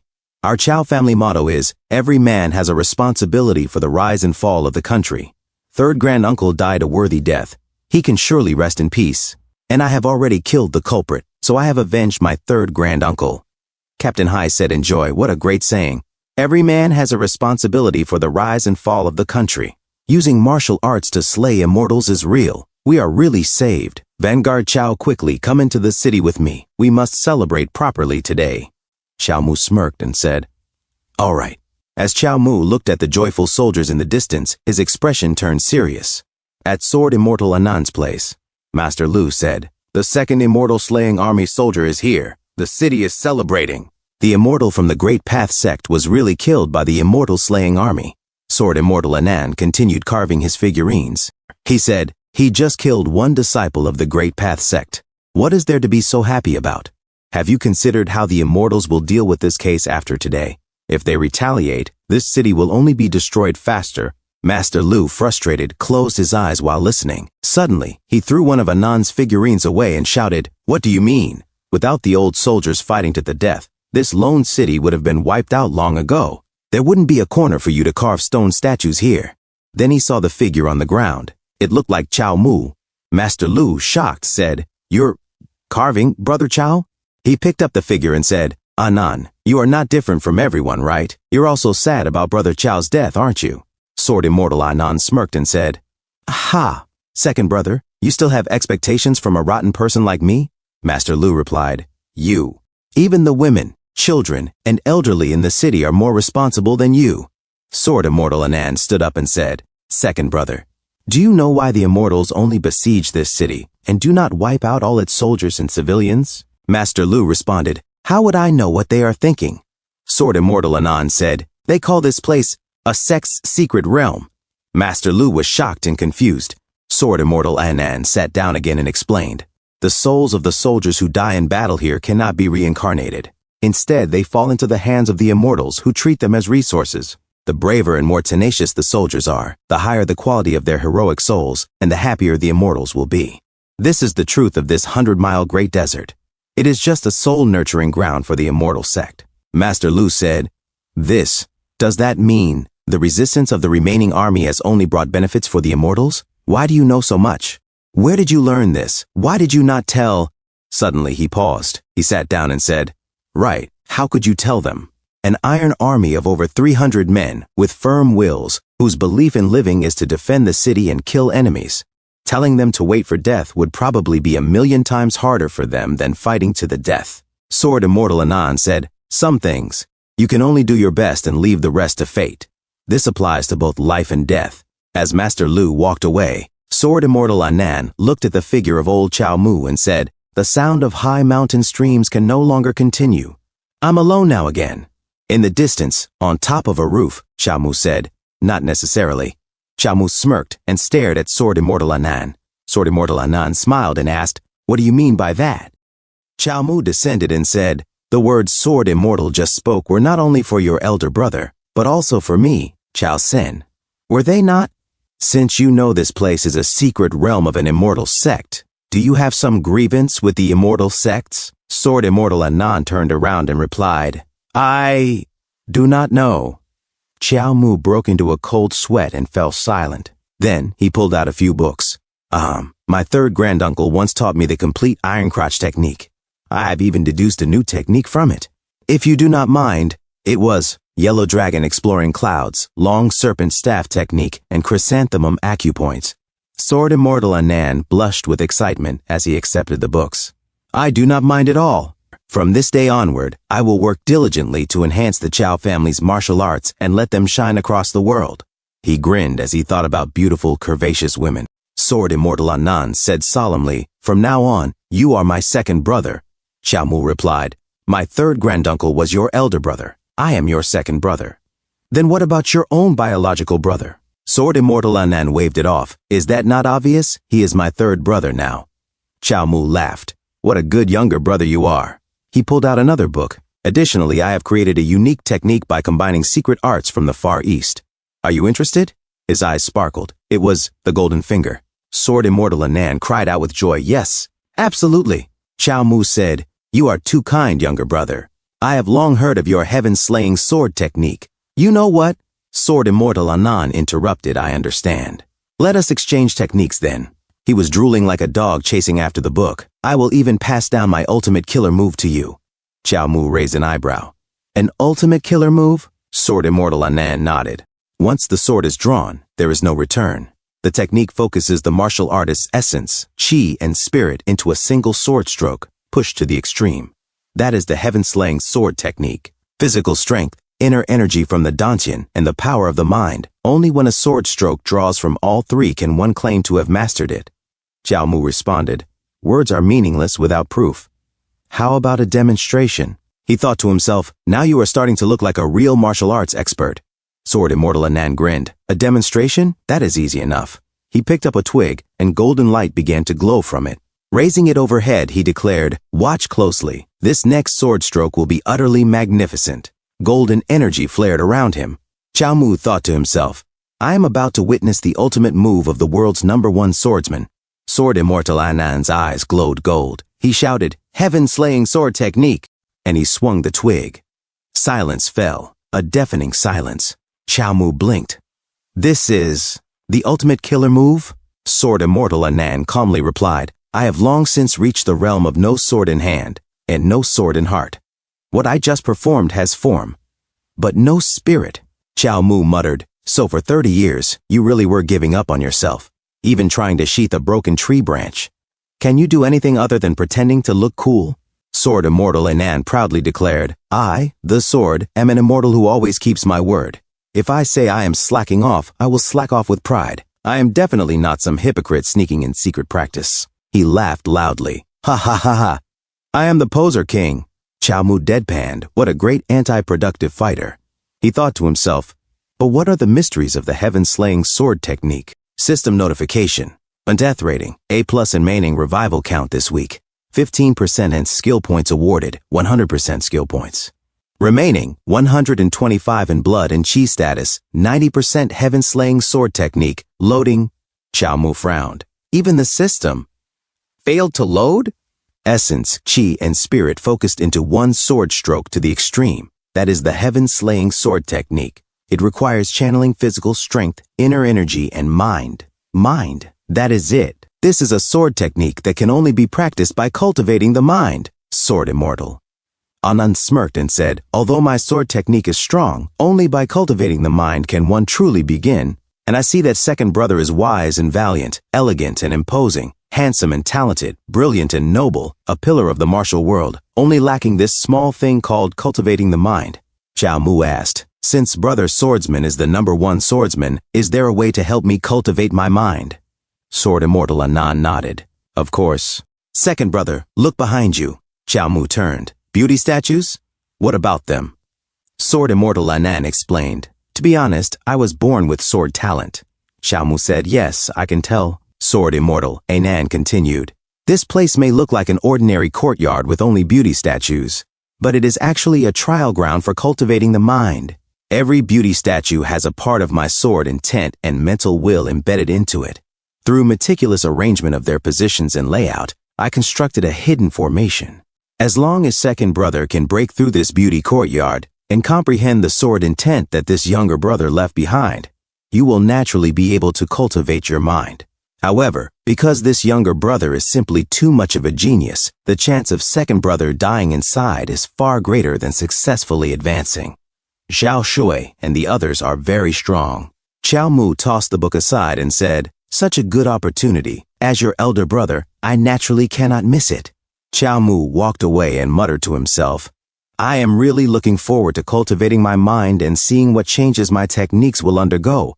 I cannot even imagine how happy I will be then. Sword Immortal Anan said, then, second brother, be careful. He raised his finger and activated his technique, Great Wisdom Heavenly Dragon Formation. As he did, the stone bodies of the beautiful statues cracked and transformed into golden forms, now facing Chao Mu. Sword Immortal Anan thought to himself, what a strange person. What is the point of sacrificing for others? Can you give me an answer, Chao Sin, or should I call you Chao Shuangsin? And with that, he closed the door. Sword Immortal Anan continued thinking, but since you are not a beauty, it makes no difference to me. I just wonder if what you want to accomplish can really go as smoothly as you wish. Dinan a few moments later, in another place. Daojin looked at a talisman and said, Dao Shun is dead. Even though his bean soldier technique was not perfect, a single bean general should not have been defeated so quickly. The person who killed him was far stronger. Does Lone City even have someone that powerful? Moreover, Chao Shuangsin is also dead. Even the soul-detaining formation there could not trap his soul. It is happening again. I need to ask Master about this. Suddenly, an elder of the Great Path sect, Elder Qing Zhuo, appeared and said, Your master is in the imperial capital and has been very busy these days. It is best not to disturb him for now. Daojin said, Greetings, Senior Uncle Qing Zhuo. Elder Qing Zhuo nodded. You handled the matter of the King of Qin very well. He has already gained power. The next step is to partition land and grant titles, establishing another immortal kingdom on Earth within the central continent. Apart from the Xuantian sect in the southern continent, which suffered losses before, the other 8 great immortal sects also intend to do the same in other continents. Although this may seem trivial, it is still tied to the grand plan of the immortal sects and is of great importance. Senior brother Qing Yi is too busy to manage everything. We should do our best to help him carry the burden. Daojin responded, Yes, I will personally handle the matters in the Great Desert. Elder Qing Zhuo looked back and said, Daojin, are you really so interested in that mortal from the Chao family? A mortal whose soul cannot be detained is indeed unusual, but he is still a mortal. Either the Chao family members are soulless monsters, or they have been influenced by powerful experts. For instance, some mortals who believe in ancient gods have their souls polluted, such that formations cannot restrain them. You are fixated on this anomaly. Could it be that you cannot bear to see those people in the secret realm continue resisting, and you want to use the Chao family member to close the realm? After all, even though you are now a disciple of this sect, as someone who came from that place, you are the only one not allowed to enter the great desert secret realm, Daojin said. This disciple has never had such thoughts. If this matter does not require my action, does senior uncle have other plans? Elder Qingzhuo smirked. Daojin asked, is senior uncle planning to act personally? Daojin thought to himself. Qingzhuo is one of the immortal sect elders who helped establish the Great Formation 40 years ago. He does not care much about Dao Shun or the Xiao family member. If he is acting personally, does he have another motive? Elsewhere, as Qiao Mu battled the alluring statue women, he thought to himself, although Sword Immortal said the strength of these statues should not be underestimated. Each one has the strength of at least a second-grade spirit-refining martial artist. Does that even make sense? As he evaded a slash, Qiao Mu gripped his blood sword tightly and lunged, trying to stab one of the seductive stone ladies. He muttered to himself, they not only predict my attack trajectory mentally, but their physical reaction speed is even faster than mine. One of the statues slashed across Qiao Mu's stomach. Holding the fresh wound, Qiao Mu growled, are these really just stone statues? The wound quickly began to heal. Qiao Mu released his blood sword and immediately activated his technique, demonic blood ignition. He drove his fist into the stomach of the stone lady with explosive force. Then, striking the others in rapid succession, he shouted, men really need to be tough. He glanced at the remaining opponents and noticed their behavior. They're retreating now? Suddenly, the statues surged forward and surrounded him once more. As the ladies struck distinct poses, Qiao Mu narrowed his eyes. Is this a sword technique? Are they setting up a sword formation? He grinned. All right, I thought they were just second-grade fighters, but now it seems they are all first-grade experts. Then bring it on. At a branch overlooking the courtyard, Sword Immortal Anan watched intently. He entered the second round so quickly, he murmured. Theoretically, he should have first sensed the flow of my mind attached to the beauty statues. Only after dodging a round of killing moves would the second stage be triggered. He frowned, but because his blood and chi are too strong, and he destroyed the beauty statues, he triggered the next stage prematurely. I wonder if that is good or bad for someone who has not even reached spirit refining yet. Suddenly his expression shifted. This disgusting aura, it feels familiar, he sneered. Heh! You old geezer, you're finally here. He released a spirit pigeon and commanded, go, call that person here. And a few hours later in the morning, Qiao Mu continued to battle the stone beauties. He thought grimly, the attacks are becoming more impenetrable. Before, I could use shadow steps to dodge and look for opportunities to counterattack. Now even dodging is extremely difficult. He slid across the ground, gathering force, and activated his technique. Ripple wave, fourth wave. He calculated silently. As long as their formation gets even slightly disrupted, I can take the opportunity to scatter them and defeat them one by one. But a darker thought crept in. What is the sword intent that Sword Immortal is hiding? Suddenly, multiple swords flew into the sky, spinning and merging. A massive golden blade formed overhead. Qiao Mu looked up in disbelief. This! The sword plunged downward and pierced straight through his chest. A golden blade embedded itself deep into the ground as the impact shook the courtyard. The statues chanted in unison, confirmed death. But then, a voice echoed, sisters, don't leave. Qiao Mu stood upright, alive and well. With a wild grin, he said, let us have another round. He activated his technique. A system notification appeared. An in-death rating, B rank in resurrections remaining this week, 3 out of 5 in skill points awarded, 25% total skill points, 100. 50 Senshi in blood, 90% heaven-slaying sword technique, loading, 20%. Qiao Mu cracked his knuckles and said with anticipation, I was just getting the hang of it. As Qiao Mu gazed at the statues of beautiful women, he muttered to himself, I think I understand now. Focusing essence, chi, and spirit. Concentrating all of them into a single sword stroke, pushed to the absolute limit.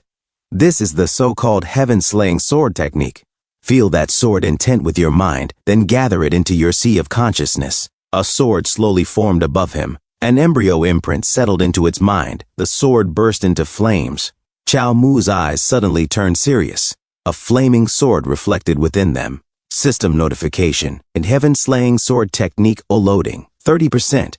Heaven-slaying sword technique, loading, 50%. Heaven slaying sword technique at a loading 70%. A powerful aura erupted from Chao Mu.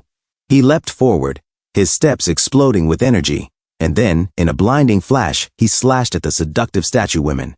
Chao Mu shouted, "Step on me, sister! Do not stop! Ah, that feels so good!" In another scene, Captain Hai said nothing, standing silently. Sword Immortal Supers narrowed his eyes and asked, "Why did you ask Master Lu to summon me here? If you're still willing to help, even now," Sword Immortal Anan smirked. Captain Hai pointed angrily at him. "You," Master Lu calmly interjected. "Although Anan is unreliable, he never acts without purpose. Let's hear what he has to say." Sword Immortal Anan spoke plainly. Elder Qingzhuo of the Great Path sect is likely already on his way. Lone City's destruction is today. Captain Hai's face twisted in disbelief. "What?" "Sword Immortal, do not speak such things so casually, as if it were as simple as eating a meal. We just survived a bloody battle. How could the enemy suddenly leap to the level of an immortal sect elder?" Anan replied, "He is not just any elder. Qingzhuo is of the same generation as the Great Path sect master. His strength is top tier." Captain Hai was stunned. Master Lu asked, "How do you know so much about the inner workings of the immortals?" Anan smirked. "Why do you think I came to Lone City?" Master Lu squinted. "Wait, third brother? Not second?" Anan shrugged. "You're third brother now. My second brother is outside. And 30 years ago, that old geezer Qingzhuo told me I was a born sword embryo and demanded I sever all mortal ties to join the immortal sect." Master Lu asked, "What did you say to him?" Anan grinned. "I said, 'You're the sword embryos. Your whole family are sword embryos.' So they imprisoned me here." Elder Qingzhuo had told him coldly, "If you refuse to join the immortal sect, then remain in the Lone City secret realm. I, your master, will help you completely sever your mortal ties. This divine talisman will be imprinted in your mind. It will show you the deaths of the soldiers and civilians in this city, day and night. If you ever intervene to fight, the imprint will deepen until you go completely insane and slaughter all the soldiers and civilians with your own hands. Once your mortal ties are truly severed, the imprint will disappear. At that time, you may consider joining my sect again." Shen Captain Hai murmured, "So, that's how it is. No wonder you never drew your sword for 30 years and silently endured the city's criticism." Sword Immortal Anan said bluntly, "Nope, not really. My life's motto is, as long as I have no morality, no one can morally blackmail me." He looked down and muttered, "I just don't understand the meaning of their actions. An abusive father, a mother who abandoned her child, a ruthless sect, a shameful court." Looking toward the sky, Anan asked himself, what is the meaning of anything in the mortal world? It's all just a huge makeshift show. Why take it seriously? Then he remembered Chao Mu's words, "Nothing, it's just what my heart desires." Anan repeated to himself, "What the heart desires." Sword Immortal Anan said, "Qingzhuo is coming for me. Naturally, I won't stand by and do nothing." Master Lu called out, "Anan!" Anan thought to himself, "Right now, my heart is focused on this elder brother, the one who never left me. No matter what, I won't stand by and watch him die in this lone city. Since you want to protect the people of this city, I will lend you a hand." He added, "But don't get your hopes up too much. I'm only 20% sure. Do you want to take that gamble?" Captain Hai and Master Lu exchanged glances. Captain Hai said, "We have no other choice." Anan gestured, "Come with me." Master Lu followed and muttered in awe, "Anan, you really had a backup plan." As Sword Immortal Anan opened the stone door, Master Lu gasped, "This!" Even Captain Hai was stunned. Master Lu said in disbelief, "Anxi City, you carved the entire Anxi City." Captain Hai turned to him, "Why would you carve this?" Sword Immortal Anan smiled. "Just watch." He pointed his finger and declared, "Small." As Anxi City floated, it grew smaller and smaller, until it finally landed gently on Sword Immortal Anan's palm. Captain Hai stared in disbelief. "This isn't a martial arts technique. Is it an immortal technique?" Sword Immortal Anan nodded. "Indeed, it is an immortal technique.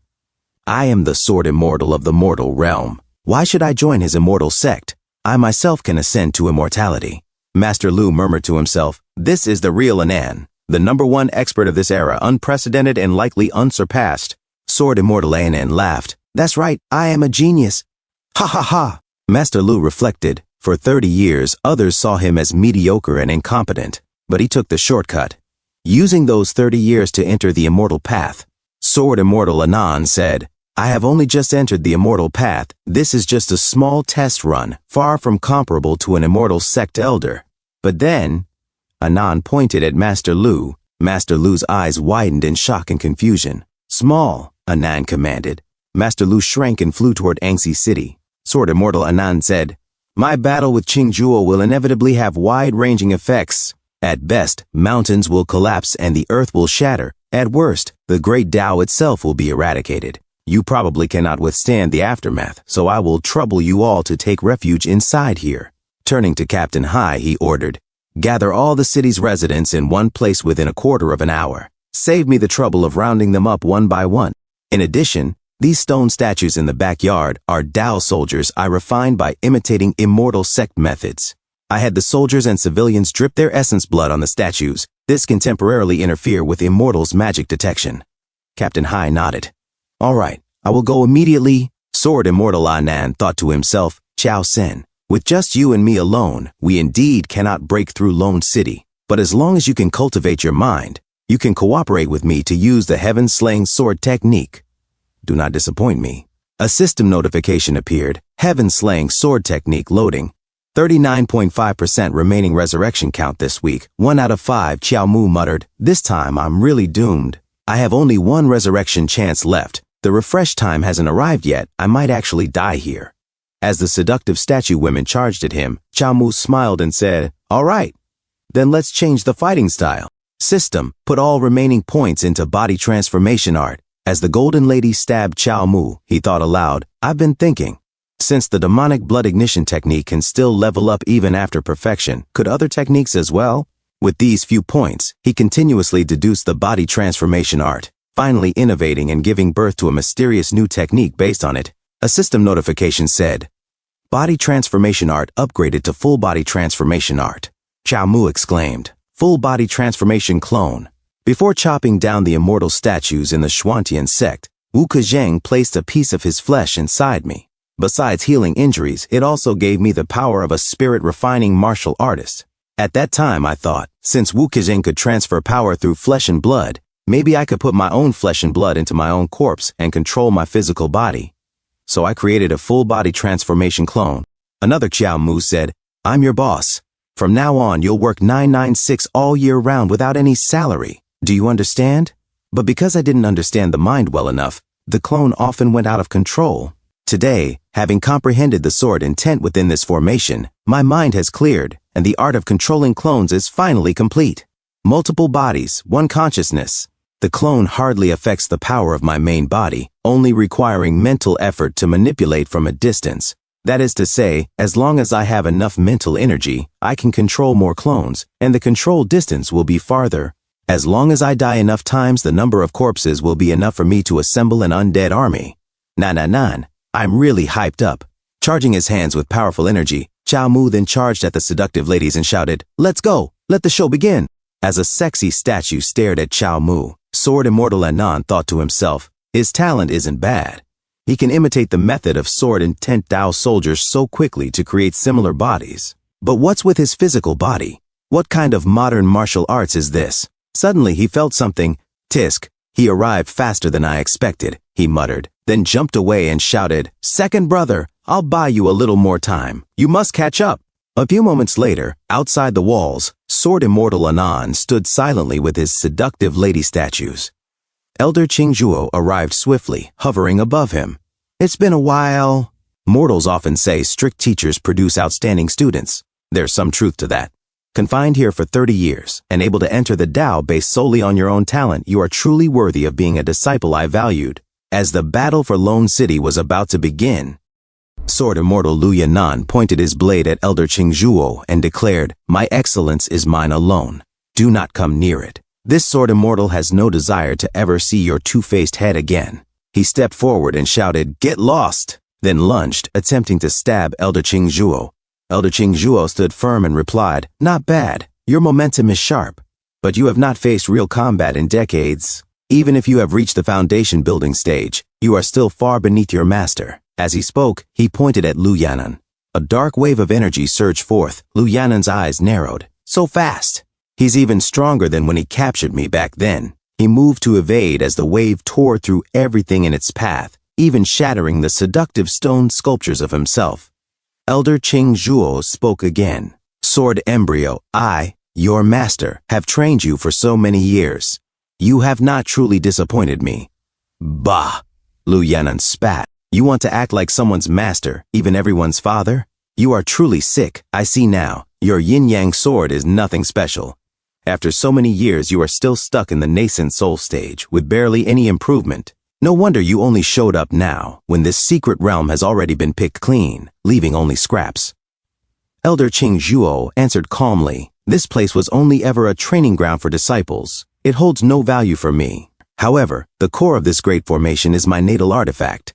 Naturally, I have come to reclaim what is mine. Lu Yan'an frowned. If you retrieve the artifact, what will happen to this place? Elder Qing Zhuo replied, foolish child. Naturally, it will all collapse into dust and vanish like smoke. Including the people? Lu Yan'an pressed. You still care about mortals? Qing Zhuo's tone sharpened. You have already stepped into the immortal Tao. How can you still be bound by mortal attachments? I have told you before, worldly affairs, romantic entanglements, and brotherly affection are all obstacles on the path of sword cultivation. It seems I, your master, must put more effort into guiding you. Lu Yan'an raised his sword, his voice fierce. You deceived my sect and turned them against me. You imprisoned me in Lone City, then tricked my elder brother into coming here, all just to test this wretched mortal heart. You are truly unwell. The reason this sword immortal was imprinted and cast into this ghostly place was because I too needed a quiet place to recover from my injuries. Did you really think I feared you? Then in silence Lu Yan'an thought, second brother killed Dao Shun. The Great Path sect will not let that go. But Qing Zhuo never pursued him. That means he's really here for me. In that case, I'll stall him and buy time for second brother to break through. That last move tested his strength. I cannot win head on. But I can delay him. Elder Qing Zhuo pulled out his calligraphy brush and said, you are quite flimsy. Fine. If jade is not polished, it cannot become useful. As your master, I am willing to help you become someone worthy. Let me show you what the orthodox sword Tao truly is. With a wave of his brush, he unleashed the yin sword Tao of the thousand-sword disciple. Countless massive swords rained down upon Lu Yan'an. The sword immortal leapt and dashed from blade to blade, evading death by inches. You still need much more practice, Qing Zhuo scolded. Obediently return to the sect. I, your master, will personally guide you into the true and orthodox sword Tao. A seductive statue gazed blankly at Qing Zhuo, until suddenly a sword burst out from it. Lu Yan'an emerged, sneering. I will walk my own path. Why should I bother with you, a dead man? His arm crackled with electric power.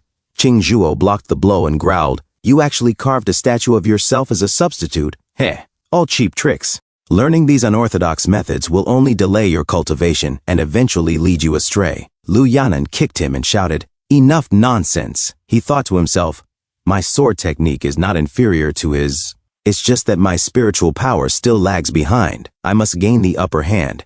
He launched a furious assault. No one has the right to speak of the sword in front of me, he declared. Orthodox sword Tao? I am the orthodox Tao.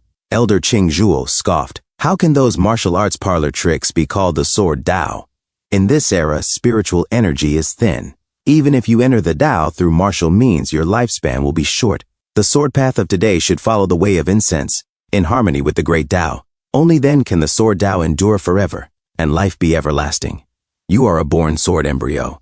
Do not waste that gift. With a precise strike, Qing Zhuo knocked aside Lu Yan'an's blade, sending him sliding back. But Lu Yan'an gripped his sword tighter. Elder Qing Zhuo said coldly, so stubborn, so unyielding. If you keep fooling around, I, your master, will get angry. He raised his brush and called out, yin sword, thousand silk. Fine strands shot out like silk threads, slicing through the air toward sword immortal Lu Yan'an. Lu Yan'an jumped to evade, but cried out in pain. Ugh! The strands coiled around his arm, piercing his veins like poison needles. His sword flew from his hand. His arms were severed. Elder Qing Zhuo's voice was calm, almost pitying. Cutting off your arms is for your own good. A small punishment, meant as a warning, as long as you agree to sever mortal ties. Forget worldly concerns, forget even your elder brother, and follow me to sincerely study the orthodox sword Tao of the Great Path sect. I will help you reattach your arms. You do not wish to spend the rest of your life unable to wield a sword, do you?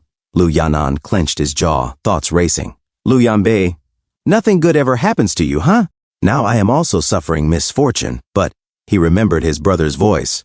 You went down the mountain to slay monsters and returned gravely wounded. Your brother is not like those blind fools in your sect, the ones who ignore the truth and slander you. You have extraordinary talent in the sword Tao. They do not see it. That is their failure. They cannot recognize a true leader when they see one. Anan, you will have your day to rise again. Lu Yanan remembered grabbing his brother by the collar, shouting, "How did you end up in Lone City?" Lu Yanbei replied, "After you suddenly disappeared, I searched everywhere. Eventually, I heard news of you from a disciple of the Great Path sect." "You fool," Lu Yanan had snapped. "Why were you asking about me?" "You are my younger brother," Lu Yanbei had answered without hesitation. Now, in the present, Lu Yanan bit down on his sword and muttered to himself, "My foolish elder brother absolutely cannot die here." He charged at Elder Qingzhuo, roaring, "Old fart, are you selling swords now? 30 years ago. Old thief, stop following me." Elder Qingzhuo's voice was like a cold wind. "Mortal martial artists are ignorant and prejudiced. They slandered you, claiming you caught a disease and disgraced the sect. That is why they expelled you. Why do you still cling to them? The martial Tao is a dead end. Continuing to practice it is a waste of your talent. Why not turn to immortal cultivation? Join my sect. Let us explore the future of the sword Tao together. Once you join the Great Path sect, even Emperor Yongke will show you respect.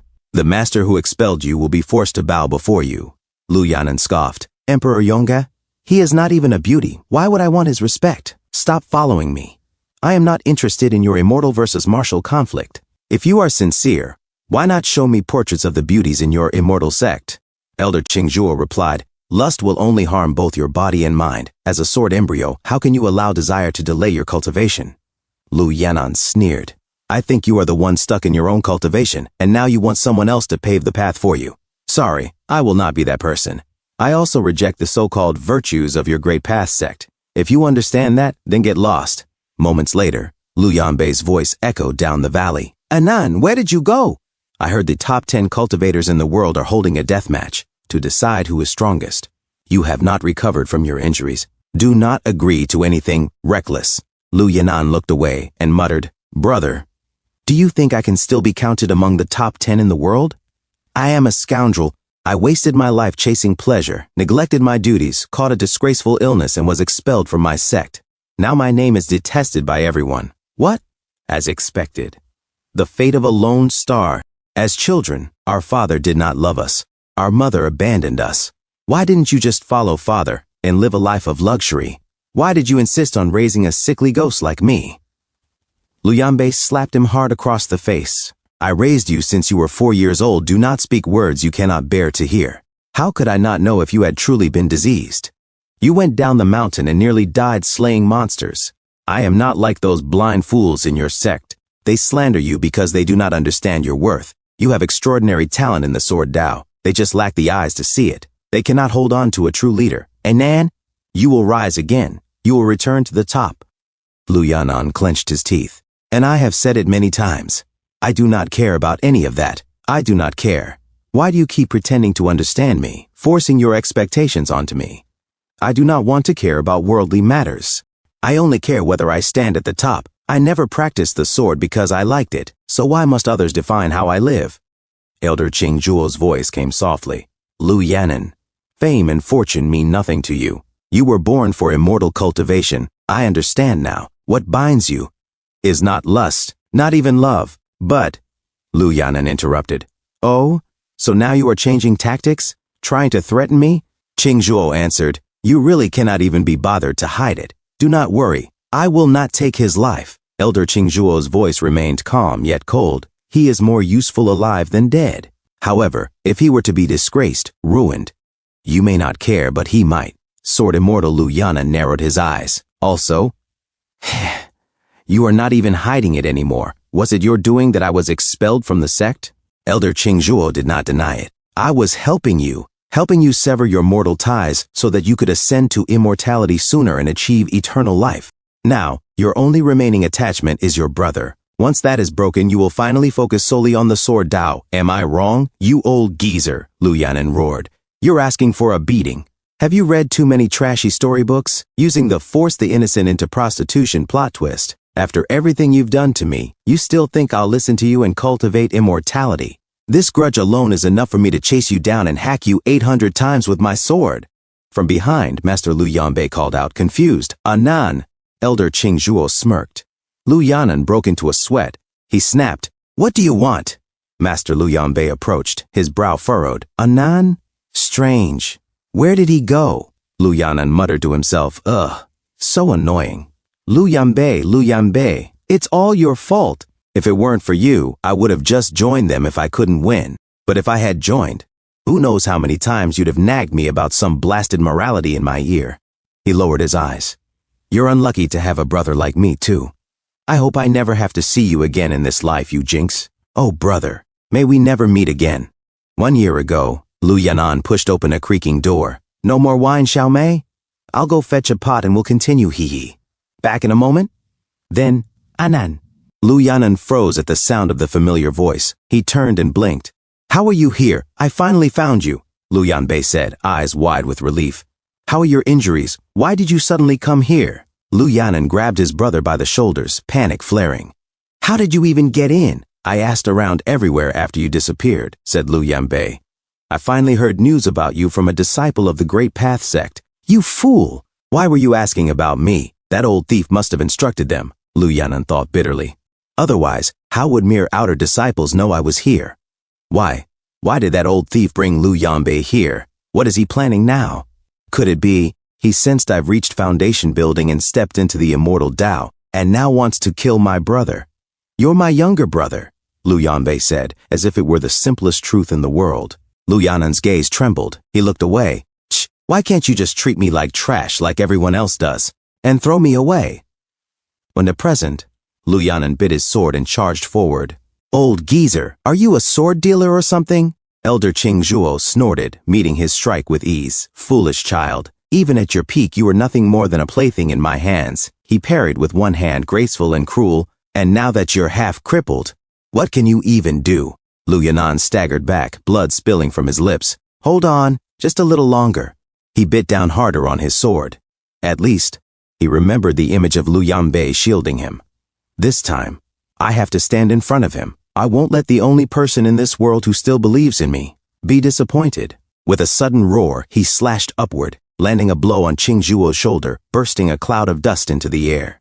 Moments later, Lu Yanan fell to his knees, gasping. Elder Qingzhuo looked at him, voice gentle, almost mocking. Disciple, how can you abuse your body like this? Your master's heart aches. Is that so? I'm actually quite happy. Your mouth is still as stubborn as it was back then. But in the end, didn't you still obediently listen? Lu Yanan chuckled, blood in his teeth. You're right, old geezer. I don't even remember how many years it's been since I had such a satisfying battle. I always said none of that other stuff mattered to me. And yet, I've always been chained by others. What exactly have I wasted these 30 years in Lone City for? 30 years. It's neither long nor short. For someone else, it might be half their life. I'm called the world's #1 sword immortal. But for so many years, I feel like I've never truly won. I couldn't win against my brother in front of our parents. I couldn't win against slander in the sect. I couldn't win the Martial Saints challenge. I couldn't win against Qingzhuo's damn mark. I couldn't even win the laid-back life I wanted. I am neither #1 nor a fallen immortal. I seem free and easy, but I'm imprisoned in my own lone city. I am cowardly. But this time, a pulse of crimson lightning slashed the air. Qiao Mu suddenly appeared behind Elder Qingzhuo, blood energy blazing. Lu Yanan rose to his feet and roared. This time, it is time to break through this city.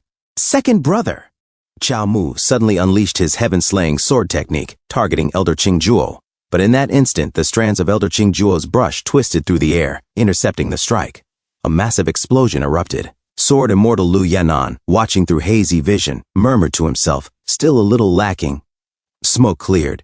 Elder Qingzhuo's back was visibly scorched and bleeding. He turned his head, narrowed his eyes, and sneered, courting death. With a flick of his wrist, multiple strands of the brush lashed forward like snakes. They pierced Xiao Mu's chest in a flash of cold light. Elder Qingzhuo's voice was calm and disdainful. Lu Yanan, immortals and mortals are different. A mortal sacrifice is meaningless. You yourself have believed this for the past few decades. He tossed Xiao Mu's bloodied body aside like discarded cloth. Then he said coldly, the more bravely you fight, the better a show you put on for our immortal sect. Lu Yanan, will you continue to be an actor on this stage, Or will you jump off the stage and attain eternal life? He turned again, but Lu Yan'an had vanished. He looked to Chao Mu, also gone. Elder Qingzhuo frowned. To think he could slip away right under my nose without a sound? What is the background of that kid? His gaze swept across the endless desert. Run? Where can you escape to in this 100-mile great desert? He let out a low chuckle, absent-mindedly twirling a strand of his hair. It's all right. I'll play this little cat-and-mouse game with you. And far off in the distance, Chao Mu staggered through the dunes, carrying Lu Yan'an on his back. Lu Yan'an exhaled weakly. I did not expect second brother to have such means.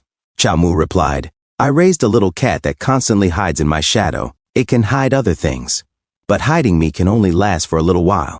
Just now, while Qingzhuo was unprepared, I slipped into the shadows. Wu Chong dragged us in. But he'll probably detect us soon. We need to get as far away from him as possible first. Once we find a safe place, I'll help you heal. Hang in there. Lu Yan'an gave a faint smile. Thanks, second brother. But Chao Mu only frowned. Your sword technique isn't useful. It couldn't even break that old geezer's defense. You're clearly not at full strength, yet you still wanted to fight him to the death, and ended up like this. Suddenly, Chao Mu activated a technique, full-body transformation art. He looked back at Lu Yan'an. Didn't you say you had a 20% chance of winning? You weren't joking, right? Lu Yan'an chuckled dryly. Of course not. But everything has a price. What price are you willing to bear? Chao Mu's tone was steady. Although you and I just met, you should know. There is no one in my Chao family who is afraid of death. If you need my help in battle, no problem at all. I also have 2 younger brothers. Absolutely reliable. If you need my life as a sacrifice for the sword, feel free to take it. Lu Yan'an's eyes softened.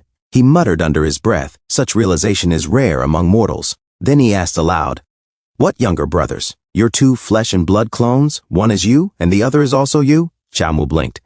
You know? Lu Yan'an gave a wry smile. It's hard not to notice. Second brother, you worry too much. There's no need to sacrifice your life. My sword can kill the heroes of the world, but a mortal martial artist's sword is not enough to slay an immortal. Chao Mu asked, So there's really no plan at all? Looking at you now. Is it because of excessive blood and chi loss? Can I transfer my blood and chi to you? Lu Yan'an shook his head slowly. It's not from my sect, so it cannot be transferred. Sword Immortal Lu Yan'an asked, Second brother, to what extent have you comprehended the heaven-slaying sword technique? Chao Mu replied, When I fought your beauty statues before, I think I grasped some sword intent. Lu Yan'an's eyes lit up. Oh? You've actually touched the mystery of slaying the self? With your talent, second brother, that should be enough. Chao Mu blinked. What? Lu Yan'an continued. In the battle just now, I realized something. The core of the secret realm formation is Qingzhuo's natal artifact.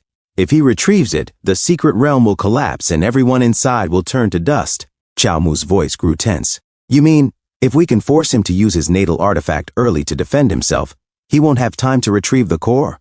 Lu Yan'an nodded. That's right. This way, we can break the secret realm and free Lone City. So next I'll leave it to you, second brother. Green energy swirled around Lu Yan'an's body. A glowing sword began to form in front of Chao Mu. Lu Yan'an's body slowly turned to stone. A distant voice echoed in Chao Mu's mind. A mortal sword cannot kill an immortal. To win this battle requires extraordinary means. When you exchange blows with Qingzhuo, I will guide you to unleash the true heaven-slaying sword technique. To seek a glimmer of hope. Chao Mu, stunned, whispered, The price you mentioned is actually yourself. Lu Yan'an's fading voice responded, I am the sword, immortal for the mortal realm. Today I shall turn my mortal body into a sword. Chao Mu gripped the sword tightly. I shall kill immortals. A few moments later, Chao Mu sat atop a ruined outpost, wind howling through the crumbling walls. Suddenly, a beam of light pierced the sky. Elder Qingzhuo appeared midair, floating just above him. Quite bold, Qingzhuo sneered. To actually show yourself. Where is Lu Yan'an? Chao Mu smirked. Your father is here. Qingzhuo's eyes fell on the sword resting on Chao Mu's lap. His expression changed. Lu Yan'an? How did you become like this? The path to eternal life is open to you, yet you refuse it and insist on wasting your talent. What kind of evil, deviant path is this, transforming your body into a sword? I used the soldiers and civilians of Lone City to temper your mind for 30 years, and in the end, all my efforts were in vain. Return to the sect with me. I'll ask a powerful figure in the sect to reconstruct your physical body. There's still a chance. Chao Mu cut him off. Old geezer. He already said he doesn't want to. He cultivated freely and reached the peak. He became a sword immortal. Why would he return to your sect, be shackled by you, and fight to the death for your cause? Lu Yanan's voice echoed from the sword, as expected of second brother. He understands me. Xingzhuo trembled in disbelief. The sect master of my sect is one of the few divine transformation cultivators in the world. The path to eternal life can only be walked by the 9 great immortal sects. Mortal martial arts is a dead end. Other sects and rogue cultivators, they're clinging to outdated methods. No matter how high their cultivation, it's difficult to sustain it in the mortal world. But you two, if you're obedient now, I can still bring you back. There is still a chance to enjoy the opportunity for eternal life. Qiao Mu narrowed his eyes and lifted the sword. Heh, magnificent words. You seek eternal life. But what right do you have to take others' lives as stepping stones? Xingzhuo's expression darkened. Quite stubborn and unyielding, then you can both die together. He lunged. Qiao Mu met his strike with the blade. Their clash sparked waves of force, echoing through the desert. Inside the miniature city, Captain Hai watched from afar and muttered, "Why are there people in this world, like those of the Qiao family, who give up their lives for complete strangers?" When Qiao Mu and Xingzhuo's battle raged, moving from rooftop to rooftop, craters forming with each blow, their faces closed in, grins full of tension, then both leapt away. Xingzhuo's brush trembled in midair. He shouted, "Impossible! Even a first-grade martial artist can't fight a nascent soul cultivator for this many rounds." Qiao Mu grinned. "You're stupid, old geezer. I'm transcendent grade." Lu Yanan's voice rang out calmly from the blade. "The court classifies martial artists into 3, 6, and 9 grades. Just to mimic the 9-rank official system for controlling and paying them. But how can the martial path have a limit? How can it be confined by a mere mortal bureaucracy? The martial path has no ceiling. Its limit will always be surpassed. A martial artist who breaks that limit is transcendent grade." Xingzhuo scoffed. "Heh, so what? Lu Yanan, you are transcendent grade, but the sword you became only lets a martial artist, barely touching the spirit-refining realm, burst out with transcendent grade strength. He is not truly transcendent. There's a fundamental difference between him and you." He jumped and began writing symbols into the sky. Qiao Mu felt the pressure build. The air turned heavy, dust rising around him. He muttered, "Not good." "He's going to directly reclaim the secret realm?" Lu Yanan's voice warned. "Do not waste time. No matter how much blood and chi you have, you cannot afford to waste it. The heaven-slaying sword technique has the power of a single strike. It requires both of us to be of one mind to unleash all our power in that one strike," said Sword Immortal Lu Yanan. Qiao Mu frowned. "Both of one mind. That phrase is a bit abstract. How exactly do we become one?"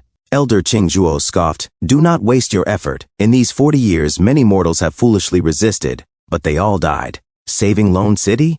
That is nothing more than a bid for a noble title. This city is destined to perish without a sound. The 9 provinces beyond have long forgotten your existence. Now you have reached the end. Those so-called righteous sacrifices, just like your current struggles, are utterly meaningless." Qiao Mu raised his head, eyes firm. "Is it you who gets to define meaning? For 40 years they died just to survive. If not for our predecessors shedding their blood, how could we descendants carry on the legacy?" He raised Sword Immortal Lu Yanan, whose blade began to glow golden. "Heaven-slaying sword technique."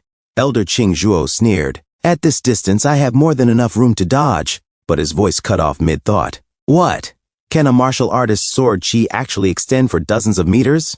He began to sweat, fingers forming signs as the massive slash bore down on him. A few moments later, a figure emerged from the dust cloud. Qiao Mu gasped. "It worked. Second brother, your blood and chi consumption is too great." Suddenly, Elder Xingzhuo's mocking voice echoed. "Ha ha ha! It is the body-holding technique. You actually forced me to draw out my natal artifact for protection. Impressive, but it ends here." He laughed darkly. "You think just because I withdrew my artifact I am powerless against this city? Your little trick with that basic Tao magic. What a joke. You want to hide everyone and perform a dramatic stunt? Hilarious. You overestimate yourselves. Open your eyes and take a good look. Mortals in the hands of immortals are like ants. With a mere flick, they can be crushed."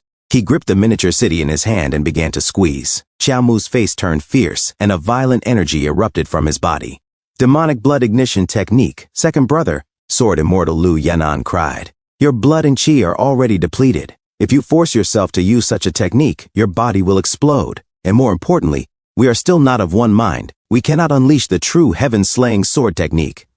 Qiao Mu clenched his fists tighter. then I will compensate in other ways. Blood and chi, or life itself, if it can slay the immortals, then take it all, he shouted. This sword strike is not for death, but for the old and weak of this city. I am searching for a clear path to survival. Lu Yanan was silent, stunned. Elder Qingzhuo said with a strange mix of admiration and mockery, "Ha, such courage. I must admit, you are both rare talents of the 9 provinces. But sadly, your talents are wasted on the wrong path. Only by clearing the obstacles before you see the road ahead." Suddenly, crimson sparks erupted into the air. Lu Yanan raised his hand and opened a rift in the void. Brilliant energy surged skyward. "Gather!" Chao Mu became wrapped in lightning-like energy. Sword immortal Lu Yanan shone with radiant force. Elder Qingzhuo laughed wildly. "Lu Yanan! You have been lazy your entire life, but now, on the brink of death, you choose to become a stubborn, righteous fool. You burn your divine soul just to help this boy swing a sword? You are insane." Then he whispered to himself, "Thoughts, confusion. He broke my body-holding spell with sword intent alone? A talent like this, another will not appear for 1,000 years. He must return to the sect. He must enter my immortal sect." Chao Mu stomped the ground, cracking the stone beneath his feet. He soared into the air, hovering above Elder Qingzhuo with the blade poised. "Dream on, old geezer," he roared. "Die immortal." He swung the sword. A crimson wave of energy surged forward. Elder Qingzhuo's eyes widened. He hastily amplified his barrier. "Ah!" Chao Mu and Lu Yanan screamed in unison as the strike collided. The explosion rang like 100 gongs. Chao Mu spat blood as the shockwave rocked the earth. Cracks split through Elder Qingzhuo's barrier. "Heaven's will! Heaven's will!" Elder Qingzhuo shouted. "This is the weakness of martial artists. Too little blood and chi, too short a lifespan."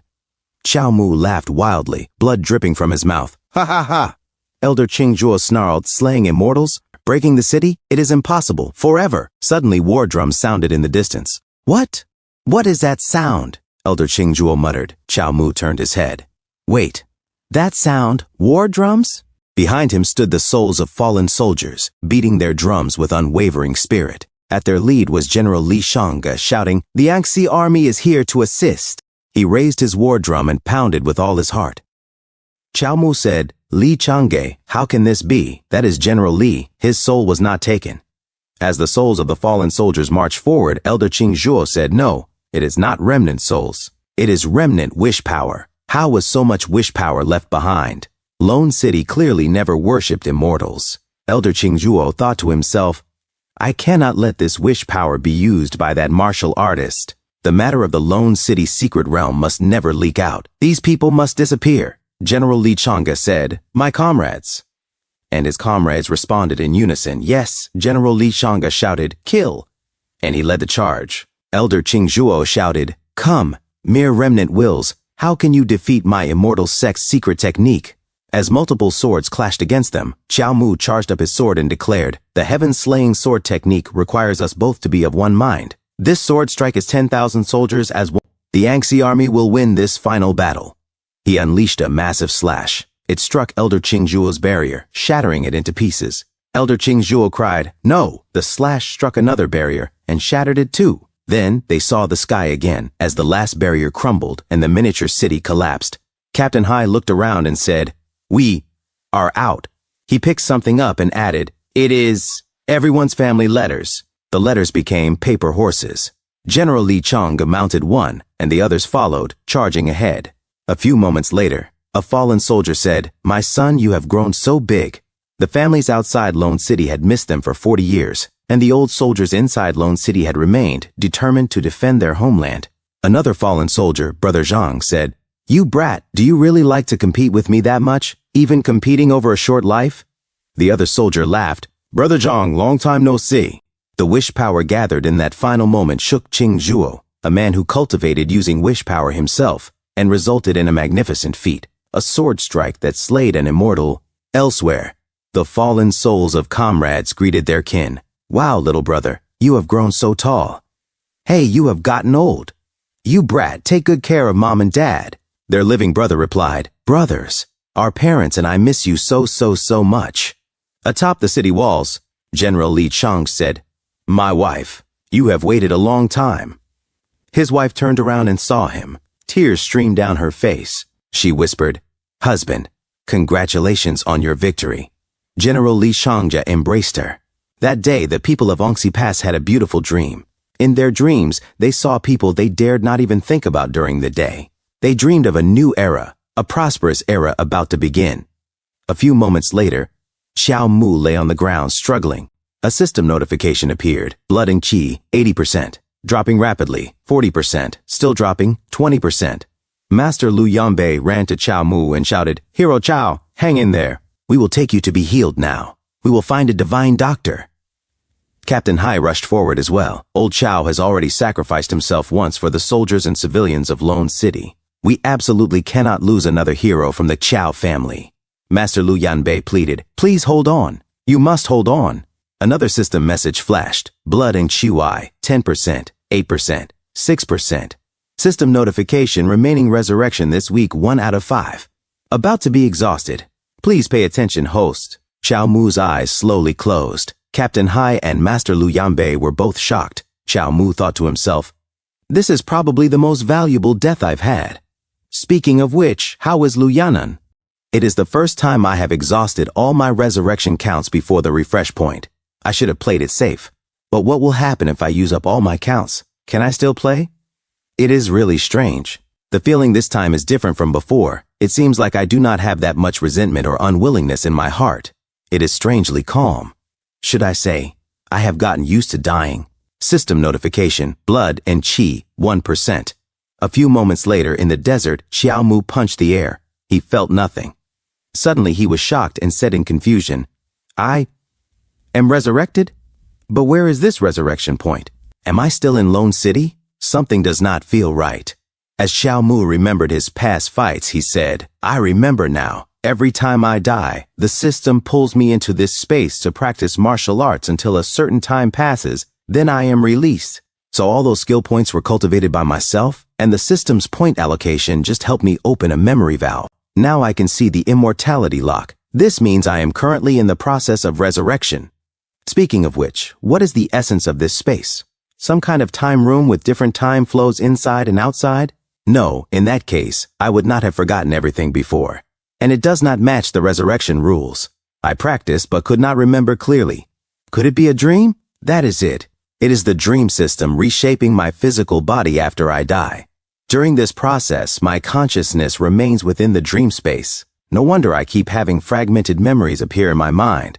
Before, I did not realize I entered the dream space because my level was not high enough in reality. Now that I have refined my spirit, my thoughts are clear. So the dream has become a personal experience. But if this is a dream, then what the heck are the different grades of death rating? Perhaps different levels of death rating actually represent the depth of the dream. The higher the death evaluation, the deeper the dream I enter after death. As the chains broke, a system notification said, "Congratulations to the host for achieving the second S rank rating. System upgrading to version 3.0. System notification, death rating. Draw the sword to cut the sky. Lone City sees the sun. Current blood and qi status, 21%. System notification, after the second chain breaks, the rewards obtained each time you die will be multiplied by 5. The system will also include additional rewards such as extra technique or skill improvement within a short period.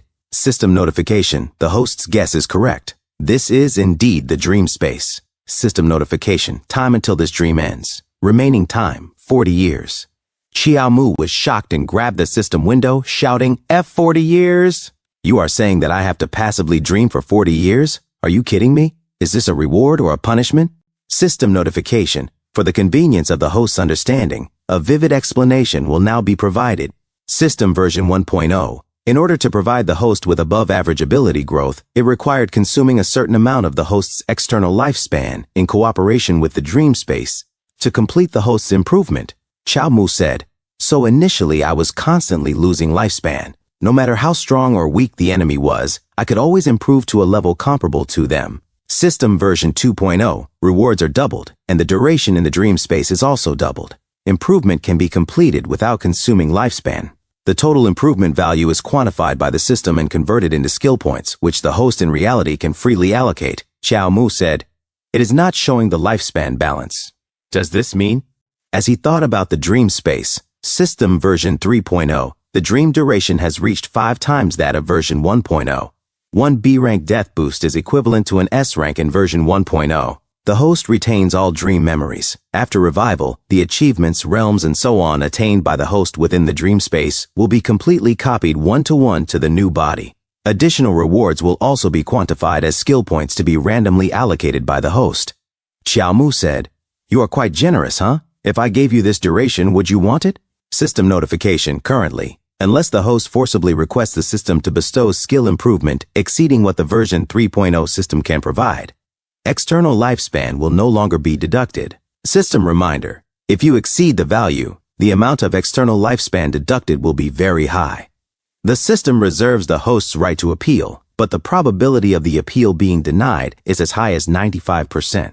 Please use with caution, Xiao Mu said. Immortal system. It will indeed make me immortal, but this is relative immortality. A normal person's lifespan is 100 years, and it will be more than 1,000,000 years for me. Thinking about it carefully, do I not now have the 120 hours a day that many people only dream of? From now on, there will be plenty of opportunities to turn 100 years of real life into tens of millions of years of life. So the question is, how do I wake up? Do I really have to train diligently for 40 years in this dream? Even the ultimate workhorse is not used like this. Besides, there's absolutely nothing here. At least give me a place to live. As he thought of the city crumbling, Xiao Mu began to sweat. He said, "Oh, it is like this. As soon as I thought about a house, it actually appeared. And I have seen all these houses before. The Qingyun Temple in the Imperial City, the county office in Heiyang Prefecture City, Angxi Pass, Wangsong's bandit lair, and the small courtyard where he first met Sister Shu. I understand. This is a dream. As the master of the dream, I can have whatever I want. Give me 100 top-tier cultivation techniques I have never seen before." He raised his fist into the air. The wind blew silently as Xiao Mu wiped the sweat from his brow. He muttered, "It seems I can only create things from my memory. All right. I do not know how long I will be stuck here, so let's look around first." He began to walk. A few moments later, he noticed something and said, "Huh, there is someone. What the heck? These people are too abstract. Wait, they seem to be Wang Song's subordinates. Is it because my impression of them is too vague that they look like this? Then, if I have a very deep impression of someone, will I be able to clearly recreate them?" He grinned and declared, "It is time to unleash my self-created secret technique, the big breast girl visualization method." Suddenly his eyes widened in shock. "Ha! Ooh, it is here! It is here!" This full feeling, no doubt it is Shu. As the figure gently became real, suddenly, Sword Immortal Lu Yan'an called out. Second brother Xiao Mu's eyes popped out in horror. He collapsed to the ground as his eyes metaphorically rolled away and he muttered, "The final battle left too deep an impression on my mind. My memory is becoming chaotic." Xiao Mu sat down and sighed. "Let's change the subject.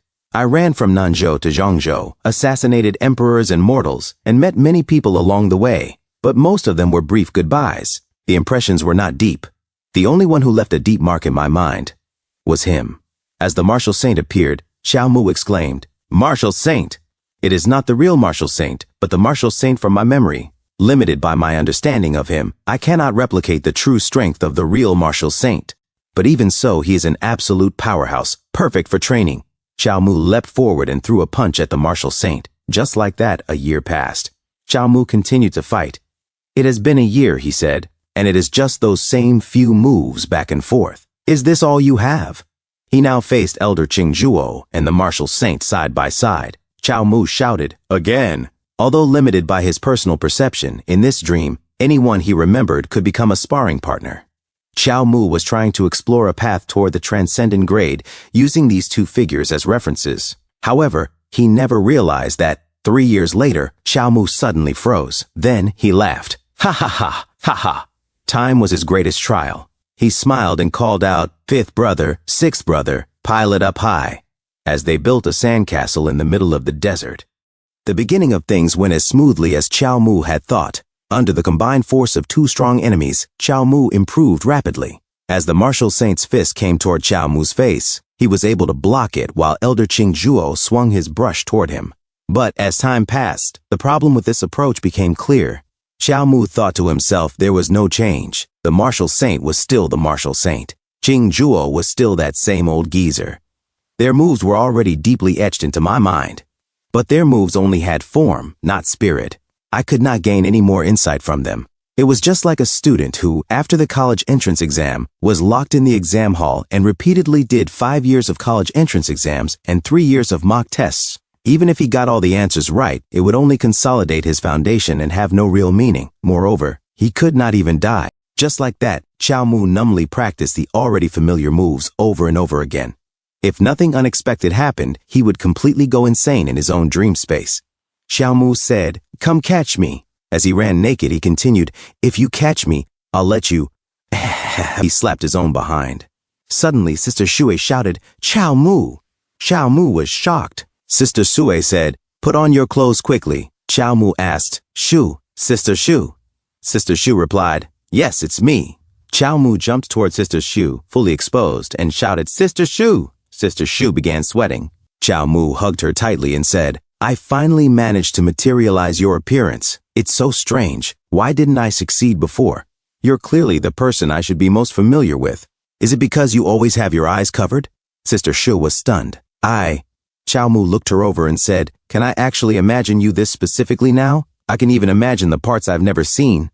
Sister Shui, still sweating, repeated, "Never seen." She threw his clothes at him and shouted, "Put your clothes on." Xiao Mu stammered, "I mean eyes. Eyes." He quickly put on his clothes while Sister Shui continued to sweat. "Ah, right. Sister Shu, long time no see," Xiao Mu said. "Long time no see," Sister Shu replied. He pulled her close and said, "Sister Shu, let me tell you, the days here are really not for humans." "Oh?" she responded. "After seeing you, I feel much better." "That's good then. But I still don't know when I can get out, and I still have to practice." A few moments later, they practiced their sword skills. They played in the river. Xiao Mu picked apples from the tree of life. He patiently waited for winter to pass. Autumn passed. Summer passed. There were rainy days, sunny days, and winter. In a small town outside Angshi Pass, Xiao Mu suddenly woke up. He sat up. A system notification appeared. Death rating. Draw the sword and cut the sky number of resurrections remaining this week. 75 skills. And heaven-slaying sword technique, perfection. Demonic blood ignition technique, perfection. When full-body transformation technique, minor completion. Mention Mount Sumeru King Sutra 7th level. In ripple waves, 6-fold waves. In shadow step, perfect. In golden shield iron cloth, perfection. Men military spear technique, perfect. And martial saint spirit technique, minor completion iron crotch technique, perfect. In longevity fist, complete strength training. In void shattering finger, perfection. In military martial codex, perfection. And in pure yang limitless technique, perfection. Additional skill points, 200 points. Skill point balance, 200 points. Xiao Mu, shocked, said, "I got resurrected." Suddenly a person approached. Xiao Mu, both shocked and confused, said, "Sister Shu?" Sister Shu slowly walked down the street. Sister Shui said, "Finally found you." Xiao Mu asked, "Am I still dreaming?" Sister Shui knocked on Xiao Mu's head and said, "You're talking about something I don't understand again? Shouldn't you be asking if my surname is Ning?" Xiao Mu said, "It's not a dream." "Sister Shui, why are you here?" As Xiao Mu held her soft, delicate hands, Sister Shui smiled and said, "I naturally came to seek my Tao." She held Xiao Mu's rough, calloused hand in return, then pulled him along and said, "Let's go. Let me take you to find a place to rest first." Xiao Mu thought to himself, 30 years. In the dream, Sister Shu had accompanied me for 30 years. Without her, I don't know if I would have already become a lunatic. Now I've woken up and seen the real person. Is this a coincidence? A few moments later, Xiao Mu thought, is this the small town outside Angshi Pass? Right, my resurrection panel says 4 out of 5. The refresh time has already passed. So I didn't die on the battlefield that day? What happened after I lost consciousness? Suddenly, a horn was blown. Xiao Mu was startled. People began gathering as Hai Siyuan, leading the march, said, "Have a safe journey, Master Xiao." Xiao Mu was confused. The other soldiers shouted, "We respectfully see off Hero Chao Shuangsen. We respectfully see off Hero Chao Sen." Xiao Mu thought to himself, seeing me off, what a coincidence. Just in time for my funeral feast. Hai Siyuan cried and said, "The Iron Lady took out the 1,000-year-old ginseng she had been keeping for General Li, but she never expected it would still fail to save Chao's life." As Mr. Hai said, the innate energy cultivated by Lone City's people through the Mount Sumeru King scripture was all transferred to Hero Chao, although it extended his life by half a month. Ultimately, heaven's will is hard to defy.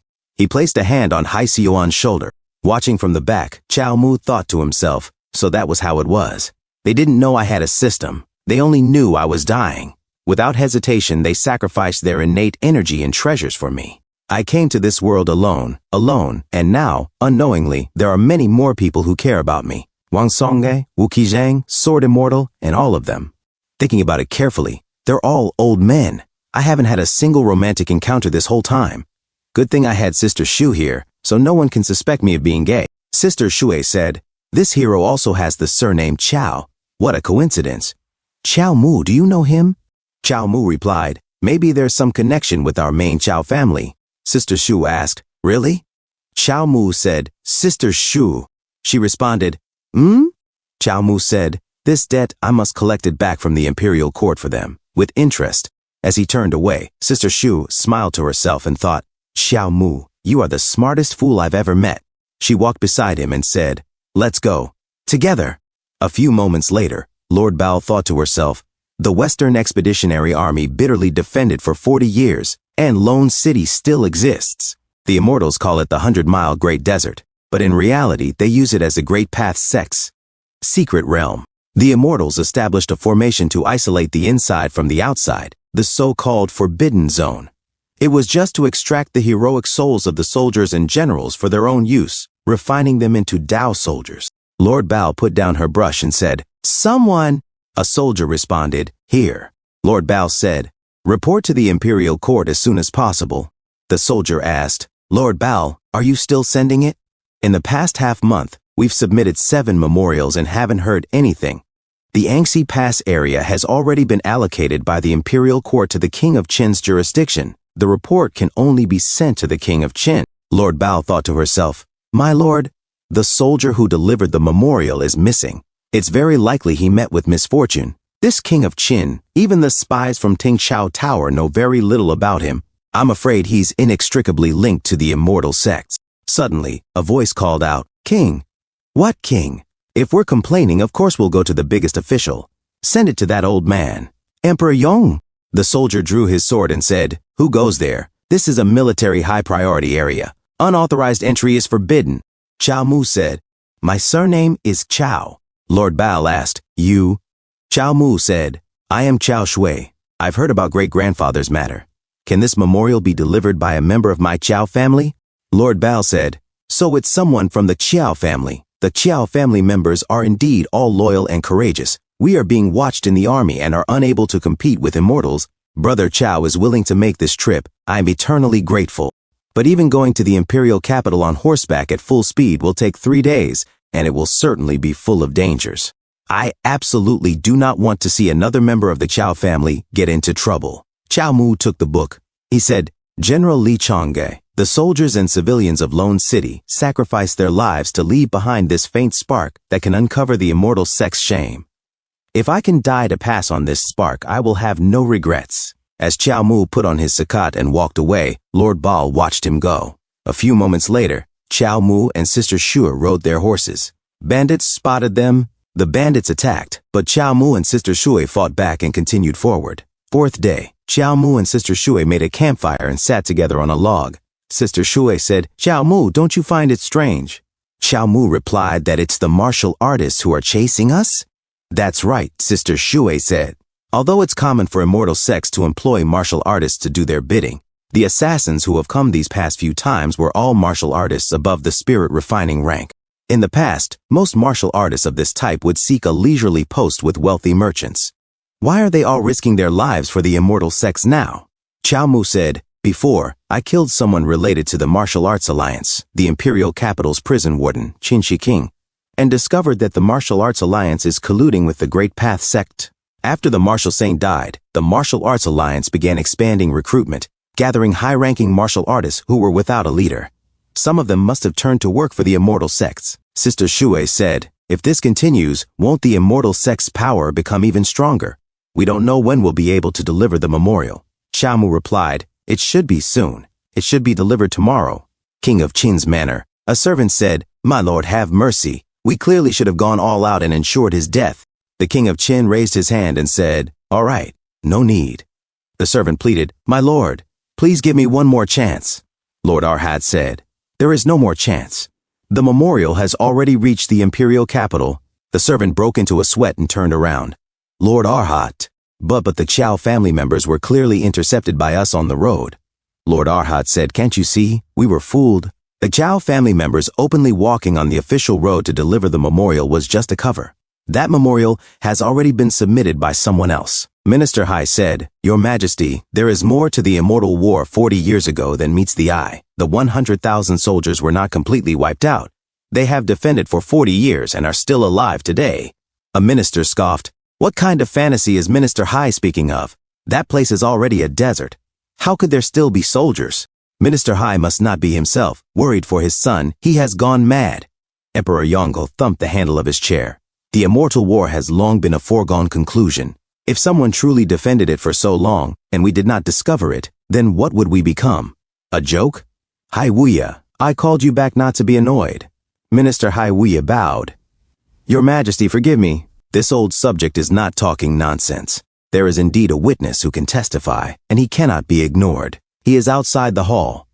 May I ask your Majesty to grant him an audience?" A servant said, "Summon the witness into the hall." Hai Siwon arrived. A minister asked, "Who is he?" Another said, looking at him, "He does bear some resemblance to Minister Hai." Yet another asked, "Didn't they say Minister Hai's 2 sons died long ago?" Hai Siwon looked at Minister Hai Wuya, and Hai Wuya looked back at him seriously. And earlier that day, Hai Siwon had said to Hai Wuya, "Father, your unworthy son has made you wait so bitterly." Hai Wuya replied, "It's good you're back. It's good you're back." Hai Siwon said, "The grievances of Angxi City, the various vicious methods of the immortal sects. Please, Father, be sure to report them clearly to His Majesty in the present." Hai Siwon bowed to Emperor Yongke. "Your subject, Hai Siwon, commander of the Great Yan Western Expeditionary Army, greets your Majesty." Emperor Yongke asked, "You are Minister Hai's eldest son? Are you truly a surviving member of the Western Expeditionary Army?" Hai Siwon replied, "Replying to your Majesty, all members of the Western Expeditionary Army are recorded in the registry and hold military identification tags for investigation. Please, your Majesty, see clearly, your subject is indeed Commander Hai Siwon." The Western Expeditionary Army was not completely wiped out. Thanks to the senior from the Chiao family, your subject had the opportunity to meet your Majesty and report the many evil deeds of the immortals. As Hai Siwon knelt down, he said, "We have defended for 40 years until today, with over 200 remaining soldiers and several hundred women, children, and elderly still in the city. In these 40 years, there have been those who died in battle, but no slaves who bowed their heads. We did not disgrace the spine of the 9 provinces, nor fail the imperial grace of Great Yan. Today's return to court without official notice is a measure of last resort. Please, your Majesty, forgive this subject's offense." The Western Expeditionary Army commander, on behalf of General Li Changge, returns the tiger talisman. Emperor Yongke looked at the tiger talisman and said, "My Great Yan truly has loyal soldiers." He took it and added, "Commander Hai, please elaborate on everything that happened during these 40 years. Hai Siwon explained that the 100,000 soldiers were shielded by a formation set up by the Great Path sect cultivators to aid their disciples in practicing spells. For many years, they fought to the death against the immortal sect's undead soldiers to protect the people of Lone City. He further explained how the Chiao family hero, to comfort the troops, falsely claimed that there was an immortal slaying army, and also spoke of the various evil deeds of Qingzhuo's massacre. Finally, Hero Chao, the Sword Immortal, and the Western Expeditionary Army became united in mind and spirit, and ultimately slew the immortal. A lord interjected, "Slew the immortal? Don't speak nonsense. This matter concerns the reputation of the immortal sect and is of great importance. Commander Hai, even if you are Minister Hai's son, you should know the seriousness of this matter." Hai Siwon replied, "What does Lord mean by this? Could it be that you suspect me of slandering the Great Path sect?" He turned to Emperor Yongge and called out, "Your Majesty!" But Emperor Yongge looked away. Hai Siwon froze in shock. Inwardly, he said to himself, "General Li, Hai Siwon has failed your trust. Lone City still stands, but the nation is no longer a nation." Prime Minister Zhang spoke up. "You just said a member of the Qiao family killed an immortal from the Great Path sect. Is this member of the Qiao family a martial artist? How could a martial artist kill an immortal? Do you not know that even the martial saint died under the heavenly lightning of the immortal sect?" Hai Siwon's eyes widened. "What did you say?" "General Wu. General Wu is dead." Prime Minister Zhang continued. It is indeed not easy for you to have defended for 40 years. I, the Prime Minister, also admire you greatly. Minister, the Chow family's martial artists may have done you a favor, but this matter of slaying an immortal is truly absurd. The 9 great immortal sects have protected our dynasty, bringing favorable weather and smooth relations for as long as 40 years. Why bring up those past matters again?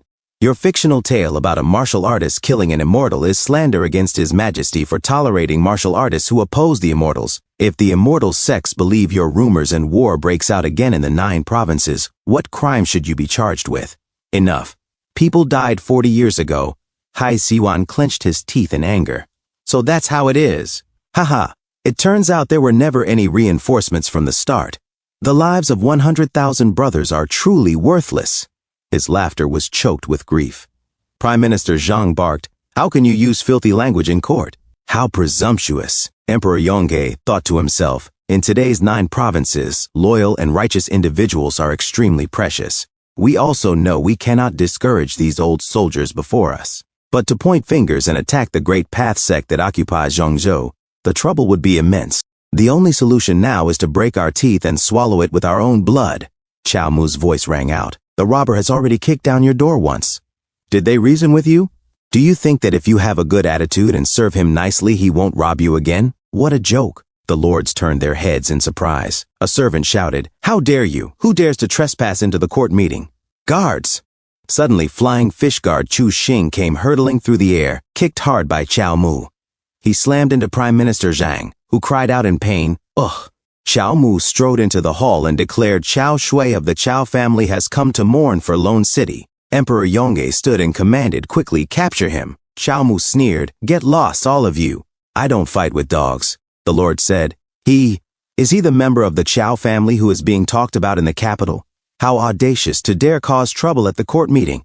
80% chance Minister Hai brought him in. Isn't this making His Majesty look bad in public? These few people will definitely not make it out today. Chao Mu said.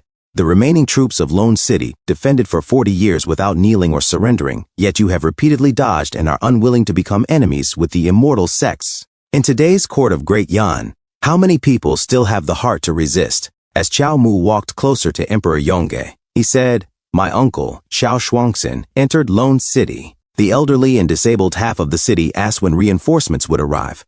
This was a question that should have been answered by you, not by a son of my Chao family. Look at this history of Angxi City. Chao Mu threw the book at Emperor Yonghe's face. Emperor Yonghe, shocked, held his face in frustration and said, "You." He thought to himself, "Kill him. I want to kill him." Chao Mu looked back and said, "Today, on behalf of the elderly and disabled in the city, I ask a question. Are you ashamed of your titles?" Prime Minister Zhang and the other lords were shocked. Prime Minister Zhang said, "Minister Hai, who did you bring into the imperial palace? His Majesty is the supreme ruler, and this evil villain deserves 10,000 deaths. Crude martial artist, what qualifications do you have to discuss right and wrong, merits and faults with us here? How would you understand national affairs? How would you understand His Majesty's difficulties?" The Lord said, "That's right." Prime Minister Zhang continued to shout at Chao Mu.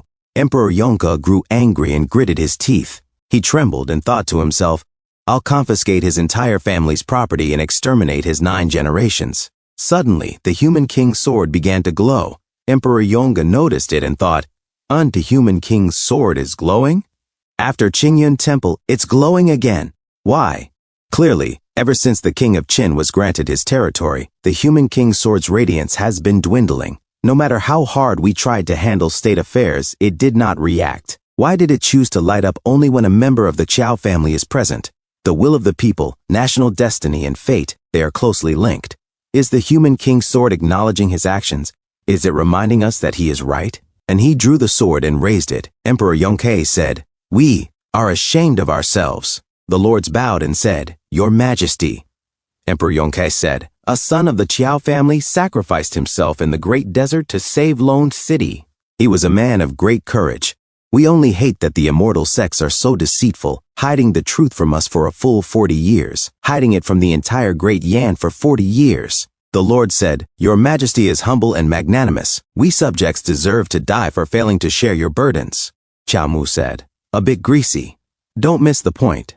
The members of my Chao family are nothing. The point is the 100,000 soldiers. Hai Siyuan said, Hero Chao. Tears flowed from his eyes. Emperor Yonga said, You are right. Great Yan is ashamed before the old soldiers who defended for 40 years. Hai Siyuan, you have merit in leading the lone army in defense.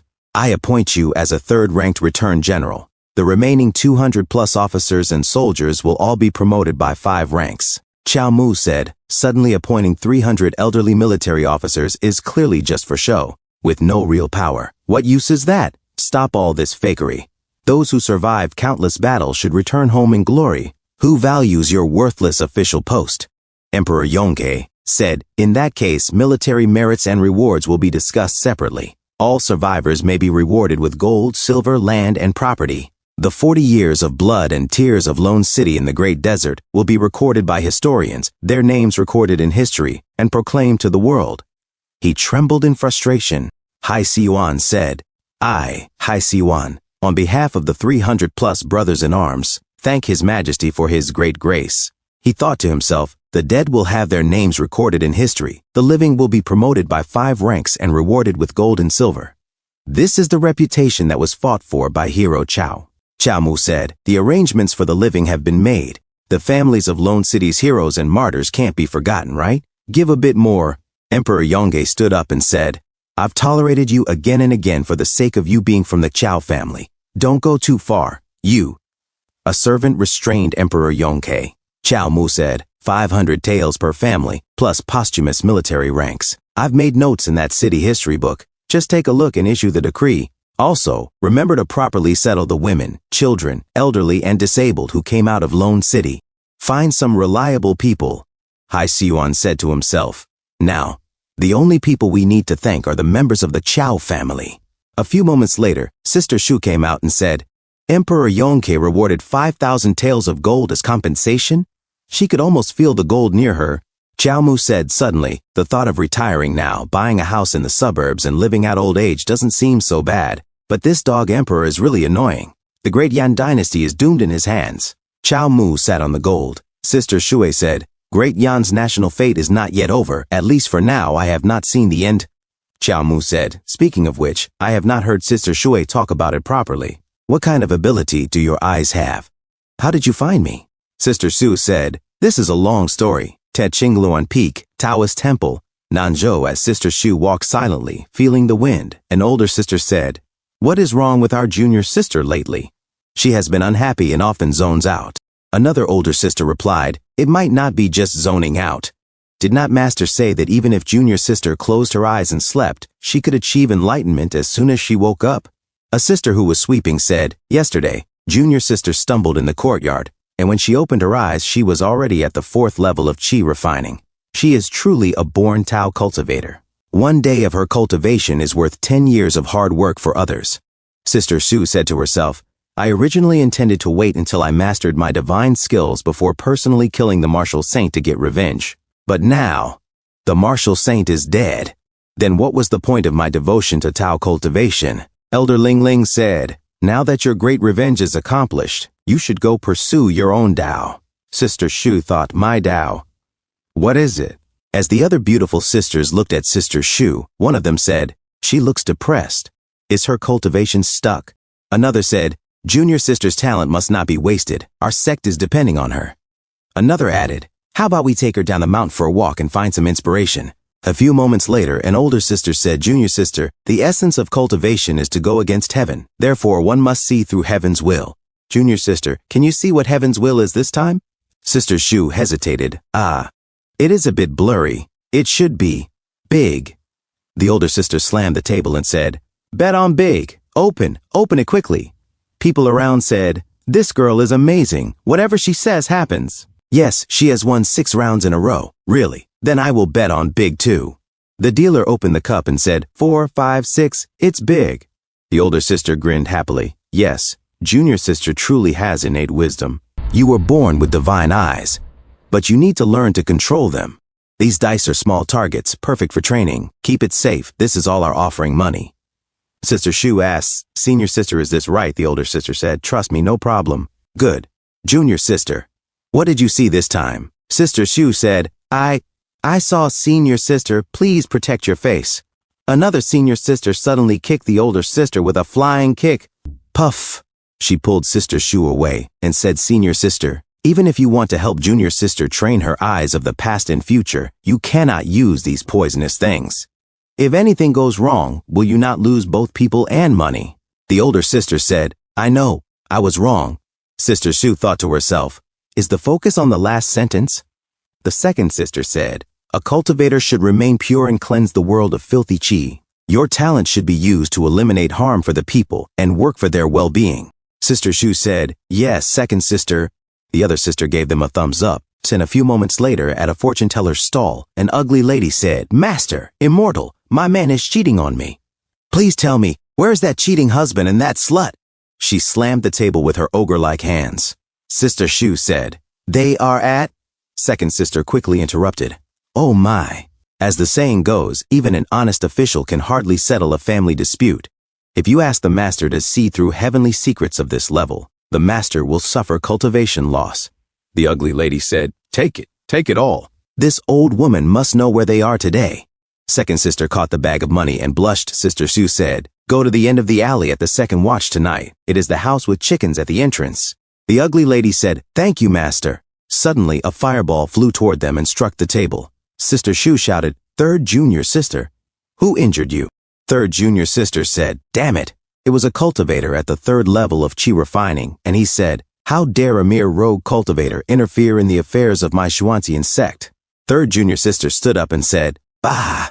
For the sake of cultivating the path of incense and wish power, even mountain bandits and brigands receive the protection of the Xuantian sect as long as they offer tributes. You simply are not worthy of being human. The cultivator at the third level of Qi refining attacked and said, it is because of your stubbornness in ancient cultivation methods that you have reached a point where you have few followers and resort to deception and trickery. Even if you cultivate for 180 years, you still cannot compare to 1 year's power from our path of incense, the law of the jungle. You, a first-stage Qi refiner, are teaching me how to do things. Hilarious. He then shot multiple fireballs at the sisters. Third sister said, damn it, I just used up all my strength to protect the surrounding people. Sister Shu suddenly jumped forward and was about to be hit by the fireballs. Second sister cried out, Junior sister? Sister Shu opened her eyes and said, is that so? The flames instantly extinguished. The cultivator at the third level of Qi refining looked shocked and said, how could she disperse the bone-eating flame so easily? Second sister exclaimed, Junior sister. This, she broke through again. Sister Shu raised her finger and said, I see it. The Death Star above your head is already lit. Her eyes focused on the cultivator at the third level of Qi refining. That cultivator said, those eyes are not right. I feel something drilling into my mind. I must get out of here. He immediately beamed away. The senior sister said, Junior sister, you're so amazing. Congratulations on breaking through again. Sister Shu, sweating, said, I probably broke through thanks to my senior sister's guidance. Third sister laughed. Good. Second sister thought to herself, no, it's just because you are a genius, but whatever.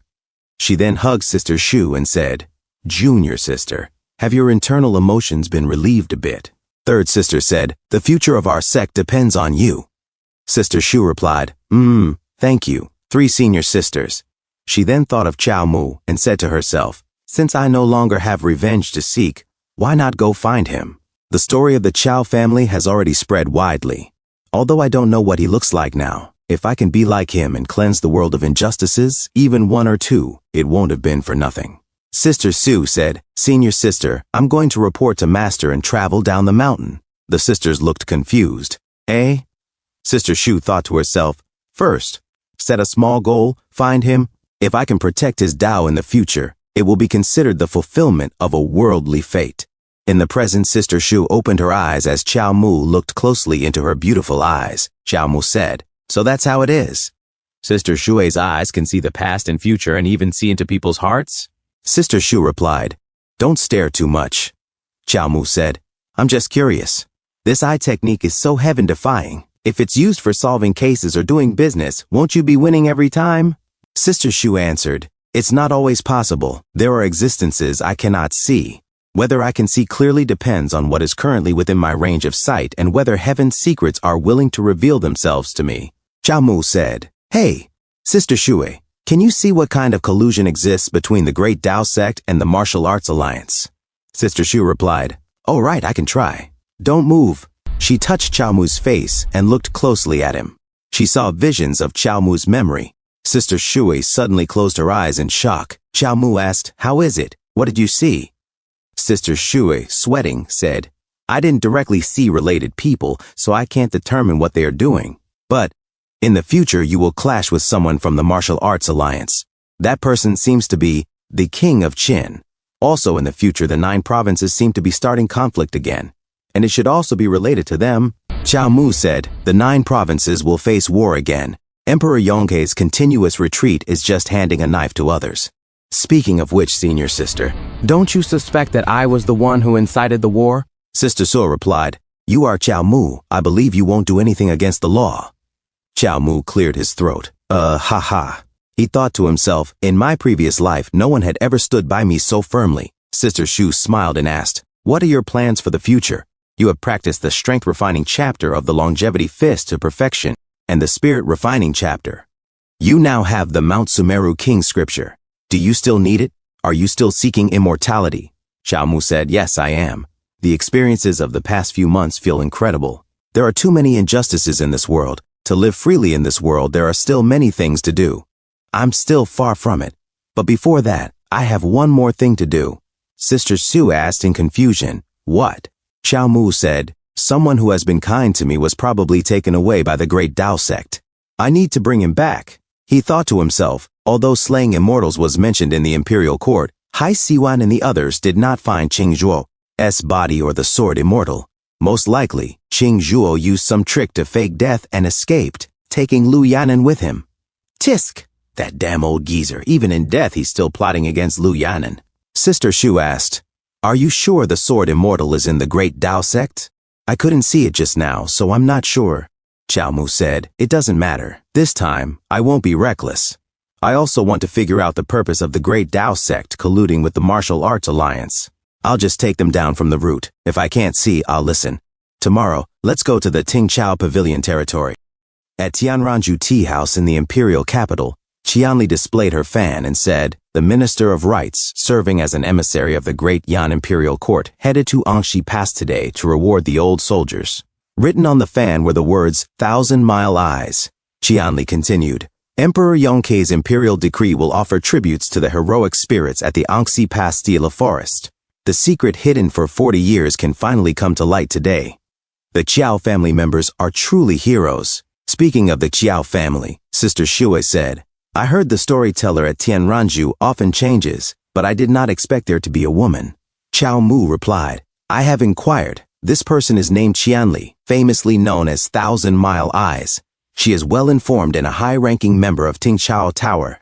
If we want to learn the whereabouts of the sword immortal, we can start with her." Sister Shu asked, "Buying information must be expensive, right? Do we have enough money?"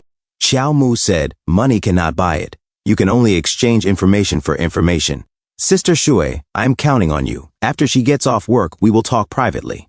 Chao Mu winked at Sister Shu, who was blind. Sister Shu, confused, said, "Eh, me?" A few moments later, Qianli looked outside her window. She then turned back and said, "Chao Shui, Chao Kengshu, 2 members of the Qiao family, currently popular figures in the imperial capital.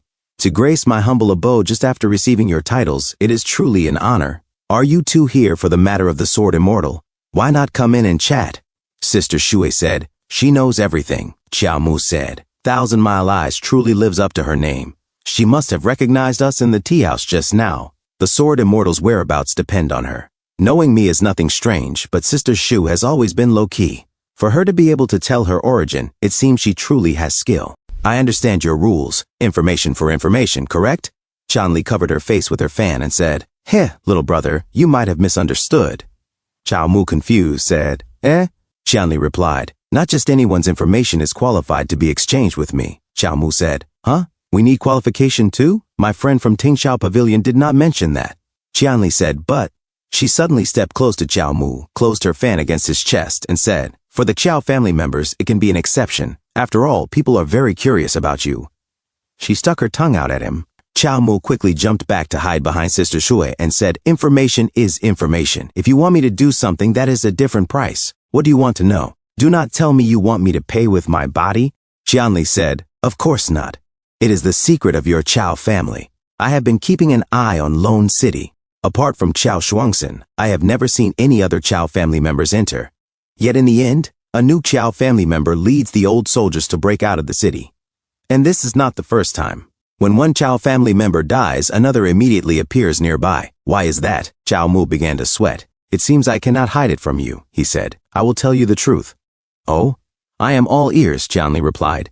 Actually, Chao Mu said, our Chao family comes from the southwestern province. Lie, Qianli snapped. Our ancestors have passed down a mysterious instant transmission technique. Lie, we lie. I only said 2 words. True, Chao Mu thought to himself. Did the set of excuses I used to fool Wayne fail? It is about the system. It is my trump card. I cannot tell her. What, does your Ting Chao pavilion want something for nothing? After hearing what I say, you will give me fake news and get the Chao family's secret for free, right? Qianli said, little brother Chao, since I dare to trade with you, I naturally have the means to distinguish truth from lies. My 1,000-mile eyes have always had the reputation of seeing the truth with a single glance. Lies cannot escape me. Seeing the truth with a single glance, Chao Mu thought. I have 18, he suddenly declared, pointing downwards. Qianli glanced down and fell silent. Ara, it is actually true. Little brother Chao is truly hiding his abilities well, she said seductively. You can really see, Chao Mu exclaimed in shock. Sister Shu asked, is it because of that naturally born third eye on your forehead? Are you a half-demon? Qianli said, your eyes can see through heaven's secrets. You truly live up to your name, haha. Sister Shu said, since you know, then I can use a bit of heavenly secrets to exchange for information with you. Qianli replied, no. Tingqiao Pavilion has rules. We only listen to the tide. We do not ride the tide. Leaking heaven's secrets can easily incur heavenly punishment. We do not risk our lives for gossip. The room fell silent. Qianli said, it seems we each have something the other wants. Since that is the case, I will make a concession. We will test each other with 3 questions. Whoever cannot answer, or answers fewer, will lose. She revealed her third eye and added, if you lose, let me enter your sea of consciousness and search for what I want. Chao Mu replied, isn't this just a gossip contest with the biggest gossip organization in the Jianghu? Tisk, you are not ashamed to bring it up. Qianli said, if you do not have the guts, do not play. See yourself out. Sister Shu warned, if someone else enters the sea of consciousness and harbors malice, the owner will suffer greatly, possibly even die. Chao Mu thought silently for a moment, then said, Sister Shu, do not worry. I have a way to win. Sister Shu replied, then go ahead and do it. She smirked inwardly. Never mind. If anything happens, I can find a way to help him. Chao Mu said, okay, then let us begin. Please ask your questions. You are the guest, Qianli said. So please go first. She thought to herself, no matter how knowledgeable you are, you would never guess that I am carrying Tingqiao Pavilion's communication artifact. In case of need, I can contact the Pavilion Master. There is nothing in this world that the Pavilion Master does not know. With him as my strongest backing, how can I lose? Chao Mu thought, you backward ancient outsider, let me show you why knowledge is power. He raised a finger, pointed at Qianli like Phoenix Wright, and said, are all non-trivial zeros of the Riemann zeta function actually equal to 1/2? Qianli was stunned. Eh? This? What did you just ask? Can you repeat it? Do not understand? It is fine, let us continue, Chao Mu said smoothly. Second question. On a smooth horizontal surface, there is a 4-jin object moving east at a speed of 3 chi per instant. It undergoes a perfectly elastic collision with a stationary 5-jin object. How far will the 5-jin object be knocked away? Qianli began to sweat. This final question, Chao Mu said. Suppose the probabilities of the 3 of us here being able to independently solve the questions I raise are 1/10, 3/10, and 4/10 respectively. What is the probability that at least one of us can solve it?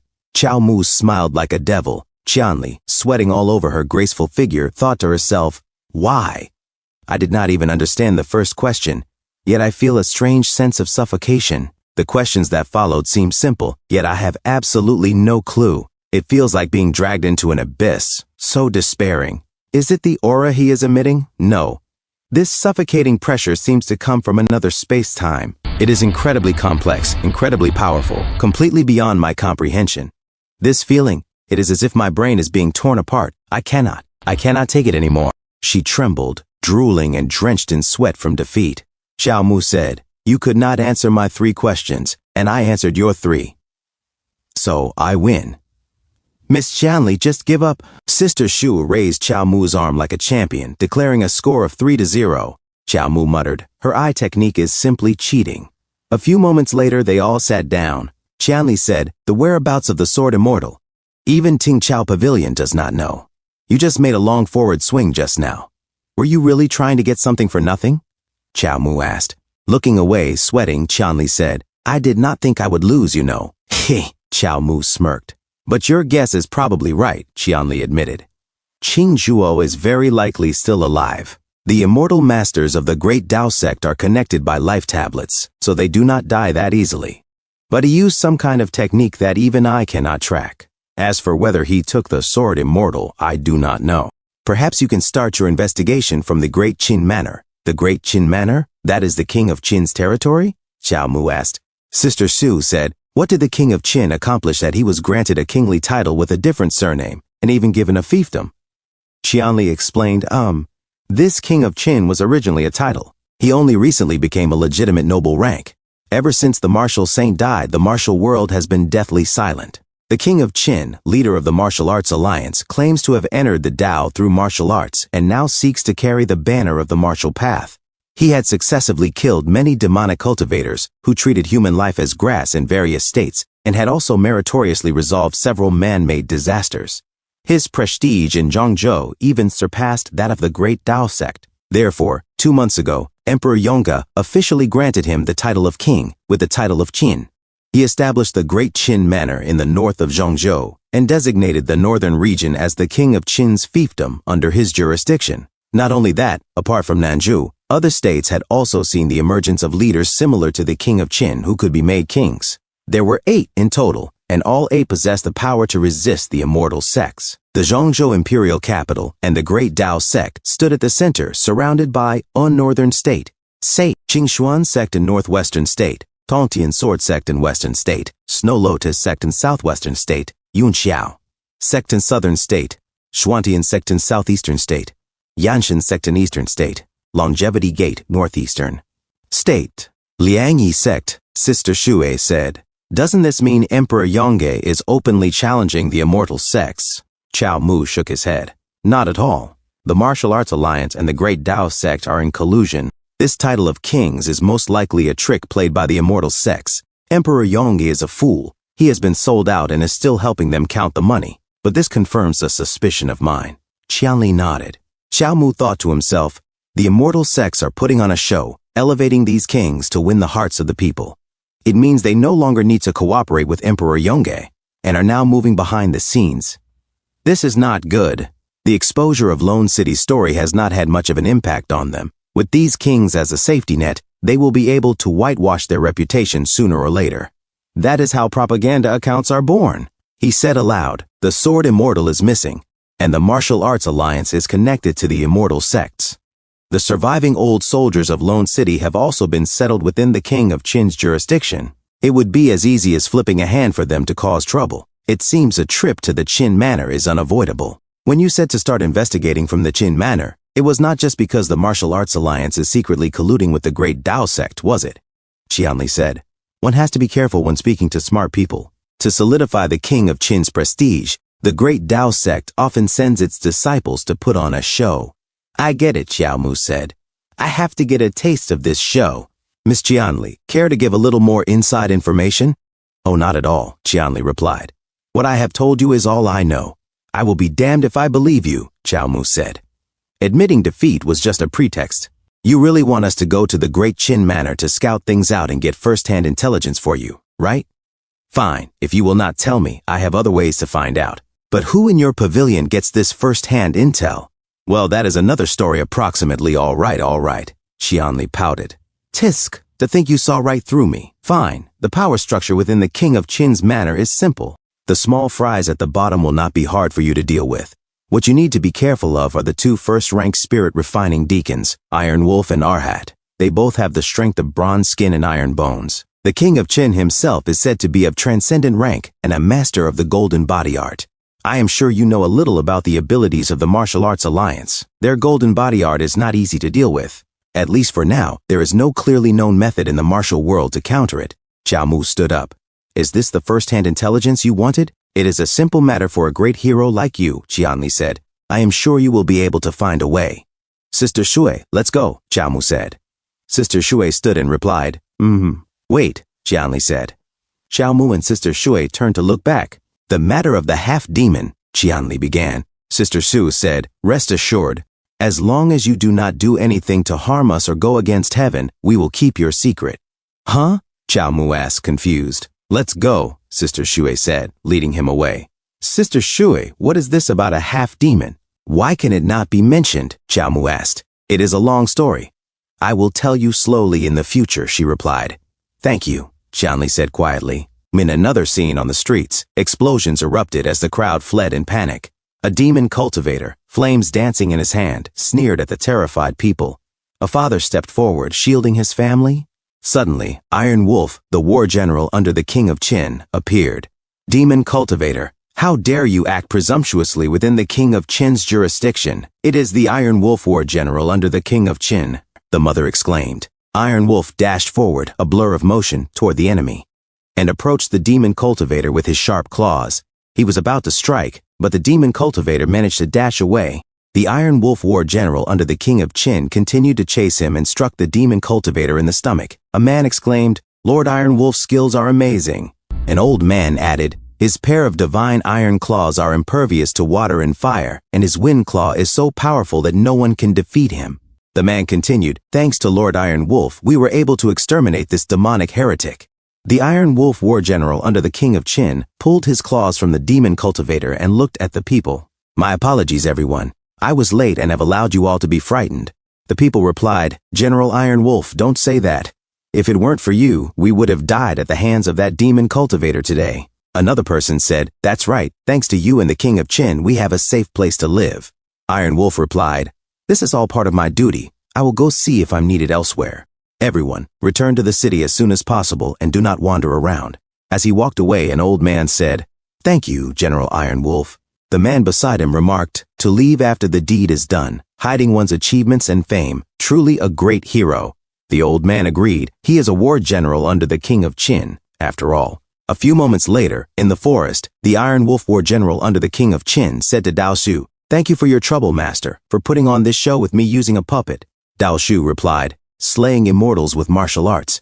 Those mortals never seem to tire of such a boring drama. Iron Wolf said, it's just the mortals' wishful thinking. It is precisely because the martial Tao is no match for the immortal masters that they harbor such fantasies. If the martial Tao could keep up with the immortal Tao, why would we need to practice the golden body art?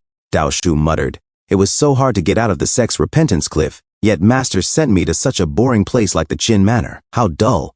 Xiao Mu suddenly spoke up, I agree. Iron Wolf and Dao Shu turned in shock, looking behind them. Xiao Mu smirked and said, I thought I'd meet new friends in a new place, but I didn't expect to see the same old face. Huh? Dao Shu? Dao Shu said, this face. You're a member of the Qiao family? Xiao Mu replied, it seems the name of my Qiao family has already spread throughout the Jianghu. The Iron Wolf war general under the King of Qin said, immortal master, this boy cannot be left alive. Dao Shu answered, of course. It was a member of the Qiao family who got me sent to the Repentance Cliff. Kill him. The Iron Wolf war general under the King of Qin leaped toward Xiao Mu and said, yes. Xiao Mu wounded his arm and thought to himself, a first-rank spirit refiner and a golden core cultivator. Perfect. Let's see how strong I am after reaching second-rank spirit refining. He then used his skill, blood sword art. He unleashed multiple slashes. The Iron Wolf war general under the King of Qin roared with power as he tried to strike Xiao Mu with his claws. The Iron Wolf war general thought, my explosive power and speed are comparable to a transcendent rank martial artist, yet it was blocked so easily? Xiao Mu attempted a slash, but the Iron Wolf war general suddenly disappeared. Xiao Mu thought, his Qinggong is excellent, and his movement speed is similar to mine. But something's not right. I didn't sense any internal energy from that claw attack. And Deoxu isn't going to make a move? He glanced at Deoxu hovering above him. The Iron Wolf war general suddenly appeared behind Xiao Mu, his claws nearly striking. Xiao Mu managed to duck and sneered. Heh! He gave chase. The Iron Wolf war general said in confusion, what? Chao Mu slashed him and said, "Forget it, you're nothing special. Let's end this quickly." The Iron Wolf War General fell to the ground. Just as Chao Mu prepared to stab him, Daoxu froze the path of his blade with ice. Chao Mu froze in shock. Daoxu said, "Useless." She formed a ball of ice. The Iron Wolf War General said, "Immortal Master, forgive me. I was caught off guard for a moment and got a small cut from this kid." Daoxu replied, "A small cut? If it weren't for your golden body art, you'd already be dead. This kid is from the Chao family. He has plenty of strength and tricks." Suddenly, Chao Mu reappeared near a tree branch. He jumped to attack and shouted, "You think you can bully my Chao family because we have no one? Give me back my elder brother's life." Daoxu exclaimed, "How is there another one?" Both Daoxu and the Iron Wolf War General jumped back to evade. Suddenly, Chao Mu's other body stood up. Daoxu asked the Iron Wolf War General, "Did you hold back?" The Iron Wolf War General answered, "No." Chao Mu and his other body rushed at Daoxu and the Iron Wolf War General. The Iron Wolf War General blocked Chao Mu's attack, and they exchanged a flurry of blows. This newcomer's martial skill is no inferior to the previous one, the Iron Wolf War General remarked before leaping away. They darted from tree to tree in the forest. The Iron Wolf War General said, "You're deliberately separating me from the Immortal Master. Why? Do you think I can't beat you alone?" Chao Mu replied, "You can try." Meanwhile, Daoxu attacked both of Chao Mu's bodies. "What's the point of having a few more of these useless trash?" she scoffed. Chao Mu was struck by ice and fell to the ground, but he suddenly grabbed Daoxu's ankle, startling her. Another Chao Mu appeared and shouted, "Don't you dare bully my Chao family!" Daoxu exclaimed, "Just how many Chao family members are hiding around here?" Two more bodies of Chao Mu leapt at her, but she struck them down with ease. Yet, the bodies slowly stood up again. Chao Mu suddenly jumped into the fray and roared, "How dare you bully my Chao family!" Daoxu said, What kind of tricks are you playing?" Elsewhere, Chao Mu fought the Iron Wolf War General, slicing off one of his arms. "I don't even need to use my demon blood ignition art to deal with you," Chao Mu said coldly. "Drop your weapon and prepare to die." The Iron Wolf War General blocked Chao Mu's blade, shocking him. The Iron Wolf War General smirked, "Kid, today I'll let you see what true martial arts is." His bones began to grow rapidly. Chao Mu leapt back, sliding away. Chao Mu said, "A cyber warrior pretending to be a traditional martial artist? You don't even look human anymore. Is this the so-called golden body art of your martial arts alliance?" The Iron Wolf War General under the King of Qin replied, "This is the combination of martial arts and immortal techniques, a supreme technique granted to us by the Immortal Master. This is the true way of entering the Tao through martial arts." Chao Mu thought to himself, in this state, his speed and strength have increased significantly. In an instant, he's reached the level of a transcendent rank martial artist. It's even more exaggerated than the demon blood ignition technique. His golden body art must have at least reached the iron bone stage that sword demon mentioned, similar to Qin Shi King. As Chao Mu's blood blade shattered from the attack, he thought, "My blood sword technique, it can't even break his defense?" The Iron Wolf War General under the King of Qin laughed. "Ha ha ha! Kid, now you know how powerful this grandfather is. The flesh of mortals is too fragile. After decades of practicing martial arts, you'll still die of old age like any ordinary person. My current magnificent and beautiful form is the symbol of the new era of martial arts." He then unleashed his skill. Tenfold Bone Moon Slash. Chao Mu smirked. "Hey, so that's how it is. How pitiful, Iron Wolf. Do you even know what you are now? Can you still feel your internal energy flowing?" He punched rapidly at the Iron Wolf War General's attacks. The Iron Wolf War General's eyes widened in confusion. "What?" Chao Mu gritted his teeth, crouched, and then leapt forward, shouting, "No, no, no, no, no, no." The Iron Wolf War General roared, "No." Chao Mu's flaming fist came crashing toward his face, then connected, sending shockwaves through the air. Moments later, Chao Mu looked down at the fallen Iron Wolf War General. "What golden body art? It's nothing but a trick by immortals. You were stripped of your physical body and internal energy long ago, becoming a puppet supported only by your soul. You're no different from the Tao soldiers I killed in Lone City. With enough internal energy, you can be shattered." Chao Mu thought to himself, Sister Shue's side should be about done too. Elsewhere, Daoxu roared, Die, you ants," she panted heavily, sweat dripping down her face. "Why can't I kill them all? Why can't I kill them?" Multiple bodies of Chao Mu charged toward her, all shouting, "Don't you dare bully my Chao family. Don't you dare bully my Chao family. Don't you dare bully my Chao family. Don't you dare bully my Chao family. Don't you dare bully my Chao family." Each one smiled like a demon. Daoxu thought, what the hell is going on?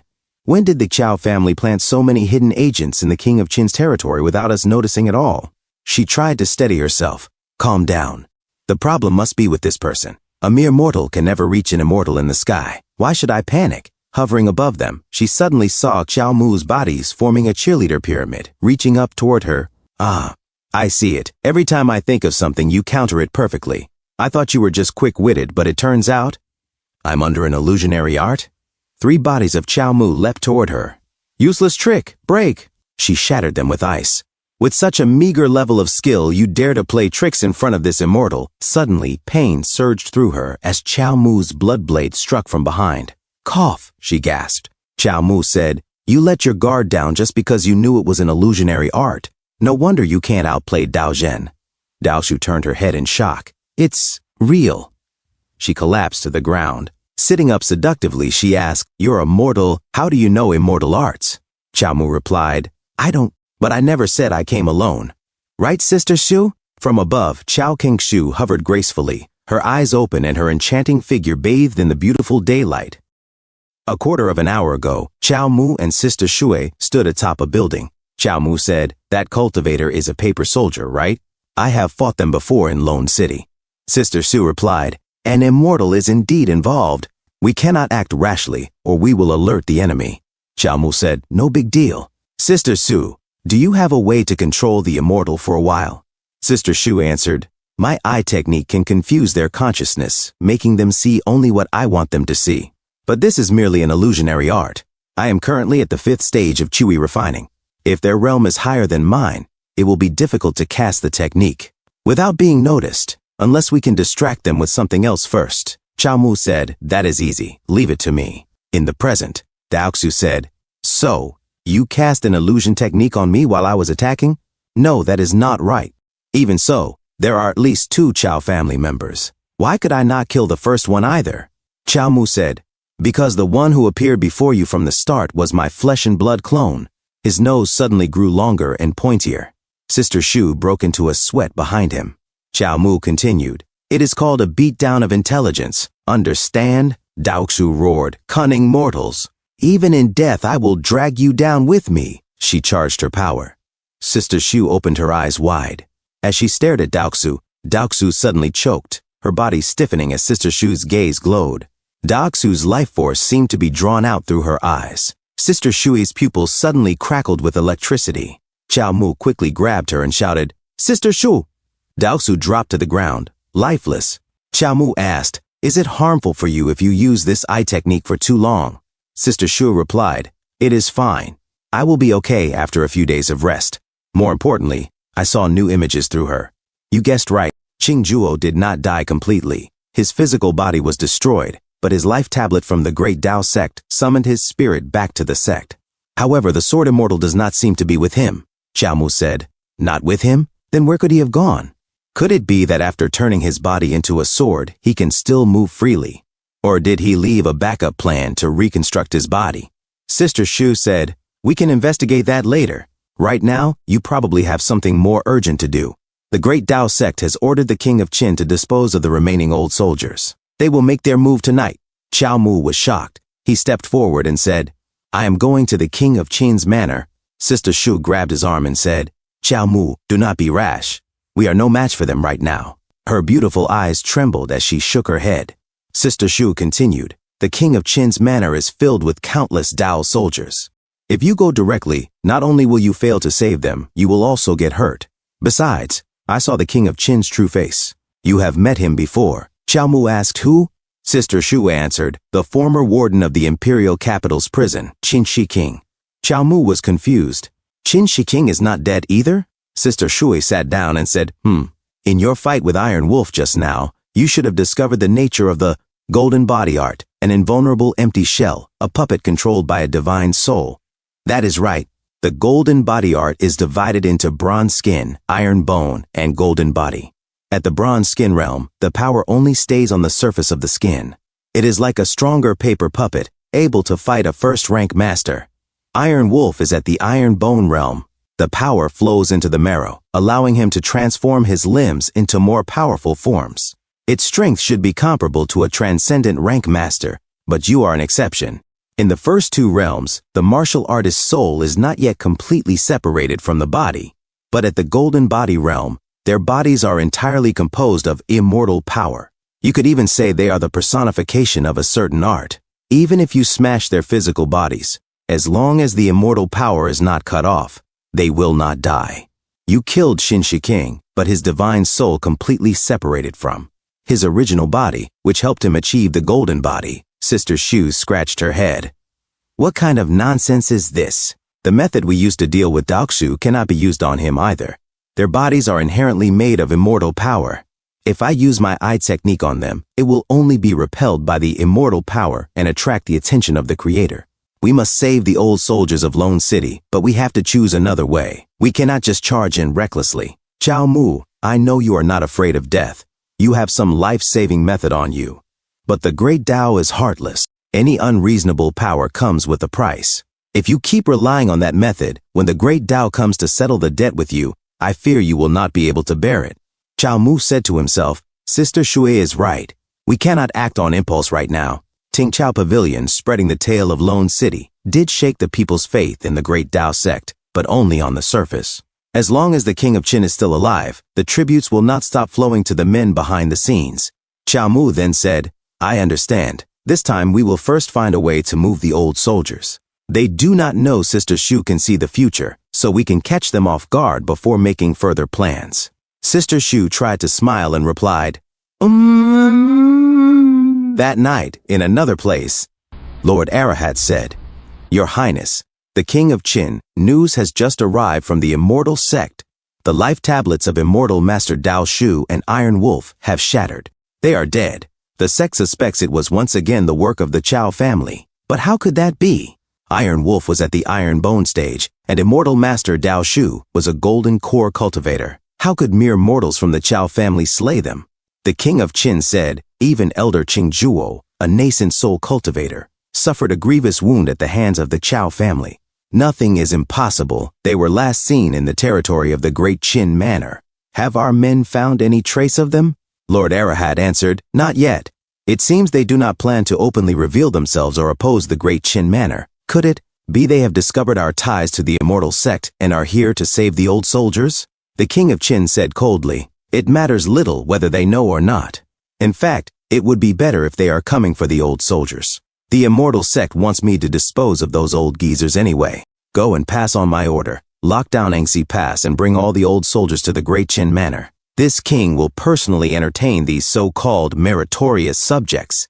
When at Angxi Pass, in the imperial bestowed courtyard, Hai Siwan drank heavily. Mr. Hai said, Brother, drinking this much is bad for you. Hai Siwan slammed his cup down and said, What is this world coming to?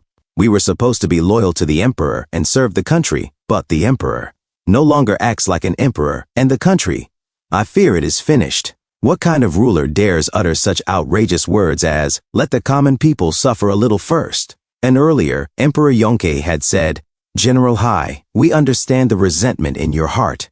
But it is inconvenient for us to start another conflict with the immortal sect. We hold the human king's sword, so the immortal sect is wary.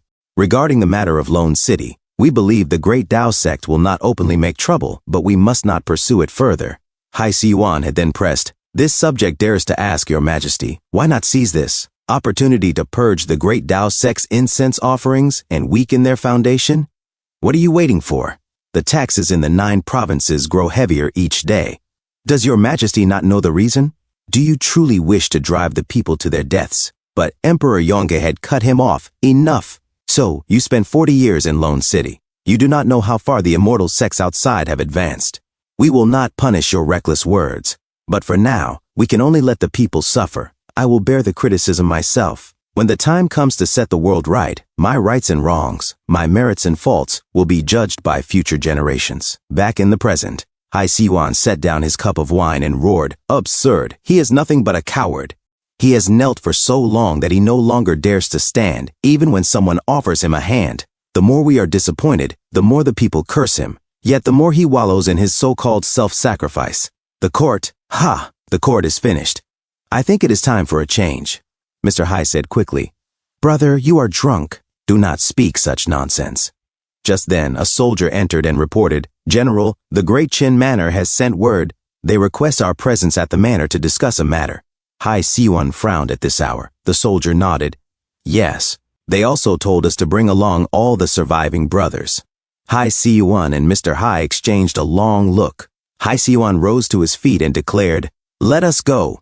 Mr. Hai caught his arm and said, "Brother, you are drunk. Perhaps another day?" But Hai Siyuan shook him off and said, "No. I have heard the King of Qin is a hero who dares to defy immortals. I must meet him. Perhaps he is a righteous man like Hero Chao." A few moments later, as Lord Arahat led the way with Hai Siyuan, Mr. Hai, and the other soldiers, Hai Siyuan said, "Excuse me, what is the name of the envoy from the King of Qin?" Lord Arahat replied, "The King of Qin's guardian deacon, Arahat." Hai Siyuan asked, "Lord Arahat, may I ask why the King of Qin has summoned us so late?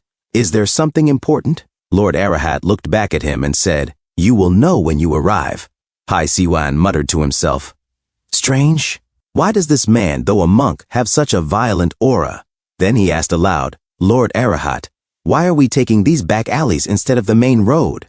Lord Arahat said, "It is already curfew time. Even with the King of Qin's orders, we still need to avoid people, do we not?" An old soldier knelt down and said, "Wait, can we—" "Wait a moment," Lord Arahat asked, "what is wrong?"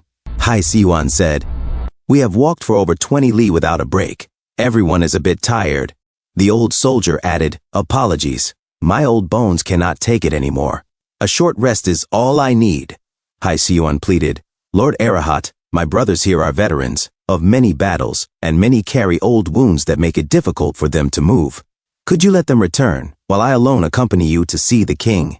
Lord Arahat sneered, "Ha, useless trash." Hai Siyuan was shocked. Lord Arahat looked back and said, "So much trouble. After all, 300 people is too many anyway. The King of Qin probably will not mind if there are 1 or 2 less." Hai Siyuan shouted, "Soldiers, prepare for battle." Mr. Hai drew his sword and said, "Yes." Lord Arahat chuckled, "Oh, old, but your spirit remains the same. No wonder you survived and returned from the great desert." Hai Siyuan roared, "I have fought the immortals for 40 years. I would not mistake it. You are one of those inhuman Tao soldiers." Lord Arahat said, a keen eye. Since that is the case, he charged at Hai Siyuan and shouted, "I will kill you first." Suddenly, a blood blade flew toward Lord Arahat's fingers and was cleanly cut apart. Lord Arahat looked up and demanded, "Who is there?" Chao Mu said, "A dark and windy night, the perfect time for murder and arson. What a coincidence." Suddenly, a huge blood blast struck Lord Arahat and slammed him into the wall, instantly knocking him unconscious. Chao Mu said, "You knew we killed Iron Wolf, yet you still dared to act alone. Should I call you brainless or overconfident?" Lord Arahat opened his eyes and said, "If you want to kill me, then do it. My Vajra fist is no match for your Chao family sword techniques. I admit defeat." Chao Mu sneered, "Heh, a bronze-skinned fool without a shred of internal energy. What kind of nonsense Vajra fist are you using?" Lord Arahat retorted, "What do you know? Martial arts cannot grant immortality, so what is the point? I will tell you the truth. Iron Wolf and I are both immortal. Do you really think your meager martial arts tricks can kill me?" Sister Su said, "Perhaps you think that after you die, the immortals of the great Tao sect can give you another body. But if one can continuously obtain a new bronze body, how is that any different from immortality? If immortality were so easily attained, why would the 9 heavens immortal sects bother with the path of incense? Why not just turn everyone into Tao soldiers? A person without a physical body is like a rootless weed. From the moment you abandoned your body, you were already a candle in the wind, with not much time left. As for Iron Wolf, he should have dissipated long ago." Hai Siyuan said, "So the stories of the Great Qin Manor were all fabricated by the immortal sects to deceive the world. After all these years of struggle, we have only gone from one lone city to another. Where else in this world is there a place for us?" Chao Mu said, "There is. General Hai, have you heard of Wang Songe? I believe he was once as famous as your General Wu." Hai Siyuan asked, "Lord Prime Minister?" Chao Mu said, "He is in Nanzhou preparing an uprising. Although he is extremely poor, he is a man of action. If you are willing, I can send you to join him." Another old soldier asked, "Is he reliable?" His comrade replied, "If a Chao family brother says so, it must be true." Mr. Hai said, "Brother, about father." Hai Siuan answered. Father will understand. What I have said to you before, I have also said to him. More than anyone, Father should know that the current Great Yan dynasty is beyond saving unless the ruler is replaced. Then we will have to trouble you, brothers of the Chao family. Chao Mu said, It is not me you will be troubling, but my sister Shui. Sister Shui, sweating and confused, said, Me. Chao Mu, what about you? As Lord Arhat rushed toward Qin Shi King, he suddenly knelt down and said, Your Highness, the Chao family, they really sent someone. I was leading the old soldiers to the Great Qin Manor, when suddenly 2 Chao family members ambushed me. I barely escaped with my life to bring you this news, Your Highness. Now they have already fled with that group of old soldiers. Qin Shi King stepped closer, his voice cold. Escape? They cannot escape. It was wise of you not to face him head on. Iron Wolf died at his hands, and you are no match for him either. But now that the Chao family has revealed themselves, this king will deal with them all at once. Lord Arhat lowered his head, a smirk curling on his lips. Your Highness is truly remarkable. He suddenly pointed a finger at Qin Shi King's chest and sneered. You cannot even tell this is only a clone I created with my full body transformation art. Chao Mu said, How will you deal with me, Qin Shi King? Qin Shi King gripped Chao Mu's blood blade and chuckled.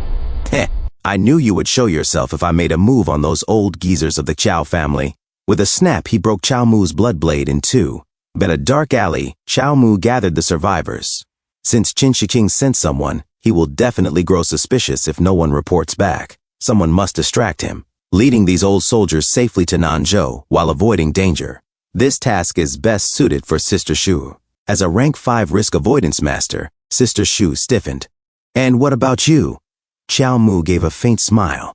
I am better suited to be the bait. But Sister Shu, you will have to work hard. You are going to the Qin Manor alone? That is too dangerous, she exclaimed.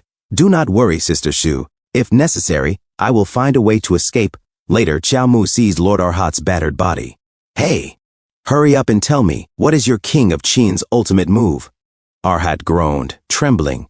The King of Qin's golden body is completely different from ours. He possesses the most perfect body of blazing gold, forged by the immortal sect. His body itself is part of the immortal art. I do not know the exact details, but it seems His Highness can wield immortal techniques, and any attacks against him are converted into his power. When at present, Qin Shi King's gaze sharpened. So, you killed Arhat? He raised a crackling hand, lightning coiling around his fingers. Chao Mu leapt back and said, Yes, and now I am here to send you to meet him. He clenched his fists, muttering to himself. My blood sword was devoured the moment it touched him. Is this the immortal art Arhat mentioned?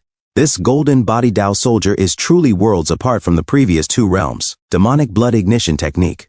Chao Mu roared. The physical attacks are useless. Then let us try a pure internal energy strike. He extended a finger. Void-shattering finger. The strike landed cleanly on Qin Shi King's forehead. Is this all the tricks the Chao family has? Qin Shi King mocked, smoke rising from his brow. Do you think I am the same as back at Wan Manor? Before Chao Mu's eyes, the wound sealed instantly. Qin Shi King's fingers liquefied, reshaping into a gleaming sword. I will not fall for the same trick twice. He slashed fiercely.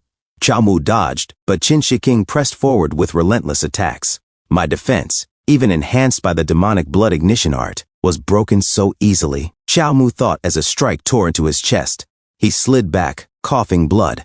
His technique. It prevents the self-healing of my full-body transformation art. Qin Shi King's laughter echoed. Kid, this is my golden body. As long as I will it, anything I strike can be converted into a part of me. I call this the Invincible Golden Body. Clutching his chest, Chao Mu muttered. It is like an improved version of the bone-corroding fire. Truly troublesome. His wounds mended slowly. You have some skill, Qin Shi King sneered. But you are far inferior to the immortal sect.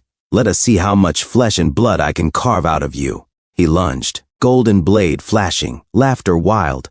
Chao Mu steadied himself, whispering, ordinary physical attacks are absorbed by him, and wounds caused by inner energy are repaired almost instantly. That body is truly a martial artist's nemesis, something only an immortal could create. What is this? Are you frightened? Qin Shi King taunted. Can a member of the Chao family feel fear? The Chao family opposes the immortal sect at every turn. Today, I will finish you on behalf of the immortal master. With a roar, he unleashed a storm of slashes. Frightened? Chao Mu's eyes gleamed as the next strike came crashing down. And then they clashed.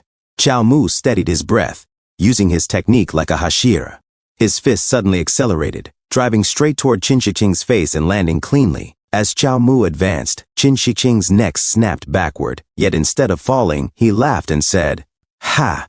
Young man, I understand your fierce temper, but you will pay the price for your arrogance."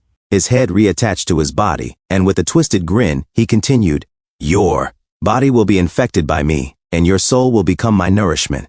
This is the end for you, Chao family member." Half of Chao Mu's body ignited with flame.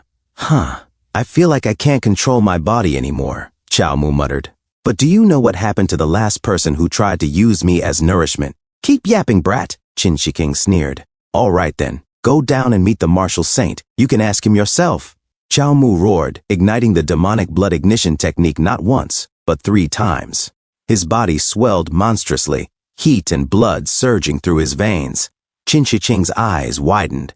"The blood and qi in your body are expanding rapidly. At this rate, your blood vessels will burst. Are you trying to kill yourself?" "Yeah," Chao Mu smirked. "Didn't you say you'd turn me into a part of you? Now that we've synchronized this far, it's too late for you to withdraw. Let's see if your golden shell body can swallow my blood." "You crazy bastard," Qin Shiqing snarled. "Remember to say hello to the martial saint for me." Chao Mu detonated in a violent explosion. Amid the blaze, he smiled faintly and whispered to himself, "Sorry, Sister Shu. Escape is impossible. I can only take him down with me." But as the dust settled, he thought grimly, "Physical attacks get converted. I'm not sure how much internal energy is needed for a fatal blow." The system's cold voice rang out, calculating results. Chao Mu clenched his fists. "I can only rely on the destructive power of the demonic blood ignition technique to take him down with me. Qin Shiqing, we've gone through life and death together. Don't disappoint me with the rating. System notification, death rating, grade D. Your moves were fierce as a tiger, but your score was a measly 250. "What? No way!" Chao Mu shouted in disbelief, sweat dripping from his brow. "Is one of the 8 kings really this worthless?" At that moment, Sister Shu appeared, her gaze sharp. "You acted recklessly, as expected." Chao Mu blinked in surprise. "Sister Sue," he hurriedly explained. "Let me explain. At first, I only wanted to stall for time, but in the heat of the moment, I decided to take him down with me." Sister Shu leaned closer and said coldly, "You didn't take him down with you. Qin Shiqing is still alive, eh?" Chao Mu froze, dumbfounded. Tisk. No wonder the rating was so low. That damn golden body isn't so easy to destroy after all. Chao Mu's heart sank. He shouted, "Sister Shu, how did you know? Wait, you're not an illusion?" "That night," Hai Siwan muttered, "I never thought we'd be saved by an immortal in the end." Mr. Hai shook his head. "Miss Chao is different from those immortals." Hai Siwan nodded. "Yes, if she hadn't prepared a Qiankun bag to hold our injured brothers, we would never have escaped this far." "Let's guard her well," Mr. Hai said firmly. "Miss Chao promised to find a way to deal with the Dao soldiers and to help Brother Chao. Don't worry," Hai Siwan vowed. "I will risk my life to protect her." As Sister Shu meditated, Lord Arhat lay silently on the ground. Meanwhile, at Qin Manor, Qin Shiqing suddenly materialized, staggering as he landed on the ground, his face twisted with fury and exhaustion. Huff, huff. He glared into the night. "Chao family, I will not rest until you are destroyed." In the courtyard, Chao Mu said, getting blown to pieces and still surviving. "The golden body art should just be renamed Turtle Art." Sister Shu replied, "The Dao soldiers are lifeless objects to begin with. If their shells are destroyed, the immortals can simply make new ones. You want to deal with Qin Shiqing? I'm afraid it will be difficult." Chao Mu said, "I understand, but if the great Dao sect and the king of Qin are not dealt with, they will eventually come. After the old soldiers again, and the people of the Qin Manor will continue to be deceived. Since the news about Lone City spread, the incense offerings to the great Dao sect in the capital have decreased, at least on the surface, but not by much.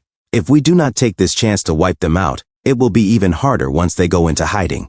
Other immortal sects will just copy their methods." Sister Shu said, "Actually, these two matters can be seen as one. The great Dao sect wants to target the old soldiers precisely because they fear that the truth of Lone City will further shake the people's faith." Chao Mu said, "More shocking than the truth of Lone City?" He stood up and declared, "The Qin Manor itself is a scam." Sister Shu said, "That is right. The scene of Iron Wolf and Dao Shu plotting is already within my sea of consciousness. I can use a Dao art to publicize these matters to the world. Also, I discovered some unique arts on the golden body corpse of the Arhat. If things go smoothly, we might be able to kill 2 birds with 1 stone. What is wrong? Is something troubling you?" Qiao Mu said, "Sister Shui, you planned this from the very beginning, did you not? Keeping Arhat's body to find a way to counter the golden body art. If I survived, I would return to find you. If I died, you would cover for me. In short, you did not want my death this time to be in vain, correct?" Sister Shu said, "I do not fully understand this dream realm of yours, and I cannot necessarily intervene every time. I was merely taking a gamble." Qiao Mu said, "Sister Shui, you were worried about me and went through so much trouble. I definitely will not let you down. With the power of this dream space, we have at least 5 years to research. Nothing to be afraid of." Sister Shui thought to herself, "Qiao Mu, perhaps you will gradually adapt to this space and no longer reject it. But if you rely on it too much, can you still tell the difference between dream and reality?" In another scene, Qin Shiking said, "Go. Issue a wanted poster. The old soldiers of Lone City have defied a military order and murdered the envoy of the great Qin Manor. This is treason. Arrest them immediately." The servant said yes. Another rushed in, shouting, "Report! Your Highness, the King of Qin, something terrible has happened." Qin Shiking snapped, "What is it?" The soldier said, "Over at the execution grounds, everyone saw it. Someone projected a water mirror, publicly revealing Lord Iron Wolf's meeting with immortal master Dao Shu." A bald man gasped, "Isn't that General Iron Wolf? Wait, the person across from him looks like Dao Shu." Another cried out, "My wife and son were killed by that demonic Taoist. Iron Wolf, avenge us." A boy shouted, "No, something's wrong. Why is General Iron Wolf so obedient to her?" A father pointed at the vision above and roared, "They are in cahoots." His wife clutched her head in disbelief, saying, "How can this be? Is the King of Qin's Manor not supposed to fight against the immortals?"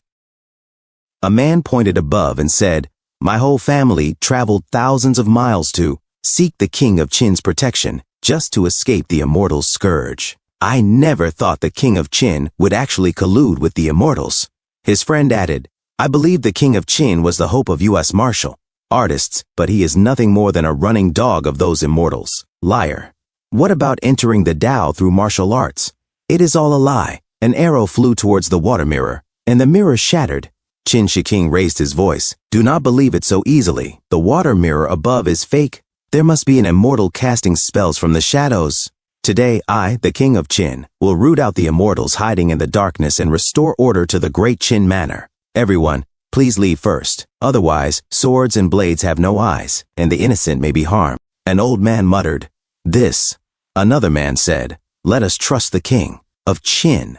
After all, he has indeed done many practical things for us." An officer stepped forward, "Your Highness, the King of Qin, if the water mirror is fake, could you please have General Iron Wolf come out and explain?" As Qin Shiking landed, he declared, "Iron Wolf has been killed by a villain. I am investigating, and now that I think about it, it must be the work of the immortals. This just proves we have become a threat to them, which is why they are using such tactics to divide us." A man shouted, "Look! Another water mirror has appeared. It is Arhat. Is he actually going to attack the old and weak soldiers of Lone City?" Another voice cried out, "What is happening now, Your Highness the King of Qin?" "Your Highness, is this also the work of the immortals?" His friend protested, "There is no way those old soldiers would ever collude with immortals. How do you explain this?" Qin Shiching smirked and said, "The immortal master is indeed insightful. He told me long ago how to deal with you unruly peasants. Lock down the city. Kill them." As multiple shadows leapt into the air, Qin Shiking barked, "Attack!" "Chow family, I know you are behind all this. Show yourselves, or are you going to watch these people die because of you?" A man shouted, "King of Qin, we were wrong about you. You are the immortal's lackey." Another man who was beaten by his wife cried out, "Do not kill me. I was just passing by and took a look." "Kill!" Qin Shiking commanded. The servants charged at the crowd. Suddenly, a beam of ice shot out, freezing them in place. Qin Shiking roared, "I will wash away the shame of last night with your blood." Qiao Mu appeared and said, "What, last night? Are your lines not a bit too ambiguous?" The servants rushed toward Qiao Mu. "King of Qin, we are here to help you." Sister Sue's ice shot out, freezing them. she said coldly. Your opponent is me, Chao Mu shouted. Well done, Sister Shu. Sister is so powerful I, as her brother, must work harder. He unleashed his technique, demonic blood ignition technique. Qin Shiking held him back, trembling.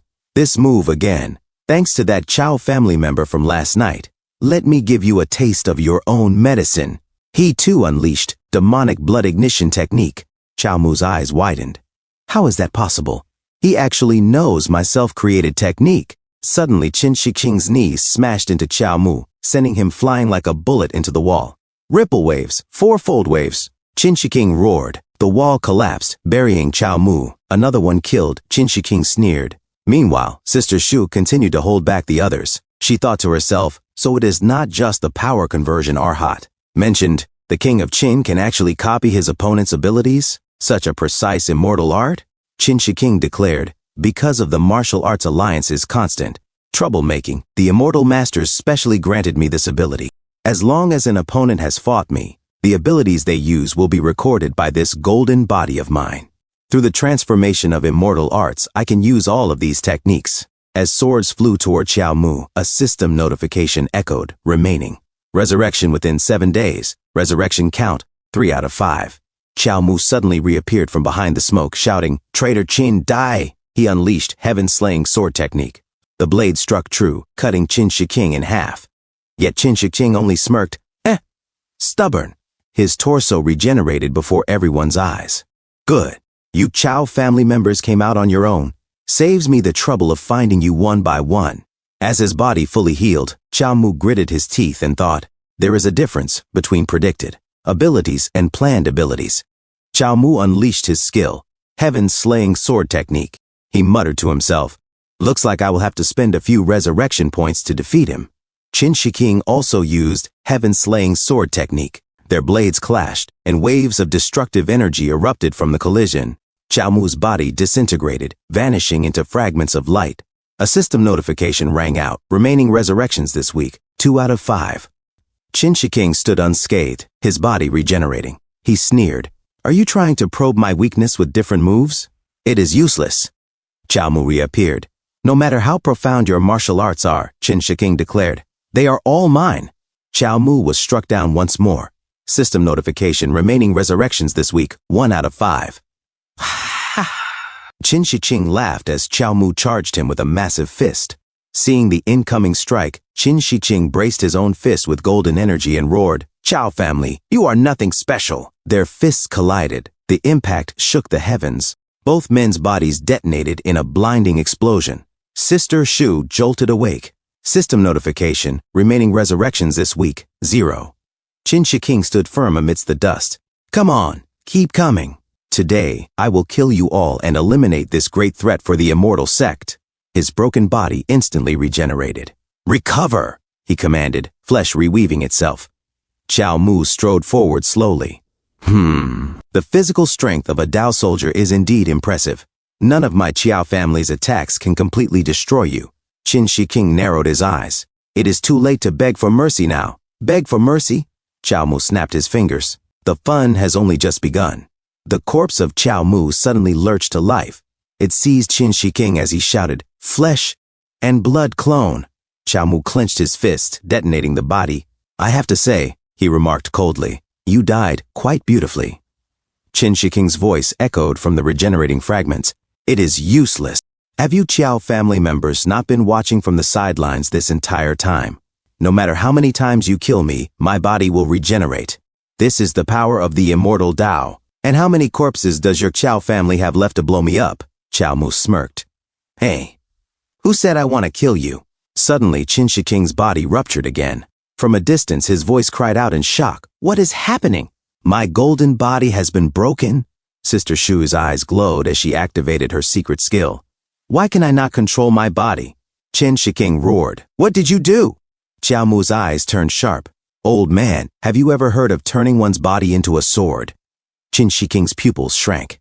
What?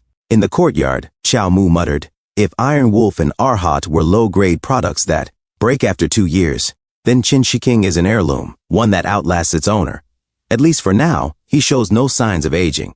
I blew him to dust, yet he still lives. That is outrageous. Sister Shu replied. But no matter what, his body is composed of techniques. In other words, his flesh is also a material that carries techniques. The techniques are profound. A slight mistake can lead to disaster. Perhaps we can exploit this and force him to work for us. Xiao Mu's eyes lit up. Oh, Sister Shu, you can refine him? Yes, Sister Shu admitted, but only if the right conditions are met. With your extraordinary strength and unreasonable super-great internal energy, destroying his so-called invincible golden body is not difficult. You do not need to rely on self-destruction. Once the body is damaged, I may be able to alter the technique so it can no longer carry the soul. The problem is, such a precise technique must be deeply bound to the soul. If I cannot sever the soul's control from the body, I will be unable to gain the upper hand at my current realm.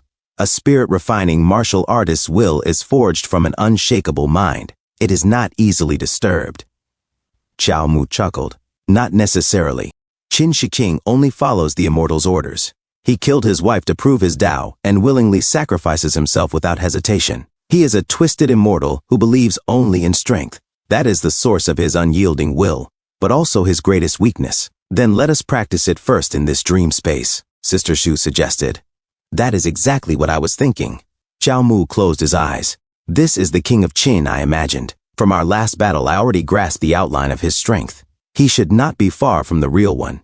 Qin Shi King lunged at Sister Shui in the dreamscape, but Xiao Mu intercepted him with a punch. Sister Shui, yes, she responded, unleashing her technique and pointing at Qin Shi King. His body warped grotesquely, from golden dung to a golden pig to a golden armored Gundam. Xiao Mu and Sister Shui stared in baffled silence. We were supposed to be refining a sword, Xiao Mu muttered. How did it turn into something this ridiculous? I am not proficient yet, Sister Shu stammered. Let me practice a few more times. And just like that, 5 years passed in the dreamscape. Xiao Mu clenched his fist. Sister Shu, it all depends on this one strike I know. She released her technique once more upon Qin Shi King. No! Qin Shi King screamed in agony. This is impossible. I am the king of Qin. I am the strongest Tao soldier created by the immortal master of the great Tao sect. You cannot defeat me. My path was correct. If I am defeated, then it is I who lost, not the immortal master of the great Tao sect, and certainly not the immortal Tao itself. As long as my mind remains steady and does not collapse, as long as the immortal master of the great Tao sect arrives, I can still make a comeback one day. He turned into a sword. Xiao Mu caught the sword, smiling as he declared, King of Qin's sword, obtained. Sister Shu lowered her blindfold again and said, I did not expect it to go so smoothly. How did you know he would definitely suffer a mental collapse? Xiao Mu replied, there is a saying, the harder something is, the more brittle it becomes. When we were testing things in the dream world, I was already considering this. Back then, I said to you, Sister Shu, directly rewriting his entire physical body might make it difficult to gain the upper hand. But what about the fragments? I would find a way to keep damaging his body, even if those small fragments were bound to his soul. In battle, tampered fragments should not be easy to detect, right? Sister Shu nodded. That makes sense. A golden cactus silently stood in the dream. Xiao Mu continued. Then it will be easy. As long as Sister Shu can rewrite the spells hidden in the fragments he has retrieved, those fragments will become the fatal blow that shatters his mind. In the present, Xiao Mu sheathed the sword across his back. Qin Shi King, that man believed he was wholeheartedly dedicated to the Tao. He cut off all people and things that could shake his heart, making his Tao heart cold and hard as iron. He appeared to have a perfectly stable mind, but from the beginning it was already teetering, tied to an unstable factor like an anomaly. I shattered him again and again, showed him the strength of a martial artist, planted seeds of doubt in his decision to abandon martial arts. Then Sister Shu made his proud golden body explode and lose control. Under that double blow, his fragile heart of glass was already smashed to bits. How could it possibly hold firm to the Tao? Sister Shu sighed deeply. Xiao Mu wiped the sweat on his forehead and asked, What is wrong? Did I say something wrong? Sister Shu smiled faintly. No, you are right. Xiao Mu, you seem to have matured a lot compared to before. Xiao Mu grinned. Huh? Really? That is great. By dream space-time calculation, I am already a few hundred years old now. Sister Shu asked, now that King Qin is taken care of and the old soldier's crisis is resolved, what do you plan to do next? Xiao Mu said, man cannot live without food. After so much fighting, I am starving. Let us eat a feast first. When the delicious dishes were served, Qiao Mu laughed heartily. Ha ha ha! Everything is a delicacy. Sister Shu, hurry and eat. Sister Shu warned gently. Eat slowly, do not choke. A few moments later, she asked, so you plan to keep things quiet for now? Qiao Mu nodded. Yes, I will test the blade, but there is no rush. Let the bullet fly for a while. Sister Shu said, the water mirror formation in the city earlier, that was our doing. There are other forces watching from the shadows, but we do not yet know if they are friend or foe. Qiao Mu replied, do not worry. I already asked Thousand Mile Eye to tell Ting Chao Pavilion not to spread any news from this area for now. We will take our time investigating the rest. Sister Shu chuckled softly. Qiao Mu, you have turned into a hamster. But in her heart she thought, though Qiao Mu has made preparations, just in case I should still take a look. Suddenly, something flashed before her eyes. She was stunned. She saw a giant python. Pain seared her eyes as Qiao Mu shouted, Sister Shu! As she sweated, Qiao Mu exclaimed, Sister Shu, you used your eyes again. I am fine, Sister Shu insisted. But the enemy is very alert. They noticed my probing. Qiao Mu frowned. If they can sense your eyes, Sister Shu, who could it be? Another immortal? At a distance, Li Gongda reported. Young Master Wu Qiankun, the water mirror was cast at the marketplace to force King Qin into killing. In this situation, Wu Qiankun interrupted, Li Gongde, to accomplish great things. Sacrifices are necessary. Do not overthink it. Li Gongde bowed. Yes, the Chao family just happened to save those people, but fortunately, it did not affect the outcome. The Dao sect's mask is being stripped away piece by piece. King Qin is dead. They will not be able to sit still anymore. The Chao family now has a transcend-grade martial artist, and he achieved it through both force and energy cultivation, with his spiritual refinement already at the first tier. He is such a powerful transcend-grade martial artist, yet neither we nor Ting Chao Pavilion had any idea. Wu Qiankun replied solemnly. It is not that simple. That raw strength of his, in my opinion, is enough to rival a great demon. Li Gongde was shocked.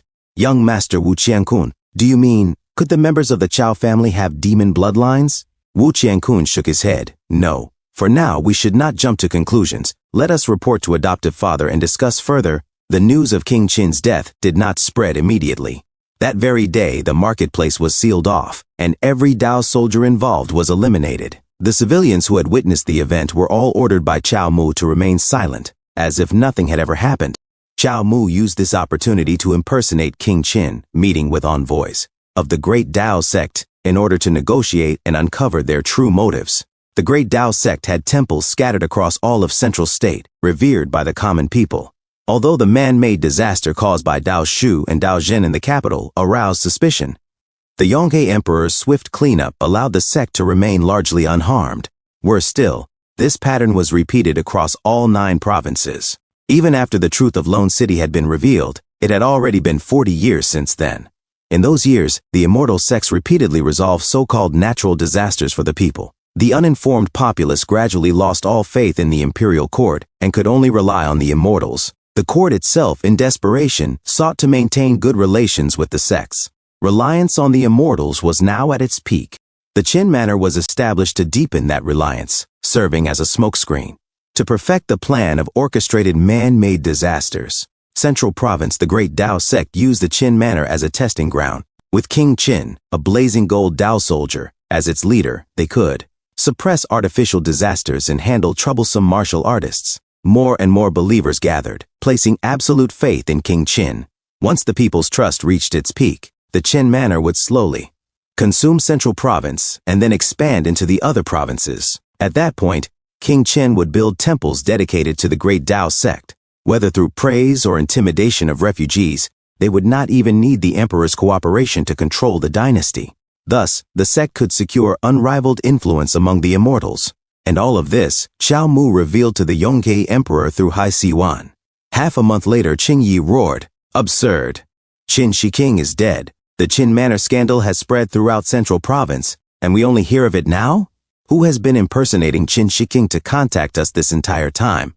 Dao Ni said, "Elder, please do not be angry. That Qin Shiking was useless. To deceive us and infiltrate the Qin Manor just to sabotage our plans. Whoever accomplished this must be a cultivator." Dao Zhen added, But regarding the Tao soldiers, the 9 great immortal sects had already reached an agreement. If this matter spreads too far, the other sects seeking to establish their own earthly immortal kingdoms will be hindered. This disciple believes it was not done by any of the other sects. Qingyi nodded. Daojin is right. The other 8 sects are not prepared to oppose us openly. For now, everything remains in the shadows. Still, this is not simple. Dao Ni, investigate this matter. Whoever is behind it, eliminate them. If it is another sect, bring back evidence. Dao Ni bowed. Yes, master. Then, telepathically, he mocked Dao Zhen. You dare to flaunt yourself before a golden core, and even Uncle Kai. Do not forget your place. You are nothing more than a worthless stray our sect happened to pick up. Dao Zhen turned his gaze toward Dao Ni, then smiled faintly. Senior brother Dao Ni, take care. Qingyi turned back to him. Dao Zhen, there is something else I want you to handle. Dao Zhen replied, please give your orders, master. At the Qin Manor, a young woman, flushed, was feeling the biceps of her lover when suddenly he broke into a sweat. Her expression froze as she looked upward in shock. Overhead, a massive immortal ship descended from the clouds. A bald man pointed to the sky and shouted, Immortals! The immortals are here! Dao Ni and the others emerged from the ship.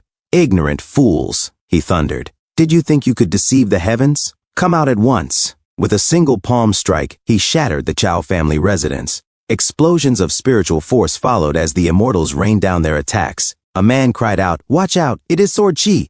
Dao Ni and the others hastily invoked their art, body-protecting golden light. But in an instant, their defenses shattered. They screamed in pain. What is this? It broke through golden light? Our body protection. From the swirling dust, Chao Mu stepped forward. In his hand gleamed a radiant blade. This sword is called the Qinsheng sword, he declared.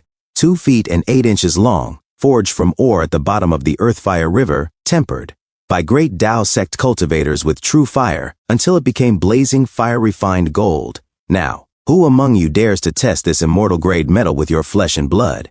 He raised the sword, golden light radiating outward, pointing it directly at the immortals. Thank you so much for watching. That's all for now. If you enjoyed this video, please give it a thumbs up and consider subscribing to help me grow my channel. Your support means the world to me. Don't forget to leave a comment below. I love hearing from you. Let's keep the conversation going and get those analytics buzzing. Until next time, take care.